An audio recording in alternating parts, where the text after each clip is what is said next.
So starting us off on this side, we're gonna have Dat Corrido and Zom, who matched up last year whenever they played.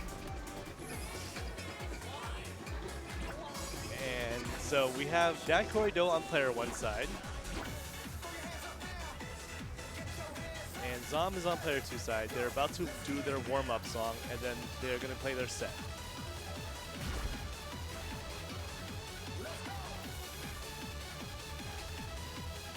All right, we are looking at Utopia, Wild 22, Unity, Wild 21, and then Right Into You, Wild 20 as the tie-breaking song.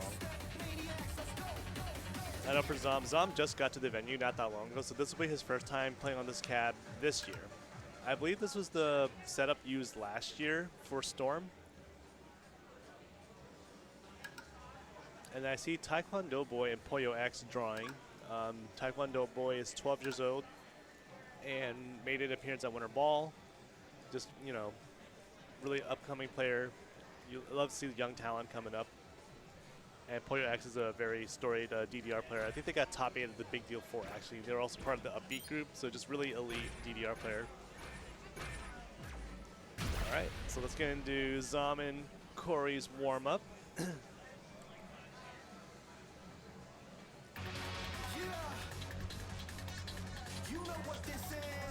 You know what this is.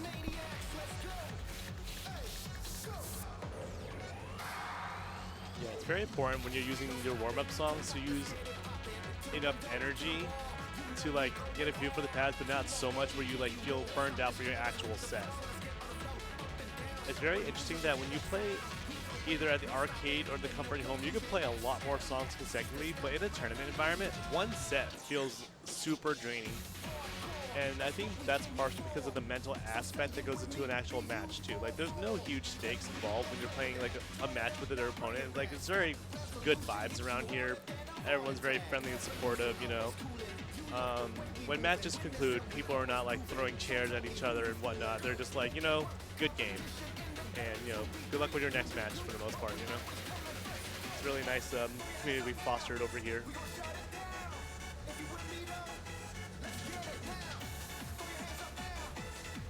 But last year at this point in time, I believe this was Dat Corrido's first event, and he's worked super hard throughout the year to just really improve at the game.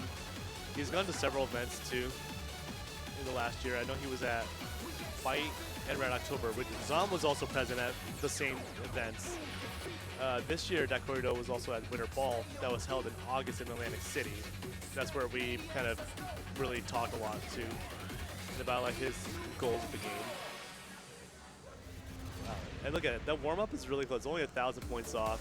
That little early that Zom got, or late, sorry, could be fixed pretty easily.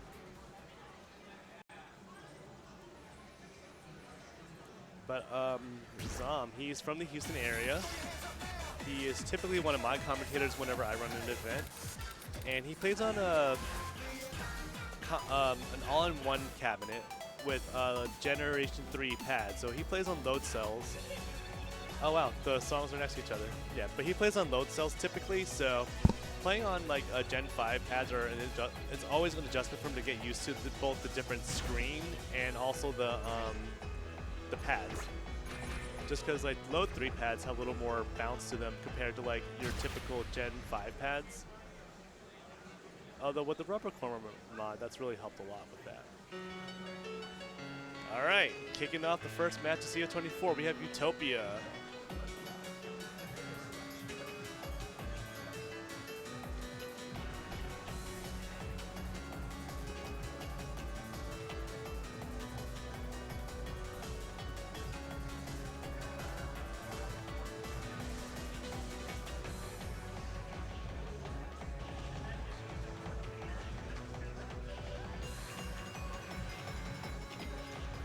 Going to the first, what I would call like the verse of the song. A lot of crossovers that they may choose to do or double step instead.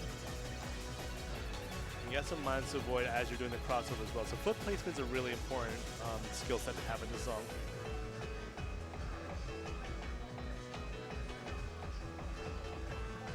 Dat Corrido coming out of that part with just a slightly, but they're both green right now. So going to the first stream coming up. Very into in the SMX chart, they choose to make it broken streams versus one long stream like in the old ITG chart.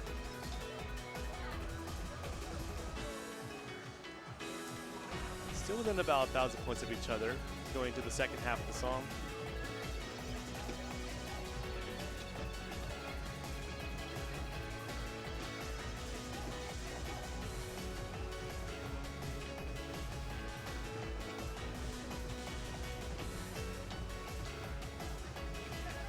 Coming to the end, Corey would lead, but this part may make or break the match as the song slowly descends in BPM.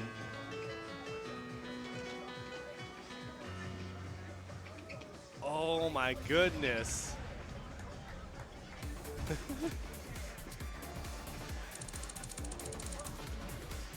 Very close.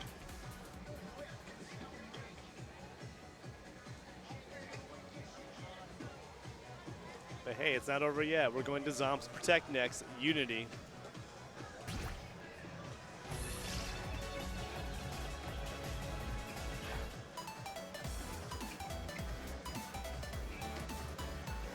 Corey is a very big fan of dabbing, so he will probably dab every single chance he gets if he's on camera.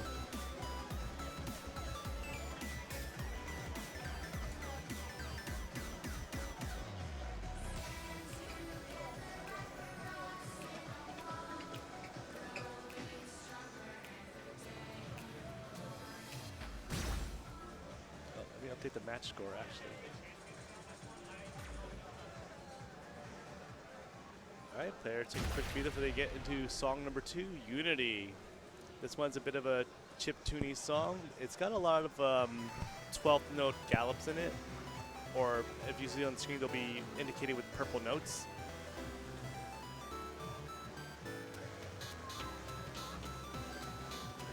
Depending on the notes you can use.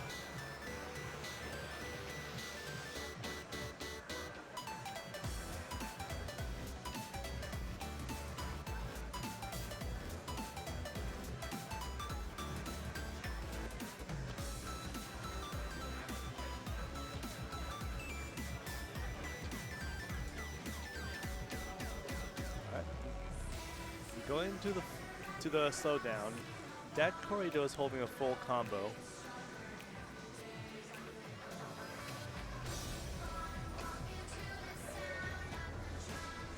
Looks like it's about somewhere between 500 to 600 points away. So it's really important for Zom to keep it together for the remainder of the song if he wants to have a chance to come back.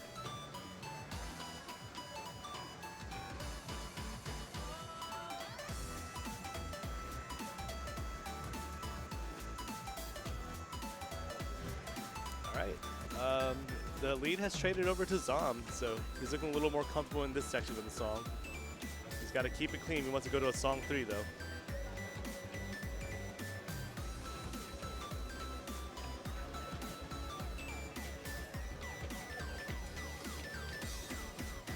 Oh, that was a little scary. Oh my goodness. That's somewhere like a 50-ish point difference between them. Their perfect counts are pretty much identical.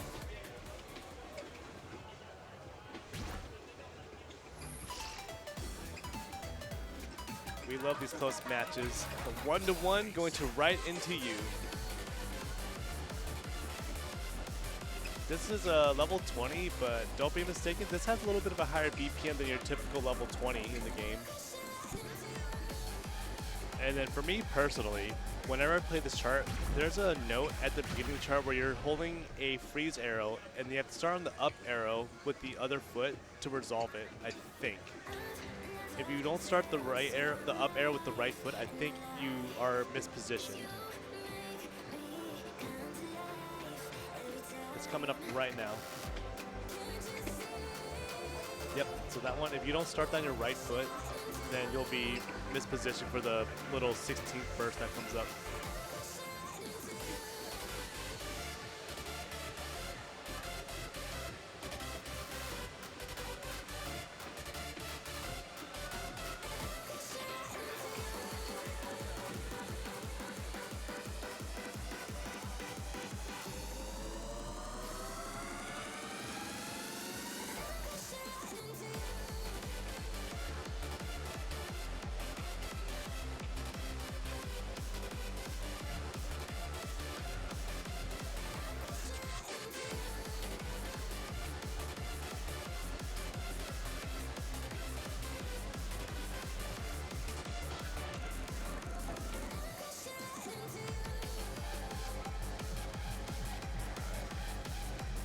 Got about a quarter of the song left, and both players still maintaining a perfect full combo here.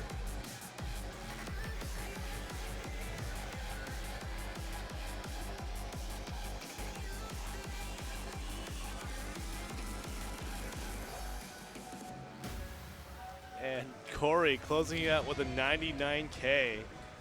And Zom still with solid performance with a 5-star on it. Just a little trouble adjusting to the timing difference between, I think, the older generation PCs to the newer ones. I believe he has hit a little bit early, comparatively speaking. They're taking a picture of the dab. Yeah, a lot of us in the SPT we're pretty tight-knit group, you know, so like there's no hard feelings with wins or losses, you know. All right, and that does it for the first match on stream of CEO 2024. It looks like Malia and My Brand are coming up next, so let me go ahead and take a peek at who's on what side. Malia is player 1, My Brand is player 2.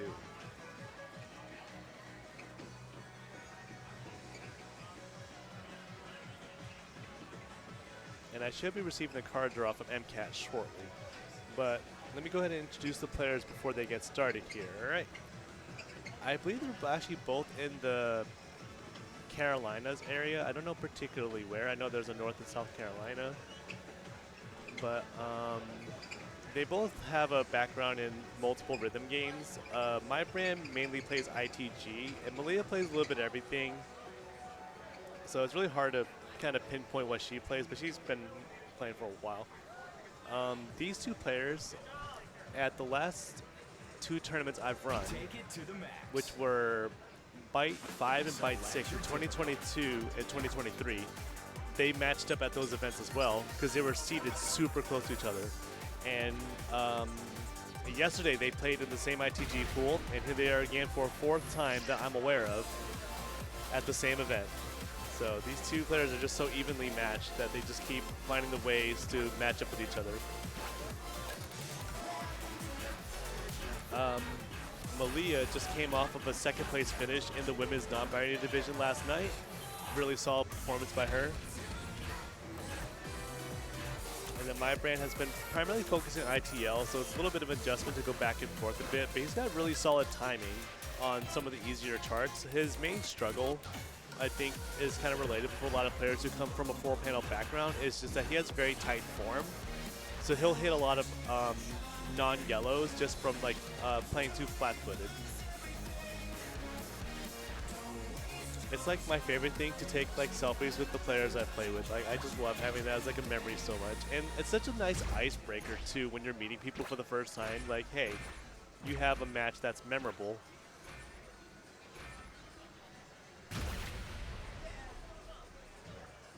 I need to tell them to send me the draw.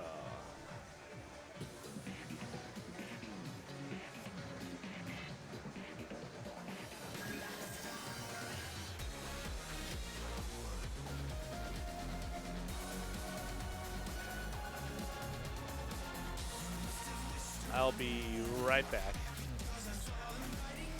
But let's watch the players warm up on Black Star. Malia choosing to play hard mode just to not use too much energy on it today. And My Brand, you know, trying to get a feel for the pads on this side because they played on the Arcade Impact cap earlier.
All right, I have received the draw.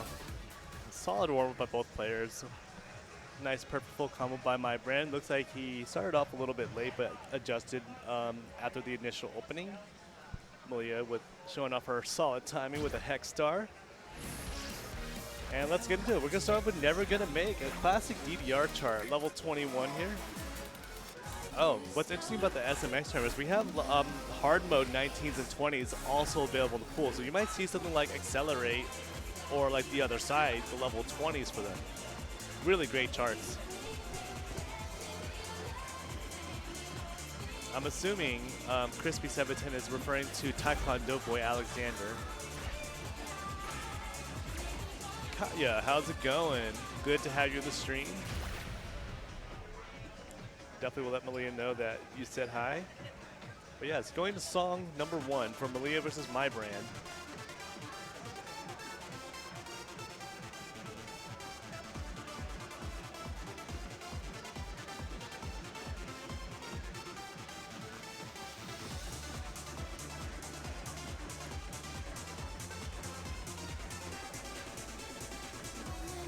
So that opening have a lot of the even note patterns. We have like a gallop, a small pause into 4 notes. So that's a little bit tricky to time at first, especially on a slower song like this.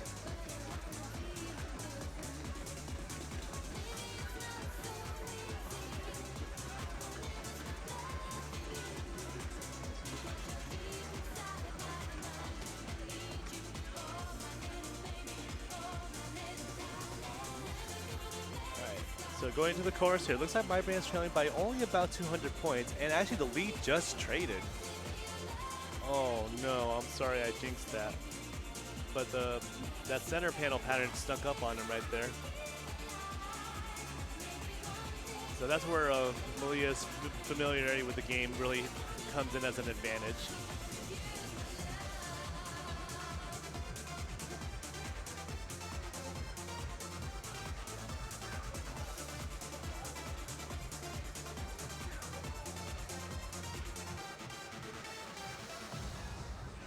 Nice.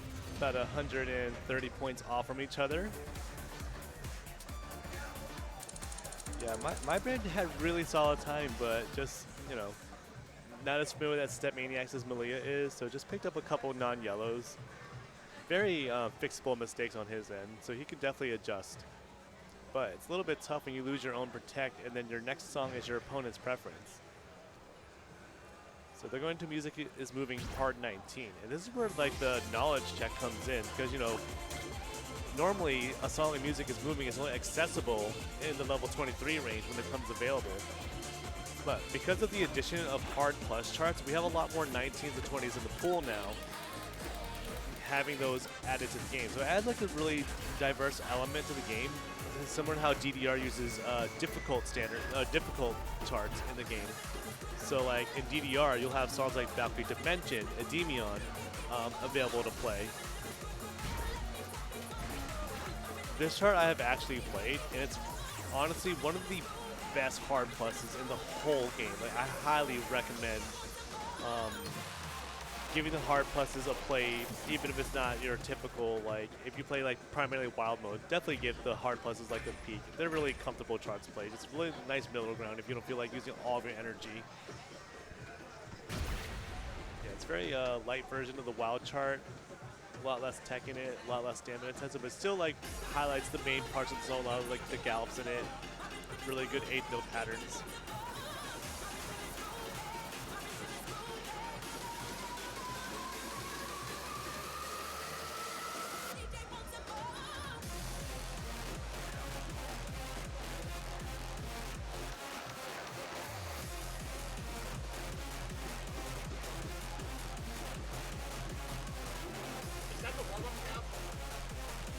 These are live matches right now. No, this is a live. These are live matches. Yeah. Yes, we have a 40+ person tournament. We have to use both cabinets. There's no realistic way we could run this on one cabinet. All right, so 50% of the way through, Malia is holding on to a yellow combo. My brand tripped up a little bit early, but still able to maintain some solid timing here.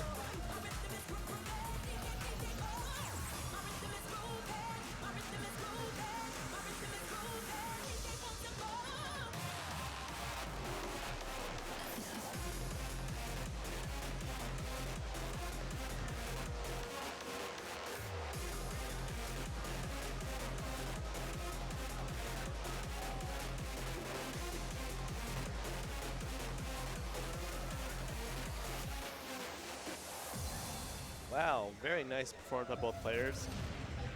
Malia taking that with almost a hex star. Single digit perfects. And same case as last song where my brand had a bit of a shaky start and then adjusted kind of midway through the song. If he just played a little more SMX, he'd be really scary opponent to play against. But it's not over for my brand yet. We can see him in loser's bracket. He might be able to make an adjustment now after getting a little bit of a feel for the machines. But Malia lost to my brand yesterday in ITG, so this is kind of like the run back for them.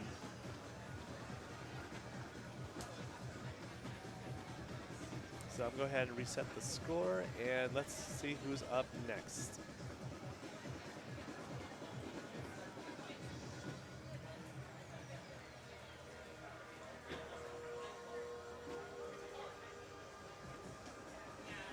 I see player 1 is Andrew, and I think Dark Aura is the opponent. I need to look at the bracket to confirm. Yes, Dark Aura and Andrew. Step. Select difficulty. All right.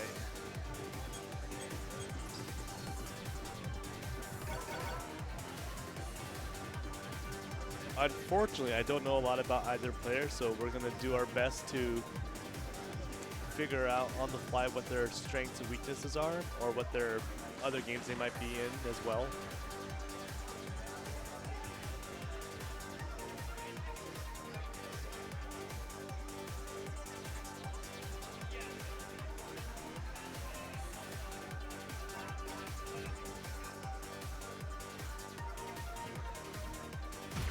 I see, and Casey was like just finished up their match on the off-stream cabinet, and Casey and Like was just playing against Keek.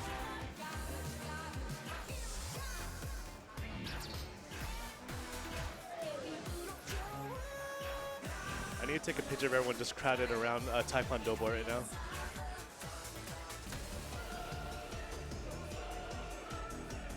Oh, is it Taekwondo boy and Big Matt?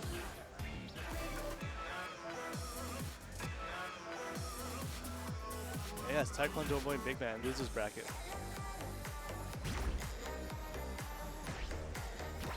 Alright, Andrew and Dark Aura choosing to warm up with Sirens, which was one of the qualifier songs that we had for the event. Yes, please take so many pictures. I'll try. I usually bring one with me, a mirrorless, but I just don't have time to take the pictures like I used to before I was running events. I try. I'm they not come out better on this than on Oh the yeah. phone. I have a Sony Cybershot A5000, something like that. A similar one. Yeah. I try to keep it out so I remember I have it. Which one's yours? The NEX 5. Nice, nice. I want a ZV1. Everyone keeps telling me to get the ZV1, but it's, I don't make enough content to justify that kind of purchase.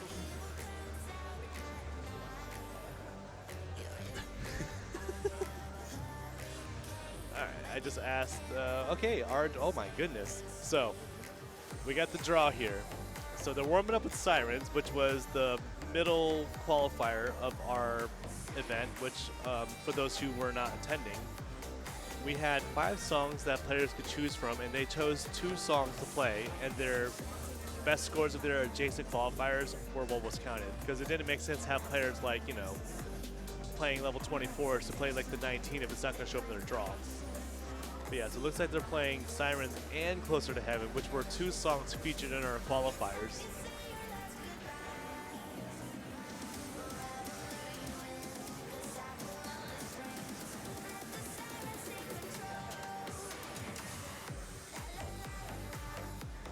Both players going into the second chorus, both with a yellow combo. Lifts seem to be giving them a little bit of trouble.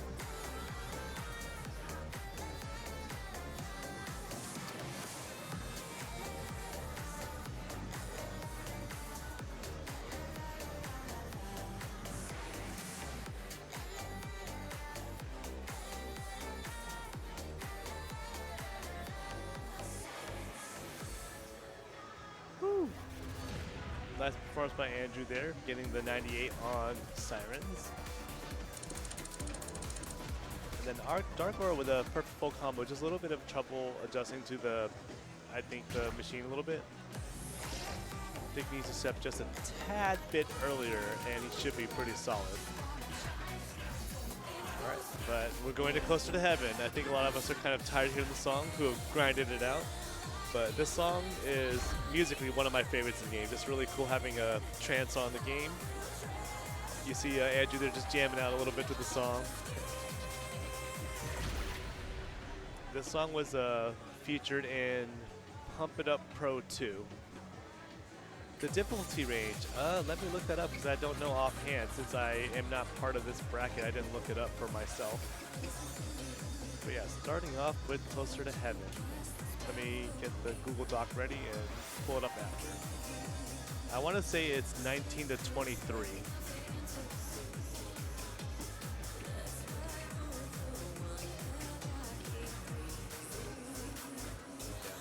Very important to make that adjustment after that freeze arrow there. All right, big stream coming up here.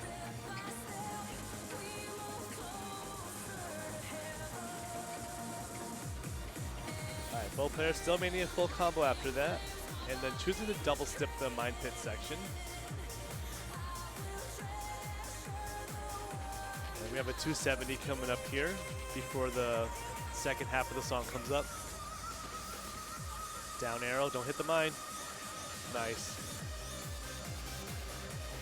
All right, foot switch is coming on the roll here. Yep, as you can see, you just execute by doing one jump and kind of hop over from one side to the other. Slight pivot. We have a little bit of crossover kangaroos coming up in this part.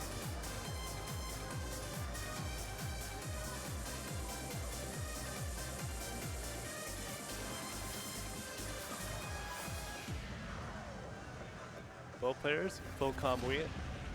Just Andrew with just really solid timing there. Yeah, for the most part, Dark Aura did pretty good. Just had a little bit of a rushed a little bit in the big stream. All right, song number 2. We're looking at Into My Dream, Wild 23. Also, oh, look at that machine record. This song was also featured in Pump It Up Pro, the first one. We're just playing like just really good songs musically in this round. You know, Andrew's just having a really good time with this. I'd feel the exact same way if I was playing this set.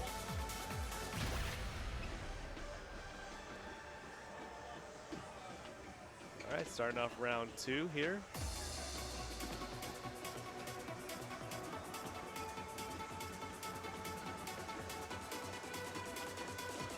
Got a little foot switch section coming through. I think most people just choose the double step. And you gotta really make sure you hit these freeze brackets.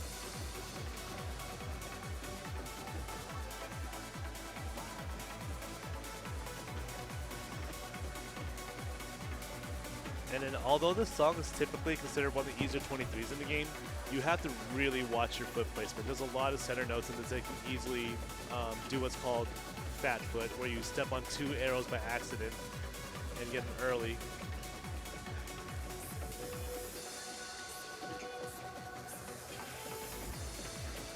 Alright, coming up to the middle of the song, we have the mine section up here, where what you do is you can hit the syncopated note and then rotate and hit the next note with your other foot to avoid the mine.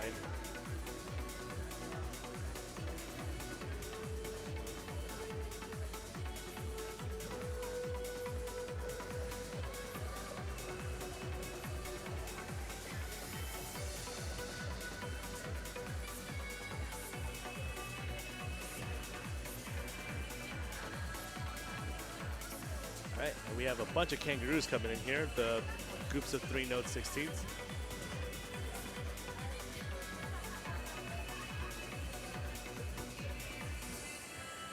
Ooh.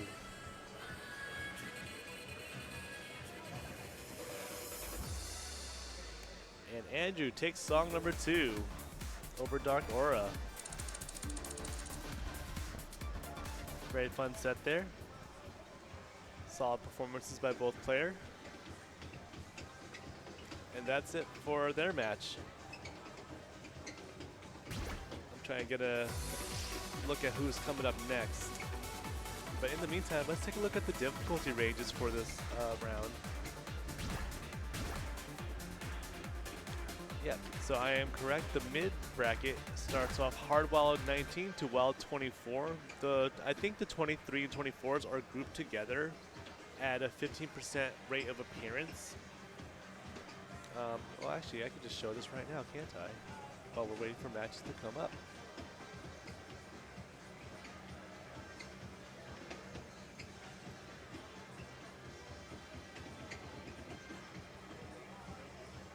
I have so many tabs open, it's like unreal. Yep, so here's what we're looking at here. All right, we got a hard wild 19 to 24, and then this is the 15. So your percentages of the songs to appear. 15, 20, 25, 25, and then the top ranges are 15%. So like the 23s and 24 draw from the same odds. Select your difficulty. I see Made Misa coming up here, so does that mean they're up? Oh, Made Misa and that corridor coming up. Made Misa, formerly at one point before they stopped playing SMX regularly, they were top 10 the wild leaderboard for a good while, and they just don't have as consistent access as they used to before. But they are extremely good at the game. They have a couple of 23, 24 APCs under their belt, so they're no slouch at the game. So it's pretty crazy when you have a player like Made Misa in mid-division, or at least the second round of mid-division.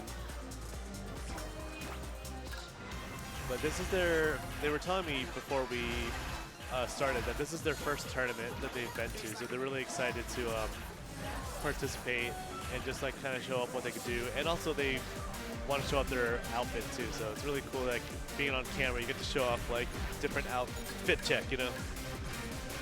Big Boss, let's go.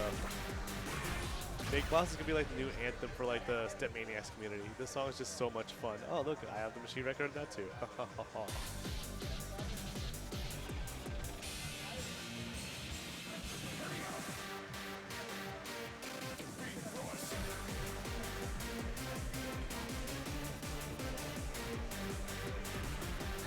Yeah. Kevin Turner, welcome to the stream. Hope you're doing well.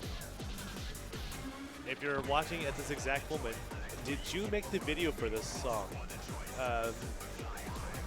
Kevin Turner tends to make a lot of the videos for the different songs featured in the game. It's really cool seeing his work.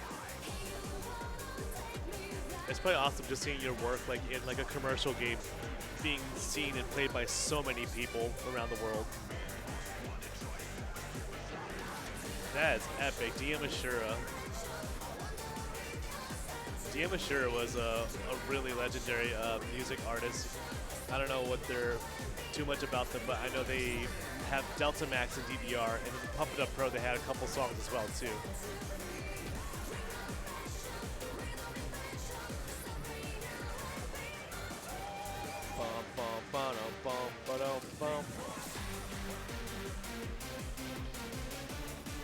This song's just got like the right vibes to it. The little pair throwbacks. Ho ho ho! Thank you for the spoiler. I'm excited for this. All right, and concluding the warm up. You know, Corey and Mei Misa were really close in their warm up, so this is gonna be a spicy match. I'm excited. 15 to 9. That's only a 6 perfect difference.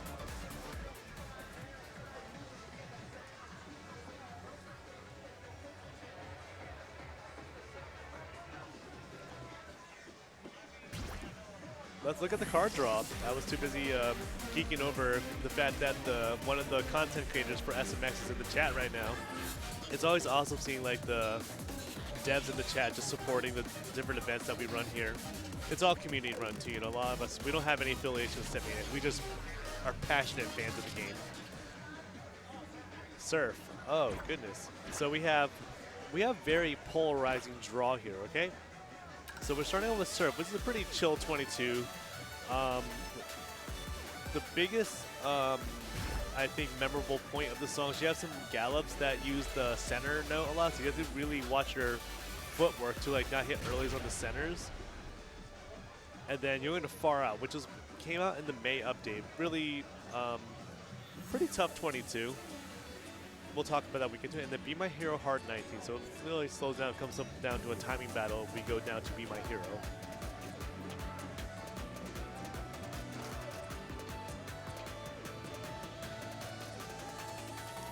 All right, coming out of the first stop, Dak Corrido leading by only 90 points, so maybe some not trailing behind that much. But both players getting through the intro just fine with the yellow combo. More gallop sections coming up here.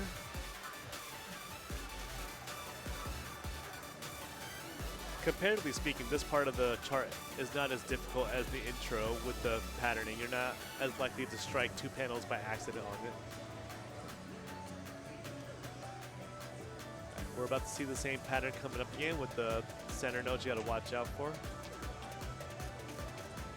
Beautifully executed by both players. All right, going to the second stop, Dak Corrido still leading by only about maybe 50 points. Or sorry, 70. So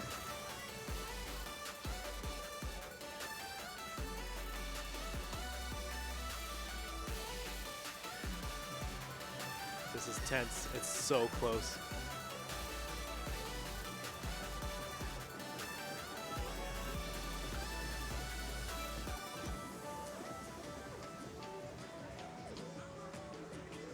And Dak Corrido closing out song number 1 against Main Misa.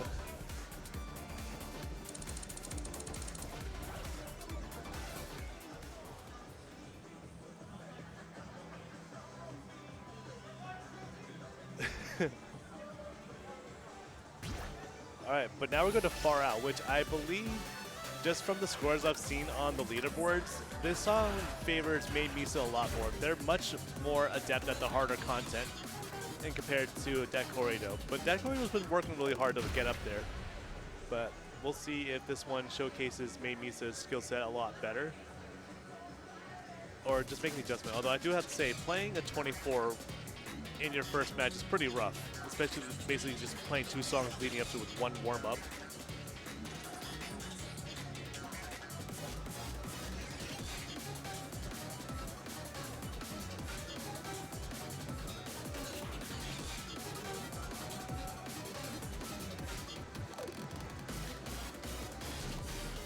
Nice job, not getting form checked by those center notes there. A lot of streams in this song.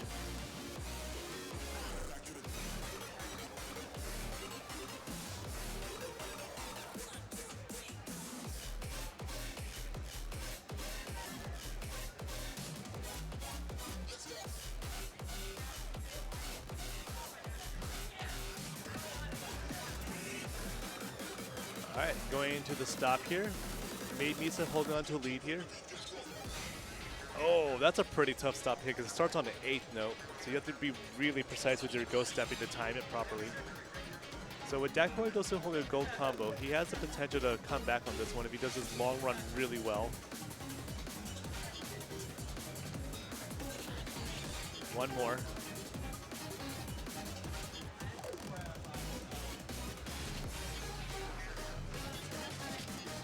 But Main Misa takes that one with a solid high 98 there.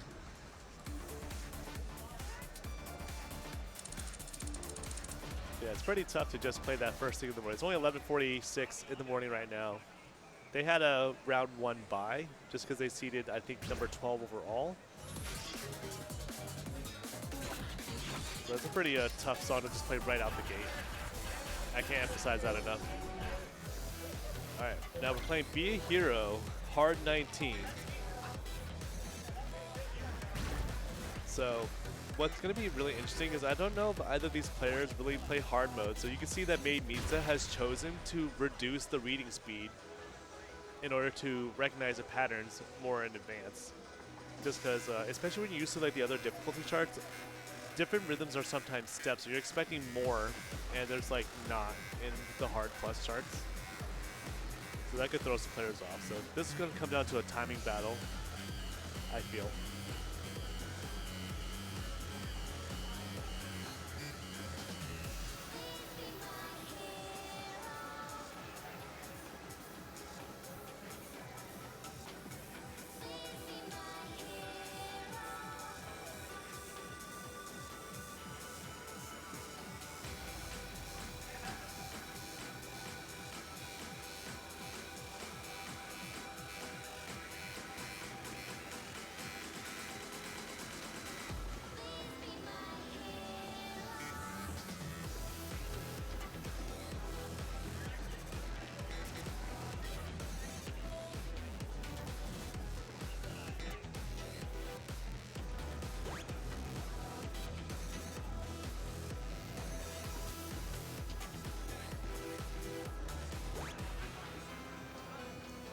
Going to the last quarter of the song, Made Nisa still holding on to a lead, but both players are gold, so as we've seen, anything can happen up to the last note, so don't get too comfortable, you have a lead.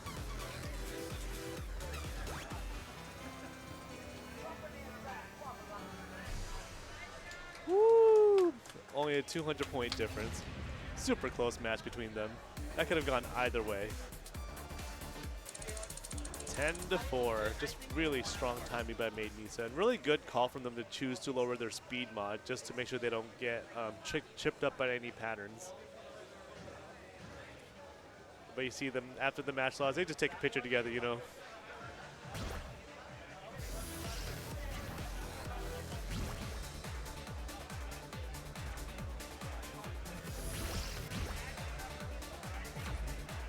And we got some personal bests set on the machine just now as well.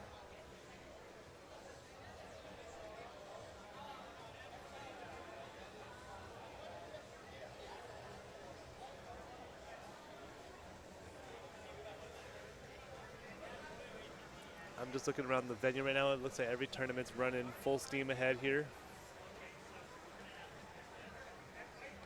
I see MCAT and Hinge trying to figure out who's not in another game right now in order to delegate the next match. I see Snowstorm on the Arcade Impact cab right now. I'm assuming getting ready to play. They just played. Oh, they just played? Okay, thank you. I'm going to pull up the bracket again really quick. Hi, AJ. Say hi to the camera. Hello. All right, let's see how we're looking at so far. All right, so Tommy Does Miss and Zephyr, Kevin Bodie and Shinobi, Martin and Kaze, which I see Martin right there. I saw Kaze standing around earlier watching this match, so he's definitely nearby. What's nice about this setup is that all the games are relatively close to each other, so it's easy for us to just walk over and grab another player. And then round 2, let's see, Kingley and Pack Rob. So that's the one that just finished with Snowstorm and Kingley. I see Dark Aura walking up to the machine as well. Let's see, we're waiting on Chunka Malia. MCAT is waiting for this match to resolve. Cheesecake's waiting for this to resolve, and Conrad's waiting for this to resolve. I'm watching these matches in the row I, starting with Martin and Kaze 573, because the winner of those, so the winner of this block here, plays with me. So I'm really paying attention to that matchup to see who my opponents are going to be. Unfortunately, unfortunately, I'll be in Pump It Up during these matches because I play around 1:30 Eastern, so that's about an hour and a half. Yeah, 2 hours, hour and a half. I got to stand up a little bit too. And let's take a look at the loser side, who they've got queued up. I think Keek and Dark Aura are drawing right now in order to get queued up for probably the stream setup, unless they have another match they can play on the stream setup. Yeah, we're just waiting for it to resolve. I believe JRMT has chosen to actually drop out of the tournament. It's very unfortunate. They're really, really good at the game. They put out some really impressive scores. I think they're like number 8 worldwide on max 428 wild. But they were just having trouble adjusting the pads. They played DDR and just kind of like, they're just not feeling it today. So, in my opinion, or everyone's opinion, is like, prioritize your well-being first. Like, don't push through if it's going to negatively affect you in the long run, And, even if you're the tournament CEO, there's plenty to do around here, plenty of things to watch. You have a free-play arcade here with a bunch of the hand games in the middle here. Go outside of this room. There's a bunch of fighting game cabinets in the other room, which I haven't even checked out yet because I've been so busy. And then the main stage, you have every game going on, so there's a lot of really exciting matches. You have like players from all over the world competing at this event for all these games, so there's not a shortage of things to do if you're not in the tournament. Who knows, you might come out a Tekken player if you check out Tekken, But let me... Jelly_slosh. Twitch. Twitch. Twitch.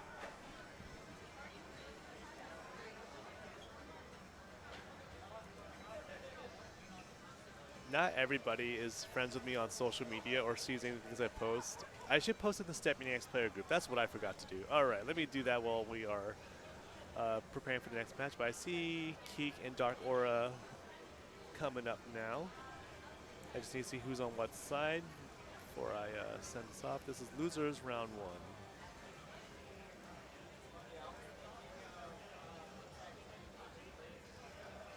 Keek and Dark Aura. Very random quirk, but you know that thing whenever you're typing and you're like saying what you're typing really slowly. I feel like that's what I'm doing on stream. I'm like clicking on the drop downs, like Dark Aura. Make a selection. Hard mode. Wild.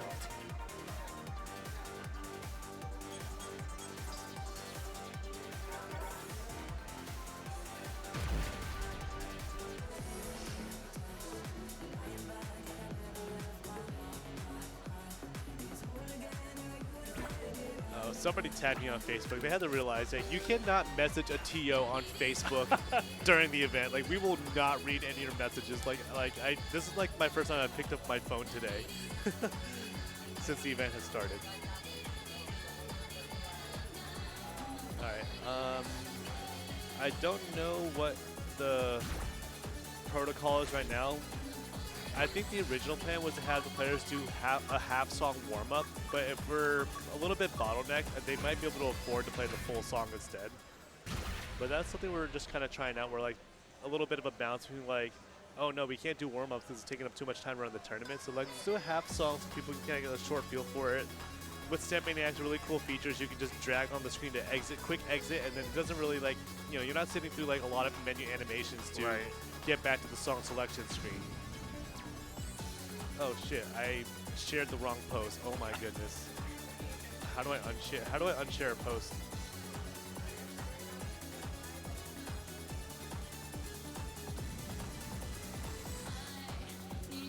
I definitely meant to share my stream link to the SMX group, not what I'm doing today. Nobody cares what I'm doing.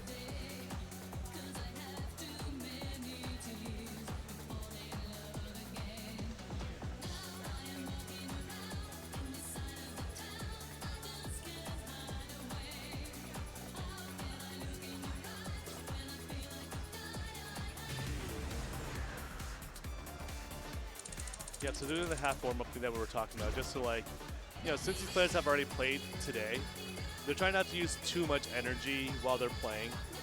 It's a little rough when you're doing full song warm-ups and then additional sets, especially like in the earlier stage of the event where, I don't know the right way to phrase this correctly, but the players who aren't as, I guess, like as adept as some like the top players, like there's a stamina factor that comes into play too in the endurance factor of playing in a tournament. Which my partner, Laura, she played in 2 tournaments back-to-back yesterday, the lower division and the women's division. That was pretty much like the breaking point where she's like, I just physically cannot keep playing. So like when she comes back, she wants to work on her endurance. That way she can be able to get used to playing, playing again in a tournament setting. I don't know if I have the card draw. Let me do a send draw to them. Because it looks like they're playing Rock Slaves at the first song, so they might have sent me the wrong draw. Well, let's talk about Rock Slave. Rock Slaves, a level 23. Last year, I remember seeing someone pocket pick this in pools. And, oh yeah, for the players who don't know, you do have a pocket pick in the game. And MCAT's really good about like making sure players are aware of their special actions available to them, so nobody like goes through a whole turn without using them, which in this event you can either redraw the whole set before actions are taken, or you can replace a song in the draw with a song of your choice that's within the difficulty range.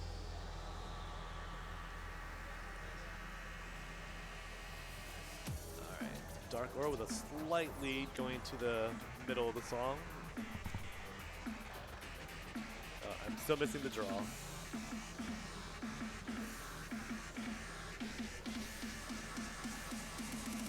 See if we got disconnected. Yeah, let's see if we got disconnected. We'll communicate after, but yeah, this song, we've been busy trying to troubleshoot technical issues at the moment. We'll figure it out later. Yeah, for level 23, so on the stamina side, this song's not particularly too bad, but there's a lot of different tech in it that you don't typically see. Like a lot of like the little bursts, the different rhythms that get adjusted to, and then the freezes into the brackets, particularly tricky to hit. But nice job by them. Only about a 500-point difference. They have the exact same yellow count on that. That is crazy. And just a couple earlies on Keek's side, but it was still like super competitive between them.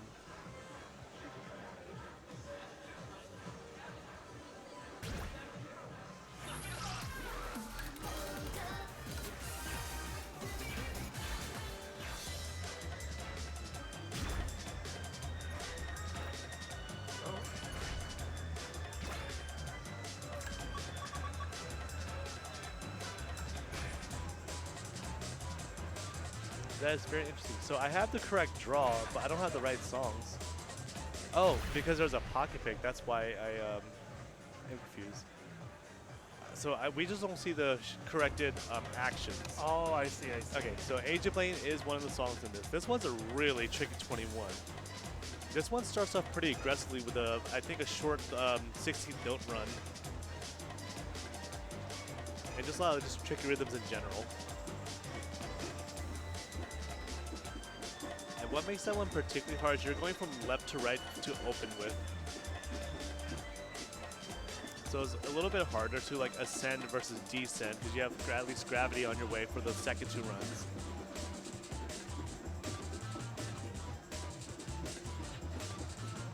And we have Keek going in here, slow, leading at the slowdown. Looking real comfortable in the slowdown here.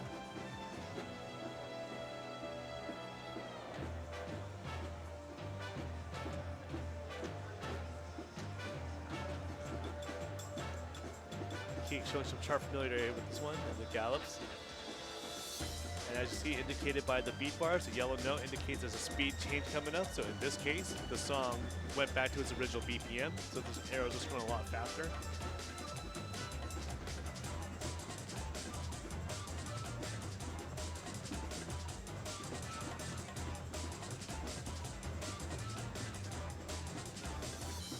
Very solid for my Keek there. Almost a 5-star on it. On such a tough 21. That was really good.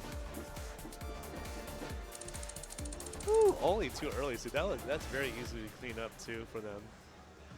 You know, we don't really know how much experience they have with the game, but that's a really solid tournament score. I'm curious what the tiebreaker song is. They're in the 19th lowest. Is it 7 Element? Is there 19? Oh my gosh. We have the 7th Element as our tiebreaker song. Let's go.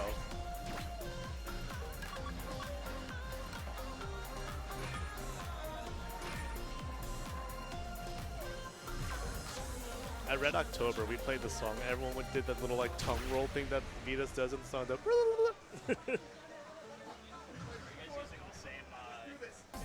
Yeah, so we have the draw, just not the action. There's no actions on them. So we'll see what the next song resolves itself. Yeah, the victory screech. All right, so going to song 3 here, tiebreaker. So, you know, players are evenly matched. They're both just really close to each other. And this is the easiest song that we've seen so far in the draw.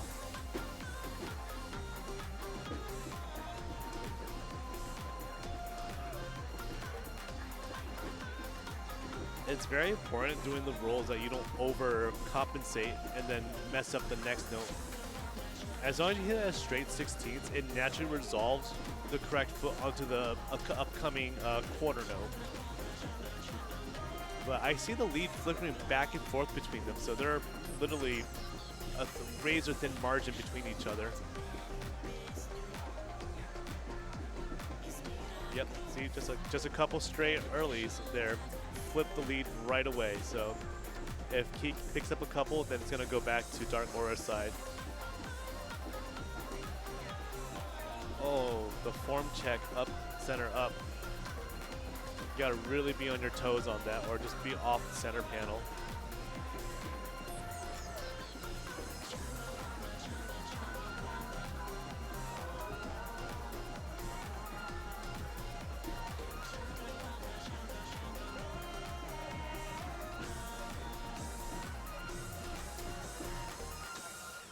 Solid performance there, getting the 99, and Dark Aura with a full combo there.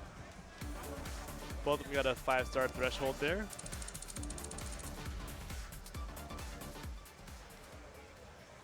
Yeah, up until the earlies came up though, that was a very even match.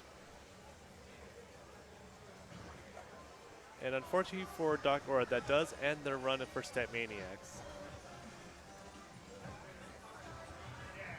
All right, and coming up next, it looks like we have And Casey Was Like and Andrew coming up here. Andrew is on the player 1 side again, which is very helpful whenever you're in a tournament and you play on the same side again. Just because you're already a little bit familiar with the look and the feel of the pads. And then I believe this will be our first time seeing And Casey Was Like playing on a stream match. So Let's see what you go ahead and update their scores or update their names. And looking at their seeding list, they are actually 1 seed apart from each other. They are 16 and 17 respectively, with And Casey Is Like at number 16 and Andrew at number 17. So this is going to be a really close match. And just a quick look at the bracket here. We are currently playing this match right here, winners round 2. The winner of this will play against the winner of Pack Robin Kingley, which the result of that match, once it loads here, Pack Robin Kingley. So that puts them in the top side of the first round of top seeds. They play against Zats first. And Zats was warming up yesterday, and Zats was just ripping everything they were playing. So it's going to be really exciting to see Zats' tournament debut. We'll go ahead and talk about Zats a little bit more whenever he shows up and plays later. But it looks like we're moving at a really good pace here, especially with how many matches we have to go play and the amount of player conflicts that we have to navigate.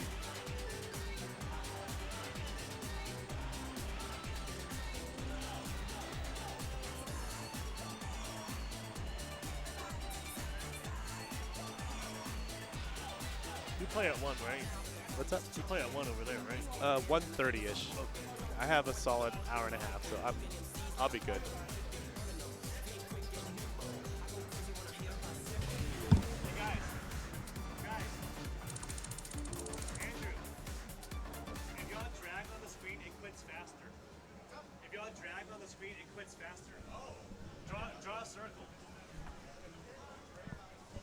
I was telling the players, if you Casey, draw a circle. do it right now. Draw a circle. yeah, so I just taught him how to rage quit in 0.2 seconds by just drawing a big circle on the screen.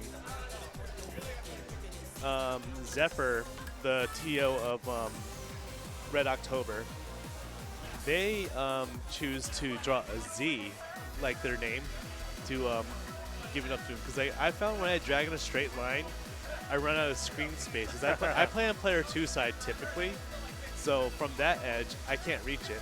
If I'm on player 1, there's no problem. And I'm not going to swipe from right to left naturally.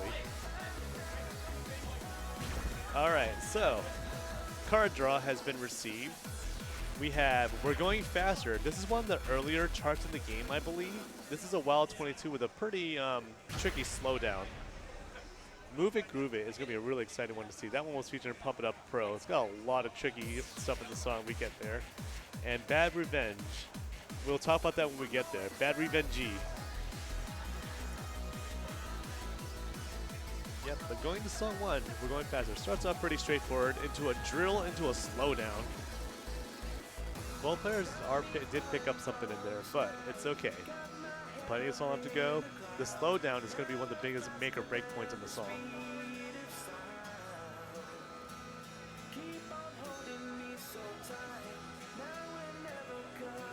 And you'll see both players are ghost stepping a lot to try to maintain their timing on this.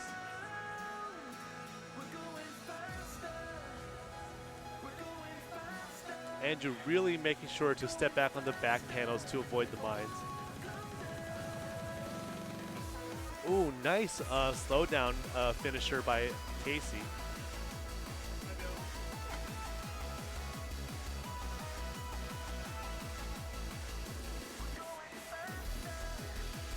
Andrew's still in the lead with half the song to go left.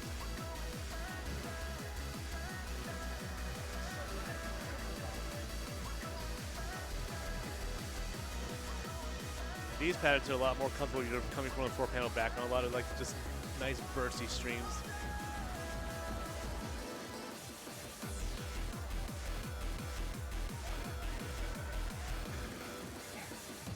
Very nicely executed. Super close. Oh my goodness. That's actually impressive. That is that close despite those judgments. It seems like from the results screen that Andrew had a really significant lead, but Casey's notes are pretty tight overall. And then on the off-stream cabinet, we have Kevin Bodie of DDR fame and Shinobi playing. So just like that. I can't see Casey from here, but Andrew's just having a really good time in the preview songs. Like he's been jamming every song. Move It Groove It. This is featured in Pump It Up Pro 2, I believe. This one's a Sam I Am and Kyle Ward song together. Collaboration. Yeah, this one's real tricky. This has a lot of different, it's a very well-rounded chart. You have a lot of crossovers in it. You have minds to watch out for. And we'll talk about when we get later to the song, but there's a little more tech in this I need to talk about. It goes really well with the rapping of the song.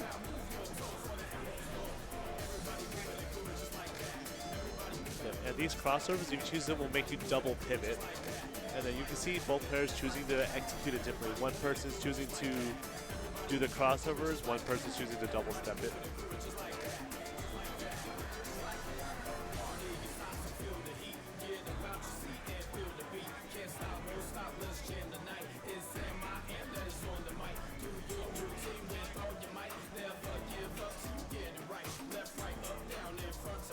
Do y'all like when the lyrics match the arrows on the screen?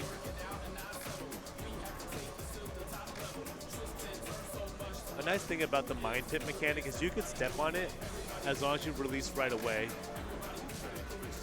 Yeah, tricky mind to avoid there. And now we're getting to the part where you have 16th going to a 24th burst, which is pretty tricky to like go back between those rhythms.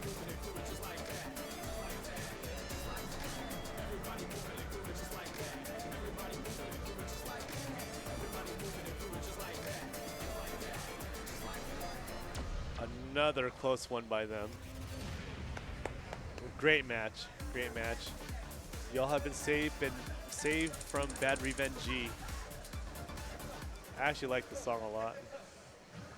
It just amuses me that the singer of Bad Revenge chooses to pronounce revenge as Revenge G in the chorus of the song, but later in the song says it correctly. So it's probably just an artistic choice to do that, to make the song stand out and be memorable.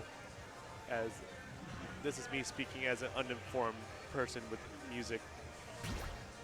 It's all speculation.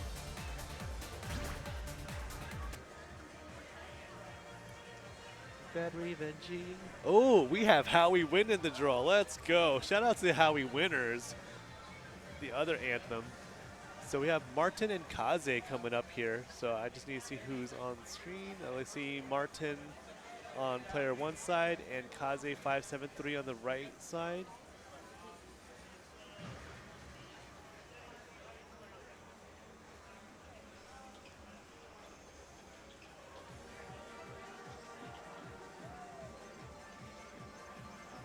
Sending this to my friends. We love How We Win so much. I don't think y'all even understand.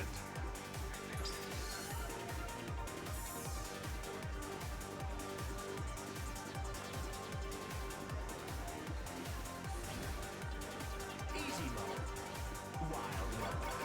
What are you, a pro? Select a track.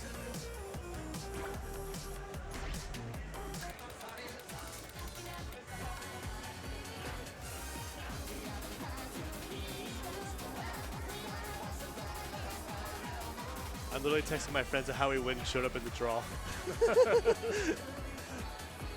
we hosted an event. We started it recently, but the last 2 years we hosted an event around the How We Win series.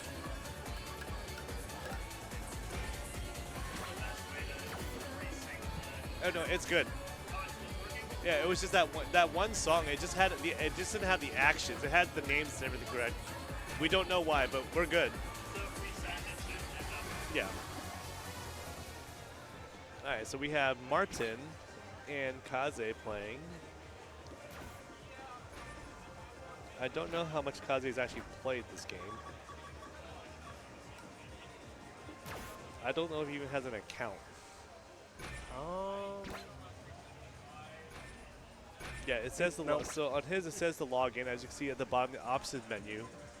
On Martin's side, it says profile, which what that does, it allows you to save your mods as like a basically like a default loadout. That's not a term I typically use, but I saw somebody use it. They probably had a Counter-Strike background. I was like, oh, loadout kind of makes sense as a term, actually. Yeah, they're going to warm up with the classic DDR song, Bye Bye Baby Balloon, the other BBBB. So while they're warming up, let's go talk about the draw. How we win. The anthem of the How We winners. Pretty, a little bit on the lower side of the BPM range. Actually, all these songs are on the lower side of the BPM, so no foot speed happening here. Both players on screen, I believe, are more DDR and pump players. Kaze, multi-game specialist, but he primarily plays pump and DDR. He was a KAC finalist at one point, and he most recently got a top 4 finish at the Big Deal 4 and pumped it up. And back when I lived in Florida, which was a long time ago, Kaze was the most dominant rhythm game player I've ever seen in my life in person. Like, he was like just insanely talented at every game. And I'm not talking just like DDR, IGG, I'm talking about like 2DX, pop music, just all the games. He was just insanely good at it. And then Martin, I don't know a whole lot about. I just met him recently, but we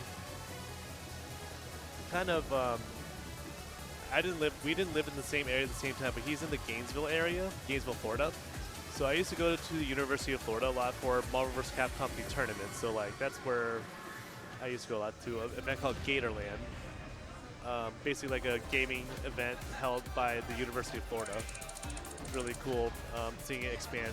I know Andres Martin on screen told me that he has an involvement in that because he's an alumni there.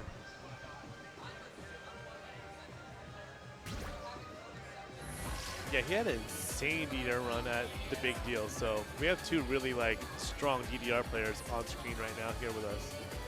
But as you can see from their warm-up, they did have a couple of form check earlies from just having a very tight form, which is typically preferred in games like DDR and ITG just to conserve stamina. Andy457, shoutouts to Andy. Shoutouts to Andy.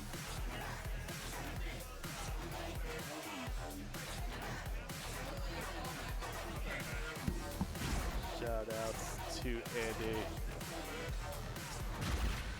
All right, so how we win.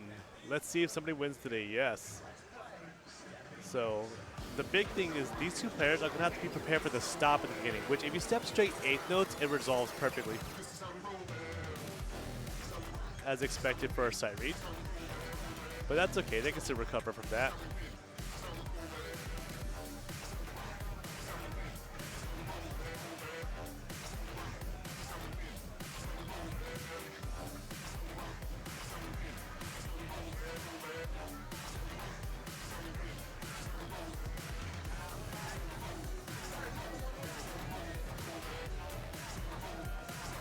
Both players maintain a full combo after they got their initial message from the beginning. Now going to guitar solo. You have to really watch your form on this part because of the center notes.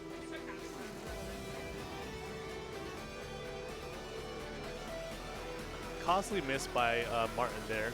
It's a flip the lead to Kaze's side. And we have another stop coming here that can be executed as rolls or jumps. And both players choosing to jump through it. Kaze manages to keep the combo there, but the lead does flip back to Martin. Oh, it's flickering. We don't know how this is going to end.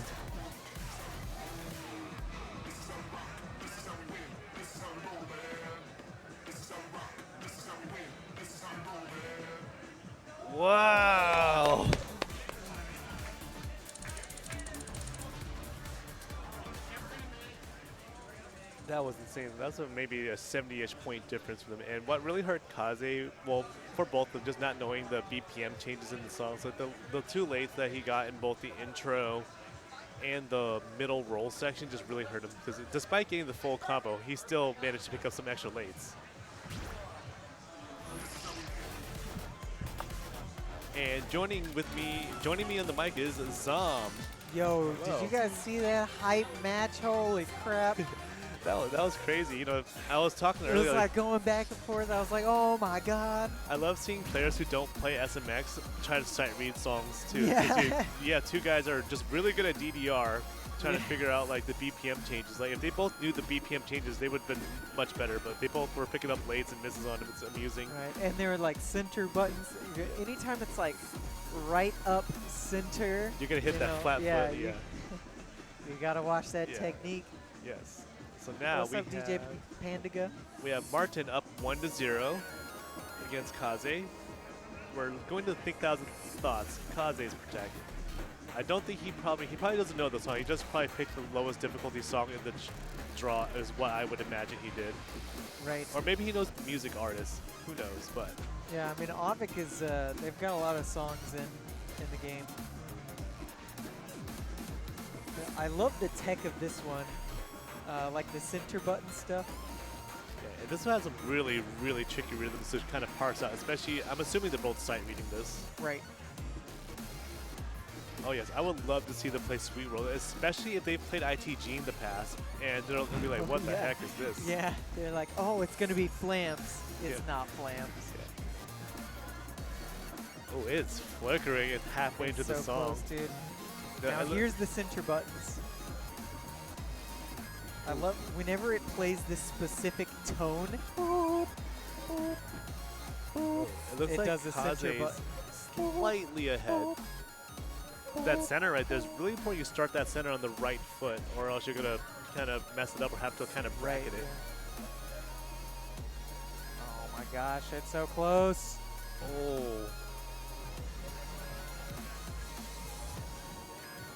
Trailing into the outro of the song here, we just see a lot of trading with judgments here. Ooh, that might seal it. Oh my goodness. That sealed it. We got another song for you coming up here. Yeah, Martin with a little bit of better timing, but those early judgments really hurt him. Wait, they're playing Sweet World? I didn't even look at the bracket. Oh my god. Or the card draw. Holy crap. Oh, this is going to be amazing. They probably have no idea what's about to happen. Ooh, I'm really excited to see them sight read Sweet World.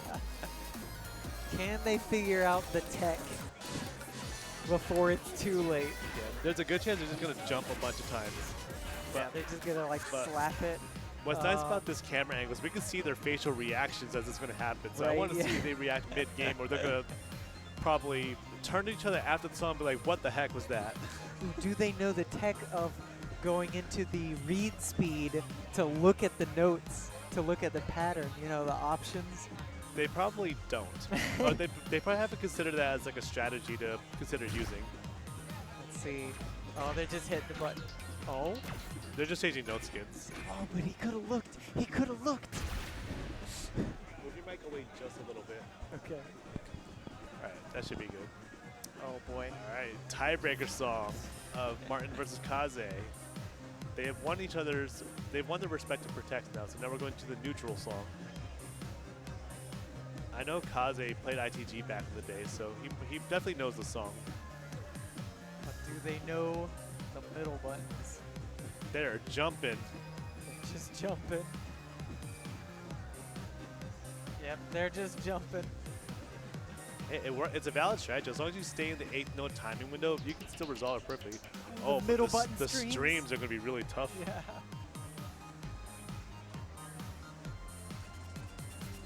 Oh, they are. They're getting so many earlies on those streams. I definitely give Kaze the advantage for the streamy parts once it comes up, just because he has a lot of pump it up experience.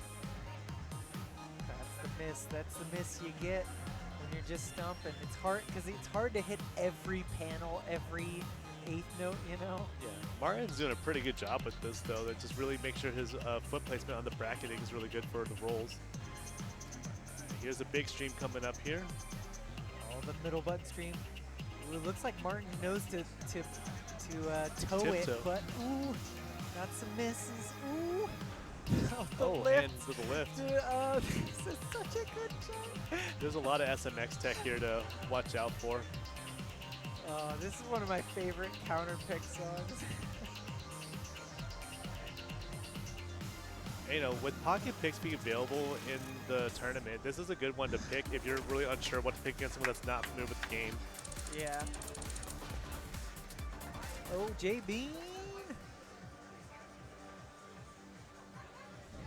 I was about to say it's weird watching SMX tournament without Zomentary. Oh damn. Well, what happened That's with my Zom new was, phrase yeah, now. Zomentary is a good term, but Zom was busy actually competing in the tournament to commentate. This happens a lot. Yeah, I thought I was gonna be like playing like immediately, just go straight 0-2, and then I'll just commentate the rest of the time.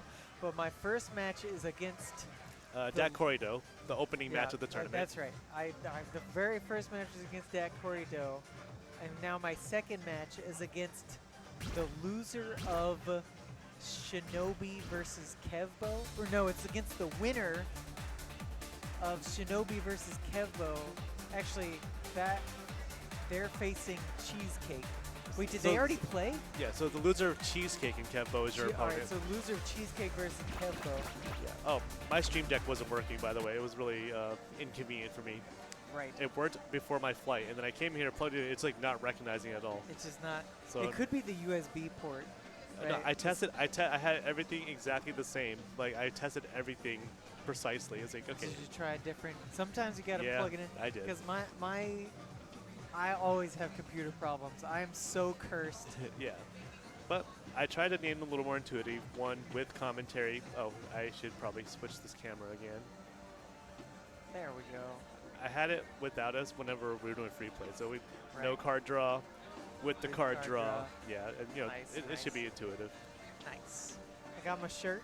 You've done enough events with me to like kind of know how it goes. But I'm using this again just because I wanted the font styling of Storm Yes. versus like the DDR Tools one.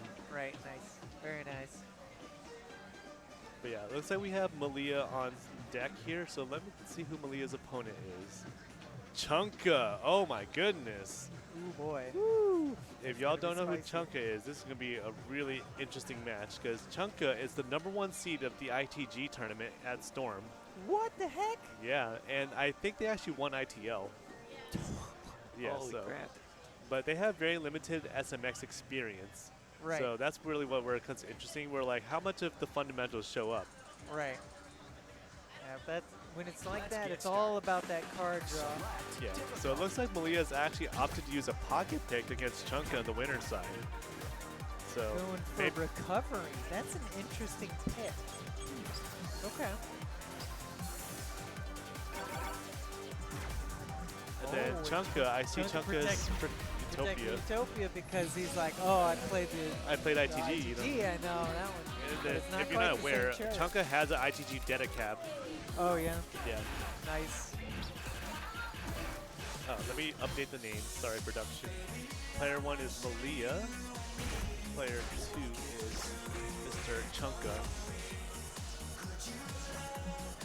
But outside of ITG, Chunka is a very storied DDR player too. And despite not playing that much Pump It Up, always puts up really good results. One of the Storm tournaments I ran for Pump It Up, Chunka actually made top 8. Very nice. And they were very high up in the KAC rankings too. They were maybe one placement away from making into KAC. Or maybe 2, but something like that. Impressive. All right, well let's see. Oh, they're going right into no warm-up.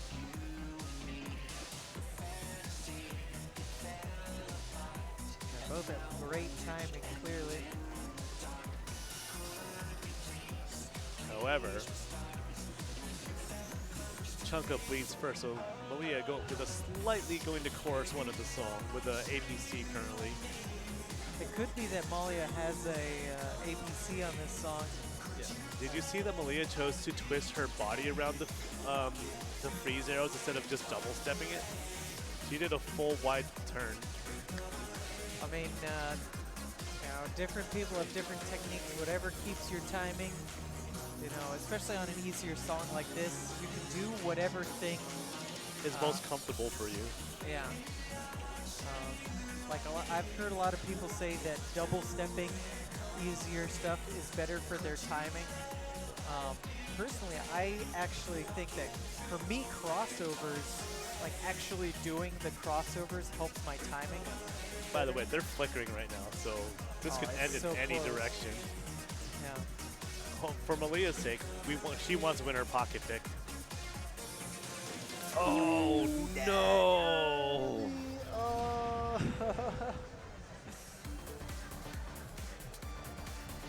Oh, but without that early, they would have been only one perfect apart. So like, so close. I thought it was Oh, a pretty good pick by Malia. She was really crushing it.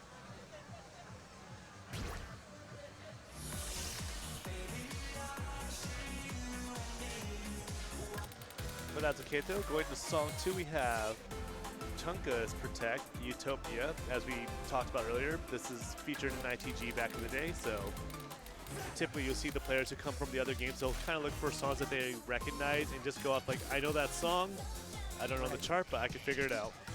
Right.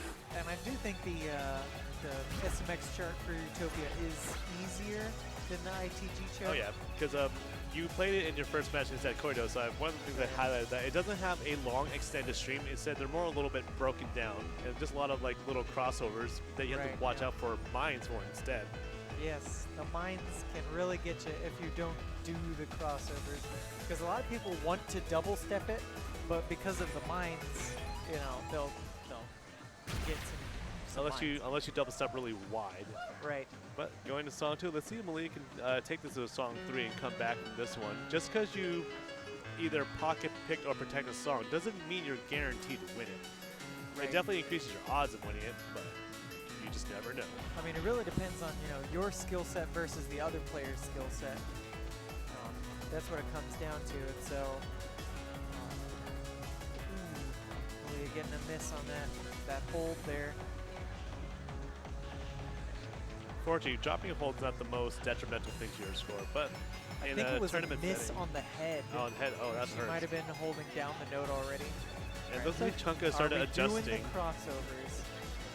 Really good double stepping here. But yeah, Chunka seems very comfortable with this song. You can see that there's still a APC going out of the chorus, or sorry, first verse of the song. Right. They both chose to double step it. I don't think either of them hit any mines, but Malia getting some yellow perfects.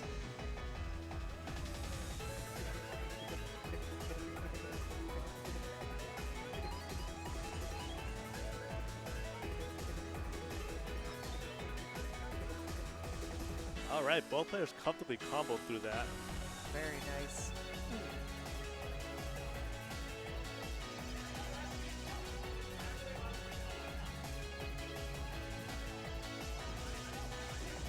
Chunka picking up his first yellow perfect.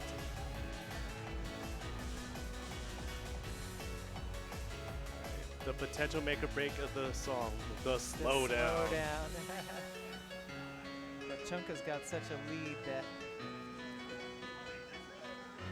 Yep, Nicely executed there. got it. Got a hex star too. Very nice. I think he got a single digit perfect with a mine hit. Yep, 5.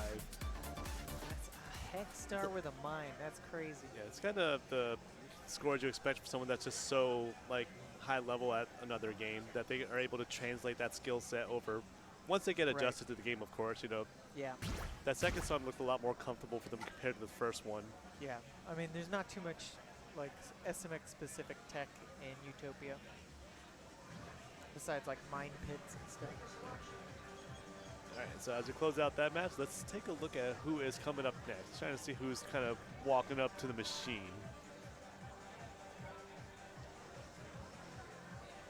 Let's see, on the other cab, I know that We have Cheesecake and Kevbo on the other cab right now against each other. So Nice, actually, very for nice. Zom, the loser of the match that's on the off-stream cab is going to be Zom's opponent. So that's going to be really exciting. So yeah, we just had Dak Corrido and Shinobi play each other how did on that cab as well. And Dak Corrido won 2-1. Wow, So he'll be I'm moving really on to- impressed by Dak Corrido's progress over the last year alone. Yeah, because I beat him last year. I think it was 2-0. It might have been like it was close, but you know, and he swept me out. So you know, or actually no, it was 2-1. I think it's 2-1. It was 2-1. That's right. But like most of, if you can do like a score comparison, he's got me on almost every song now. So That's he's happening. made incredible you do progress the grind. last year. Yeah. All right, and I see Martin again and Conrad. This would be Conrad's first appearance in the tournament today. They had a round 2 bye. Martin and Conrad. And if I am correct, Conrad was a top 8 finisher last year. Right. Yeah. Yeah, we spoke briefly before the event. They told me that they work at the rec room in Lakeland, so that has a StepManiaX machine there. It's a barcade, to my knowledge. That makes sense. Yeah, we were warming up together a little bit this morning. They have really, really solid scores. I watched them get 3 on a 21 in warm-up, so they have really, really good timing. That's pretty good. And just adjusting to the tournament caps is a really important part, so that's why getting here Right, early, yeah. just getting a couple songs in to feel it out is important. Yeah, but they're choosing to warm up with Definition of a Bad Boy. Let's summon lightning in the chat right now.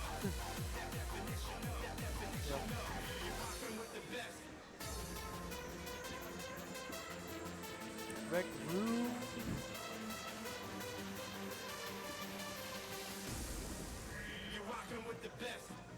And again, we just saw Martin play with Kaze.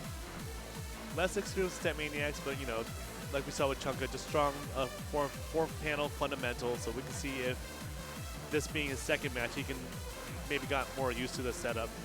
Yep. Yeah, I think the warm-up is really important.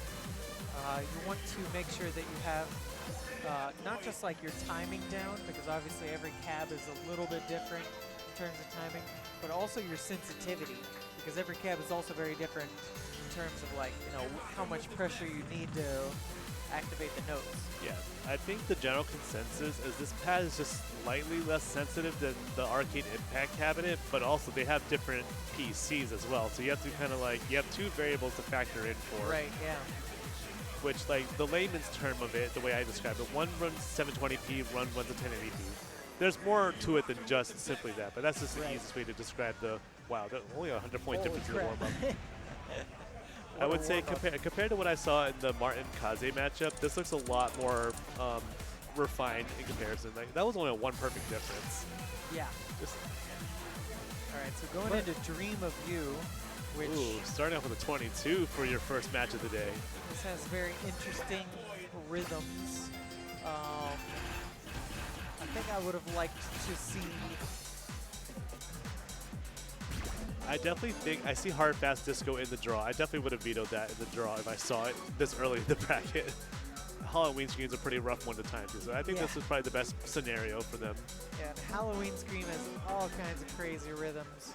It's a cool chart, just I don't know if I played it in a tournament. It's very risky. Yeah, because The it basically has Skittles, because in my opinion, it should all just be 24th gallops, because there's clearly 24th bursts in there. The gallops should sync up with the 24th notes, but they wrote them as Skittles. That's fine.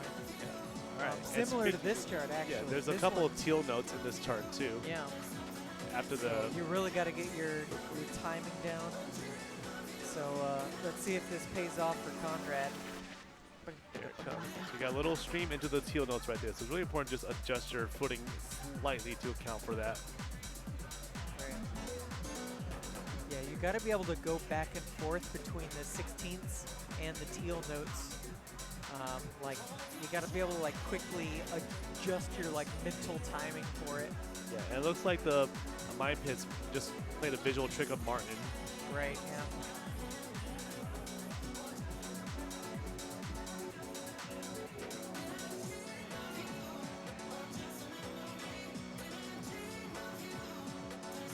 The question is, are any of them going to do the spin?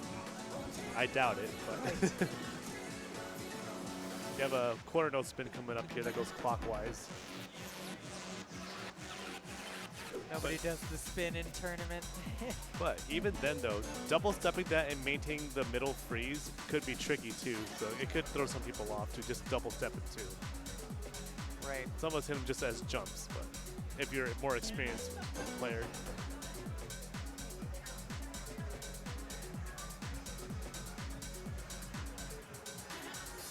Nice. Wow. An impressive hex star by Conrad, just really showing his knowledge of SMX and why he was a top 8 finisher last year. Yep, I mean, Super solid. that's a good pick. And then Bye Bye Baby Balloon. What's good about this pick for Martin is he just played it with Kaze as a warm-up song. So now he's at least familiar with the chart, so he's not completely Right. sight reading it. But what he has to watch out for, though, is I think he got around a 97 when he played it just now. He hasn't really watched his form. So that's going to be Right. the big difference maker if he can remember to, like, step a little bit wider. Right. I see the Conrad fans in chat. Let's give it up for Martin, too. Where are the Martin fans at? We saw him at the big deal, though.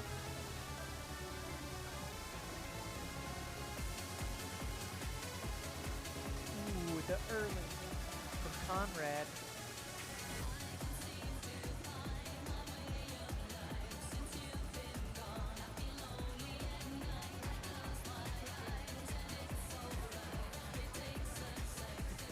Yeah, Conrad picking up early, uncharacteristically.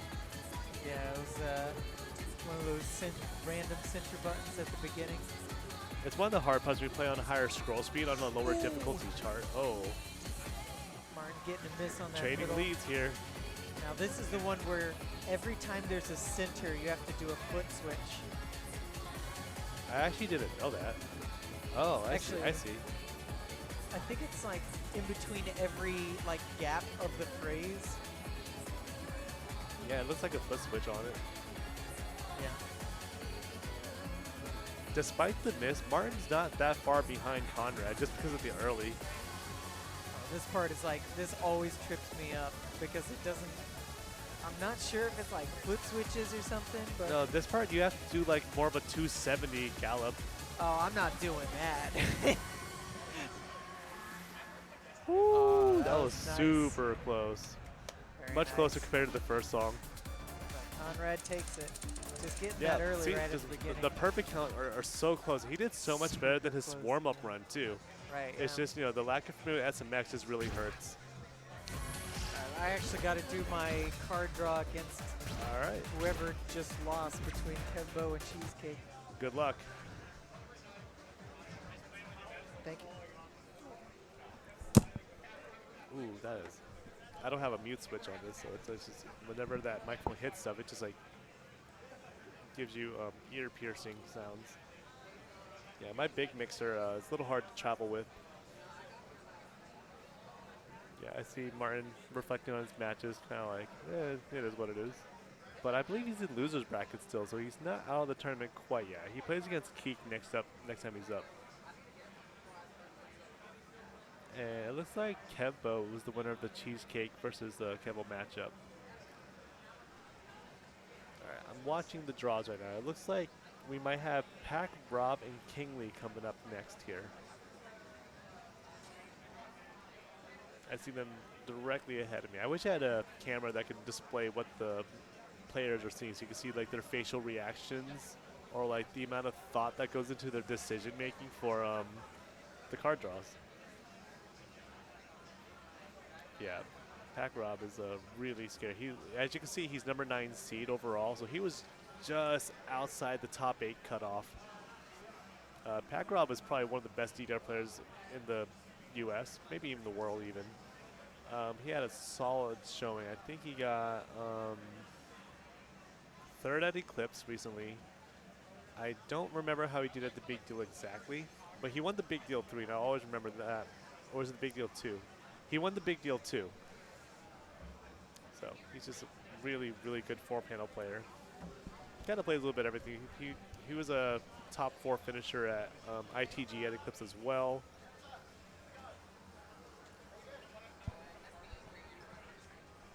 Oh, Malaysia's in the building. What's up, Malaysia? Malaysia's like the one that brings like all the hype to the party. Select your difficulty. Malaysia's like just really fun to be around. All right, I have the card draw for Pac Rob versus Kingley.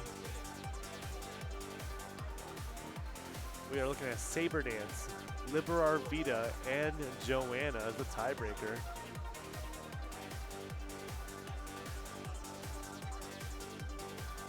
Give it your best. I see the players pulling up like the numbers on the app, figure out what their things are. Rob, you have to scan it.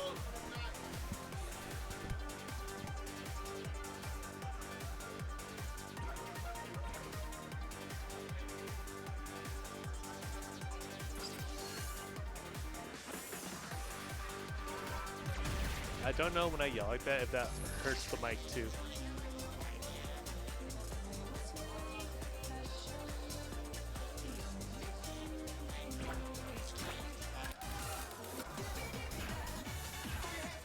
I play Pump It Up in about 45 minutes. I'll probably leave around 15 minutes from now just so I can start getting my legs moving, check in with the TO over there, see how they're doing. For the very many Jelly Slosh fans in the chat, you can see me at Music Games ATL. Myself and another top 8 player, Chesmix, are in the same Pump It Up pool. I think Chesmix seeded 5th for this event, and I seeded 6th. So we're just 1 seed apart in SMX. So it's going to be interesting to watch us play in the same Pump It Up pool. Although the fact that we're in the same Pump It Up pool is kind of crazy, just given like the experience gap between us for Pump It Up. And on the off-stream cab, we have, and Casey was like against Kaze 573 over here.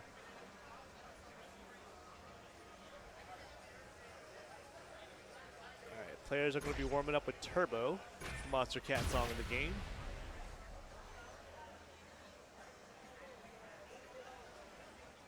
This one, for the 21 game, is typically considered one of the easier ones in the game.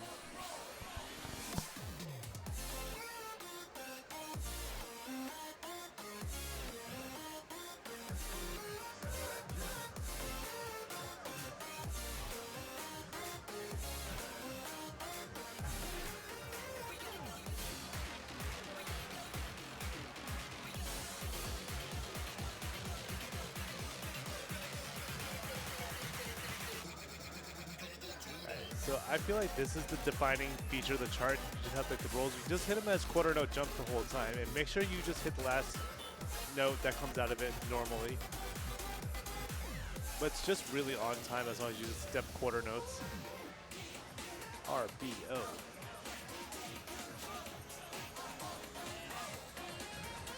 We have a crossover that they're probably going to double step. Oh. I'm a little surprised. We saw a crossover.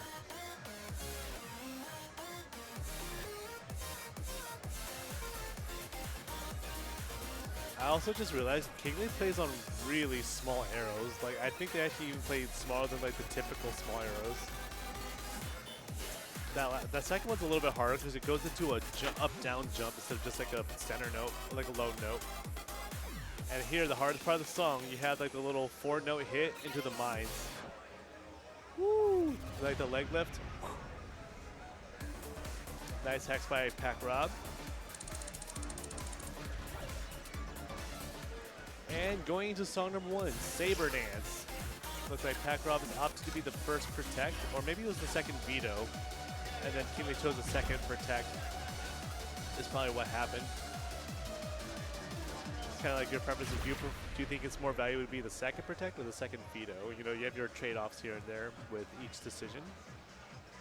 But Saber Dance, this one's by Quickman.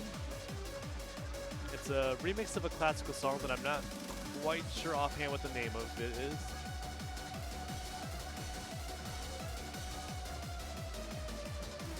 I'd say this one's a little bit on the faster side.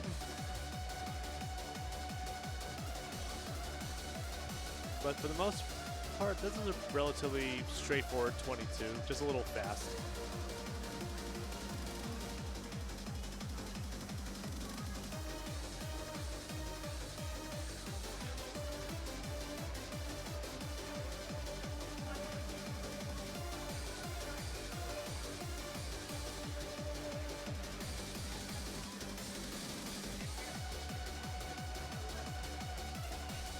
Oh, thanks, Paul.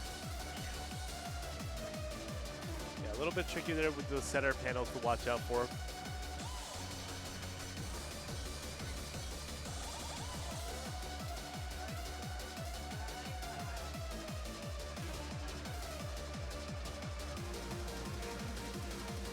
I see Kingley opting to do the actual crossover instead of double stacking.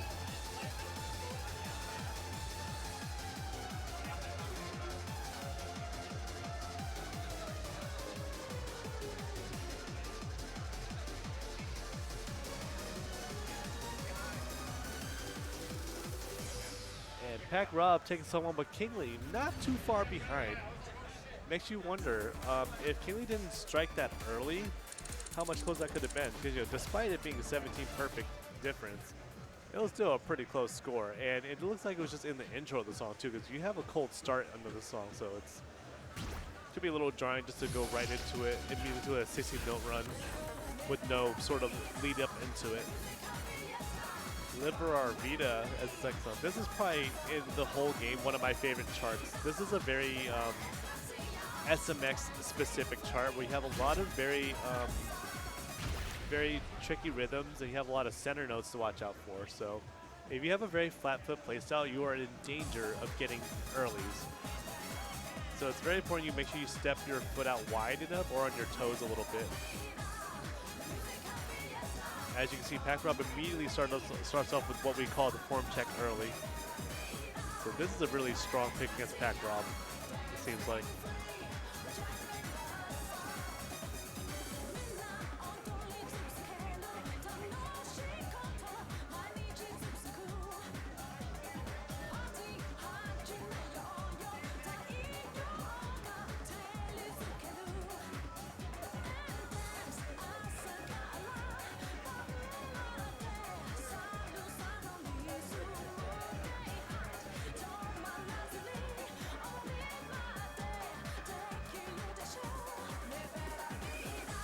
Here it comes again. It looks like Pack Rob's now adjusted to the patterns. But Kingley's still holding up solid lead over here. But now we have the foot switches into the 24th drill coming in. So this part's gonna be really important to like not mess up here. Clean. Oh, but now we have the lead trading back and forth. So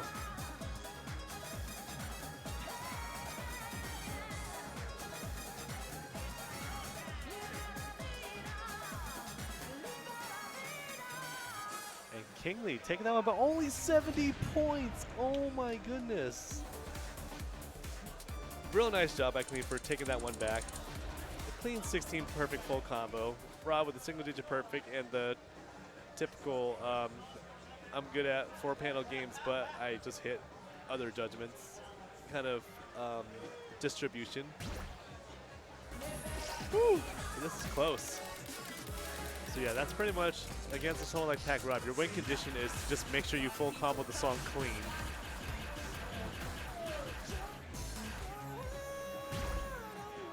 Which Joanna, for level 19, does have a couple of those center panel checks on like the, I don't want to call them kangaroos, but they're kangaroos. The dun dun dun dun dun dun dun dun.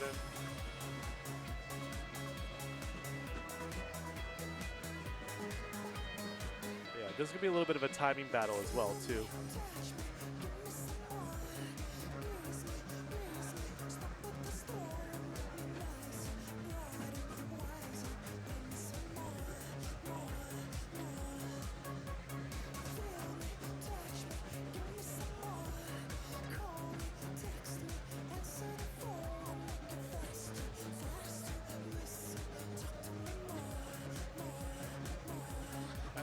Oh, lift drop, but going to the chorus, Pack Rob with a slight lead over Kingley. It looked like about 100-ish points from when I try to look at it. Alright, here's the really important part for Pack Rob to just really make sure he plays clean in this part and not hit the centers by accident. And for Kingley, just stick to his game plan, just playing real solid.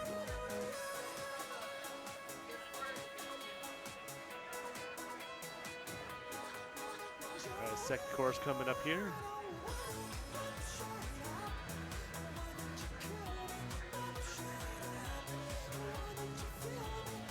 Dancing around the center panel with the pits there.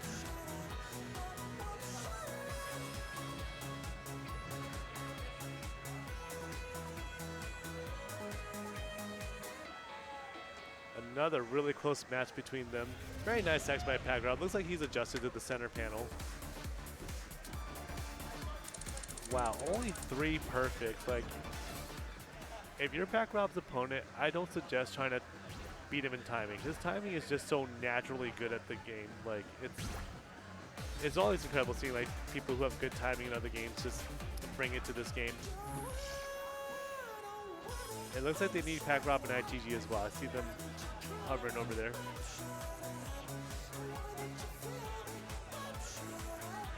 All right, coming up next on the loser side, we have Cheesecake versus Zom. Let's see what you got. So we're in losers round 2 right now, actually.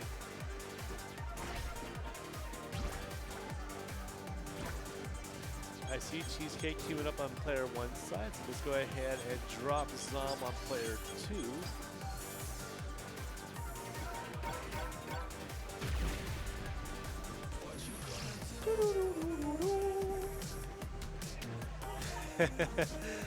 Yep, Zom loves Sweet World. Zom's almost beating me on Sweet World, actually. We had a tournament match where we played Sweet World, and he's like, I know the tech, you know the tech, and we both did horrific on it. Like, we just had like tournament jitters or something. I was like, I don't know, I literally like do so good with this every time. And we just choked. So let's see what they choose to warm up with. Alright,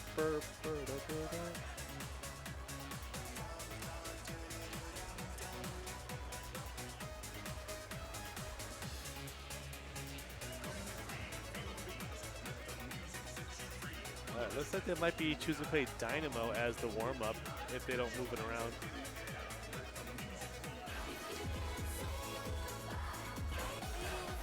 And just a quick update before they warm up. I'm just looking at the bracket real quick. We have 21 out of 41 matches for mid-division already cleared. So we're already halfway through in an hour and a half. That's insane. Like, we're moving at a really good pace here. And just to highlight, like, just like MCAT and Hids are doing such a good job managing the tournament today. It's really challenging to navigate a multi-game music event. And we had a lot of song 3s today too. But yeah, so we're looking at Dynamo, real comfy 19 chart.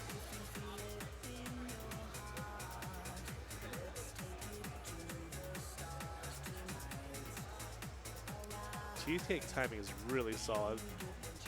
For those who didn't watch this, Cheesecake was actually the winner of lower division yesterday. She had a really some really tough opponents in lower division. Just, you know, clawed her way out against Big Matt and Little Chris.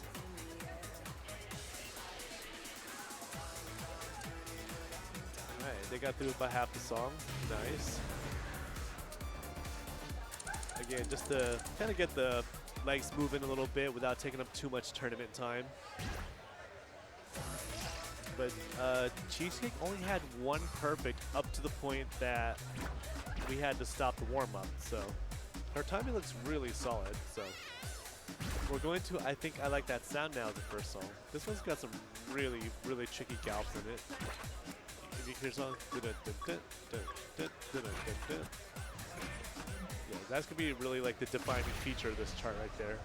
And then the barrel in the middle of the song.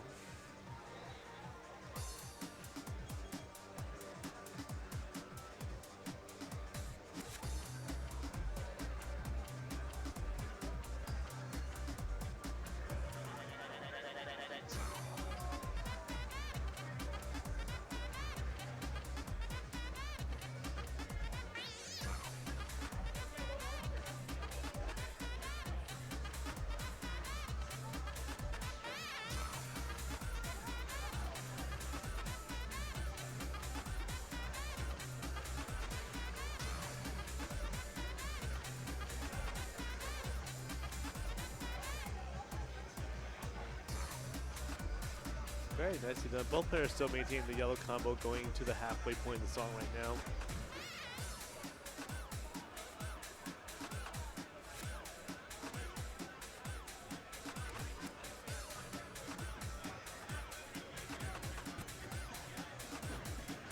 Oh no, so I'm picking up an early there. very costly to get in a match like this. Big stream coming up. Cheesecake started off a little early, but managed to adjust midstream. Really impressive adaptation there.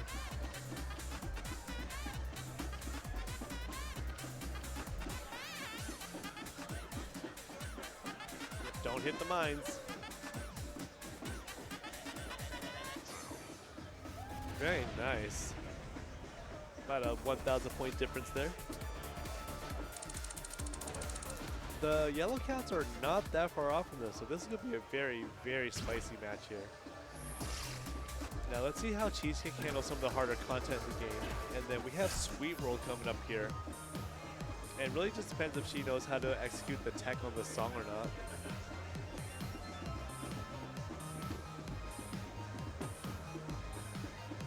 I think at the tournament I hosted last month, Jelly Fiesta Frenzy, Sweet World was the most played song in the tournament. Cheesecake just adjusting her speed mods just a bit to better read the chart.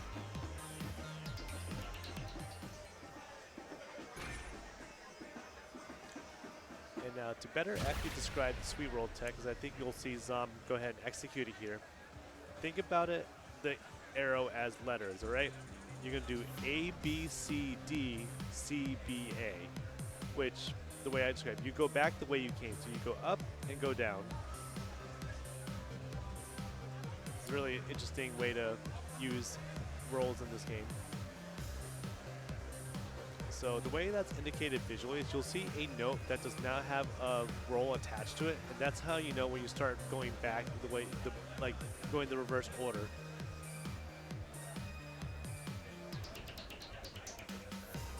Also very important to navigate the center panel tech too. Yeah, you see Zoms just very comfortably just hitting them as 8th notes, and Cheesecake's hitting them as brackets.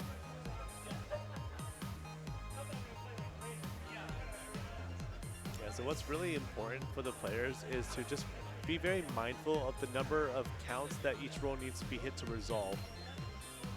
So you'll see a lot of them have like really small numbers, like 1, 2, or 3. So that's how you know, or 1 or 2. That's kind of how you know which ones need to just be stepped on again as you're going back and forth. Hey, here's a long run with the centers coming up.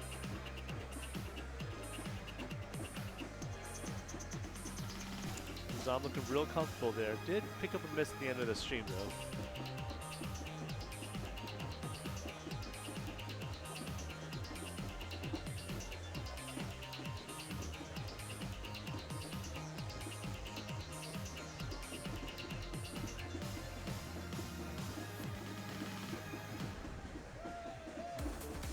Nice job.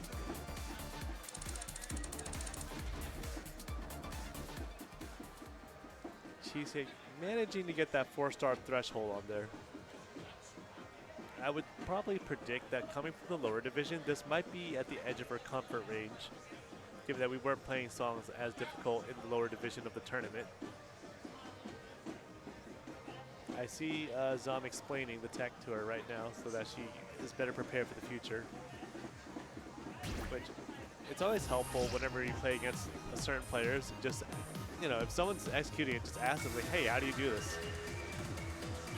I had DDR Chad Spencer in my place recently, so I would ask them how they handle certain things or what goes through their mind when they're like learning a chart to try to like parse out some rhythms or like techniques to it. So they gave me some really good information that helped me a lot as a player.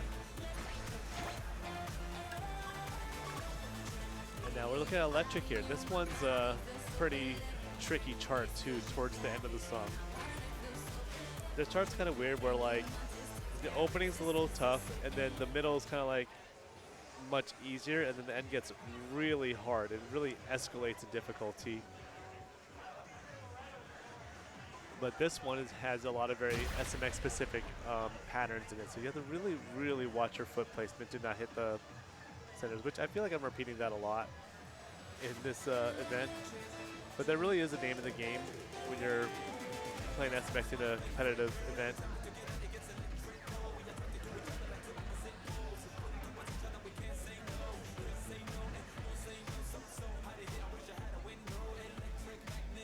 Yeah, the one that Cheesecake just got some non-yellows on. That one's really tricky to visually read.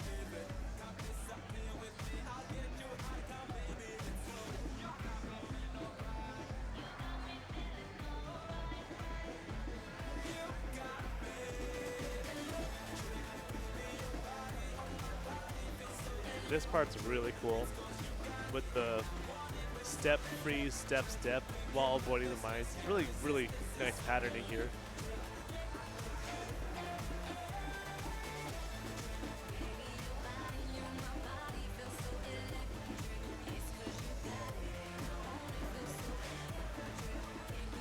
So I'm holding a gold combo going to the end of the song. We have some 30-second bursts coming here, followed by a long run with a lot of center panels.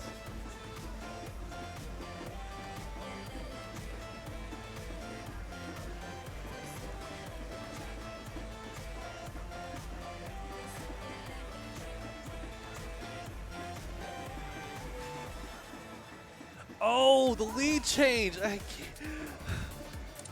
Oh my goodness!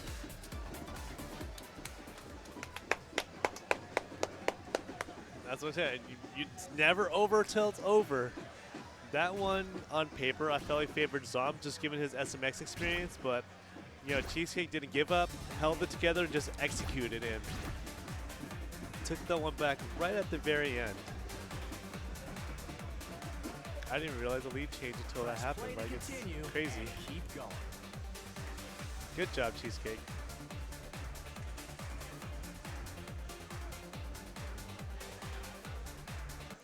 So, with the result of that, the loser of MCAT versus the winner of Tommy and Zephyr are going to play Cheesecake later on. Let me see who's playing right now. I see Made Misa. Made Misa and Chunka are on deck right now. Ooh, that's going to be a good match. Chunka and Made Misa. They should be like winners round 3, I think. Let me verify before I start. Yeah, winners round 3. So the winner of this goes into upper division winner side. So this is we're making a lot of progress here. Winners round 3.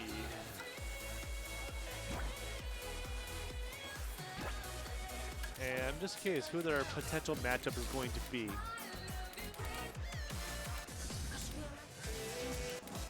So the winner of this match is going to face Chesmix in top 16.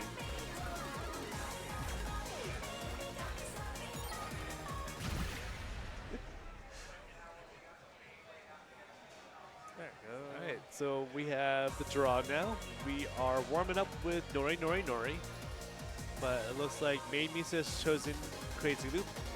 Chunka called the Wilderness, and Stop and Go is going to be the tiebreaker. I feel like a song like Crazy Loop actually is a good one for Chunka, despite it not being his Protect. This song was a very popular ITG custom, and then the chart's not too different from what I remember it being. You know, you have a lot of like longer streams in the choruses of the song.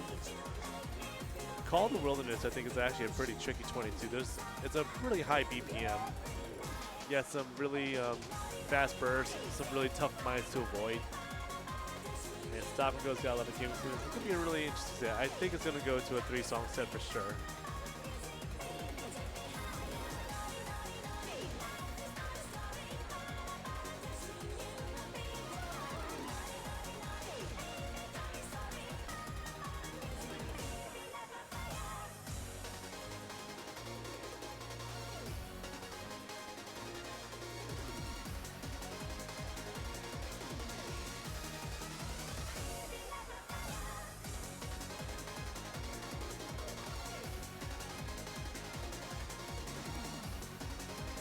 And again, this is just warm-up, so this is not going to be indicative of how the performance is going to be in real time. But as we said before, it's good to use it as like a warm-up test, speed mod check, sensitivity check. For those of you who are tuning in that are fans of Chunka or Made Misa, who are not as familiar with StepManiaX as a game, This game uses FSR sensors versus the traditional like rubber contact sensors in DDR and ITG or Pump. So you're able to actually adjust the sensitivity thresholds within the game per user, which is pretty nice, but also leaves this open can of worms. That adds another layer of variables to look into whenever there's like quote-unquote pad issues. But it's very nice having that option available to you just at a glance. It helps accommodate for different play styles and also like different different weights for people. You have Taekwondo Boy, who I don't think we've seen on stream, who's very light, and you have people like me who step very hard, so like it's very good that we can fine-tune to our preferences. But going to song 1 of Winners Round 3 here with Chunka vs. Made Me, so we're going to Crazy Loop. Taking pictures with hotties. The song is so good.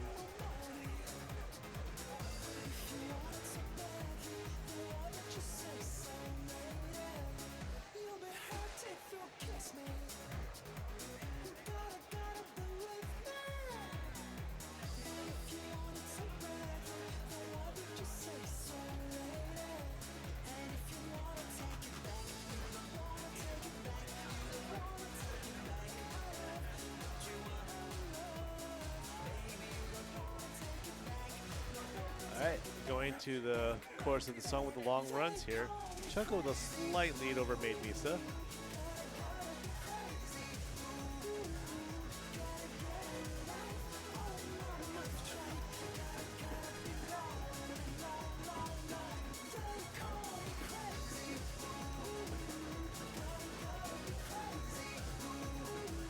Now?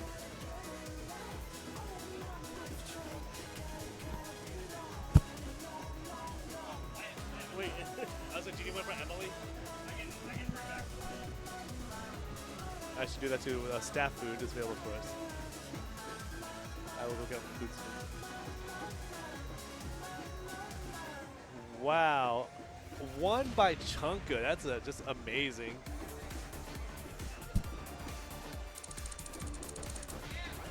But yeah, as I mentioned, even though that wasn't Chunka's Protect, it's a song that's been in ITG in the past before, and the chart's very similar.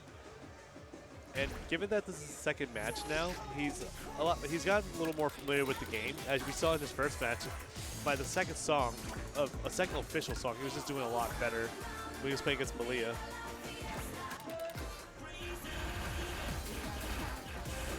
Yeah, that's something you have to really consider when you're handling your protects against your opponent. Like, did this song against someone that plays ITG in other games in general, did this song exist in another game in any capacity? I might want to avoid picking that. The Call of the Wilderness. This one's a pretty tough chart. It's very interesting that Chunka chose Protected. Although looking at the vetoed songs, this was the other highest difficulty level chart in the song, so I'm thinking that might have been the strategy here. It's also got a really high BPM too. I want to say they're like 220 or 240 eighth notes coming up here.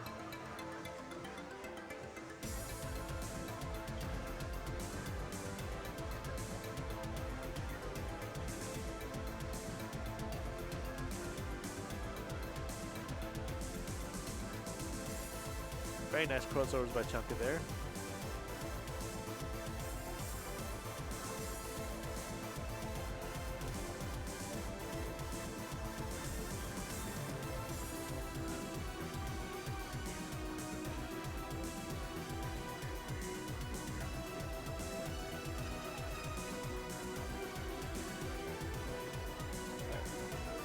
We got another fairly difficult section coming here with the mind dodges here.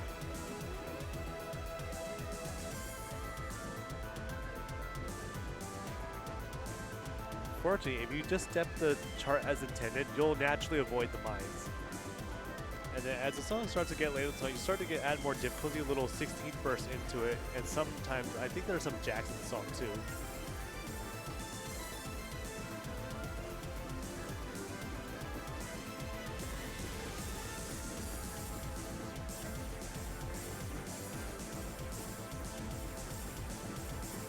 It's the bursting.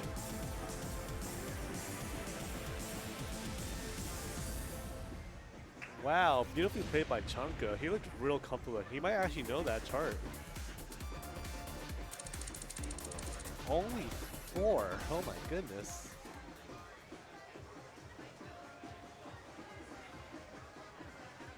So Paul advances to the upper division to play against Chesmix whenever we get to that point. So he gets a little bit of a break before he plays again.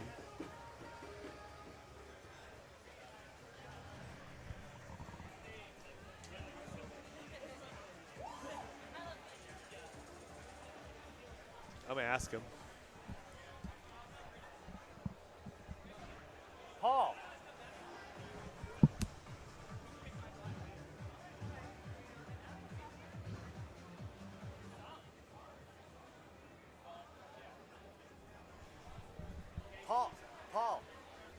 Paul, was that a sight read? What the heck? Yeah, that was a sight read for him. So yeah, I figured the first one was. Yeah, those are both sight reads for Paul. Oh, Craig's game, hello. Given Chunka's overall experience of 4-panel, how did he end up in mids? His overall seeding, I could actually just pull up right now for everybody in the bracket here. Let's go to mids. He was pretty high up there. I think he's like number 12 or something. Chunka was 13th. Actually, one behind Made Misa, actually. Yeah, he was 13th overall for seeding. Am I not signed into Sheets? So that's what I think happened earlier. Sheet sign in. We're waiting for matches to queue up, so it's okay. Don't leave the boards. Sorted. Let me see. Can y'all see this? Not well, but hold on. Let me cook. Transform. Fit to screen. Oh, good enough, right? So for Chunka at 13, what really did it for him was I don't think he attempted Bleep Bloop enough times to get a Hex Star, because everyone that is above, like in the top 8 seedings at least, has at least a Hex Star on Bleep Bloop, starting with Pac Rob. But even Pac Rob with a flag on Closer to Heaven and a Hex Star on Bleep Bloop is still behind, a bunch of other people. In case that gives any insight on what happened there. Go back to the bracket. I see Kingly up right now, so it looks like we're playing Kingly. Where's their match? Select Oh yeah, let's do it. I lost here. Okay. Oh, right there. Select That one? options. Is it Kingly and Big Matt? I can't see who's on the other side. I think so. I see a name badge. Yeah, I see it. Big Matt. All right, they just logged in. Sorry, from my perspective, there's a cabinet screen covering the second player until they actually back up from the screen.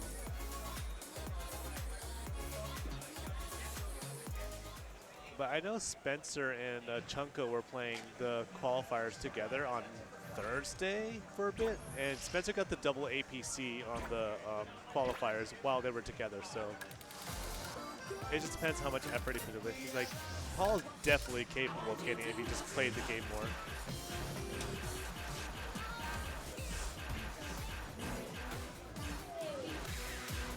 All right.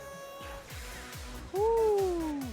We're starting off this draw with Your Own Destiny, Poco Loco, and Forever Day. So we start off pretty hot, and then we kind of take it down a notch. Ooh, I don't know about warming up with a 19 going to 24, but especially for Big Matt. He's looking real festive with the 4th of July shorts on, though. Big Matt was the second place finisher of the lower division. Really solid timing, old school player. We talked about him a little bit yesterday. He just plays through raw fundamentals, has really solid timing. And then we saw Kingly play against Pac Rob earlier. Pac Rob and Kingly had really close matches too.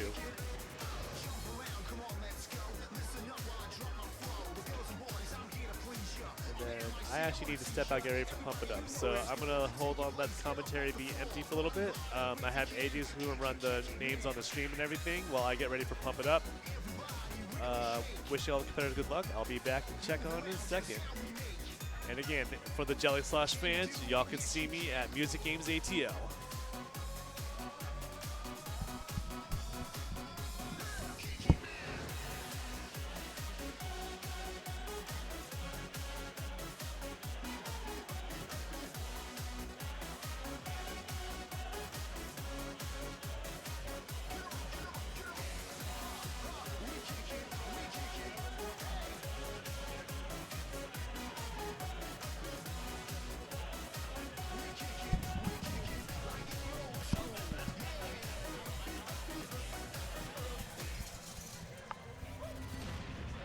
All right, I'm jumping back in.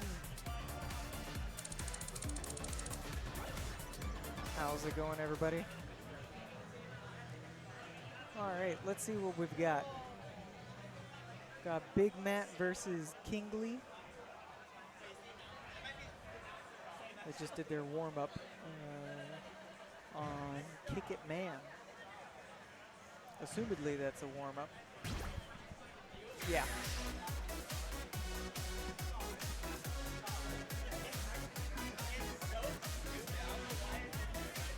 What great scores.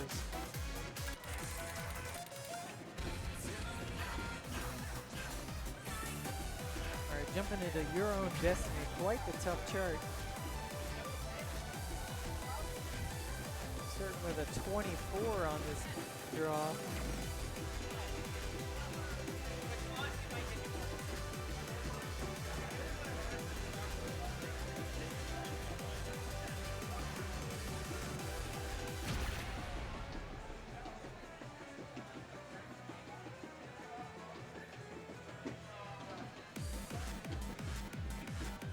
Oh, interesting.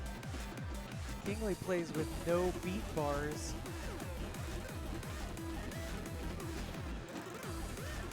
Big Matt already having some issues with the center buttons.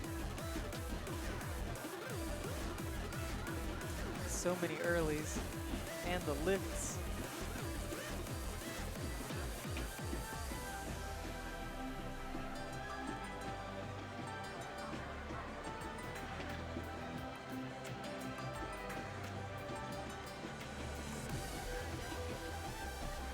This is pretty much the only break you get in this song.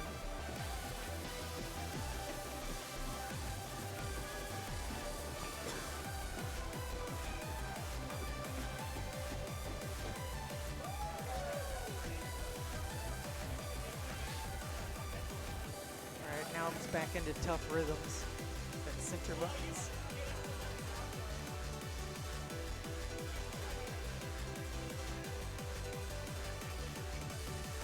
And Big Matt is really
we had Dak Corrido versus Zephyr on the other cab, and they were super close on Gargoyle. But Zephyr's going to take that one moving on.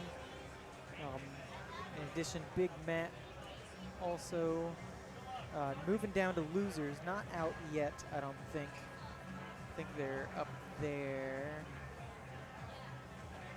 Let's see, King. No, wait. Oh, no, wait. This was losers. Oh, that's right. Oh, man. Uh-oh. Let's There see. it is. Oh, yeah, there it is. Okay, so yeah. So Big Matt is out. Kingly moving on, gonna face, and Casey was like.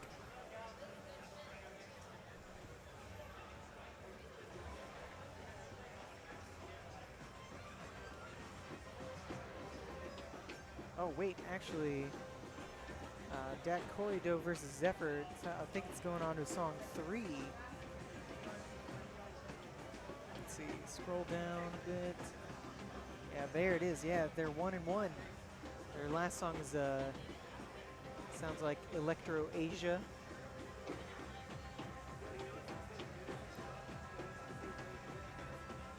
Yeah, so you see the brackets down there in chat. If you want to follow along, we are updating them live. So as players win games, we are keeping track of that.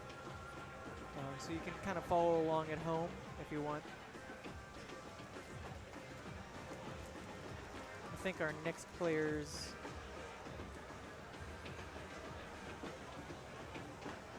I think we're currently waiting on players in other games. So we're not going to have anything on this cab for a little bit.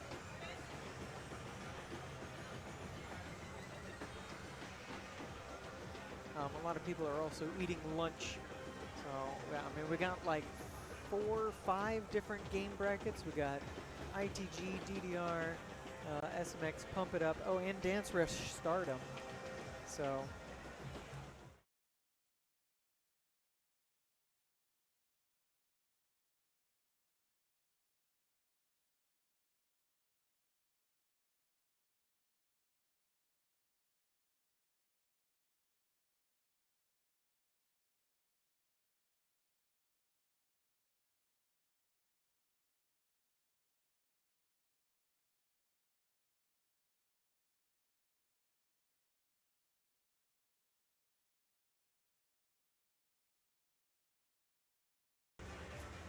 So let's take a quick look at the bracket here.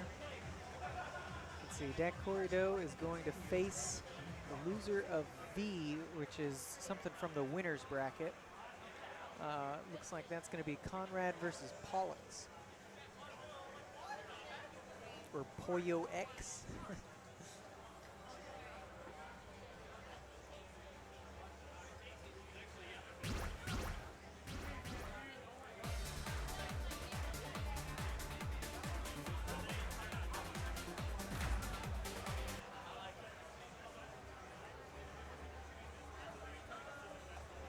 Well, it looks like we're getting some card draws going on now.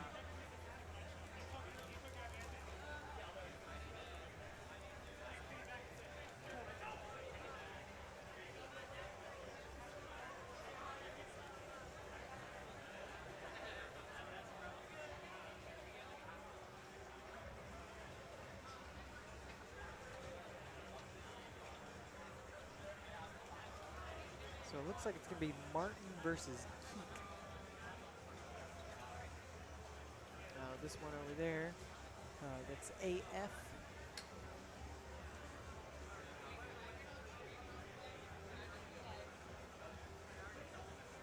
And I'm sure we'll be getting the card draws sent over to us pretty soon.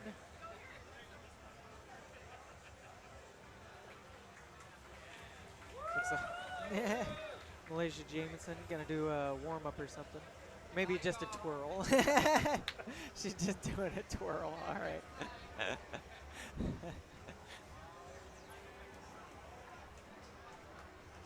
Yeah, I believe she's not competing in StepManiaX this day. I think this tournament go around she's opting out, but she will be in Extreme.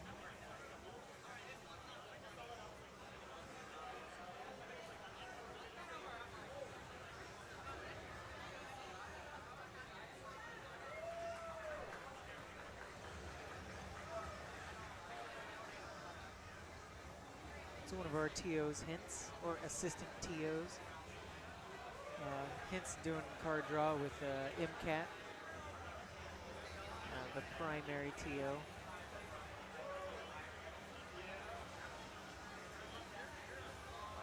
All right, it looks like we've got the card draw. Yep, Keek versus Martin. It looks like first up is going to be Turbo. Very interesting 21, got a little bit of tech in there. And then Sunshine, very, very fast chart, very fast 22. And then we're going to end up with Dies Irae, I think that's how it's pronounced. Or possibly Dies Irae. I think it's a classical song, remixed by Jason Creasy, the guy who did Psalm Pilot.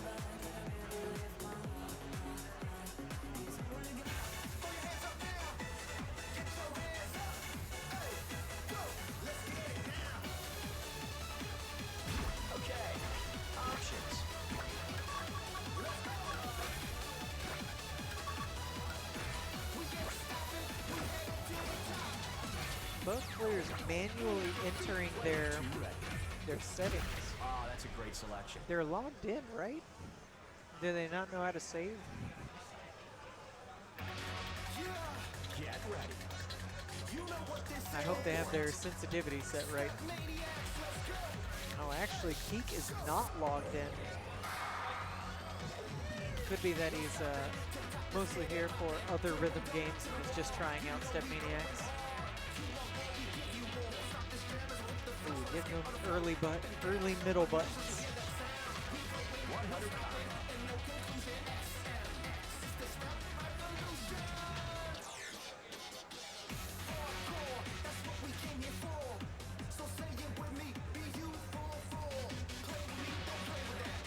Of course, this is just a warm-up, so but it can,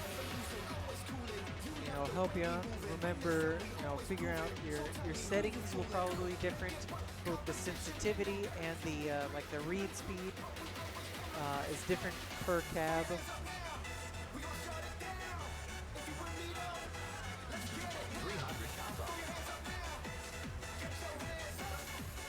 I'm not sure what that was, but it wasn't good.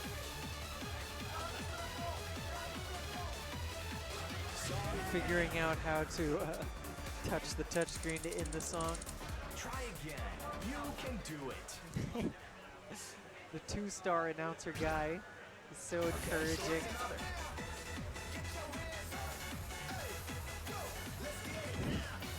It's so funny. The 1-star voice lines are like, "What the heck was that? Did you wake up on the wrong side of the bed?" But the 2-star is like, "Come on, just try again. You'll get it next time."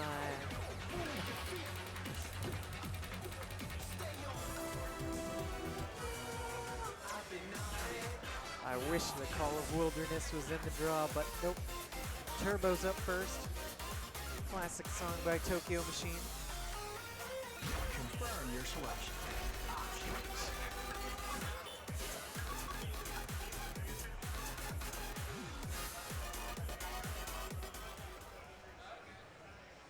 Nothing too crazy in Turbo. Mostly it's just about the rhythms. And then the big mine. Like there's like 20 mines right at the end of the song. You just have to lift up your feet. Let's see what you can do. So hopefully nobody gets $800 boomed. Are you ready? Begin.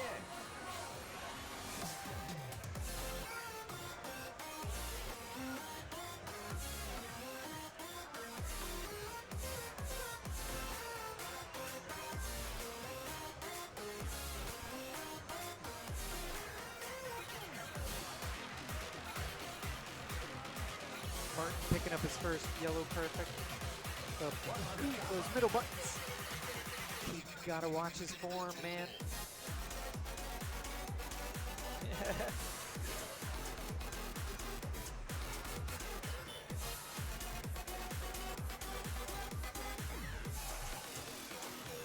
$200 combo.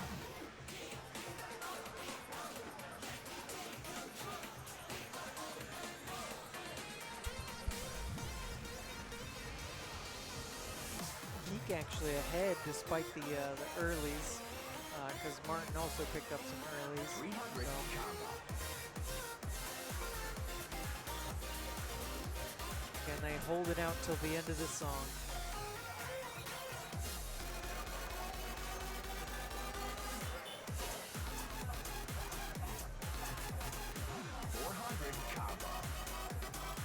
Yep, nothing crazy from here on out, just the last note. All right, nobody got boomed. Good, good, good. All right, so Keek takes that one. 11 perfects. That's, wow, look at how close that score was. He did 200 points. Woo-wee.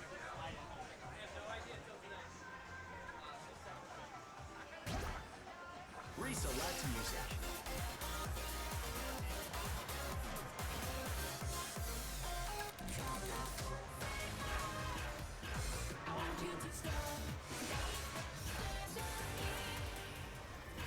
All right, moving on to Sunshine.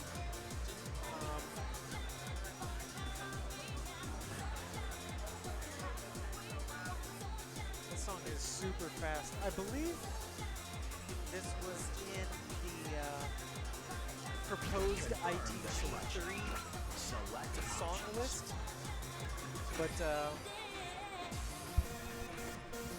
as we all know, ITG3 was never officially Player released. 2, ready. Okay, let's see what you've got. Are you ready? So that could be why Keek picked this one. He might be familiar with the song.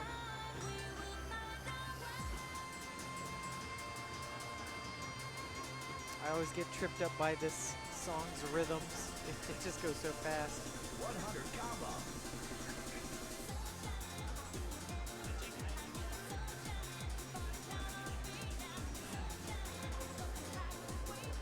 Oh, was this in ITG2? Thank you for the correction, Ryudo. I played so much ITG2, I don't know why I don't remember this song from it.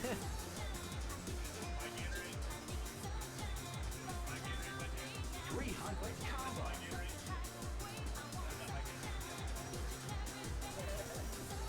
I just picked this up when I was like, 400 combo. oh man, it's so close. And there's not anything really tricky for pretty much the entire rest of the song. It's almost all 8 notes. 500 combo.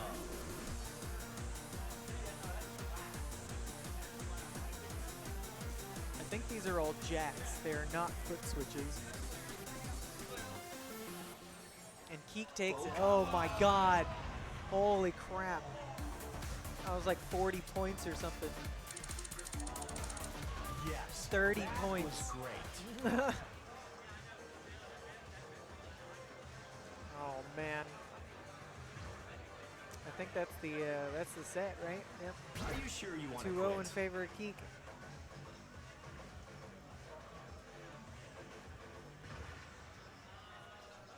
Player 1 ended.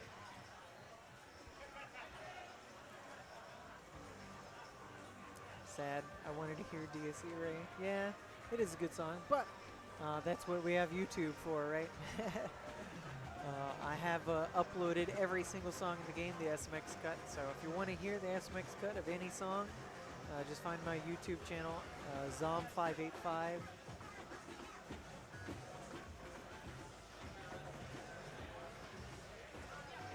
And I believe the charts for most, not all songs, but most songs are uploaded to SMX repository. So if you want to see the charts, you can look there. But right now, let's see who we got going. haven't sure gotten you wanna the quit? card draw for these players over. yet. Select difficulty. Oh, it's Poyo X versus Conrad.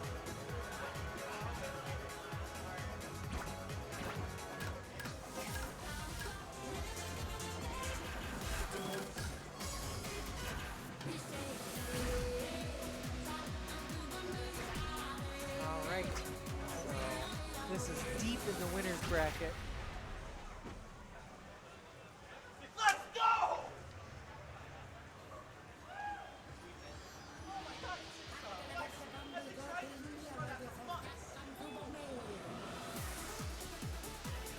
Looks like we are warming up on Stockholm to Bombay.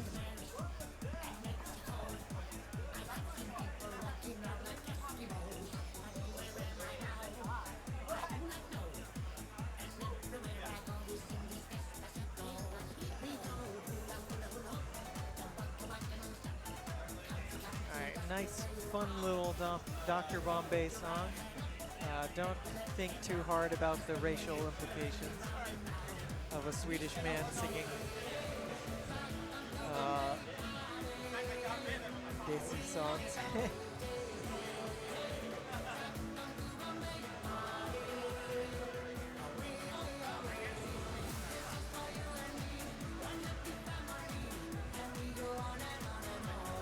I believe Conrad was in top 8 of the previous CEO.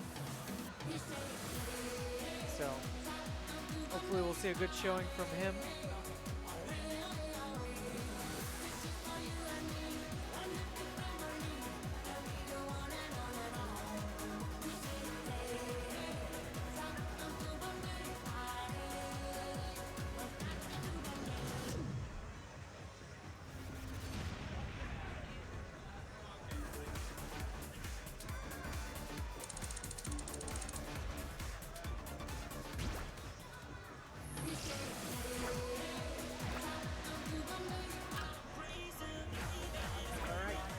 With Lemmings on the run.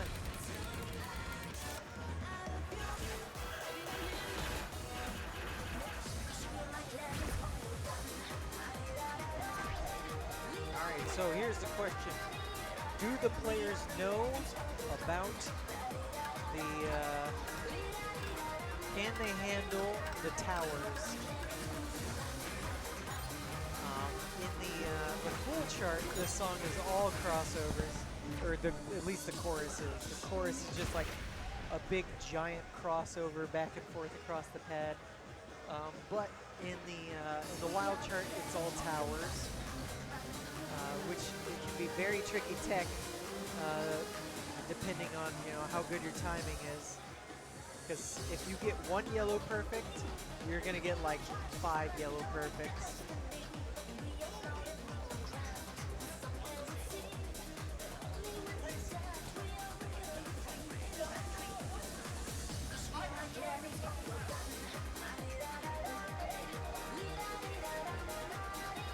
Conrad getting early there. Yeah, Poyo X does seem to be a little bit better on his towers.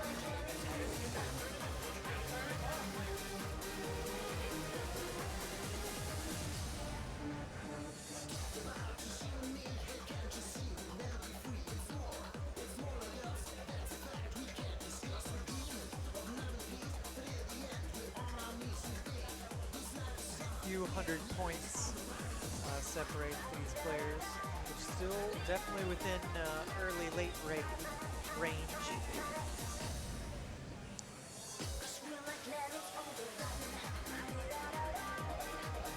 Poyo X looks locked in like crazy. There's a reason he protected this song.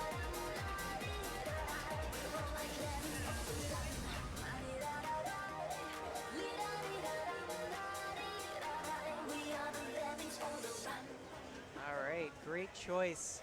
Is that like 1-2? That is a crazy one perfect. Absolutely insane. One. That's crazy. Oh boy.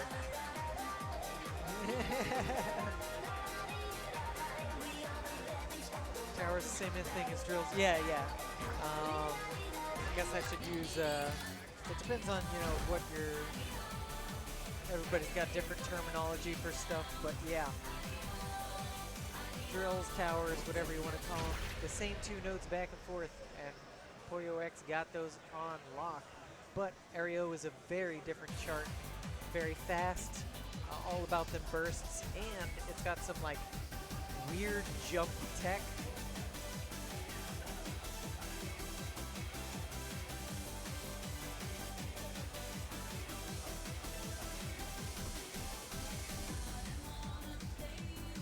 Pink Yoga Ball, you right.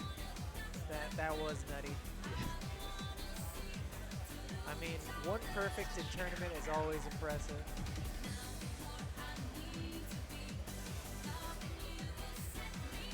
No matter the song, especially a song like that. Alright, Conrad pulling ahead. PoyoX got a miss pretty early on in the song, but there's plenty more to come.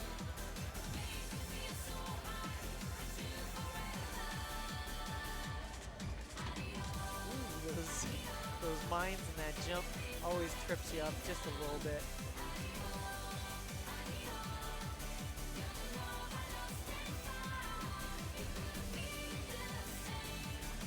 Ooh, both players getting that mine because they're not doing the crossover. You gotta do that crossover. Of course, it's easy to just double step it. But in this chart, they're like, no, no, no. You're gonna do my tech, you're gonna like it.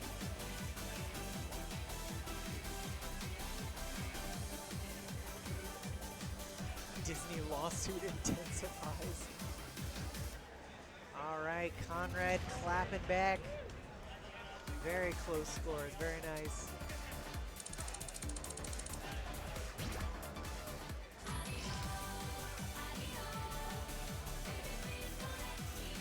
That means we're going to song 3, Classic Madness.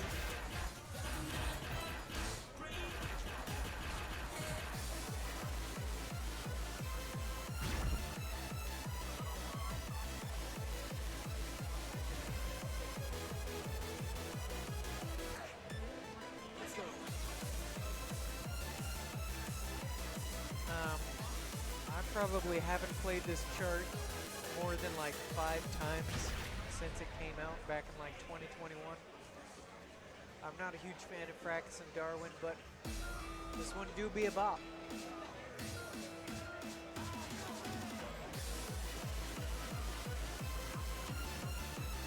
We got more drills, more towers. I think I would consider these more drills because they're only like 5 note bursts. Whereas towers are really, really long drills.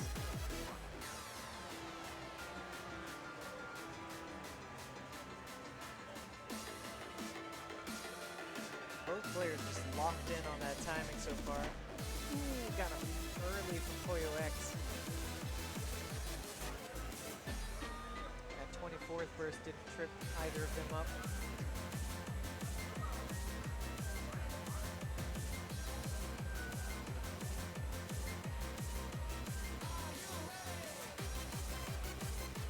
Crossover bits.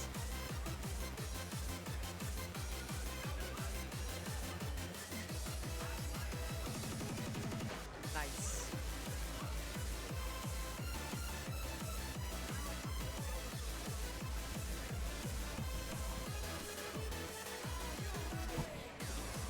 Yeah, PoyoX timing's just a little bit better so far, even with this early. He is pulling ahead of Conrad. And he seals it within 100 points. Oh man, super close.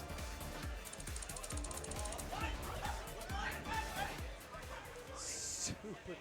One perfect and 2 early. What kind of score even is that? What the heck?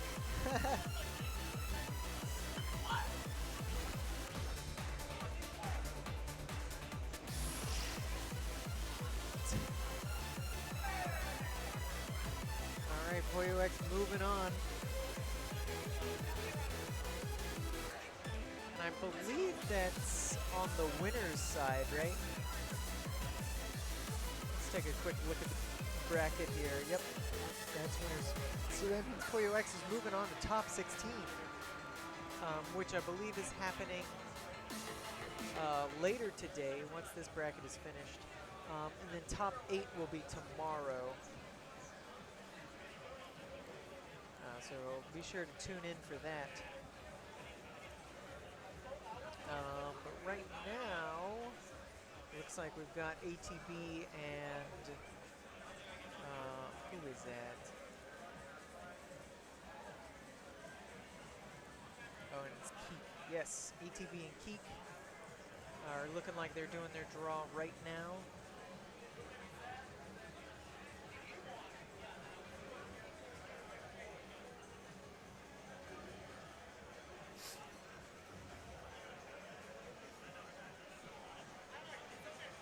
We actually don't have anything on the other cab.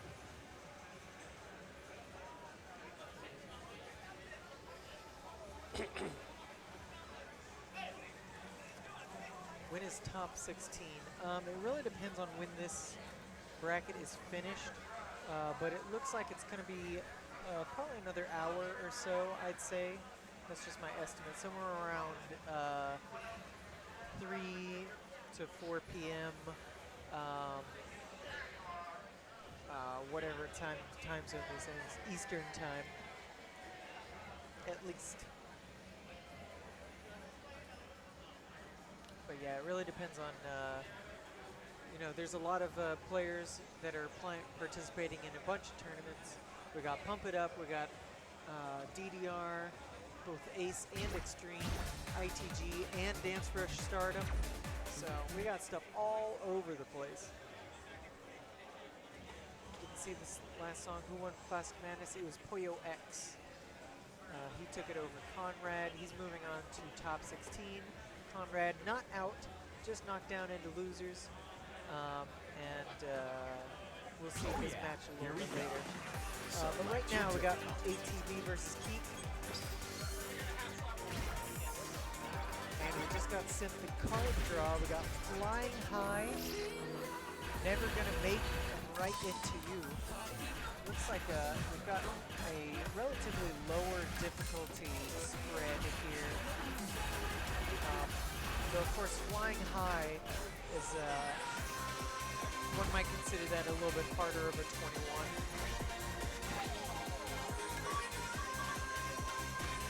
It kind of depends on, you know, your skill set. Everybody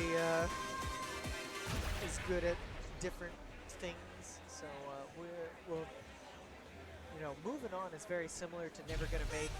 I think this is from an older DDR mix, maybe 4th mix or something, but don't hold me to that because I'm not super familiar with anything pre-Max.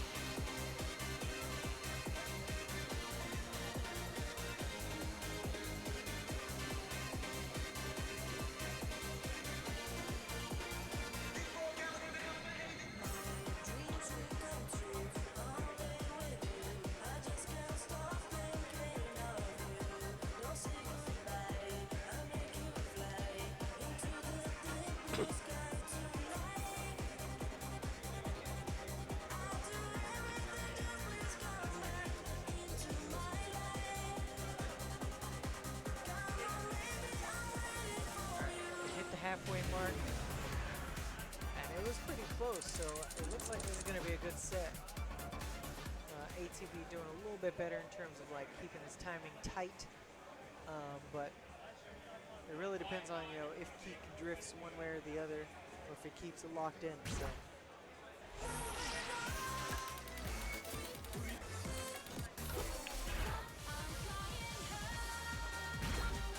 Alright, starting with Flying High.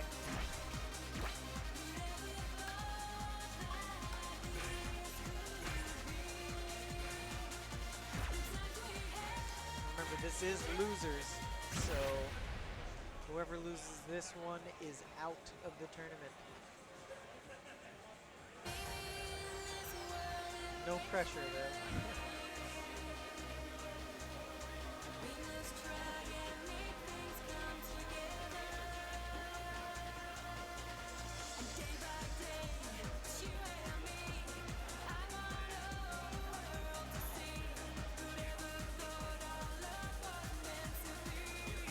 All right, starting to get into the weird rhythms here.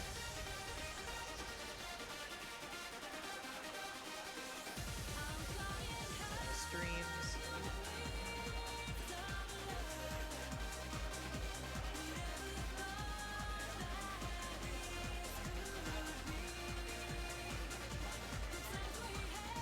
Both players doing a great job of avoiding, you know, early's lates on these strange rhythms. You know, if you're not prepared or you guess wrong about what the rhythm is supposed to be,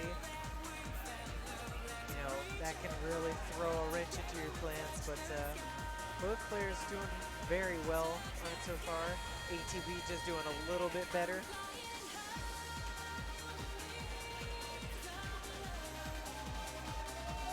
But all it takes is probably just like, you know, one early late. Ooh. Keep hitting one of them earlies. And a miss. Ooh, ooh. Oh, ATB also hitting a late button.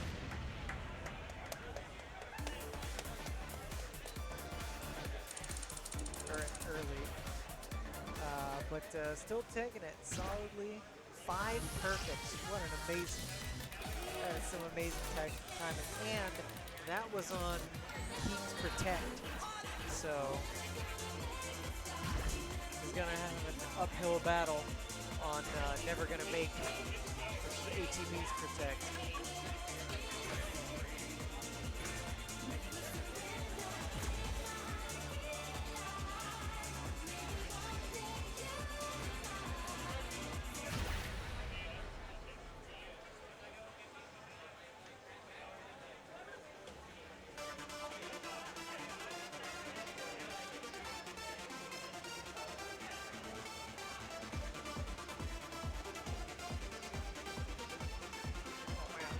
Flashing lights.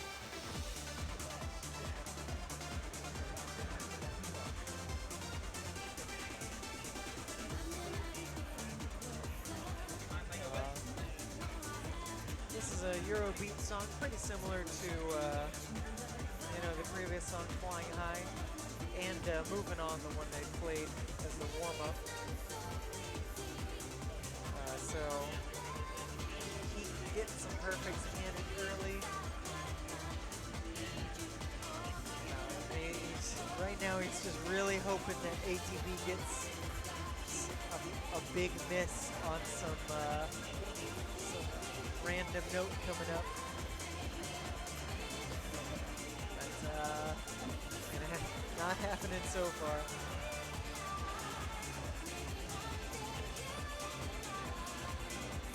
ATB very, you know, very experienced with SMX and SMX Tech.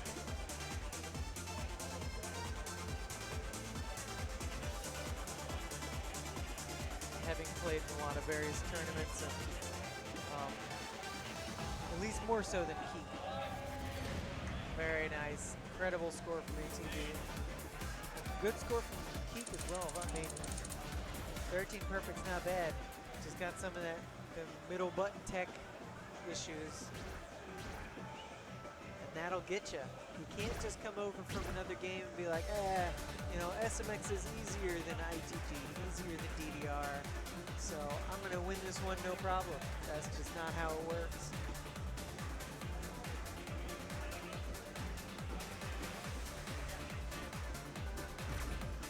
All right, so ATB moving on against Made Misa. Select your difficulty. Who is, I believe, warming up on the other cab right now. Looks like it's going to be Jack Corrido dabbing on a pool. He's versing Conrad. starting with that crab dab. You love to see it.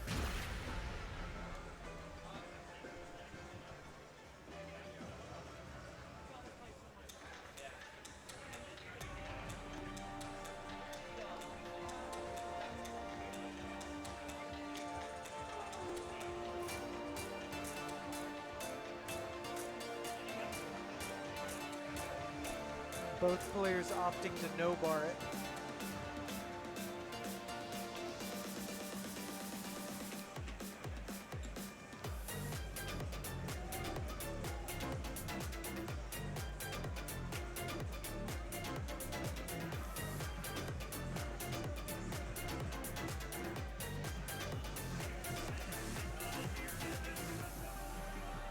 We having fun with it.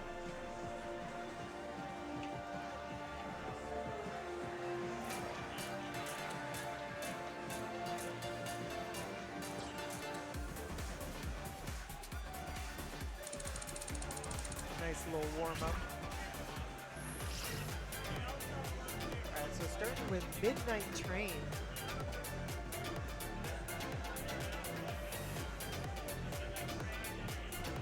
Which is I would say it's a good pick for Corey.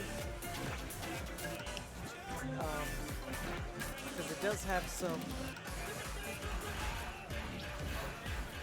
SMX specific tech.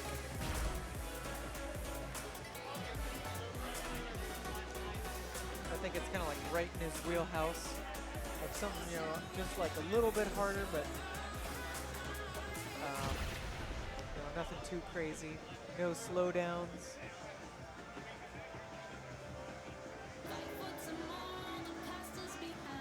And it's just a jam.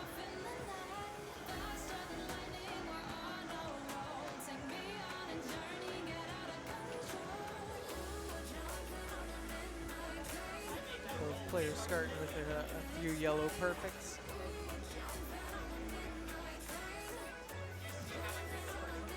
This is just the warm-up. Now here it comes. Here's the stuff.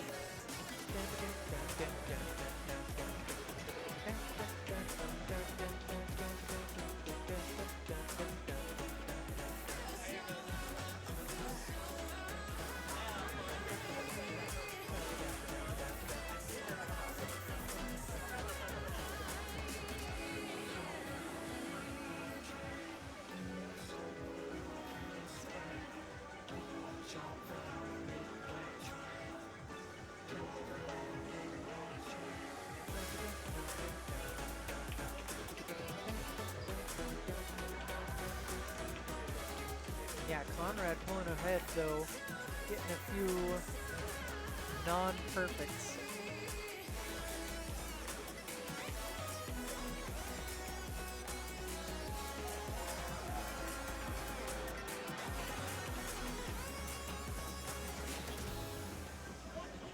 Oh my gosh, a 99, even with the grate. That's a crazy score right there.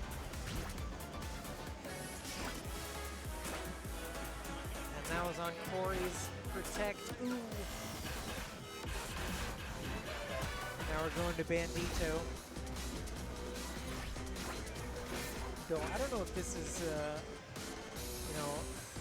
particularly favoring Conrad. I mean, he protected it, so he must be familiar with it. But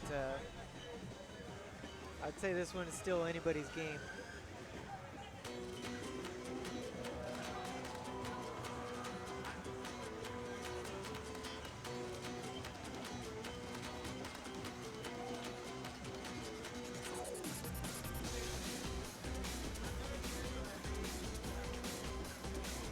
Bursts.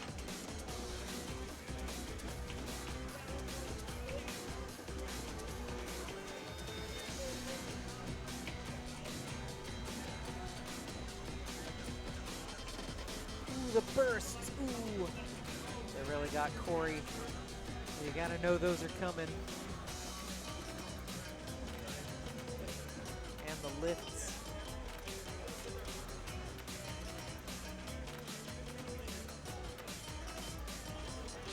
here comes the crossover part.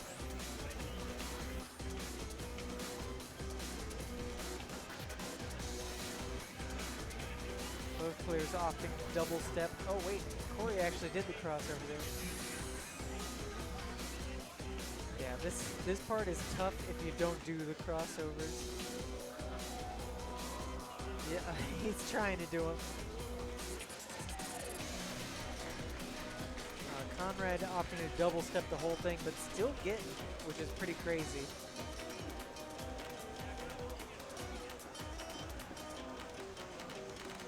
Yep, Conrad was just a little bit more locked in than Corey was. And Corey is out. But still a fantastic showing from him.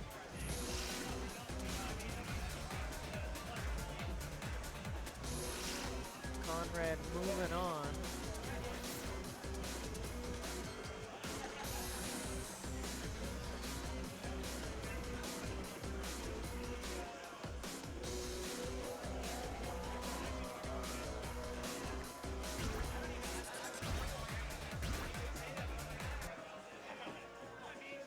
Let's take a quick look at the bracket here.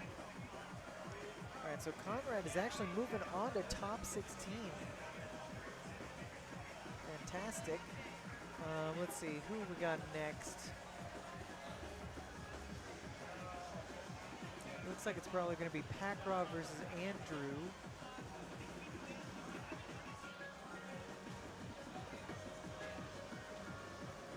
And Maid Misa is warming up on the other cab.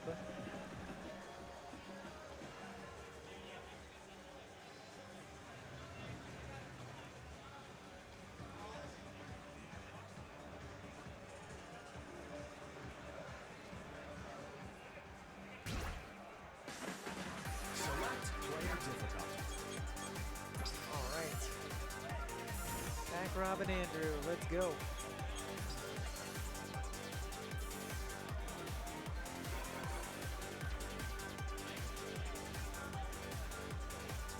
Winner of this moves on to top 16.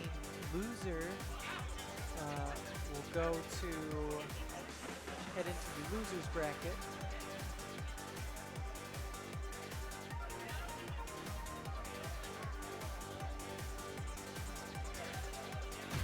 All right, we just got the card draw here. Ooh, but double pocket protect. That is not something you see every day.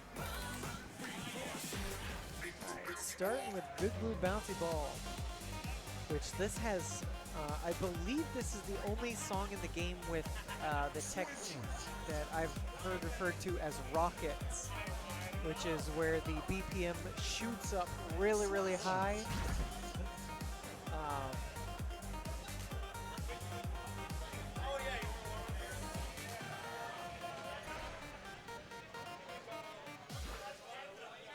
I think they might actually swap over to a warm-up song. Yeah. Yep. All right, warming up on Birdie. One of the easiest songs in the game. You know, or the easiest wilds, that is, of course. What's up, Miso Soup? Good luck, Andrew. Good luck, Pakrov. I love seeing the encouragement.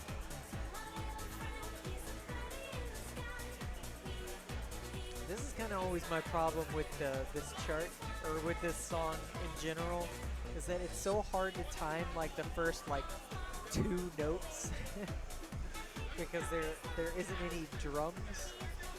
So I always get yellow perfects on the first few notes, and then you know, at that point you've lost the APC. You're like, why even bother locking it? You know.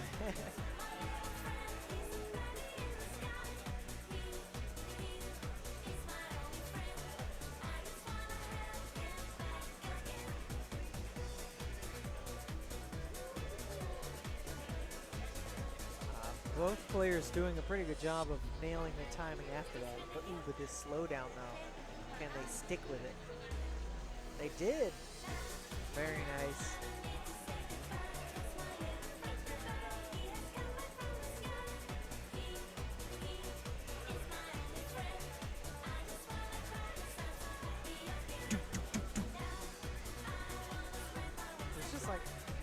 big jump bursts in the middle of the song for some reason. I believe it's a Kyle Ward trick. He loves doing stuff like that. Great scores on that warm-up. I don't know if they were supposed to only do half that song, but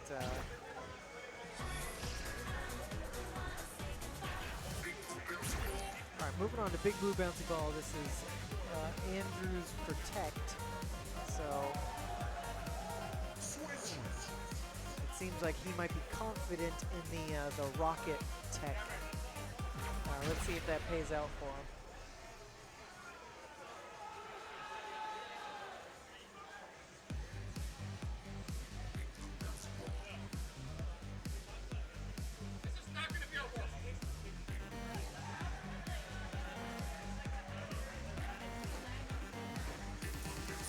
All right, and the slowdown.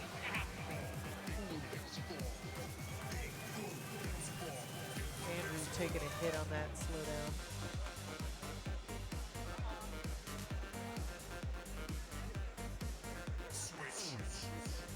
Oh my gosh. Packrob taking a huge hit. He wasn't ready for the rockets. Right, he started to get it the second time. And he is ahead of Andrew, surprisingly. Andrew missing the lifts.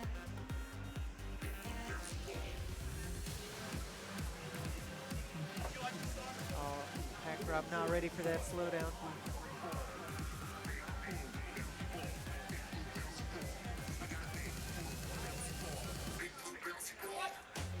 Great timing from both players on that 16th run in the slowdown, or I guess they were 30 seconds, but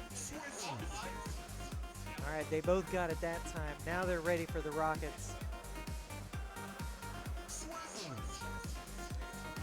Packrob still taking a hit. Ooh, actually, that puts Andrew in the lead. Can he hold it?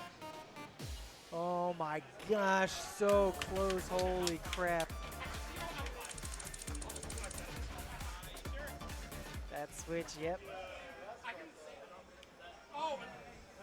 Andrew definitely taking a hit right at the beginning, but then he held it.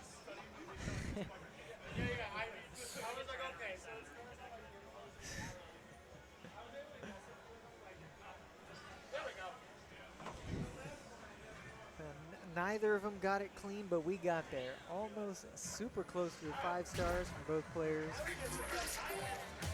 We'll see what they can do on Rainbow Rave Parade, which is Packrob Protect. Assumedly, he should be able to hold this one together a little bit harder.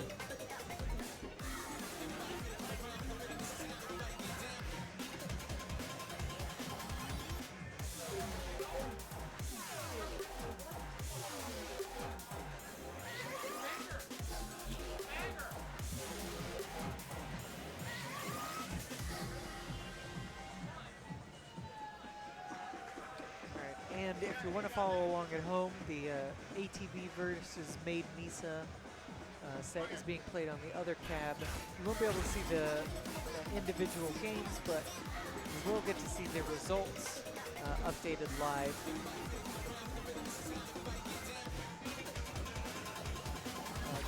I think Bang Bracket in chat sends a link to the Start GG page if you want to see that. All right. This song has some great tech. I think this is one of the, this is a Mandodo chart if I remember correctly, and he always writes just amazing tech stuff. All right, those foot switches. Yep, anytime you see the mine, that indicates a foot switch. So much stream too. Packrob holding it. Ooh, that crossover. Ooh. And the brackets. Packrob really holding it together. This is his pocket pick, so.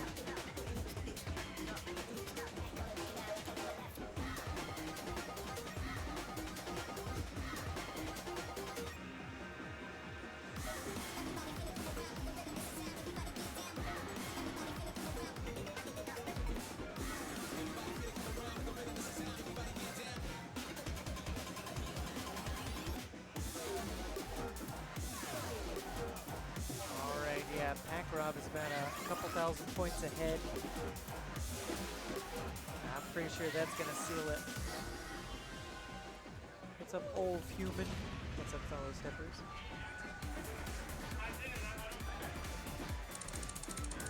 Chiron! Yo!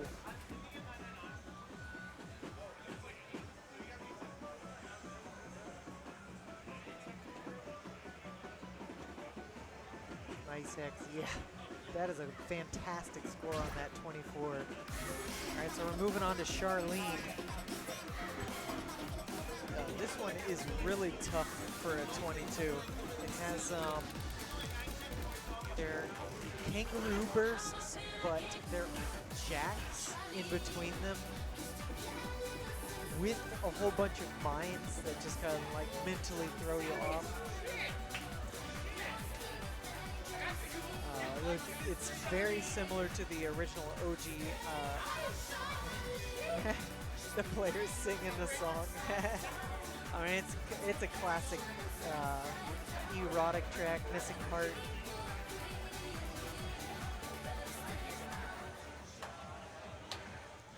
Oh, they're jamming.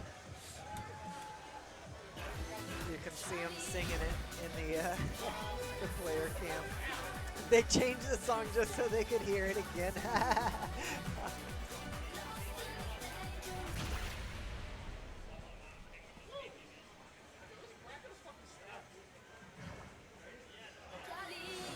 What's up, Mikoto-tan? Yeah, we got high skill level here at CEO. We got a lot of great players, very high ranking players. Of course, this is just the middle bracket. If you want to see even harder stuff, higher level play, we got top 16 coming up in just an hour or two. And then we got top 8 tomorrow around, I want to say 4 p.m. I don't remember the exact time, but oh my god, those mines just, it just makes it so hard. Because you can't leave your foot there.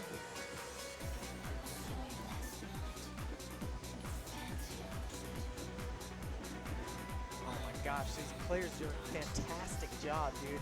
Holy crap, look at this accuracy. Ooh, Pack Rob hitting a mine, sending it over to Andrew.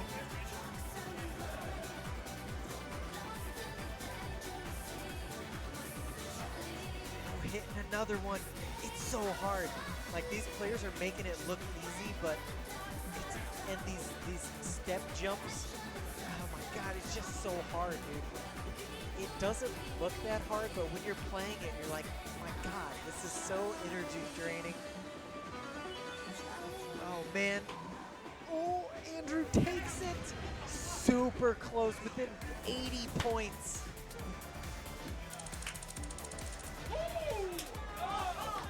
Holy crap.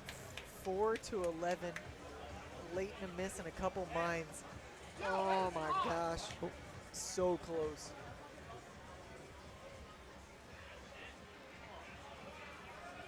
Better stay off the jumps and the mines. That's great, Ulf. I'm using that one.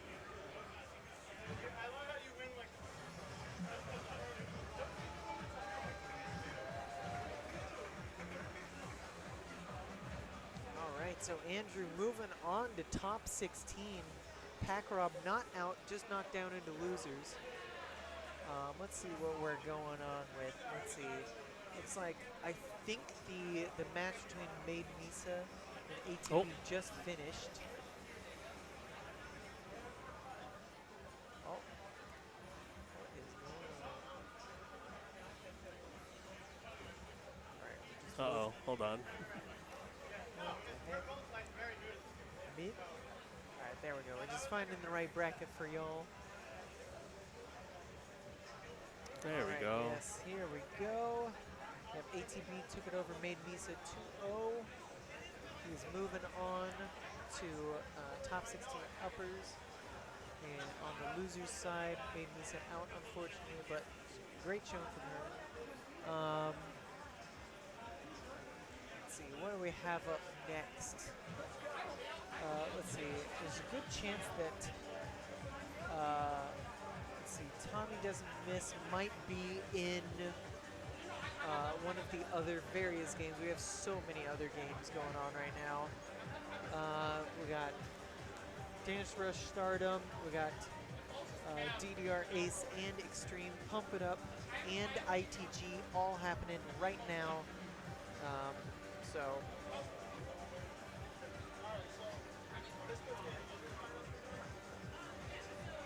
it's really a lot of this bracket is just finding time for players to play their matches. We gotta like reserve them.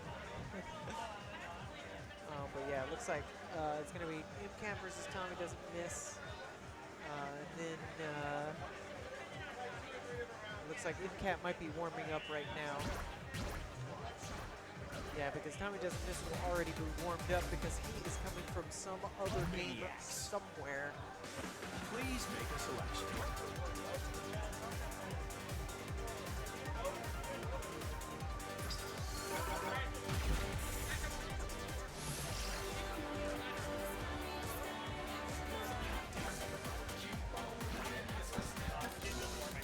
Okay.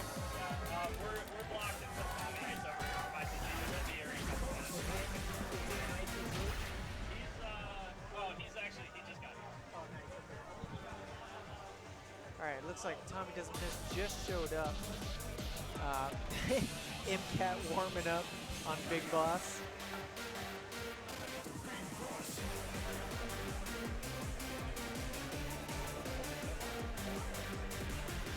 Interesting. Did she change her note skin? MCAT used to play always on, I think it's called Vivid, the one that looks like, DDR arrows. This is the first time I'm seeing her using the default note skin. Very interesting.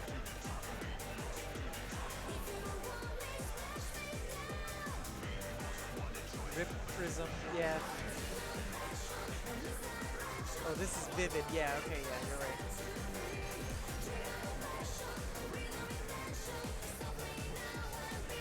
So many players play with Vivid that I just think it's the default. I play on Chrome. I think I'm like the only player that plays on Chrome.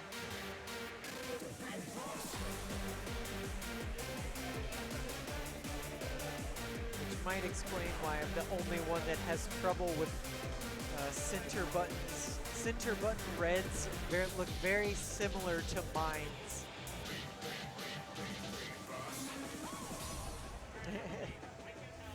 Gotta play that Big Boss. Is Big Boss the new main song in terms of warm-ups? Yeah, I mean, everybody loves Big Boss. Pilot always plays it. I mean, I think Senpai plays it. It's the one. It's the hip new song. It's the new crab rave, basically.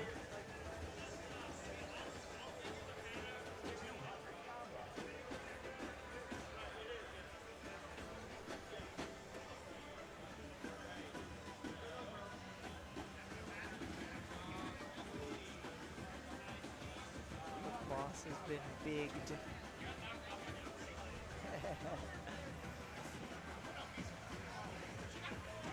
Looks like Tommy Doesn't Miss versus MCAT. They're picking their songs right now. We'll get that in just a minute. I know I saw Tommy Doesn't Miss on Pump It Up a little bit earlier today. He actually got all perfects and one bad on a song. Which was kind of funny to see, but I can't remember what difficulty it was. It's always one of those oof moments, you know.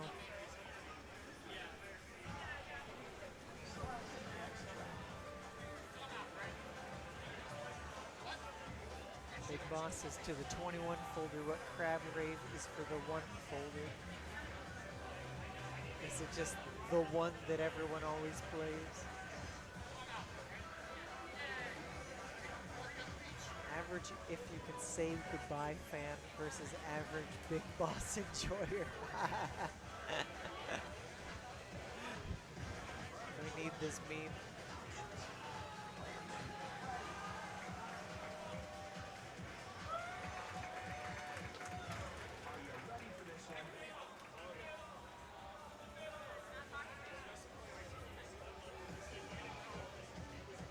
Man, this is a long card draw.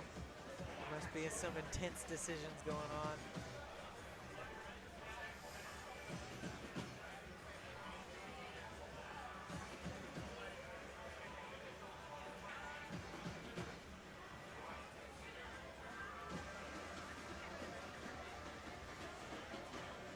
The big thing that Tommy doesn't miss is an opportunity to play in literally every dance game.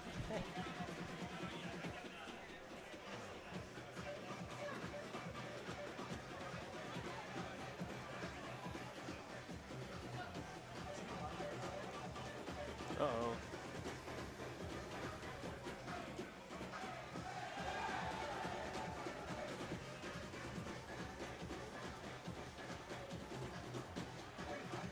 What is going on? Looks like we're cleaning off the pads.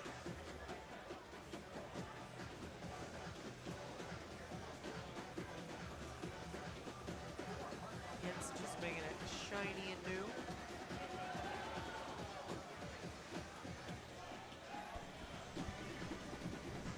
You can hear stars playing on the other cap. I believe it's just like an exhibition. Some players just playing.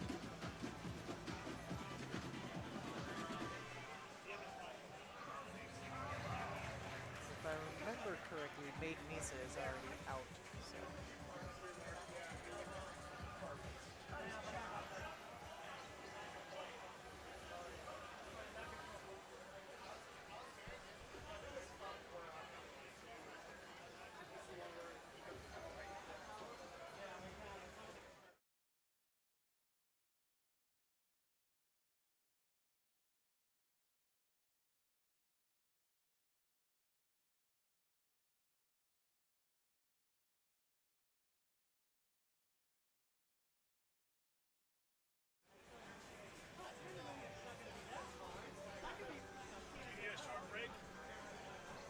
Sure. You taking over? All right, we got Jelly Slosh jumping in.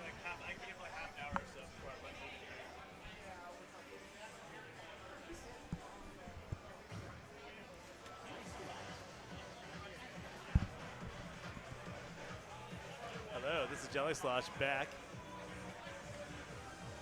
at the table. I just finished playing Pump It Up. I need to see the outcome of my other opponents to see if I advance or not. But as of right now, I am the first place in the pool. But there's 4 more players playing. But I've been trying to keep an eye on the StepManiaX matches. They've been insane. On the off-stream cap, people are just going off. All right, here we have the TO of StepManiaX at CEO 2024, MCAT, making an appearance for the first time on the stream today. We watched her play yesterday. She got first place in the women's non-binary division.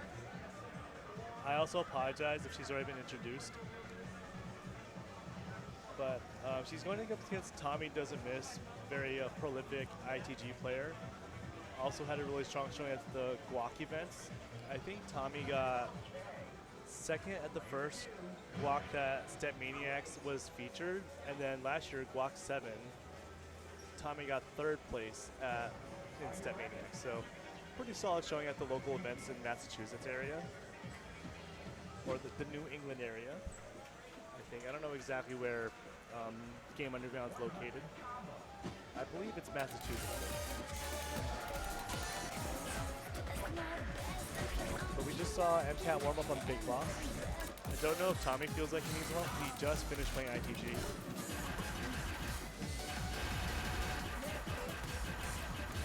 They're in the 22 folder right now, so they seem to be cycling through the songs. They might be going to Electric right now. Oh, they're doing Life Slide for a warm-up. And then Tommy's getting ready to log into the game. Yeah, Life Ride's a pretty chill 22. very consistent stepping, a couple little bursts here and there. The main difficulty I feel like in the chart is you have a couple of jacks that kind of come at you. So you just gotta be really prepared to have clean form on the jacks when they appear. But as long as you keep pretty stable form, you're pretty much locked in on this chart. As long as you can just stay consistent on it. It's pretty, a lot of people's probably first 22 like 99s and above. The really big thing using this warm-up is getting used to the cab. And then for someone like MCAT who's been just running the tournament all day, just getting her blood flowing in her legs. A lot of us understand how hard it is to run an event or run a tournament in addition to competing in it.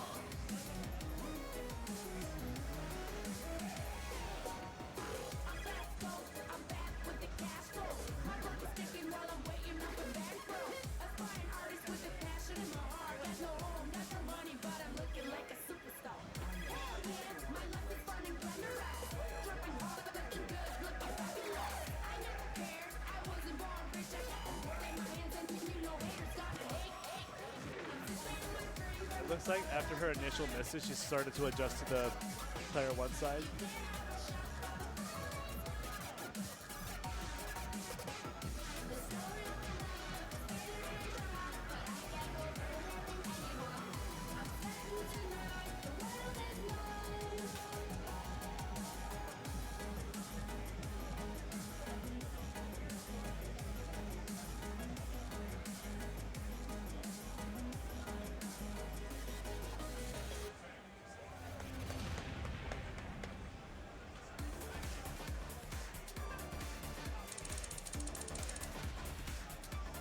Very solid yellow card. Just gotta clean up those non-perfects, which is just, just adjusting to playing again after sitting down most of the day. She's been here since like 10 in the morning. Just managing the tournament, grinding up the players, doing a lot of delegation of like, here, you play here, I need to get this and that.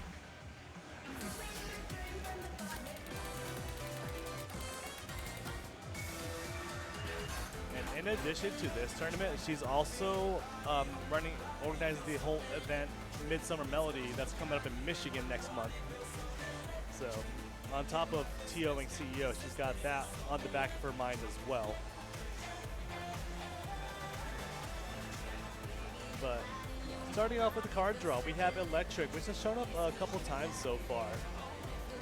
Against a player like Tommy doesn't miss, who's more of an ITG player, I think Electric's a really solid selection, given that it has a lot of SMX specific tech towards the end of the song, a lot of the center panel runs that you have to really be on your toes for. So her main win conditions to make sure she doesn't miss and just play really clean towards the end of it. And for Tommy, he's just got to be able to adapt to the patterns on the fly. Which for someone like Tommy who plays a lot of ITG tech, he's very familiar with a lot of different patterns you see into the game.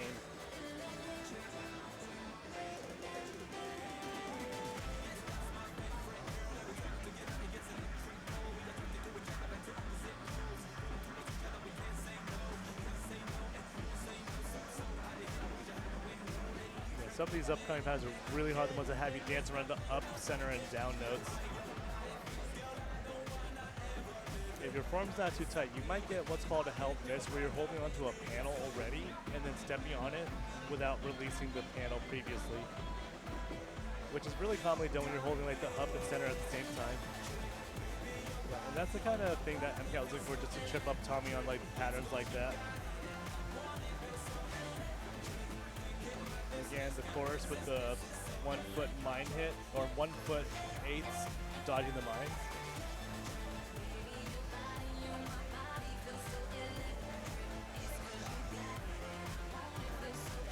However, despite getting a miss, Tommy's not too far behind.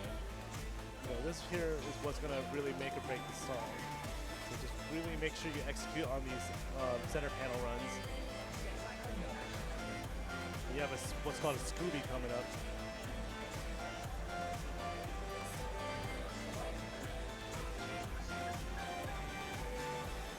Yeah, that Scooby is a little dangerous there. She got it though.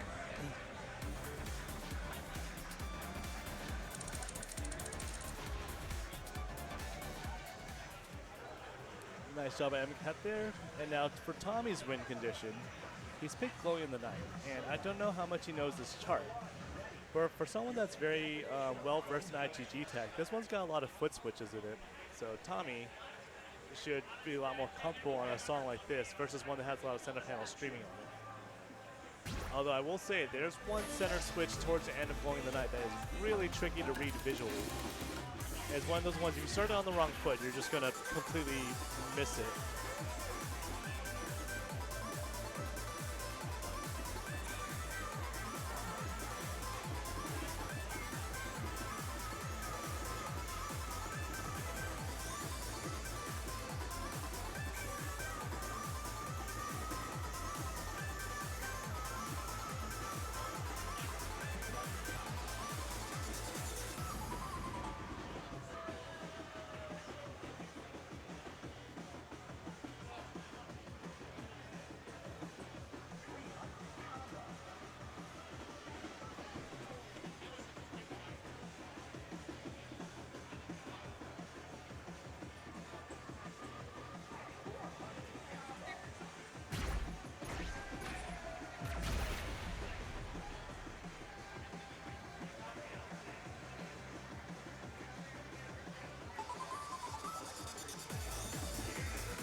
You'll see here you have like the little mines that indicate to do a little foot switch.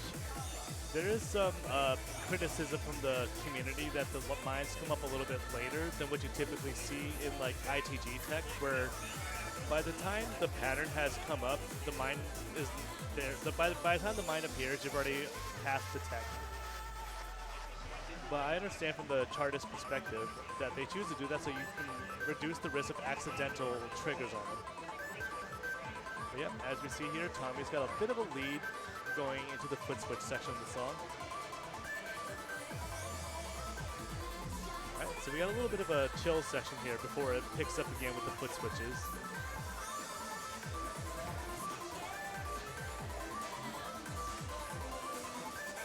Alright, it's picking up again. But this one, it gets a little bit more complex as the song continues to progress.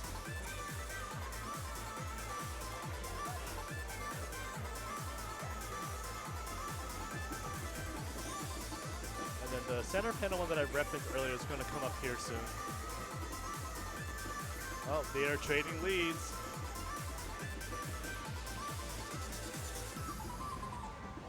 Oh, that was so close. Oh, their yellow counts are almost identical at 20 to 19. A real solid job by MCAT for taking that round. She advances to winners round 3. As a result of that. And let's go ahead and take a peek at who her upcoming opponent's going to be. Alright, so MCAT is going to be playing Kevbo in the winner's side. The winner of that will go to upper division. And we are almost done with mid, actually. We don't have too many more matches to go. So we just need a couple more matches here to resolve to fill out the rest of the losers bracket.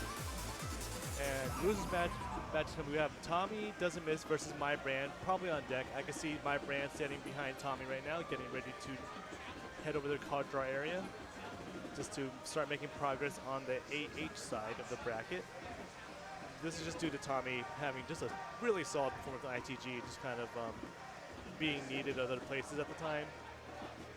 Fortunately for the SMX tournament, because we're running a double elimination format, we have a little more flexibility on when we need players. So if someone's not available, no problem. We'll just play a different match. Whereas the waterfall style events, you need the previous pools to complete in order for the next one to start playing out. So one of the things that are beneficial about the waterfall format is you see players by adjacent seeds versus like kind of opposite seeding that you see in different competitive events. But the trade-off is you do run the risk of a lot of bottlenecks, especially if you have players who seed commonly across the different games. So someone that's seated at the bottom of every game, they're going to be holding up a lot of the tournament, or they're seated in the middle, or they're seated at the top. if y'all were watching Bite last year, we had Paranoia Boy and Squid, who were the two that were holding up a lot of tournaments just because they were both just really, really far in the bracket.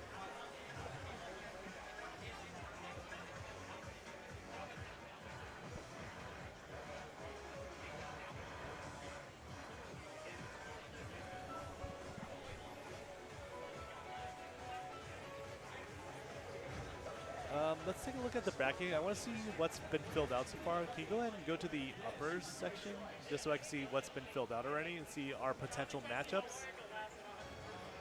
All right. Ooh, look at these potential matchups here.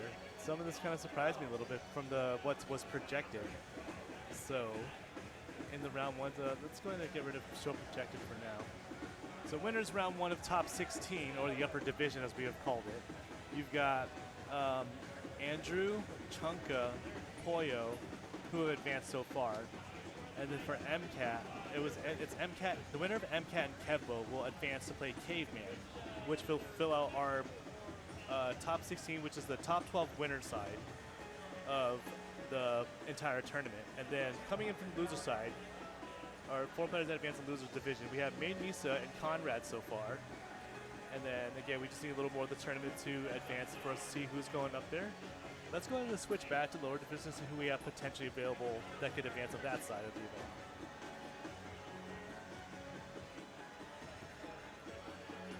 And then I know the loser, let's see, the loser of Kebo and MCAT, where do they land up? I see it's U is the letter corresponding to it, so loser of U.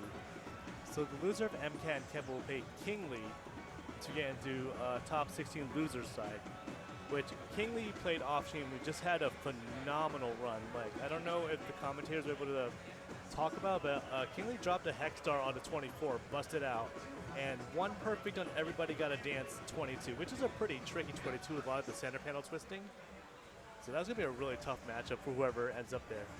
And then on the other side, somebody's waiting to meet Pac Rob, who's waiting on that side, which I actually expected Pac Rob to advance on the winner's side, given his relative seeding to the event. But as we've all said, seeding doesn't mean everything. It gives you an advantage, but what you do the day of the event is what matters the most. You know, a lot of the seeding things on paper are all hypothetical.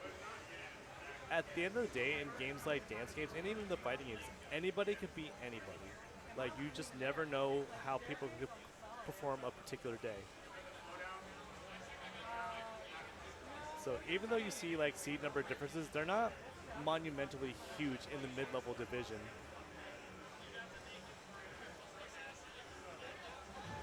Yep, so I see my brand and Tommy Doesn't Miss getting ready here. So I think what they're gonna do after that is they're gonna try to find Kevbo and probably run Kevbo and MCAT off stream, just so we can try to get upper division started relatively soon.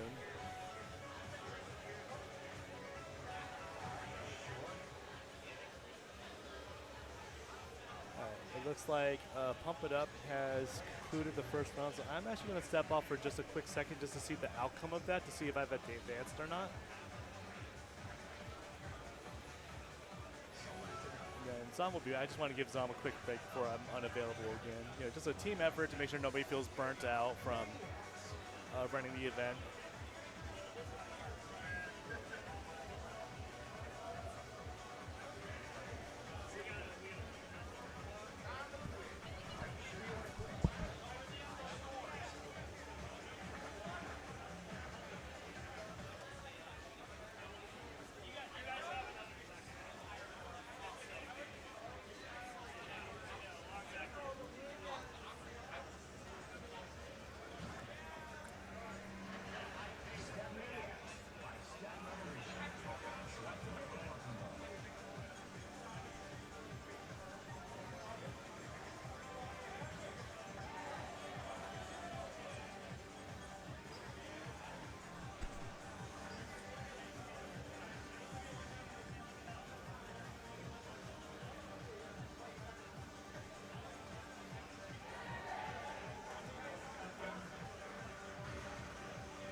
not related to the StepManiaX team, but your beloved prolific TO, Jelly Slosh, has advanced to Wave 3 and pump it up. Oh, yeah.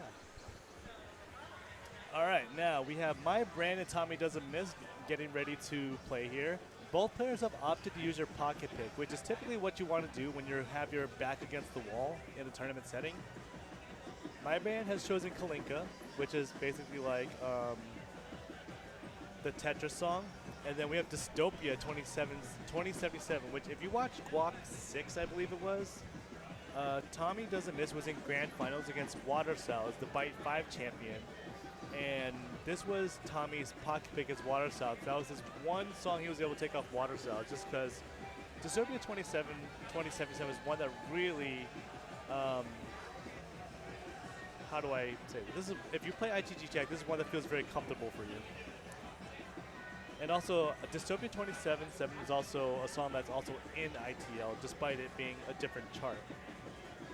And of course, the tiebreakers, Truth or Dare. Most people know that I have a huge love of K-pop. Unfortunately, Pixie seems like they are probably going to disband. But one of the members in the group, if you look at the card art or the album art that's on the card, the girl that's on the second to the right, next to the girl with the red hair, her name is Dajon. She just went solo as Yu-Chain. She's going to be in the U.S. for an event called Otakon, which is an anime convention that's featured in the Baltimore area. And she's also going to be in what's called the K-pop Breakout Tour. The touring company, Leo Presents, is the one that's running that tour. They ran the Pixie and Rolling Forts tour last year as well. So really excited to see her solo career take off. Y'all don't want me to talk about K-pop nonstop because I just know way too much about this stuff.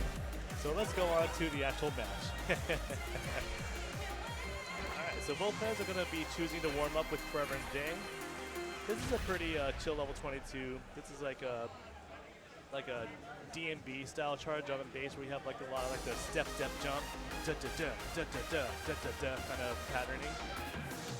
Very constant, not really a lot of breaks in the song. And you have a couple 16 bursts here and there, some longer runs during like the build-ups of the song too. But overall, it's a really comfortable chart.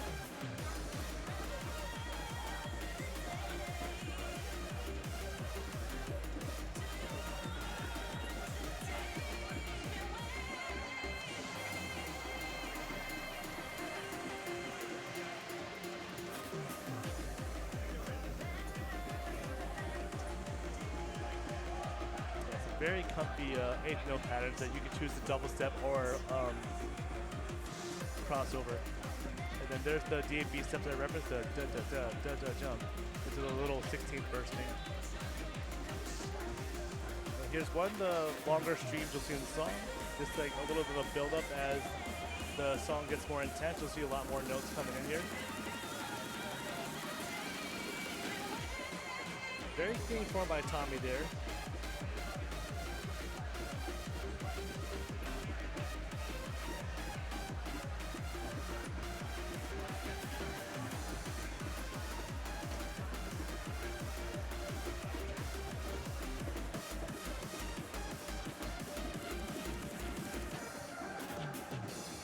Very solid Hexstar by Tommy, and my brand still getting a 99 despite getting, I think it was an early in the longer stream.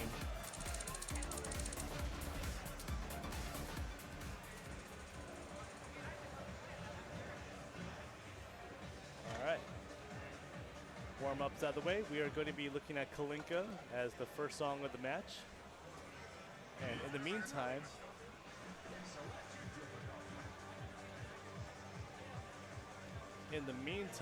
queuing up on the off-stream cab to get into top 16, we have MCAT versus Kevbo. Kevbo had a really, really solid run at last year. I don't remember if he made top 8 or was one away from top 8, but Kevin Bodie took Paranoia Boy to 5 songs, including the iconic 3 Perfect on Utopia. And I know they tied one song as well. So Kevin Bodie, despite not really playing SMX, just has really strong fundamentals in DDR. So he's really scary to look up for, especially the fact that he's like one away from being in top 16 winner side. That just really shows you like the kind of skill set he has to just adapt to a new game very, what seems like very seamlessly.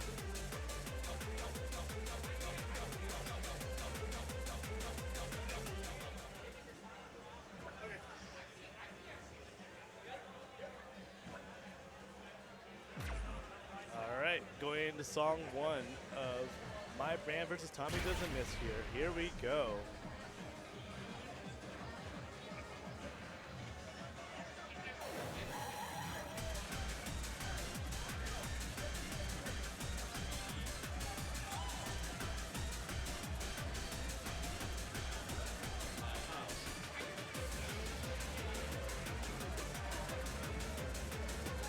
So starting off with the song, you have some, if you do them properly, side switches or scoobies, but most people will just double step it. And then one of the defining features of this chart is this roll section here where you do alternating patterns, and then once you hit the last quarter note, you just keep stepping on the roll note to resolve it. I think 3 times.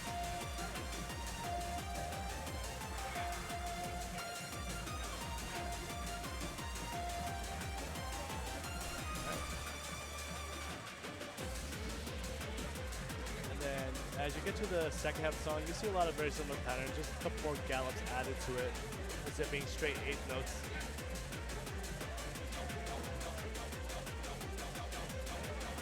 And you see a little couple crossovers thrown in there now, instead of rolls.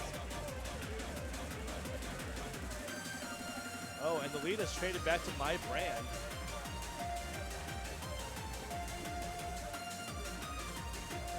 And now, the hardest part of the song.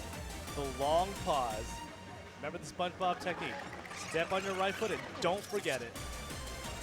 No!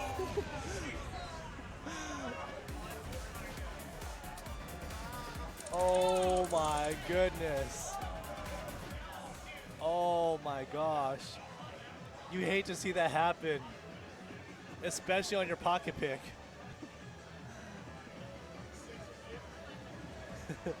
At least it makes it for an entertaining match, right? But that does feel bad to just be right there and just kind of miss it by a hair.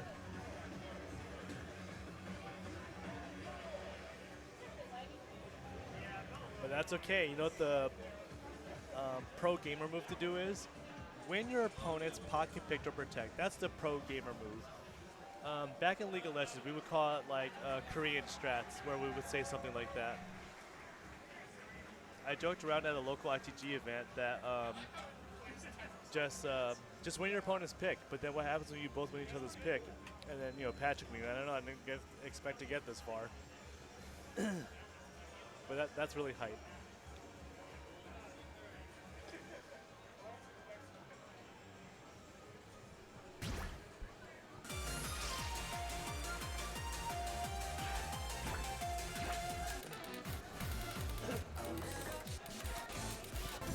But yeah, for My Brand, what he needs to do is get a mental reset out of that. Don't let that drag him down for the next song. Say, okay, one song's out, that's okay. You beat me on my pick, I can beat you in your pick. Is what you gotta go into the next song with. That is very funny. She caused a little bit of chaos with that freeze, but I am very much here for it. I think it's a lot of fun, and it gave me a really awesome meme. No, I think VTubers Never Die is actually perfect. Like, I love that chart, I love that song so much, and I love the little Easter egg that they wanted the note count or the combo count to be exactly, I think it's 471. I don't remember the exact number, but they had the hard chart and the wild chart be the exact same combo count. And you have to get really creative with like the freezes in the game and the jumps in order to get the count that way. Or use the mines to get players to, so you're not really directly stepping on arrows, but you're dodging them in a way that's like, oh, if you're dodging on the left, it's like you stepped on the left note, but it's not actually there. But yeah, back to the match. Dystopia 2077. Depending on your preferences, this chart is either very hard or very easy for you. There's really, in my opinion, no real in-between on it. Either you're comfortable with foot twitches and the slowdown, or you're not.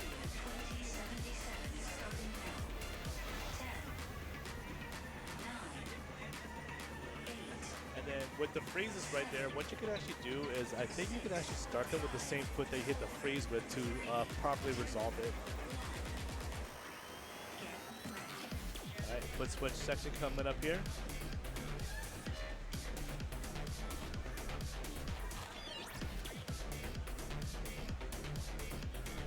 You can see how comfortable Tommy is with the foot switches. All right, slow down coming up here. Oh, but hitting it early.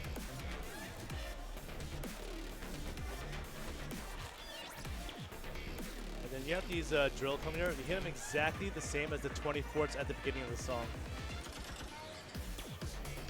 So at this point, Tommy doesn't have to play anymore, but he might choose to keep playing the song just to kind of stay warm, because he's got another loser's bracket match coming up with Cheesecake, I believe. So sometimes it's worth it just to play the songs out, despite not being a PB. Wow, he still almost got a hex start even with that early from the slowdown. Just really impressive play by Tommy. And give it up to my brain for a good effort over here. He's unfortunately out of the event, but we might see him again at fight. He's come the last 2 fights, so you might see him again. And he might get motivated to practice SMX more. It's really hard when you have 2 games to play through with ITL that has so much content, so much you could do, like so many directions you go with the game. And you have SMX as well, right? A lot of players tend to pick one game they prefer to main, and then just kind of have the other ones as like kind of like a side event to play, or kind of in the back of their pocket.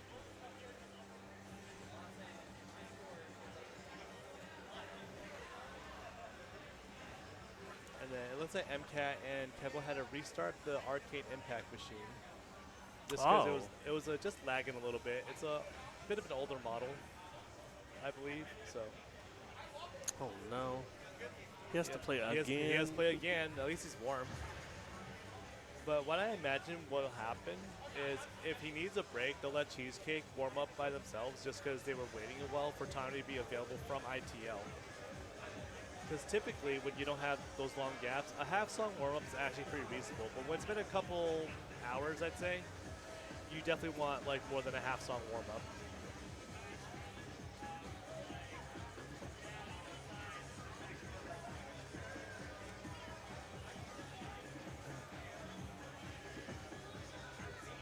Yeah, we are down to only 4 matches remaining in the mid-division. So our estimated time to start upper division was somewhere between 3 and 3:30, I'd say. And I'd say for the amount of game conflicts we've had across all the games, we're making really good time here with only having 4 matches left.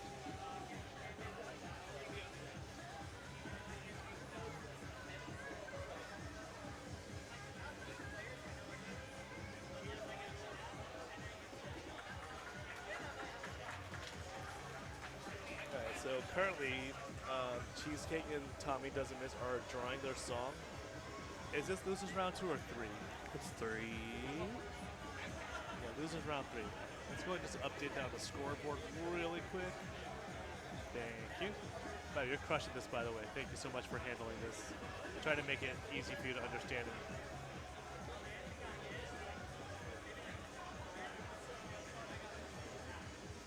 Yeah, shout out to the team that's back here running the stream. Zom and AJ have just been holding it down.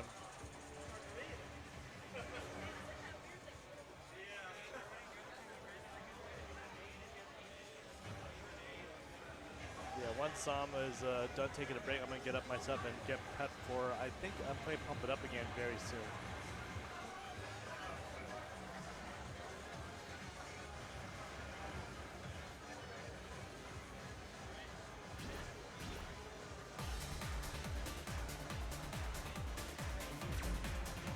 TDM, Tommy Doesn't Miss. Here we go. Select your difficulty. Wild lumps. Oh, Do we have to draw? who is this? Well, I think they're just warming up. They're just playing a song because there's nobody there. Oh, okay. But the second they jumped on, the match was ready. But yeah. I wonder if my prediction that Cheesecake's going to warm up solo is going to happen, or if Tommy's going to want to participate in the warm up too.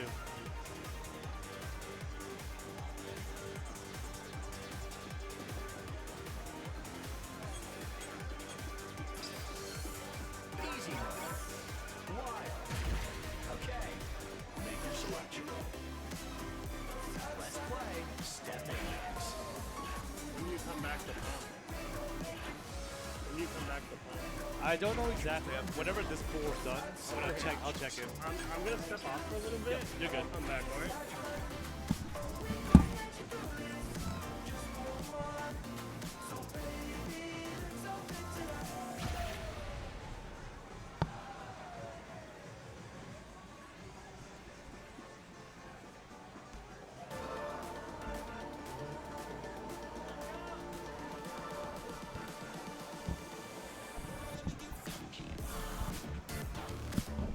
All right.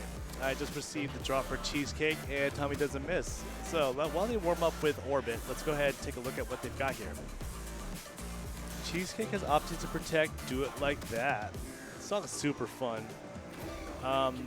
For some reason, all of us associate the bald guy with Pitbull.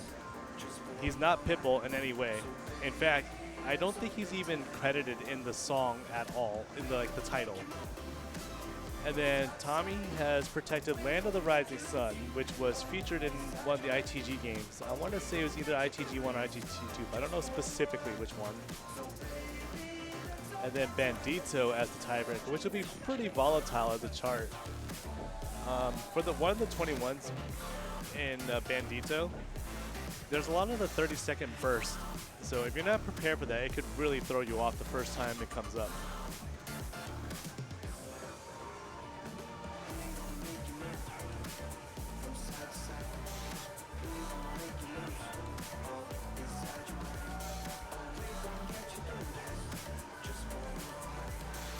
I would like to welcome Zom back to the commentary table. Hello, how's it going? Welcome back. Thanks for having me.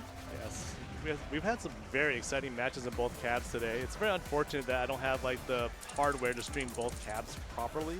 Right. Just Yeah, I because mean, having to check in the bag and everything's kind of a lot. You know, it takes a lot of stuff to get all this stuff running, and then I mean, a lot of the games don't even have, or some of them don't even have a stream. So Yeah, and then looking at our outlet situation, we literally don't have any more outlets to plug in more stuff, or even room to set up 2 desks effectively. right. Yeah. And then when we did it at Jelly Fiesta Frenzy, we didn't have enough commentators for Right. both streams. Both streams had headsets available to them. Oh, was there a headset on the other one? Yeah. Oh, I didn't even realize that. Yeah, but you and Pilot were playing during that, so. Right. Yeah. And then me and Laura were running things, and Yeah. we just had Dieter Chad solo at one point. Just solo Alright. comms. I was just saying how Do It Like That, for some reason, we associate the bald guy as Pitbull, even though he's very much not Pitbull at all. Yeah, it's Mad Circuit, LG Team Genius, and Cerrito. But here's the thing, I think J-Bean actually told us that that guy's not even credited in the song artist. He's not. There's 3 artists, and he's not one of them. I need J-Bean to confirm or deny that. In fact, let me just message J-Bean right now. I feel like that's something I was told, though. I might be capping, though. But going to Anyway. song 1, Do It Like That. That's pretty fun 20. Is this the one with the weird gallops? No. I think it's relatively straight. There's just a couple of center panel patterns with the 8 notes that could be a little bit tricky. But for the most part, this is a pretty chill 20. Right. Yeah. It just has like Unless some you consider- upbeat 16th rhythms. Unless you consider those be weird gallops. No, I was thinking of one of the other. I don't know what to call them. General pop, like vague pop-esque songs that came out around this time. I can see that as like a way to describe this genre of music. Yeah. Despite getting, I was about to say how, despite having getting a non-yellow, Tommy's timing the song, he still maintained a lead. Yep. I mean, Tommy, he doesn't miss. Listen, he's got a green, but he doesn't miss. But, you know, Cheesecake's still hanging in there. Not too far behind, maybe 500-ish points. So. Yeah. I mean, nobody came out of this unscathed, and this isn't even like, you know, a particularly difficult song, so. But that's what makes these easier songs stressful. You have a less margin for error available to you. Right, each note is worth so many points. So just getting one like center button early really messes you up.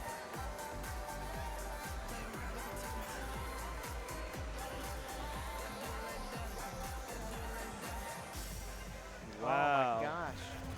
99 98.6 to a 98.6, Wait. only about 1,000 points off. with an early. That's crazy. What's crazy is how close that is, despite the difference in yellow count. Right. Yeah. So it's really never over until it's really over. Oh yeah. Oh, as a person who lost the cheesecake, you very much Yes. know that with the last song. Oh my I'm God. very- I'm Did very you sorry to- see that? Oh, I watched it because I was casting it, and then I turned around and I was like, the lead flipped. The lead flipped. I just like, I was like, oh, here comes the center buttons. I got to be on my tiptoes. I was on my tiptoes, and then I just like stopped being able to read the pattern.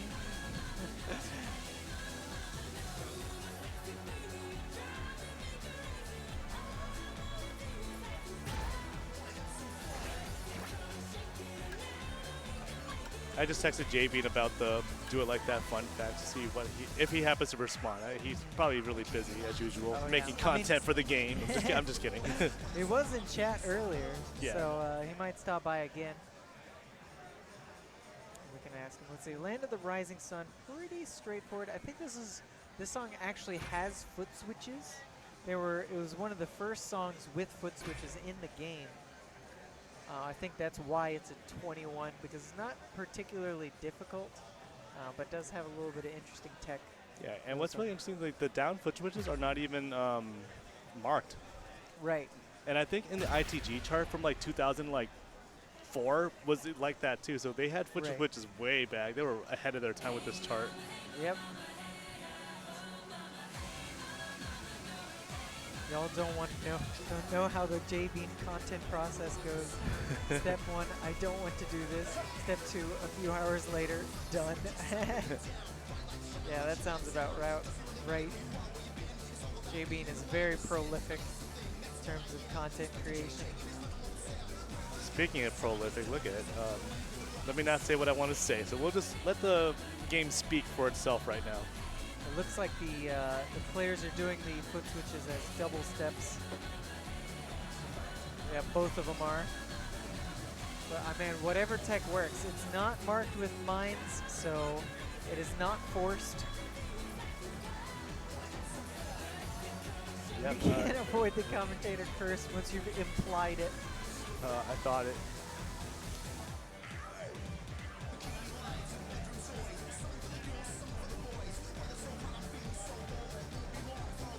I mean, it's still in Tommy Doesn't Miss His favor. But Cheesecake's still at least maintaining a full combo despite having a lot of these streams in the song, a lot of different, the tech you don't typically see in a 21. Yeah. I mean, it's hard to lock into the timing, but And, considering that Cheesecake came from the lower division, this is like, I was saying in her earlier matches, this might be out of her comfort range in general, so she's just getting buffed throughout the tournament, right, yeah. And again, she's only 1,000 points away from Tommy, so like the potential is definitely there for her once she can get to play the game more. Or maybe realize from this tournament, oh, I can actually play a little harder than I typically do, so. Right, yeah. You always take that as a W and say, well, I got a lot further than I expected, coming from coming out of the lower division to losers round 3 at that. Yeah, that's pretty crazy, Super impressive stuff. In fact, let's put some context in it. What does that mean in the grand scheme of things to be in losers round 3? Because Tommy Doesn't Miss did take that one, so therefore he's moving on against Pac Rob. And what that means is if Cheesecake won 2 more, she could have been in top 16 of the All whole the tournament way from lower division. From lowers, that is crazy. And there's I want to say there's 42 players in this event after the drop, so that's a pretty big tournament. And given like the names you see in this event, it's a pretty stacked event, Oh yeah. I mean, we've got Kevbo, Zephyr, Maid Misa. Oh, so I didn't see the outcome. It looks like Kevbo took the match against MCAT in the off-stream cab 2-1. Yeah, I mean it was close. She took she pocket picked Everybody Dance, and you know how that goes. I know how that goes. The center button crossover stream Yeah. thing. So it was a great pocket pick against Kevbo. And then we saw Kingly play Everybody Got Dance earlier, got 1 on it, and he was like, I've never done anything like that ever. That is So crazy. it's just like crazy. He's like, my scores are so much better than they've ever been. It's like tournament buff, you know, that just happens. The adrenaline kind of gets to you. Yep. You play with a lot of better players around you typically, so you just kind of like that energy just gets into you. Right. Everyone reacts differently to this environment, you know. Yep. Some of us do a little bit I worse. do not do better. Yeah, but currently right now, I believe the last match of mids is going to be Pac, Rob, and Tommy Doesn't Miss on stream if they're available. And then MCAT and Kinglet are playing off stream right now. I can hear them playing Bewitched, but I don't know if that's a warm-up or if that's actually one of the songs they're playing. Right. But given that they haven't exited out halfway through the song, they're probably an actual match. You know exactly how far in the song they are. Yeah. You've memorized this. You've probably played it 1,000 times. Yeah. Have you looked at your play count on the K-pop songs? I have not actually. And Bad Revenge is getting up there because I played it quite a bit. I'm trying to APC it because one of the guys that submitted the songs to the game, he likes to send the videos to the artists themselves of like people playing the game. So he sends a lot of my videos just because I'm always like, I'm so passionate about it. Yeah, right. Yeah. Yeah, I see Pac Rob. You And mean like one of the artists or like the producer? the artist managers. Oh man, nice. I don't know Okay, his nice. exact role with them, but he does. Right. He was an old school ITG player that works in artist management now. Oh, so he yeah? brought Pixie and Rolling Quartz to the U.S. last year, Nice. and so I was like, oh, it makes sense why they're in the game then. If he brought them to U.S., like he probably found a way. Right, so we could get like every K-pop artist that guy That's why managed. we getting From 20 and Hello Gloom. Nice. But I think we can use a little. I like the K-pop content, but I think a little more variety would be nice before we get more. Like having it every update feels a little bit Do we have oversaturated. it every update? We've had like 3 this year already.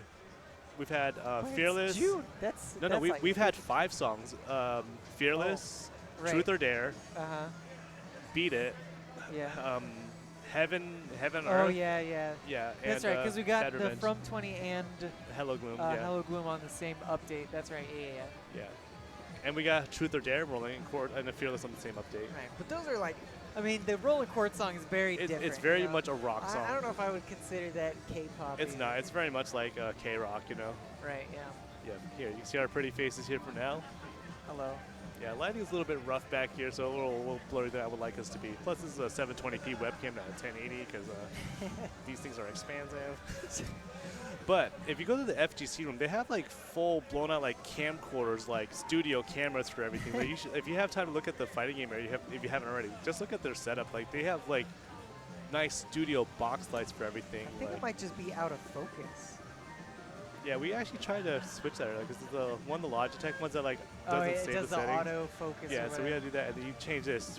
Oh, that's okay. That's not Yeah. right. I guess. We're not too okay. sure. We've already messed with Low this. light compensation.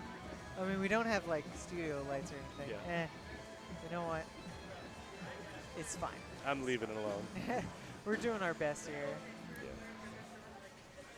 Yeah. But yeah, it Yeah, looks Jay's like got some bands to promote. Yeah, he kind of kept stuff in the dark about things like, hey, I'm the guy that submitted the songs. I've known for a long time, but I'm waiting for him to choose to disclose that information himself, you know? right. I mean, I love getting variety. We've Exactly, Got, I that's feel how I like we've feel. got some of the best variety In this game, yeah. Yeah, like of all the different like music games, I feel like we've got some of the best variety. Just because we have, you know, weird stuff like like the meme songs. The And Crab Seventh Rave. Element, Yeah. Crab Rave. But- you know, we've got like the fun stuff like Beat Saber does. We've also got the K-pop like Pump It Up does, and the Yeah. classic old school. Although I will have to say the difference, the K-pop is a lot different. Like the ones that Pump It Up are like really big name. Like these are like charting songs, or like Right. these are like a top 10 song type of thing, you know? Right. We kind Whereas, of got like- the off-brand stuff. Yeah. But Or hey, man. they call it Nugu groups, where like they have like a very dedicated fan base, but their numbers are like significantly low. I'm talking like 10K to like 10 million type of like disparities Yeah. in like streaming numbers. I Right. see Pac Rob and Tommy Doesn't Miss over there. They are standing together. I don't know if they did their draw already or not. I think they're just looking, they're eyeballing it. I don't think Afterlife will ever come to SMX. I think that would be like way too expensive a license for them. And so basically Afterlife, if you haven't played Pump It Up Phoenix before, it's the song that shows up in the title.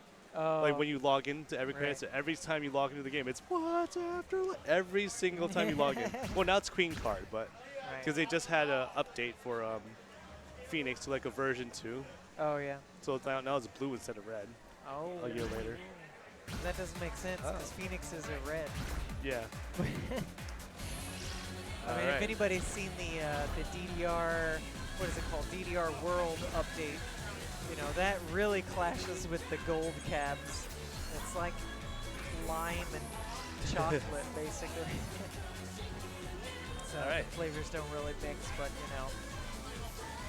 What do you think? I actually think there's a lot of good ideas in DDR World, and all the issues they have are very what I feel. If I was the developer for the game and they said, make this fun, have an outline, that's something you can easily fix. You know, Right, like it's yeah. not like excessive. Like, well, my perception is like it's not excessive engineering to solve these problems. Right, like yeah. you know, I think Yeah. the problem is just like the kind of, I don't know if they had a design, but it wasn't like, it kind of like feels like it's designed by committee, like kind of like a lot of stuff like smacked together, Yeah. a little bit clashing Yeah. styles, and they could clean that yeah, up. all their problems are very easily fixable. Because from what I hear, the game itself plays really smoothly. So, Yeah, and once you get used which to like is the a big improvement Yeah. over previous iterations. Yeah, so. and then from what I know too, that the navigation at first isn't as obvious, but once you get used to it, it's fine. So that's kind of Right. like one of the issues that plagues the other games in general, at least compared to SMX, where they try to make it more approachable from a first glance. You don't really need a Wikipedia on how to navigate the game.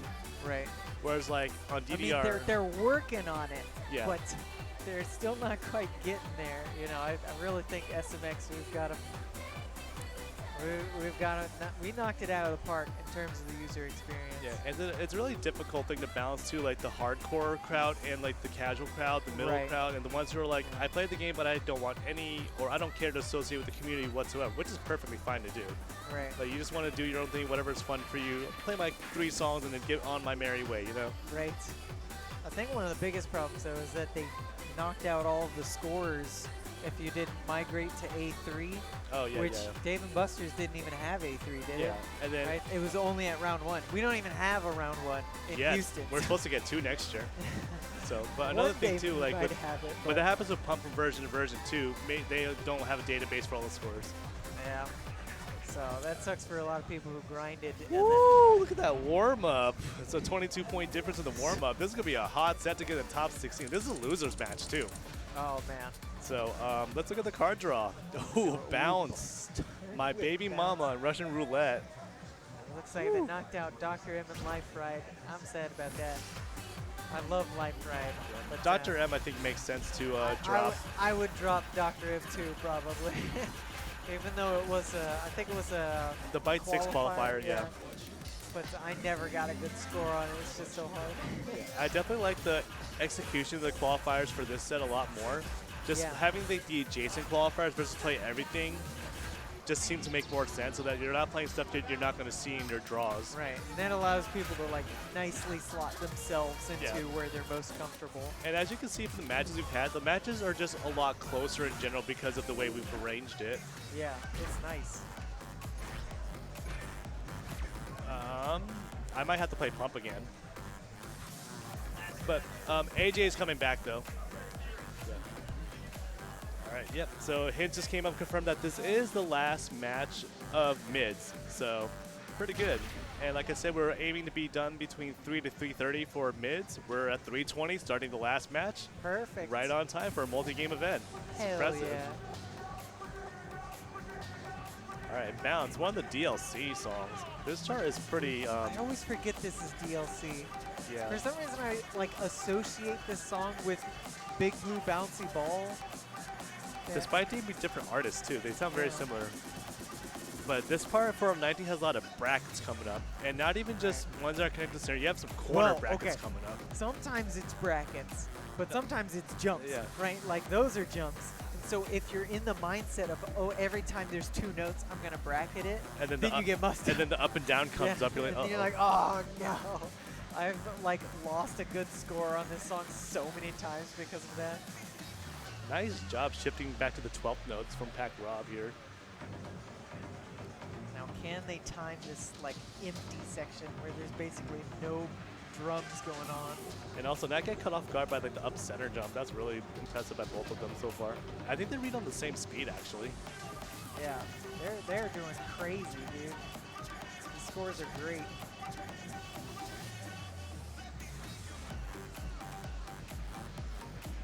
All right, here's the jumps. Right, where is it? There. Right, no. There's an up-down coming. Here it is. That's Yeah. the one. That one always makes me upset when I see it.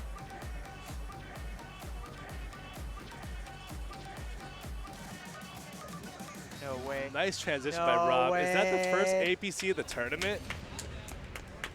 That's actually a really hard song to APC for 19. There's a lot of trickiness to it for that level. Oh yeah, I mean, we talked about it. I mean, great scores from both players, but Yeah. APC is going to seal it. And that kind of shows you, like, despite that Tommy got a hex star on this, he still lost that match because, you know, that's just the kind of skill you're at to That's the get margins we're working into top 16. Yeah, this isn't even top 16 yet. Yeah. This is to get into top 16, so one of these players unfortunately has to go home. They're gonna get eliminated. That's so sad. All right, but my baby mama. But sometimes we kind of want to be out of the tournament so we can kind of chill for the weekend, like go to the beach and That's stuff. true. I'm. But our competitive spirit, we like playing too, you know. So there's a little bit of both, you know. You know, I never really want to go 0-2, so I'm sad every time it happens. But at least I get to commentate more. You know. Yeah.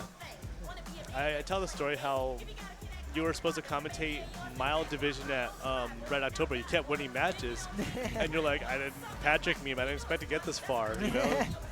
Yeah. Exactly. My baby mom is another 21 that will.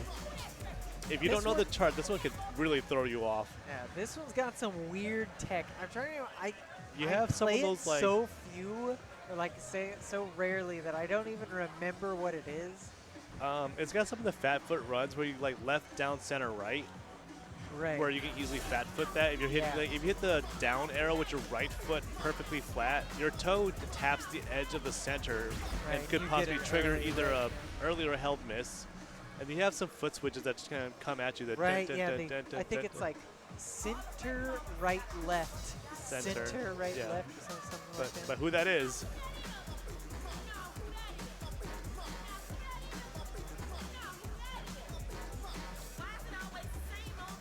Alright, and this is Tommy Yep. doesn't And miss. see, his that's exactly the protect. pattern we were just talking about. Yep. So I mean, for this could be a good protect from Tommy doesn't miss. You know. he might have just picked it because he likes the song. It could be. There it is. There's those foot switches. Yeah, who that is? I mean, but you know, when their margins are so close, like this, the center button earlies can switch, like who's in the lead. So Pac Rob already getting at least one or two of them. And then for Tommy, if he wants to take a song 3, he needs to. He's aware his opportunity is there. He has to capitalize on it. But Pac Rob's timing is so solid. He took the lead So back. good. He took the lead back even though he's Oh got no! some Tommy early- jumped in the center to avoid a mine. Yeah, that one. Yeah, you have to go on the corners or just like jump, just like Yeah. leap over the mines. And you can see Tommy's effort starting to diminish. He knows that he kind of like let the opportunity slip behind him. But we've seen you can't songs give up. end. Can We've never seen give songs up. end flip at the end of the song. So Yep. I mean, we still got some center buttons going up. I need to go shopping. All right, but Pac Rob The takes Hex it Star, even with the early. close, very close. And that concludes mid division. So I think we have some mid prizes to give out before we actually start upper. So there might be a small break or intermission before we actually get started. I'm not exactly sure exactly how long it is, but we'll see what happens now. Yeah, I believe players are at least checking in. I don't know if Yes. anybody's doing card draw right Yeah. now. I know we have a couple players like, let's pull up the bracket real quick. Oh, I have Yeah. it right there. Whoops. Perfect. So let's go ahead and look at that bracket. Let's see what we're dealing with here in top 16. All right, so the players who advance to the winner's side are Andrew, Chunka, Kevbo, and Pollo X. When I clicked on show projected yesterday, these were not the players. That's an MCAT and hints question. Probably a little while. He's on the loser side, so there's at least 4 matches to have to go before. Plus, it depends if they want to run winner side or not. So it's pretty much like, as you've seen, it's just whoever's available, come through. Right. The other games are running a format where they're playing anywhere from 3, 6, or 8 songs for their match. DDR's playing 8 songs in a row, and then they're 8 song per yeah, match? Yeah, because each person picks a song. What So is it? Oh, like each person in the pool? Yeah, they play 8 songs consecutively. So that was the upbeat format. So it's a gauntlet format, 8 songs, everyone plays it through. Don't they have how many? They How have 2 many- caps. Okay, they have So- 2 cats. So you have 4 players playing 8 songs at the same time. Okay. And then you have ITGs that's doing the same thing but with 6 songs instead. Okay. Pump's doing a 3-song thing, so that's pretty chill. But they have a Right. losers, like they call it the redemption round, where like Right. you can get back into the main bracket if you are the top advancer Right. as the last seed of the next pool. But DDR, doesn't it have a lot of players? How many players are in it? Do you know? I don't know the exact count. I have Start GG right here actually.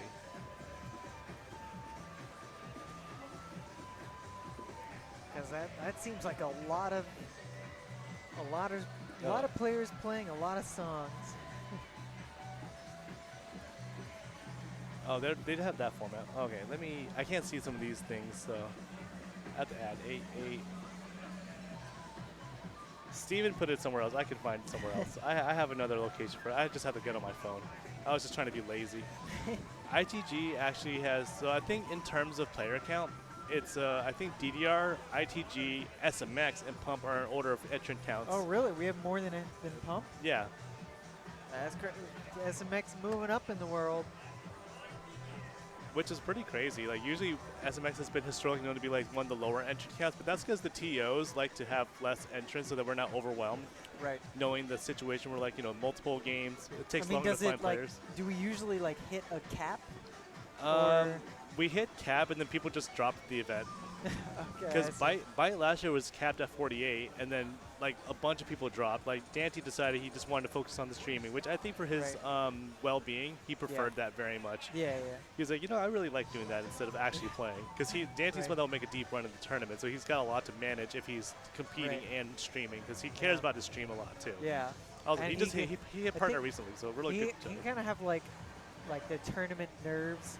It can be very stressful. It affects different people different ways. I mean, like even if you're quote unquote the best player in the world, that doesn't mean you're always going to win over any given opponent. Yeah. I think in what was it, Byte 5? He lost to Water Salads, right? Yes, twice. Twice. So No, yeah, with Water Salads is prepared really well. Right. Water Salads said quick play was really the trick to get him to like just one-shot things, because when he played normally, it would be his second or third attempt that was a good one. So it's like, no, grind until I can't play in a tournament. I need to just one-shot it. Right. Yeah, here's the count as of 6-9. So it's probably changed since then, but I have as of 6-9. So that was like 3 weeks ago maybe. Right. DDR was at 65, ITG 51, SMX was 41, Pump was 38. That's obviously changed since then, but Right. DDR's Some definitely people got the sign up, most some people event. leave, yeah. Yeah, so I'm actually going to be drawing against Pollo X. I might be the first match of top 16. Let's go. All All right. right, wish me luck. Let's go ahead and switch this back. With the draw, I'll pull this up and let you do your magic. All right.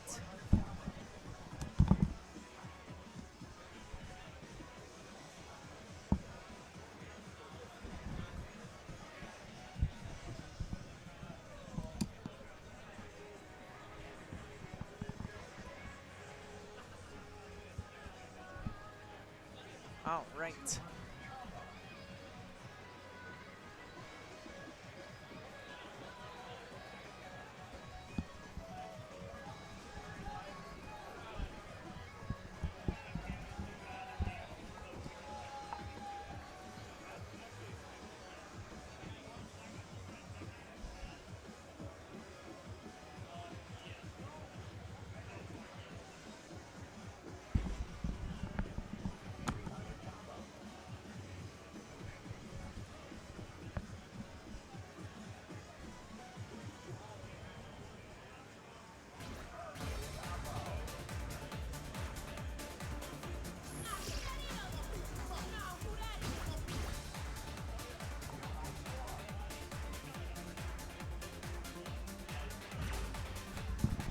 currently doing the draw between Jelly Slosh and Pollo X.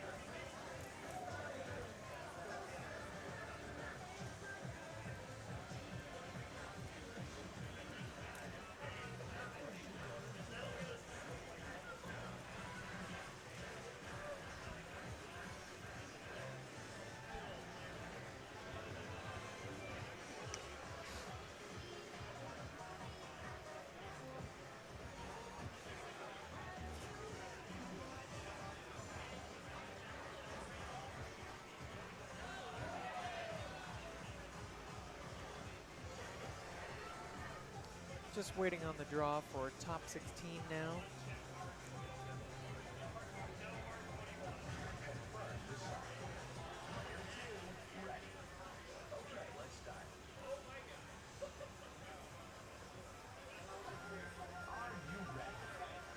I don't know if I've actually seen the music video for Beat It. Guess I've always been playing with brightness turned down. I need to turn that back up. What the heck is this video, dude?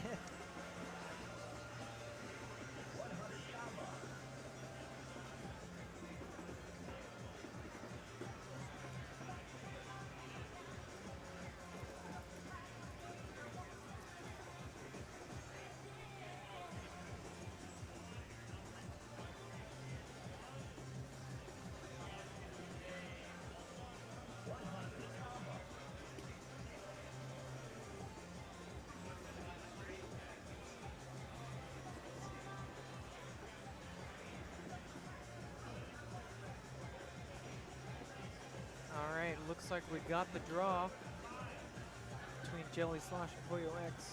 Just gotta get it sent over to us.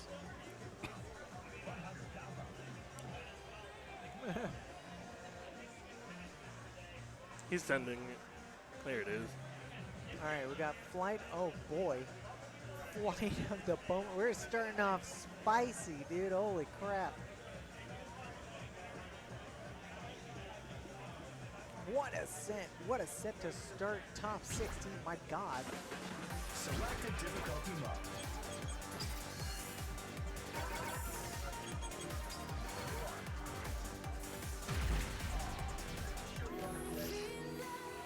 I believe they will do a warm-up song. My guess is K-pop. I'm just gonna guess that.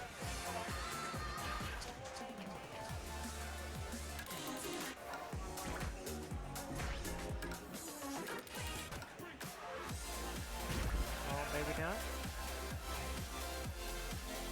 That's right. They probably want to warm up on something a little bit more tough. Nice, easy. A nice 22, quote-unquote easy. You know, to get their legs warmed up and moving. Linus X SMX tips.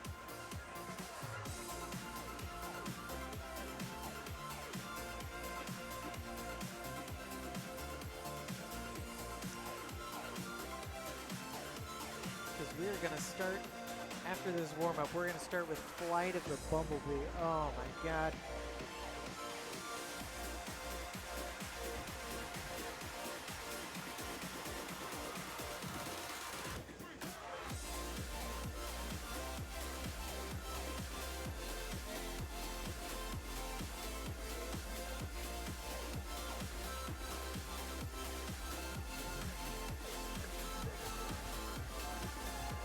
Pollo X can sometimes have a little bit of trouble with SMX specific tech.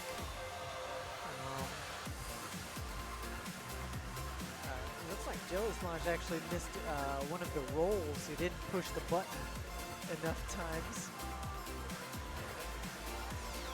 And that's how close we are. Just missing that one bit of the roll was enough to put him behind Pollo X.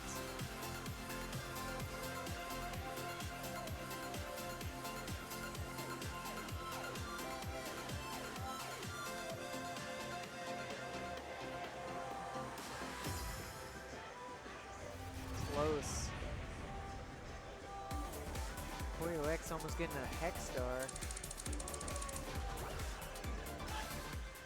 Very nice. All right. Going right into Fly to the Bumblebee. Oh, jeez.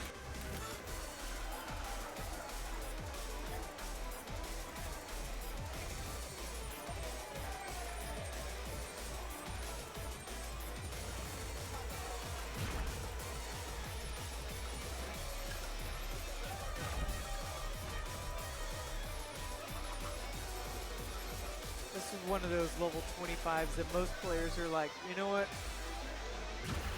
I'll play it a few times, I'll get an alright score on it, and then I'm like, I'm done. I don't need to play that ever again.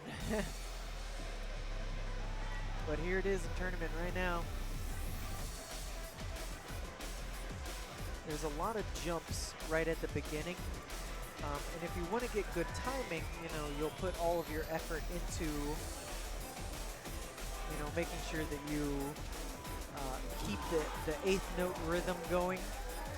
But if you use all of your energy here, you're not going to have enough energy for this 16th stream that's coming up.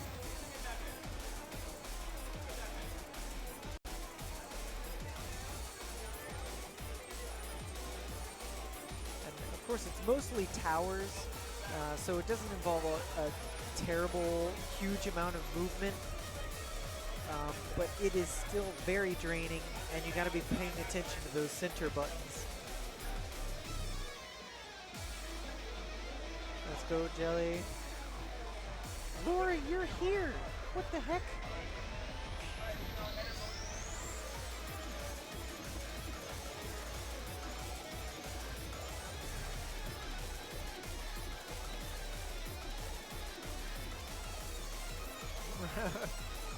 Hype.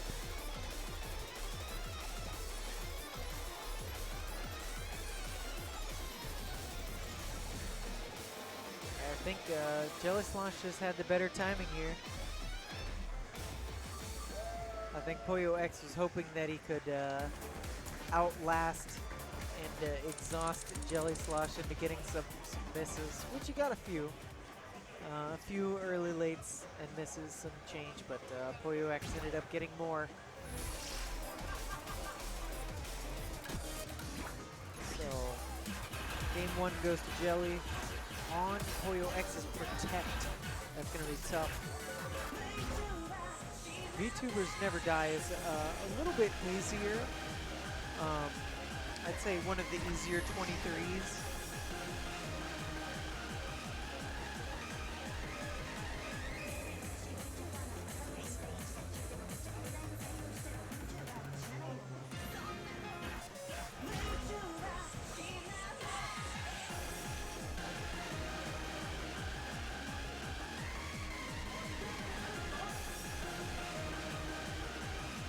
Not sure why Nightbot is putting up random advertisements for Red Note Gaming, but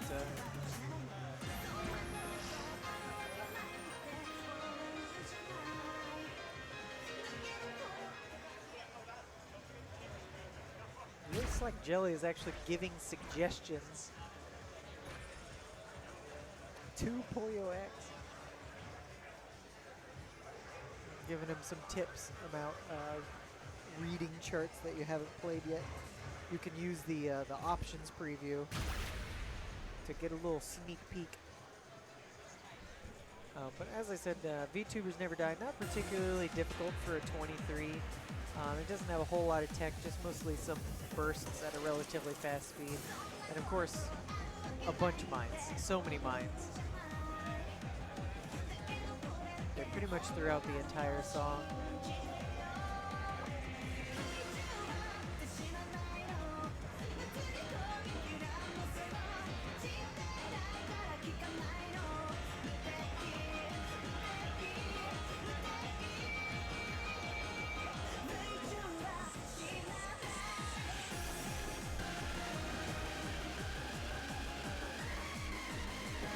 Just a little bit of crossovers and some bursts.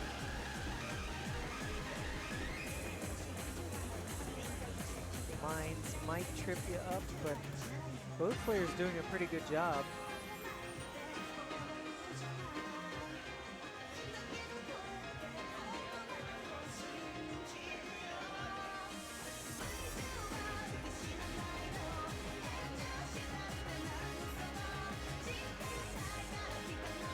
interestingly, the combo for every version of this song ends at a particular number. Well, not every version, but I think a miss from Jelly Slosh, but he's still ahead.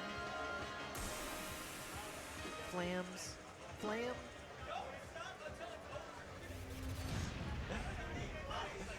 One miss and I think four perfects. It was close. He held it together for a long time, but still ended up taking it. Jelly Slosh takes a 2-0 over StepManiaX.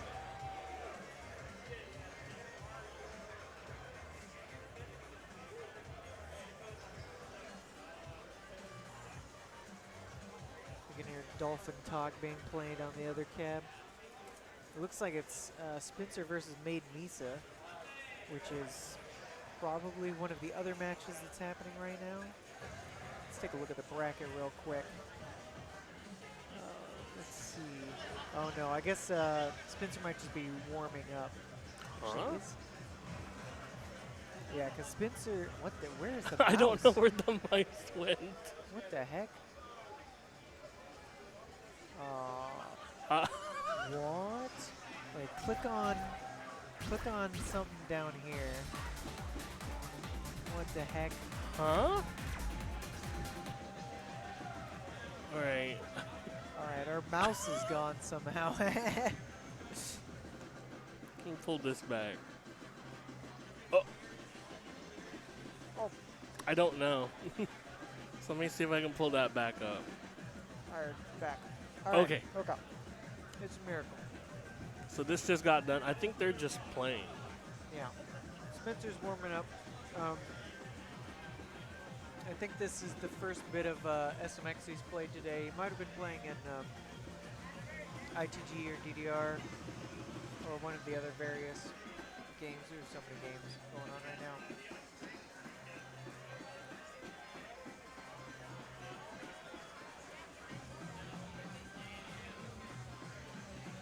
But yeah, let's see. StepManiaX is knocked down, and the loser's going to play against Conrad. Jelly Slosh going to play against Hints. Ooh boy. That should be a good one to watch. Let's see.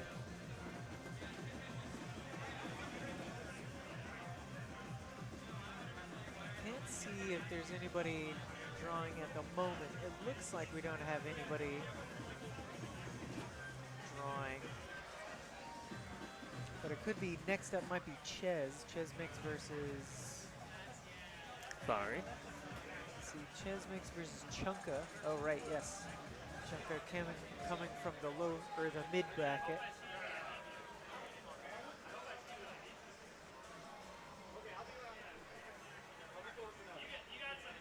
Yeah, I think so.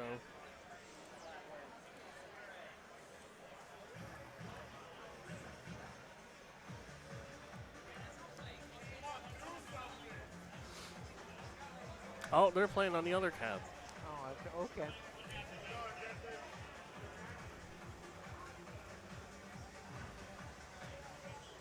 I'm gonna break the meta and refuse to take a picture if I ever play with Jelly again. Are you salty about it? What would Jasper do?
looks like next up we're gonna have Hints versus Jelly Slosh. We haven't gotten a card draw yet.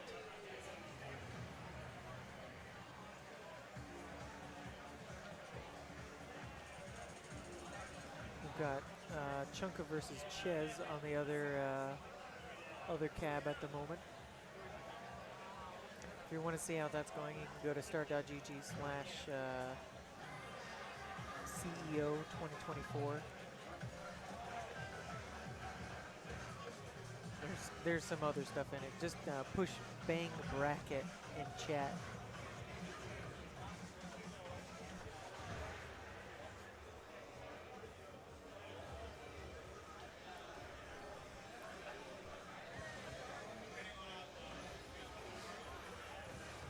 It's up. Oh, okay. All right. So we've got, oh boy, Energizer, Time to Fly, and Dolphin Talk. This should be fun.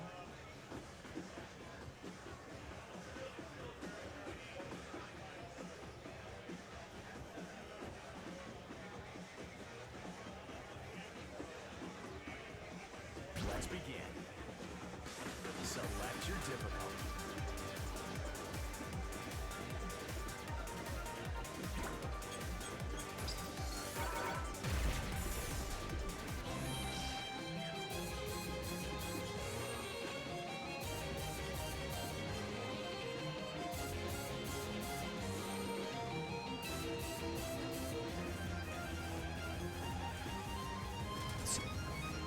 I don't think they're going to warm up on Winter.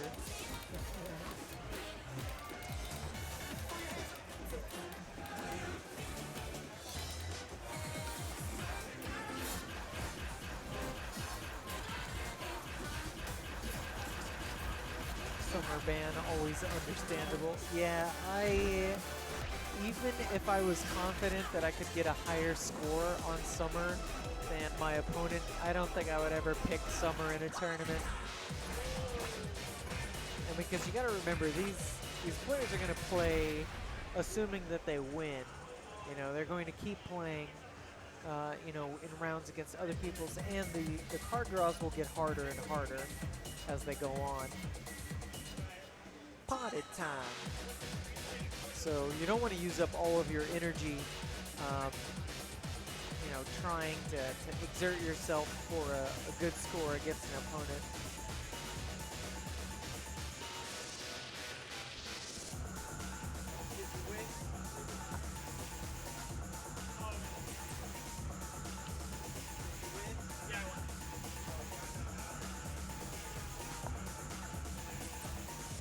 Chesmix won his round against Chunka. He's moving on. Chunka going down into the losers bracket.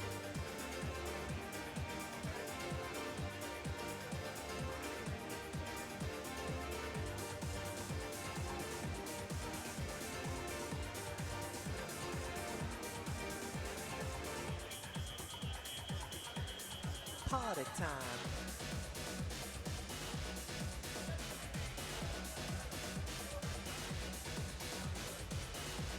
Song and chart combo is fire. Hell yeah. The crossover gallops at the very end are the only thing that really tripped me up. Because I feel like they come out of nowhere. Because there's only like 2 of them in the whole song. And they just throw me off every time. But besides that, I love this song.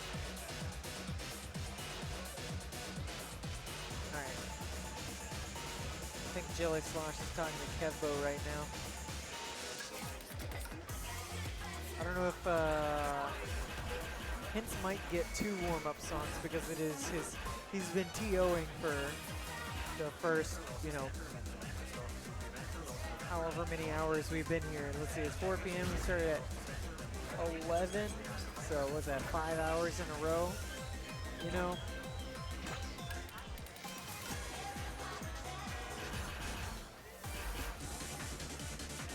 Energizer.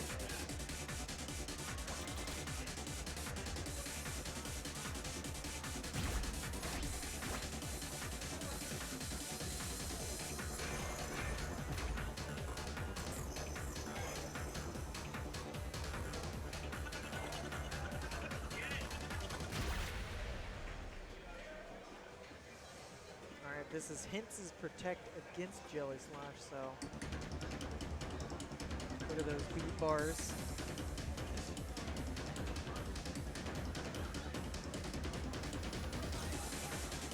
Of course, the slowdowns are particularly difficult for Jelly Slash as a mostly visual player. So since this song has a quadruple slowdown, its slowdown's not half tempo but quarter tempo. That may be extra difficult for Jelly Slosh. But both these players are, well versed in SMX. They've been playing for a long time. They've got really good scores, pretty high on the leaderboards. So it's really anybody's game. They both have practiced probably all of the songs in this set immensely. And you can see the cracks showing in Jelly Slosh's timing here. All right, but back to full speed. See, the crossover sections should be a little bit more in Jelly Slosh's wheelhouse. Picking up an early from Hintz, but he's still ahead.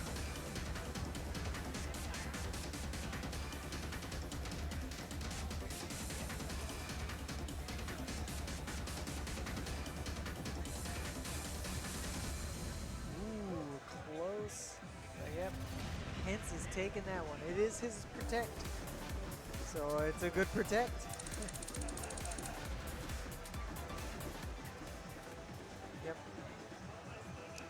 That's slow. Look at that.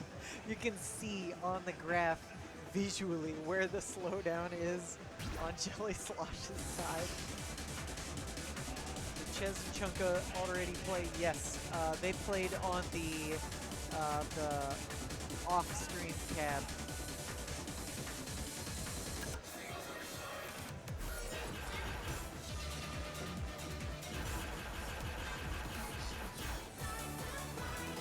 If you want to see the results of things that are happening off stream, push do bank bracket or ! bracket in the chat. It'll pop up the link to the Start GG page where you can see all of the projected players, the matches that they are playing, will play, have played, all that stuff. Yeah, you got it. So Chunka is now down to losers playing against Maid Misa right now. Chesmix moving on against Evil Dave. But first, we've got Time to Fly, a classic DLC chart. Ooh, those 24th bursts, both of them picking up a perfect or two.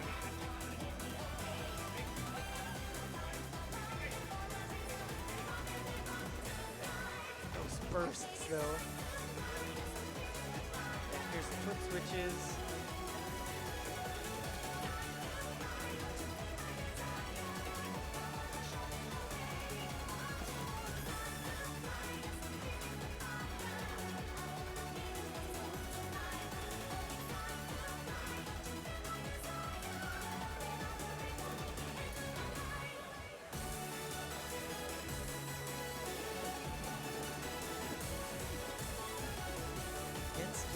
Bit ahead right now, but I mean they're pretty close. Ooh, some center button earlies from they're early perfects, but they were gonna cost Jelly Slosh some points. Oh, yep, but he just could not clutch it out. I'm actually kind of surprised we're still doing best of two. I guess we have so many matches that. We're still doing best of two even in top 16, or best of three, sorry, first to two. Yeah, I mean, Hintz is a great player. That's why he was seeded higher. And he's practiced so much of the game. He's very high on the leaderboard, so even Jelly Slosh, who was also high on the leaderboard, Jelly Slosh is more of a full player. He plays a lot more full, so um, makes sense that he couldn't quite clutch it out against Hens in the singles bracket. But he is not out, of course. He will play the winner of this match, Pack Rob versus whoever loses between Zalto Bravo and Andrew. Those players are probably somewhere playing some other game, but you know, who knows? Yeah, we're definitely getting to the top 16 brackets for most games, for a little bit farther along in the various pools. DDR, I think, yeah, right, probably like 30 minutes ago, I think they started the bracket of death, which if anybody saw Evil Dave post that on Twitter, I think it was like Evil Dave, Kevbo, Paranoia Boy, Chris for Life, and a bunch of other like crazy high ranking players, all playing against each other. And that is going on right now, so I don't know, I don't think there's a stream.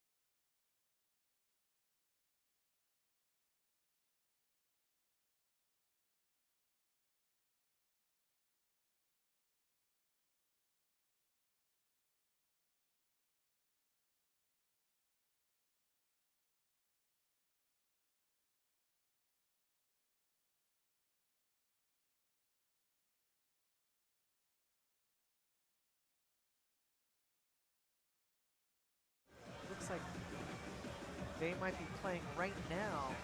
Yes, they're doing card draw right now. Evil Dave versus Ches. So it looks like they Evil Dave found a break from the that pool of death over there.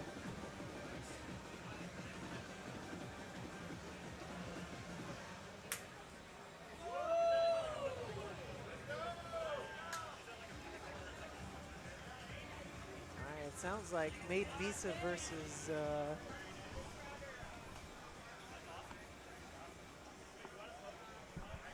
Made Misa actually got an APC on Senorita against Chunka. So I believe she's moving on. What a crazy score. On Senorita, that's a tough chart.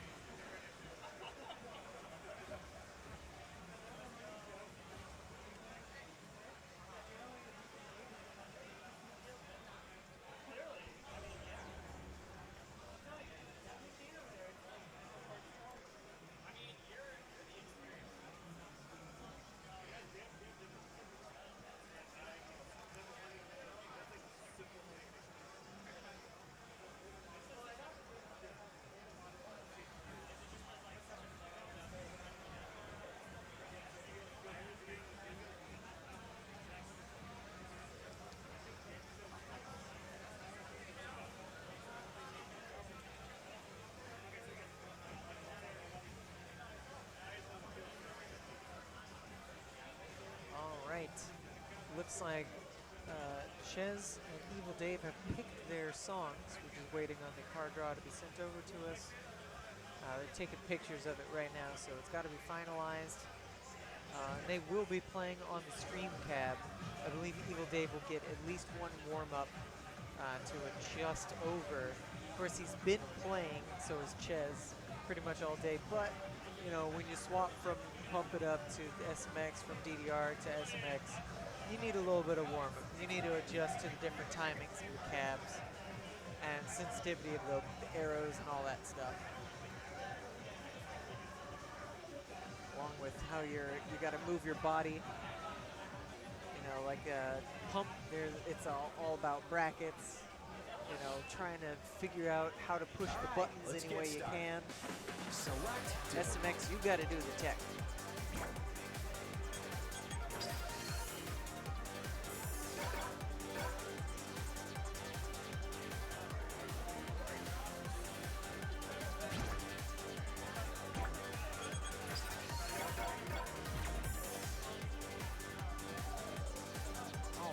got the card draw here. We've got Rainbow Rave Parade, Techno World, and Bust It Out. Ooh, got some spicy charts here. Kicking off Shusha and Frozen Fire. Interesting choices.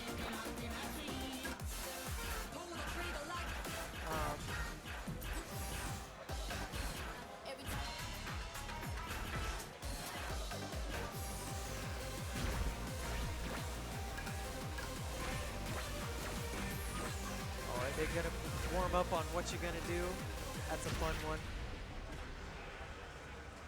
Evil Dave, well, you know, deep in the ITG DDR world.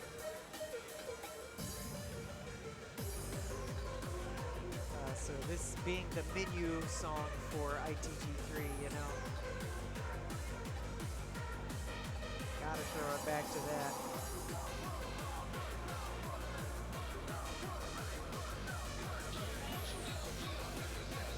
Yeah, I don't believe that Evil Dave has played all of the wild charts.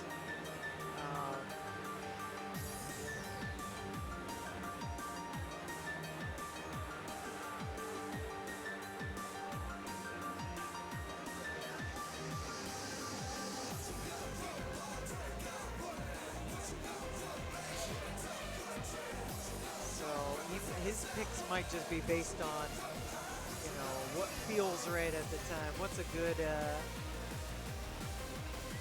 good song? If you like the song, then the chart knowledge secondary.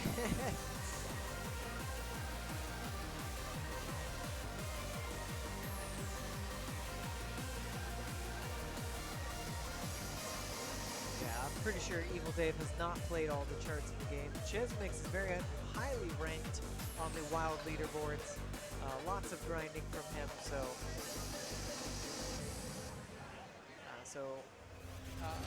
his pick is likely down to, you know, chart knowledge.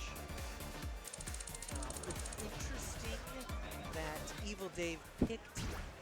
You know, it kind of depends on it. It looks like Evil Dave was the first Protect.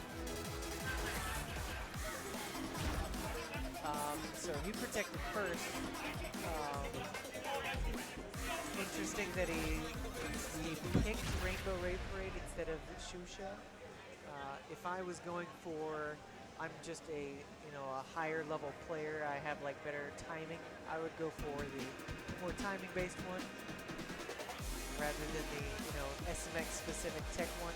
But there's a good chance that Evil Dave has played the higher stuff. He just isn't highly ranked because he hasn't played the like lower level stuff, you know. And this is very much like ITG style tech, so it should be well within his wheelhouse. It's just a matter of, you know, has he played it or not. Looking like he has so far. After getting that crossover 16 stream.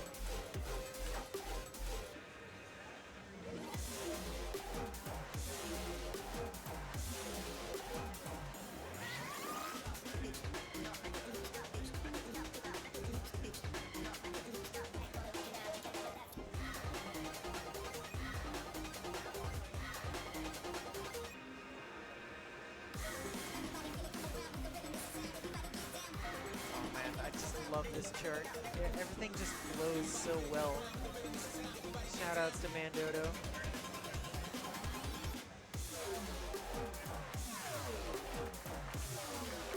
Not too much crazy stuff towards the end of the chart, so it looks like Evil Dave is ahead right now. Yep. Oh man, that was, holy crap, that was close. That was, Jesus. 9-11. 9. Woo, boy. Woo, doggy. That is close.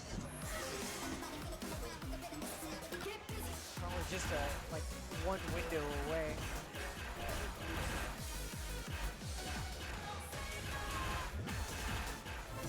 It says Pump is the clone hero of dance games, silly patterns with silly methods. Yeah, I mean, it's very much a game of we're gonna write some patterns, and we may or may not know how we would want you to solve them.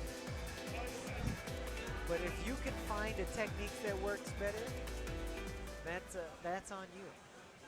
SMX is a little bit less forgiving in that regard.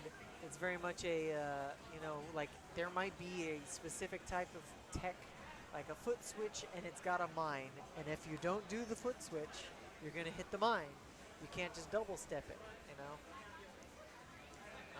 It has like, you know, crossovers at 16 speed that's, you know, we've got tight timing windows. You can't just like mash around and hope that you hit the windows, you know. But this isn't a super difficult 22. I would say it's very streamy actually.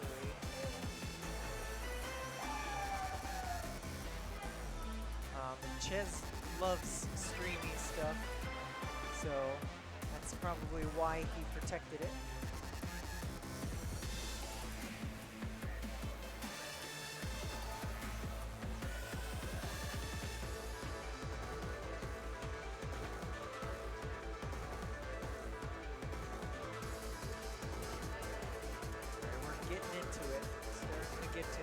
Here comes the streams.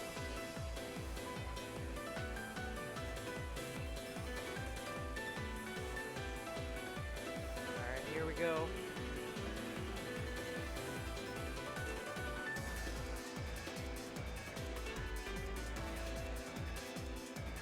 Evil Dave just a little bit ahead right now.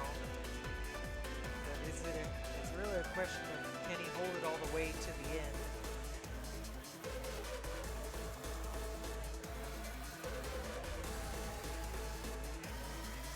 Oh, but the triplets.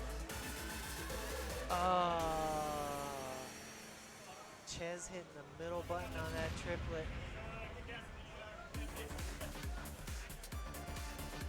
And Evil Dave taking that one solidly.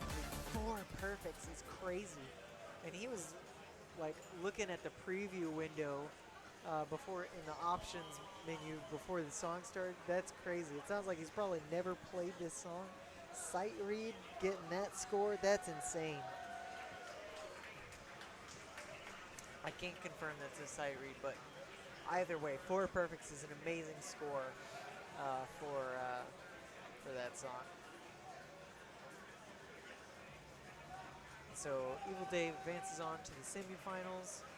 Chesmit's knocked down to losers, but not out, not out. He will be playing against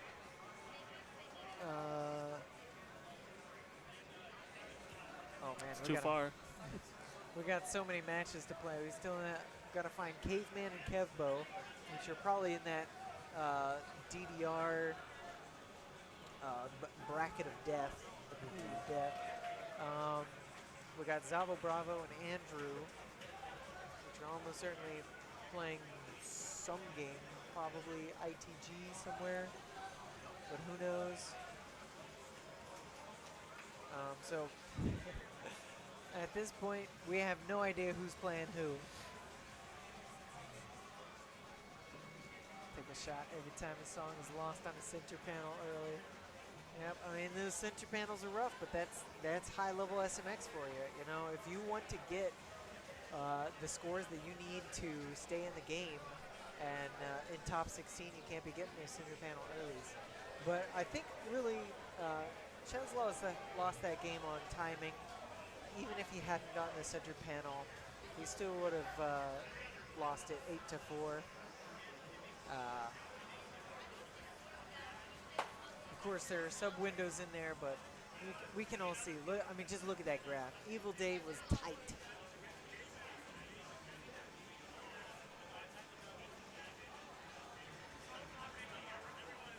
Let's see.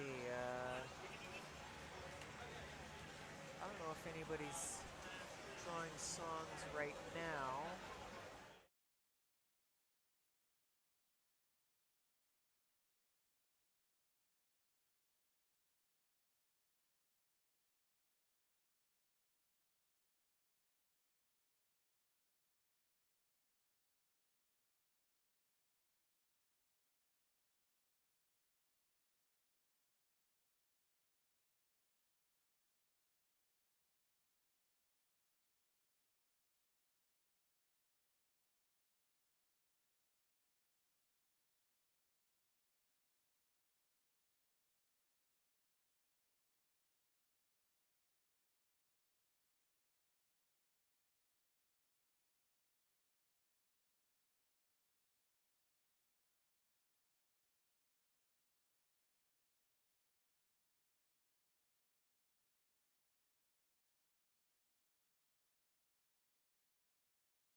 match coming up.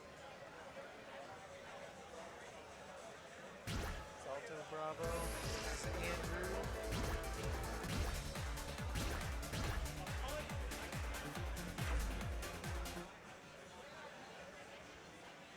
Let's step. Select player difficulty.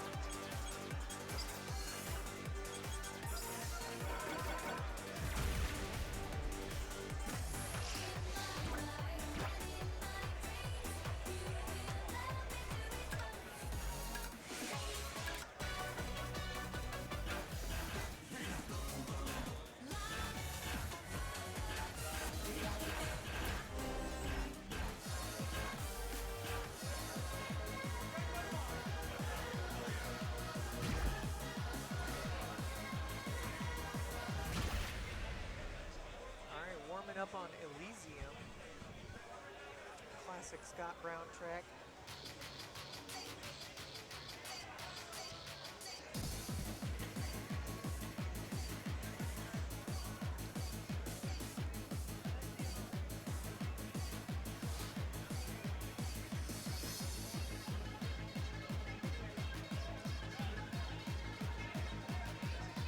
This song has random unmarked foot switches.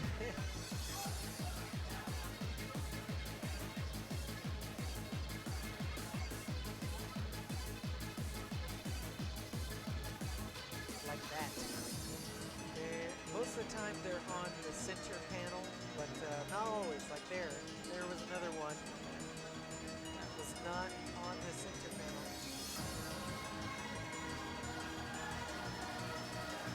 There's another one. I mean, maybe you could do them as crossovers, but no, that can't be done as a crossover.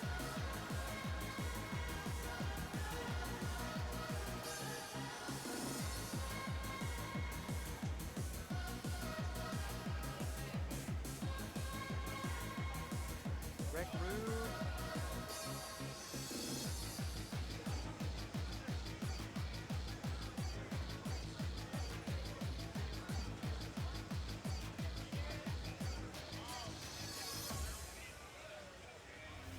Wow, head start for both players. Very nice. All right, we're starting with Andrew's pick of Flech Uncut. I never know how to pronounce this word. I mean, like, you got a D and an H. I think, is it Fleeve? I can't remember. Somebody told me at some point, but starting with Flech Uncut, then moving on to Galactical. And then if we get past that, we're going to Paradise. Looks like the players are mostly eliminating the harder stuff. Dystopia 27/7 and Stars.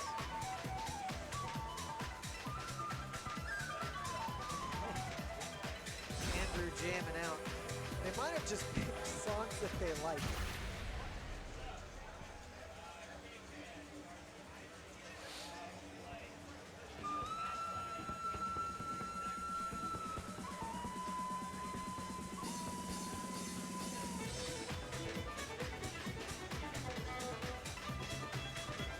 This is a classic ITG chart, or ITG song. The chart is a little bit different than the ITG one, but it still has a lot of similarities. You know, a few years ago I made a comparison video between the charts for songs that were in both ITG and StepManiaX. This was one of them. I can't remember exactly how similar they were, but I'm pretty sure they were fairly similar. Not exactly the same steps, but the rhythms were at least similar.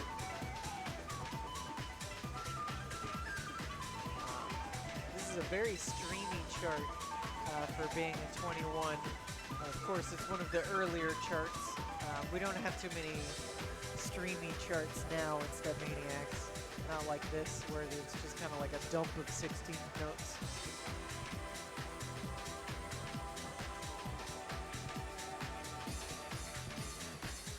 Yeah, very agreed, Chiron. You know, in the early days of StepManiaX, you know, we were kind of running off of ITG patterning. Oh, the crossovers. Oh, no. He didn't know the crossover stream was coming. He wasn't prepared for it. Andrew takes it over Zato Bravo. Holy crap. I mean, it was his protect, so it was a good protect. That's insane, though. The timing was so tight for Zato Bravo, but if you don't know, if there's some tech coming and you're not prepared for it, it'll get you. Which is makes it interesting that he picked Galactic. Because this one is all about the tech. But it is one of the harder charts. Zato Bravo in general seems to be a little bit better at timing than Andrew, so as long as they're about the same skill level on the tech, any song should slightly lean in the favor of Zato Bravo.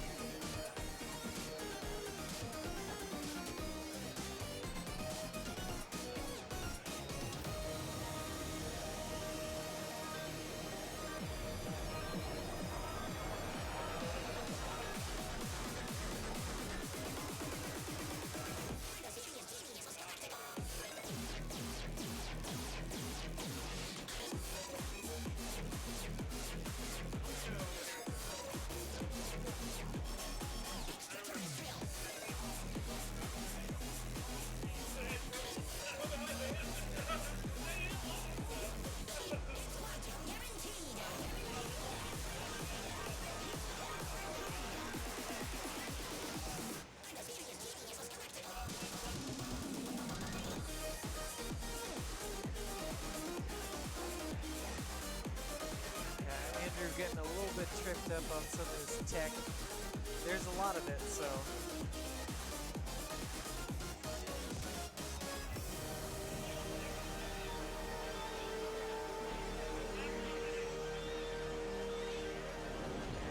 And the lift, can't forget that lift. A 99.6 from Zats, holy crap.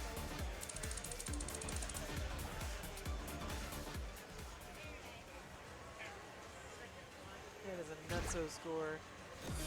Alright, now on to Paradise, which, oh man, this one's tough.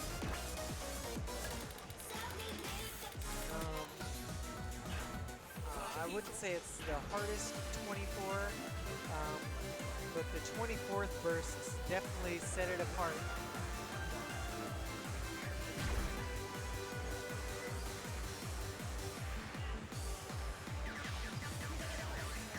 I love the classic Kyle Ward songs.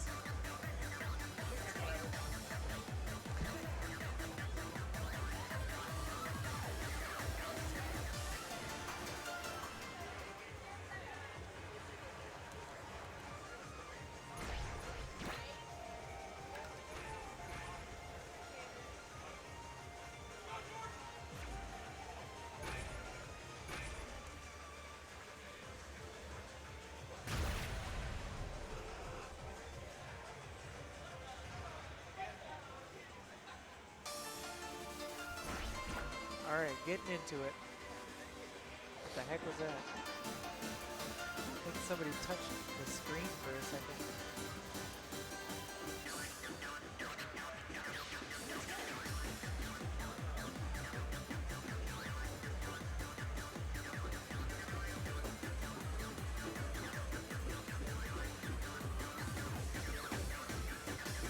No player, both players not getting tripped up by the big jumps with the mines or these crossover foot switch sections.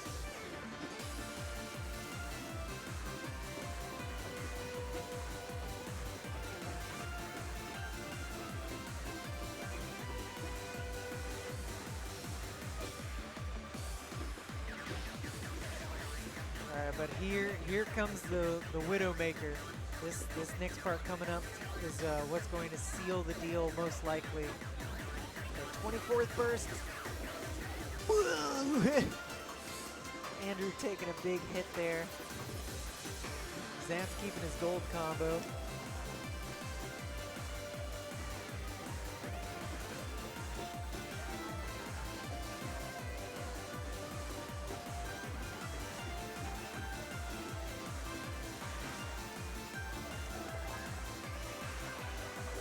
Yep, I think that's the end of the weird crossovers. That's pretty much the last bit of this song that can trip you up. Zato Bravo taking it over Andrew.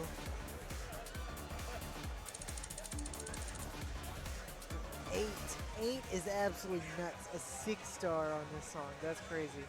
I mean, fantastic score from Andrew as well. It is not easy to get a 5-star on Utopia or Paradise. Sorry, I'm getting my Smiley songs mixed up.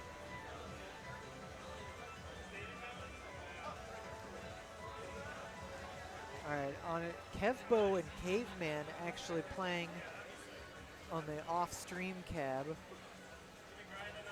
sounds like they're playing 403. Let's see if their match is in progress. I think they're just doing their warm-up right now, though.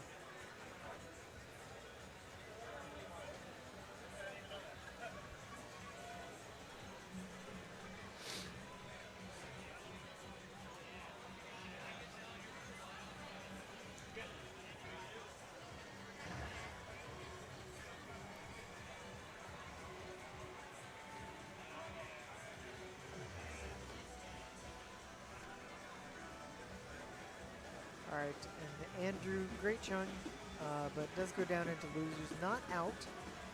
He is going to play against Pack Rob in losers, and the winner of that will play Jelly Slosh. You know, we saw Jelly Slosh play Hints earlier, and then he got knocked down, and we were like, well, we don't know who he's going to play next. Now we know. Well, we still don't know, but we're a little bit closer to eventually knowing.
have our next setup.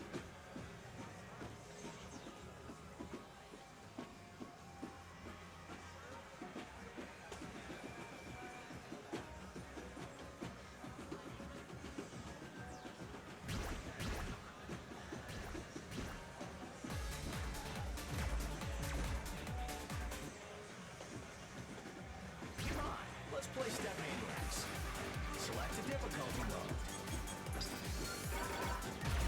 Yep, looks like we're getting Conrad versus PoyoX.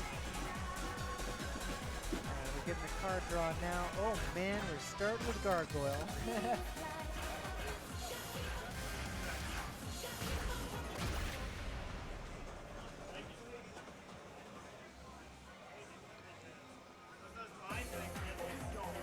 Looks like Conrad's taking the warm up. PoyoX is opting not to warm up. Storing that energy.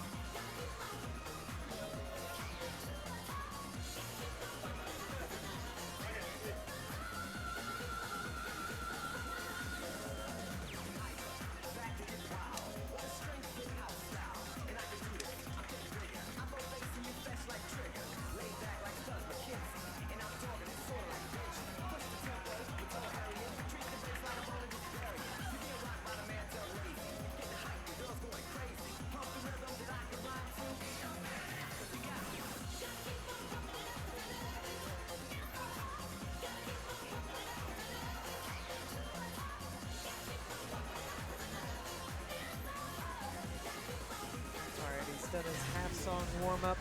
They're ready to get into it. Starting with Gargoyle, moving down to music is moving, and possibly cartoon heroes. Interesting that both the players opted not to do the harder songs in the set. Hava Nagila and Mozart is back. Hava Nagila, very difficult to time with the gradual accelerando. Mozart is back, just a very tough chart, very fast, lots of 16ths, so for the more streamy Gargoyle. Though this does have 30-second bursts, so that's the big places where we're going to, actually really the whole song is somewhere where you can mess up. The little gaps in between these 16th rhythms can make it easy for you to lose your timing, your sync. Ooh, already getting a miss from PoyoX on the 30-second bursts. And then this slow 8th stream is pretty much, it's got a lot of crossovers in it, or not necessarily crossovers, but like middle button tech. And then we got drills. 30-second burst, here we go. All right, no players missing at that time. Can they keep it in this stream? Ooh, Conrad missing some. Poyo taking the lead. But now he's missing. Oh my gosh, they're swapping back and forth. I mean, this is a tough stream to keep going. It's such a jam, though.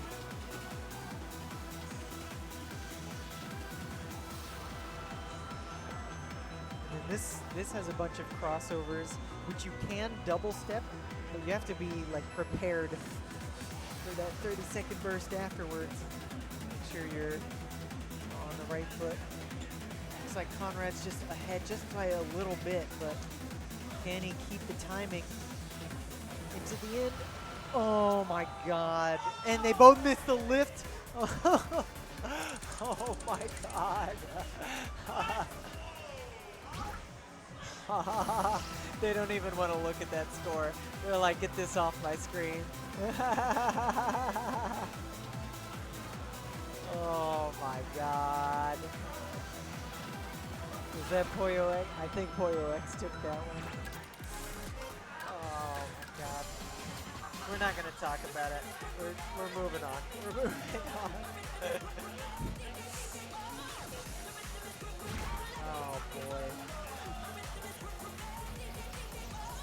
You hate to see it, but I mean, that's a tournament for you. There's no free rides. You gotta earn every victory you get.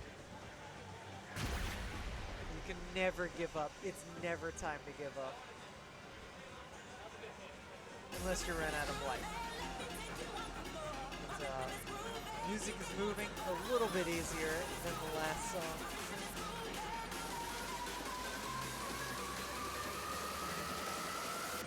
Ooh, already getting middle button early from Conrad. Oh my gosh, another early from Pollo X. These players are so evenly matched, dude. I love this.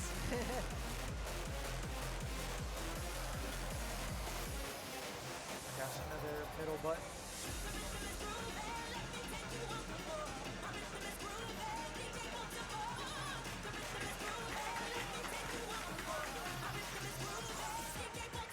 Lots of quick switches.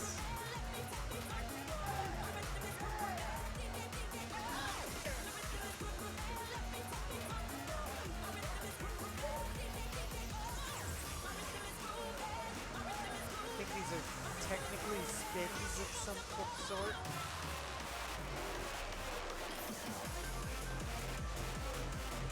Kangaroos.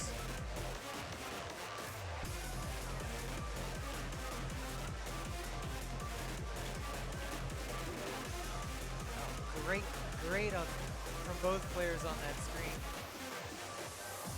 Oh my gosh!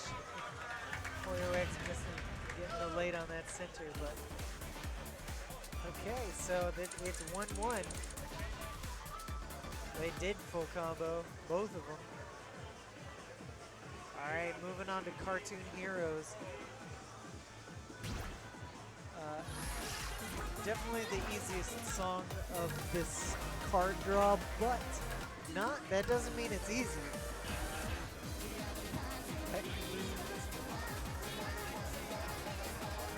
Similar to the old DDR chart, back when this was like the hardest 9 in the game.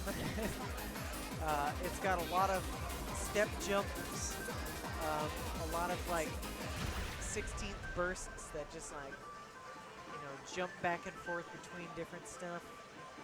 You gotta be ready for everything this chart throws at you.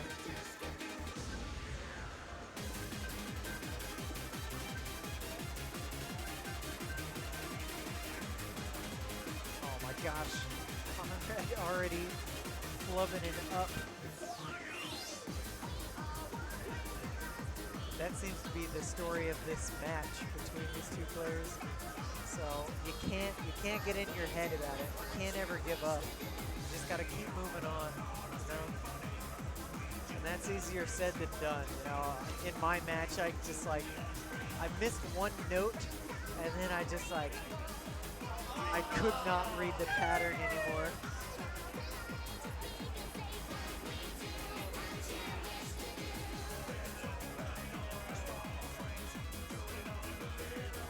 Step jumps though, and the random gallops.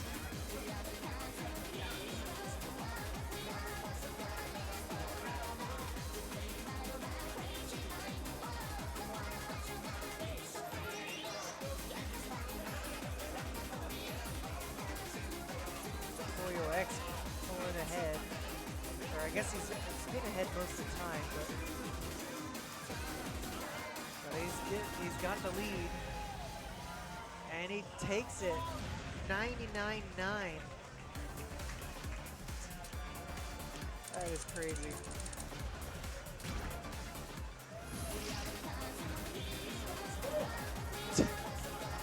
Kevin, get out of here. We don't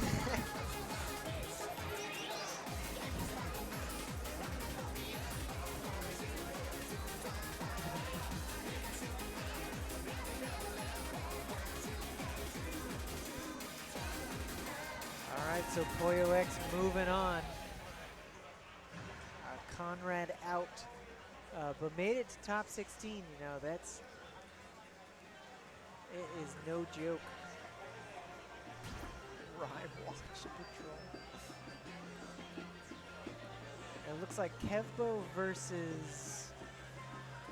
Let's see, who is that on the other side? I think it's Kevbo versus Kingley on the other cab. Ooh, we're getting our first Tony match. Yo, Paranoia Boy in the house.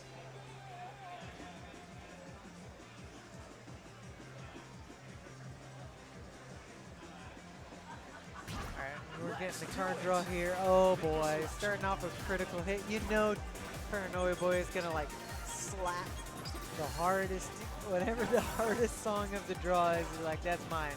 I'm taking that. So, critical hit, then low workout, then to your beat. Which low workout and to your beat are fast, but they don't have, low workout's got a bit of tech. Mostly they're just fast songs. But critical hit, oh my god. The rhythms, the patterns of critical hit are all over the place. You gotta know that tech.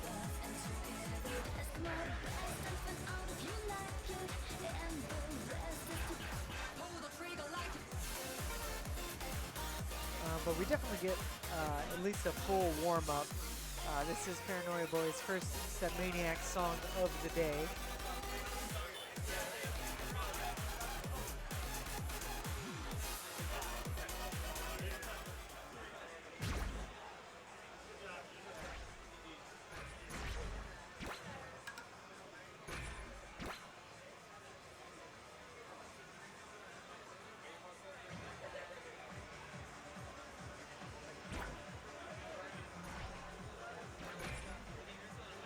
Looks like Kevbo took it over Kingley 2-0, so that means he's moving on to face Chesmix in losers round 2.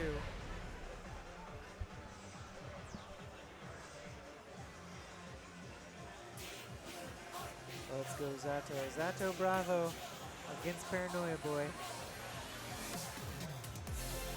Two great players.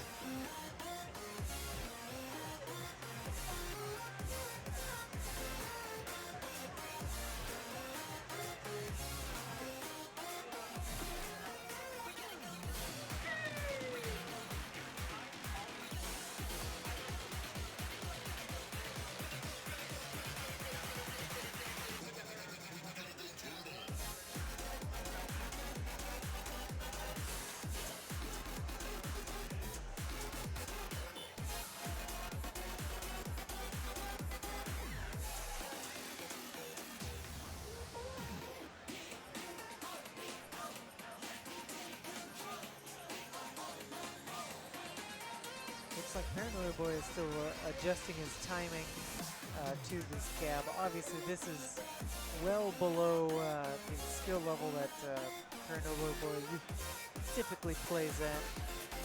I've seen him warm up on 24s and 25s before.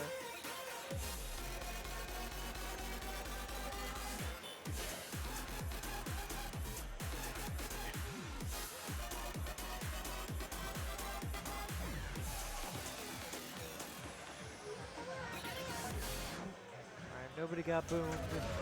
Zato Bravo with that APC, yo! That is great.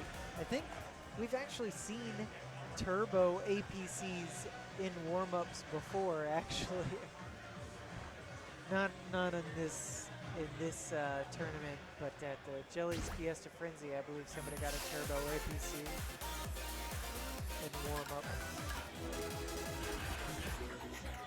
Moving on to critical hit. Oh boy.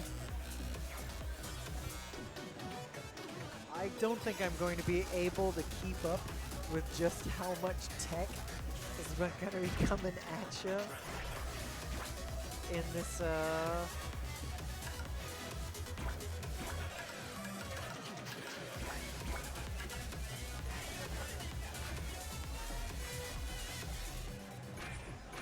there's foot switches, there's brackets, there's midstream crossovers, there's Skittles, especially at the very end. There's just so much stuff.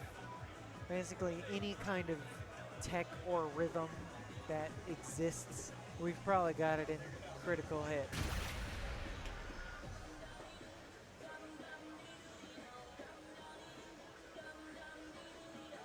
All right.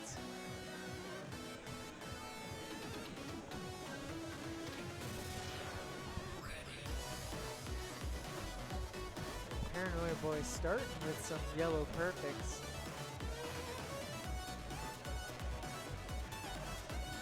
But the beginning of this song is quite tame. There's the midstream foot switches.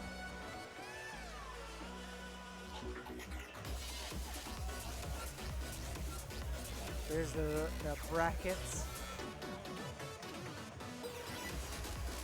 The 24th bursts. Oh my gosh. Paranoia Boy actually getting a couple misses. He might have his sensitivity set at a different amount than he's used to, or this cap just might be undersensitive compared to what he's used to. Oh man, and the mines. Zato Bravo also not coming off unscathed. He's missed a few notes as well, but holding the lead by about a few hundred points, it looks like. Oh my gosh, another miss. That's crazy.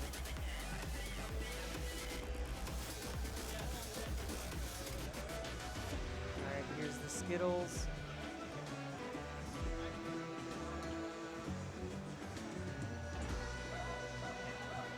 Zato taking it. Impressive, very impressive. 4 misses though. That's, you know, that's unusual. You usually don't see that from Paranoia Boy. But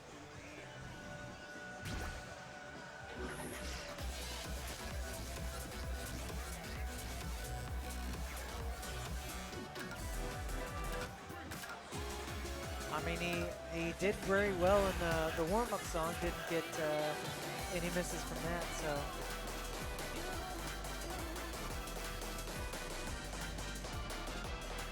All right, so that was Paranoia Boy's Protect. So now Zato's Protect going into low workout.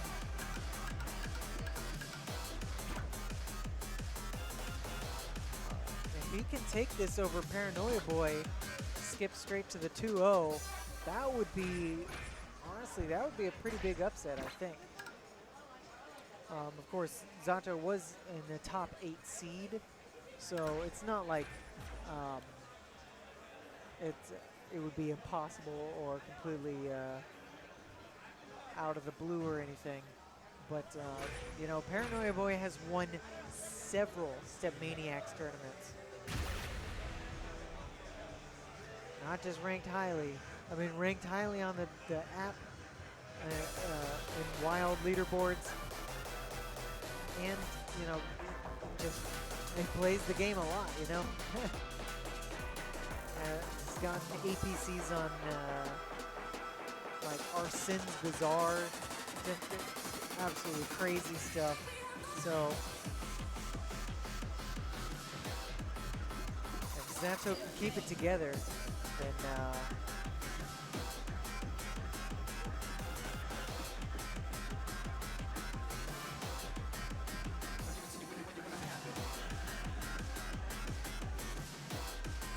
it looks like both these players are, you know, very well practiced on this song and the tech involved. Ooh, first yellow perfect from Zato.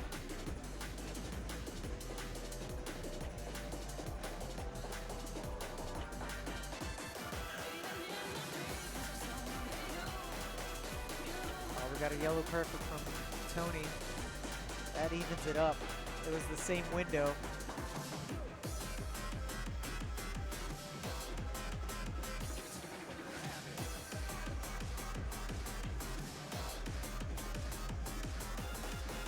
Holy crap. No way, we got a tie. 1-1. Insane, absolutely insane. What, I mean, what can you do about that, you know? That's what I'm talking about. All right, well, I mean, that's basically just a reset, right? So Zato is still ahead.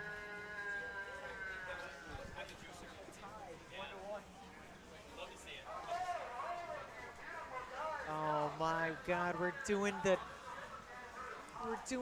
group photo. We're doing the photo right now.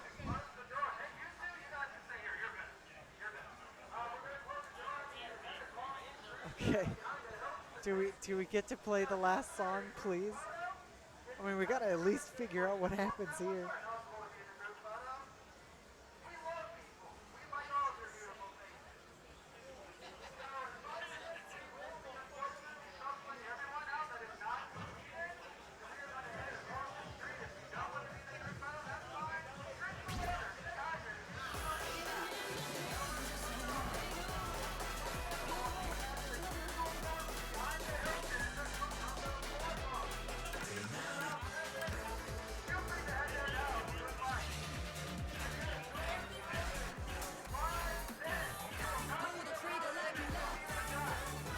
All right, 5 minutes.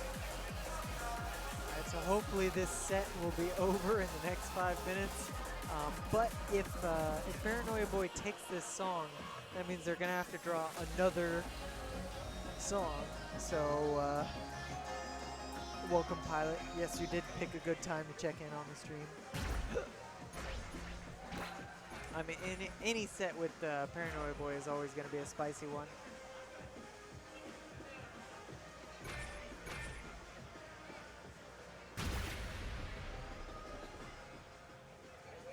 All right, To Your Beat, a relatively straightforward 23.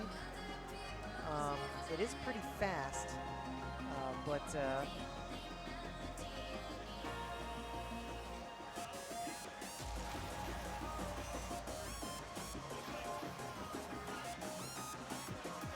is some 16 bursts at various points in the song. Tony picking up his first ooh no, an early ooh. That's,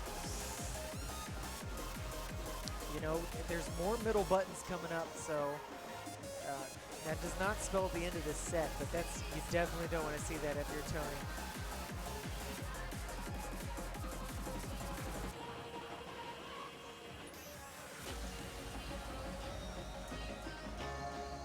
All right, at this point it's Zacho Bravo's Song to Lose. There's some more middle buttons. And he's getting, both of them getting them pretty cleanly.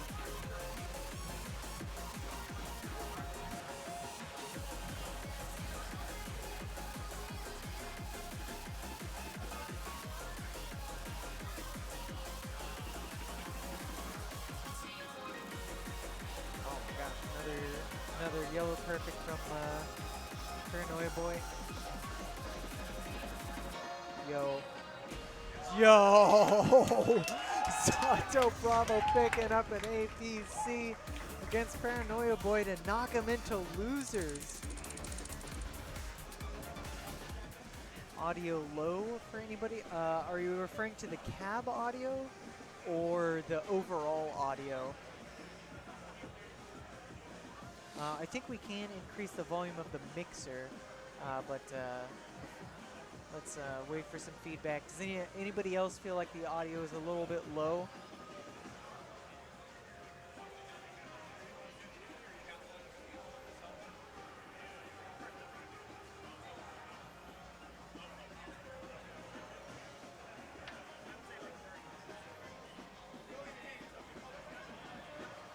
Yeah, all right. If CSS Twitch also agrees, then yep. Yep. Let's turn it up just a little bit so y'all can hear us. That sounds like it's probably better now. It's a bit louder on Mark. Okay. Yeah, I think you know, we have to wait for the cab to start playing some music to really know. Does that sound a little bit better to y'all? I know there wasn't very much audio, but All right, we'll be back. yeah, but we gotta go take a group photo. So we'll be back in just a bit.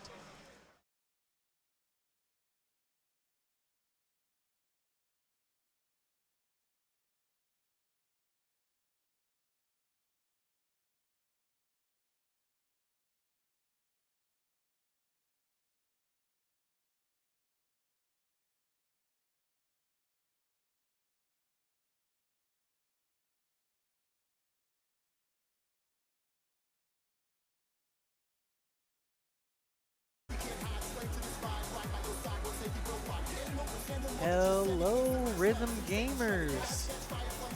It's me, Zom, back on the mic.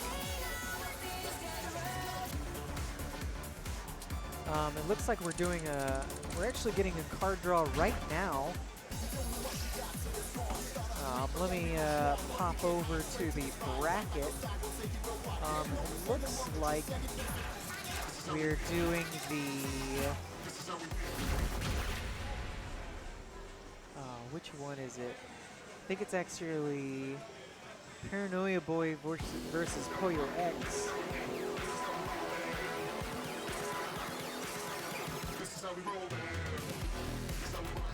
Let's see. It looks like right now Zato Bravo is warming up. I saw Evil Dave wandering around, so we might be able to get him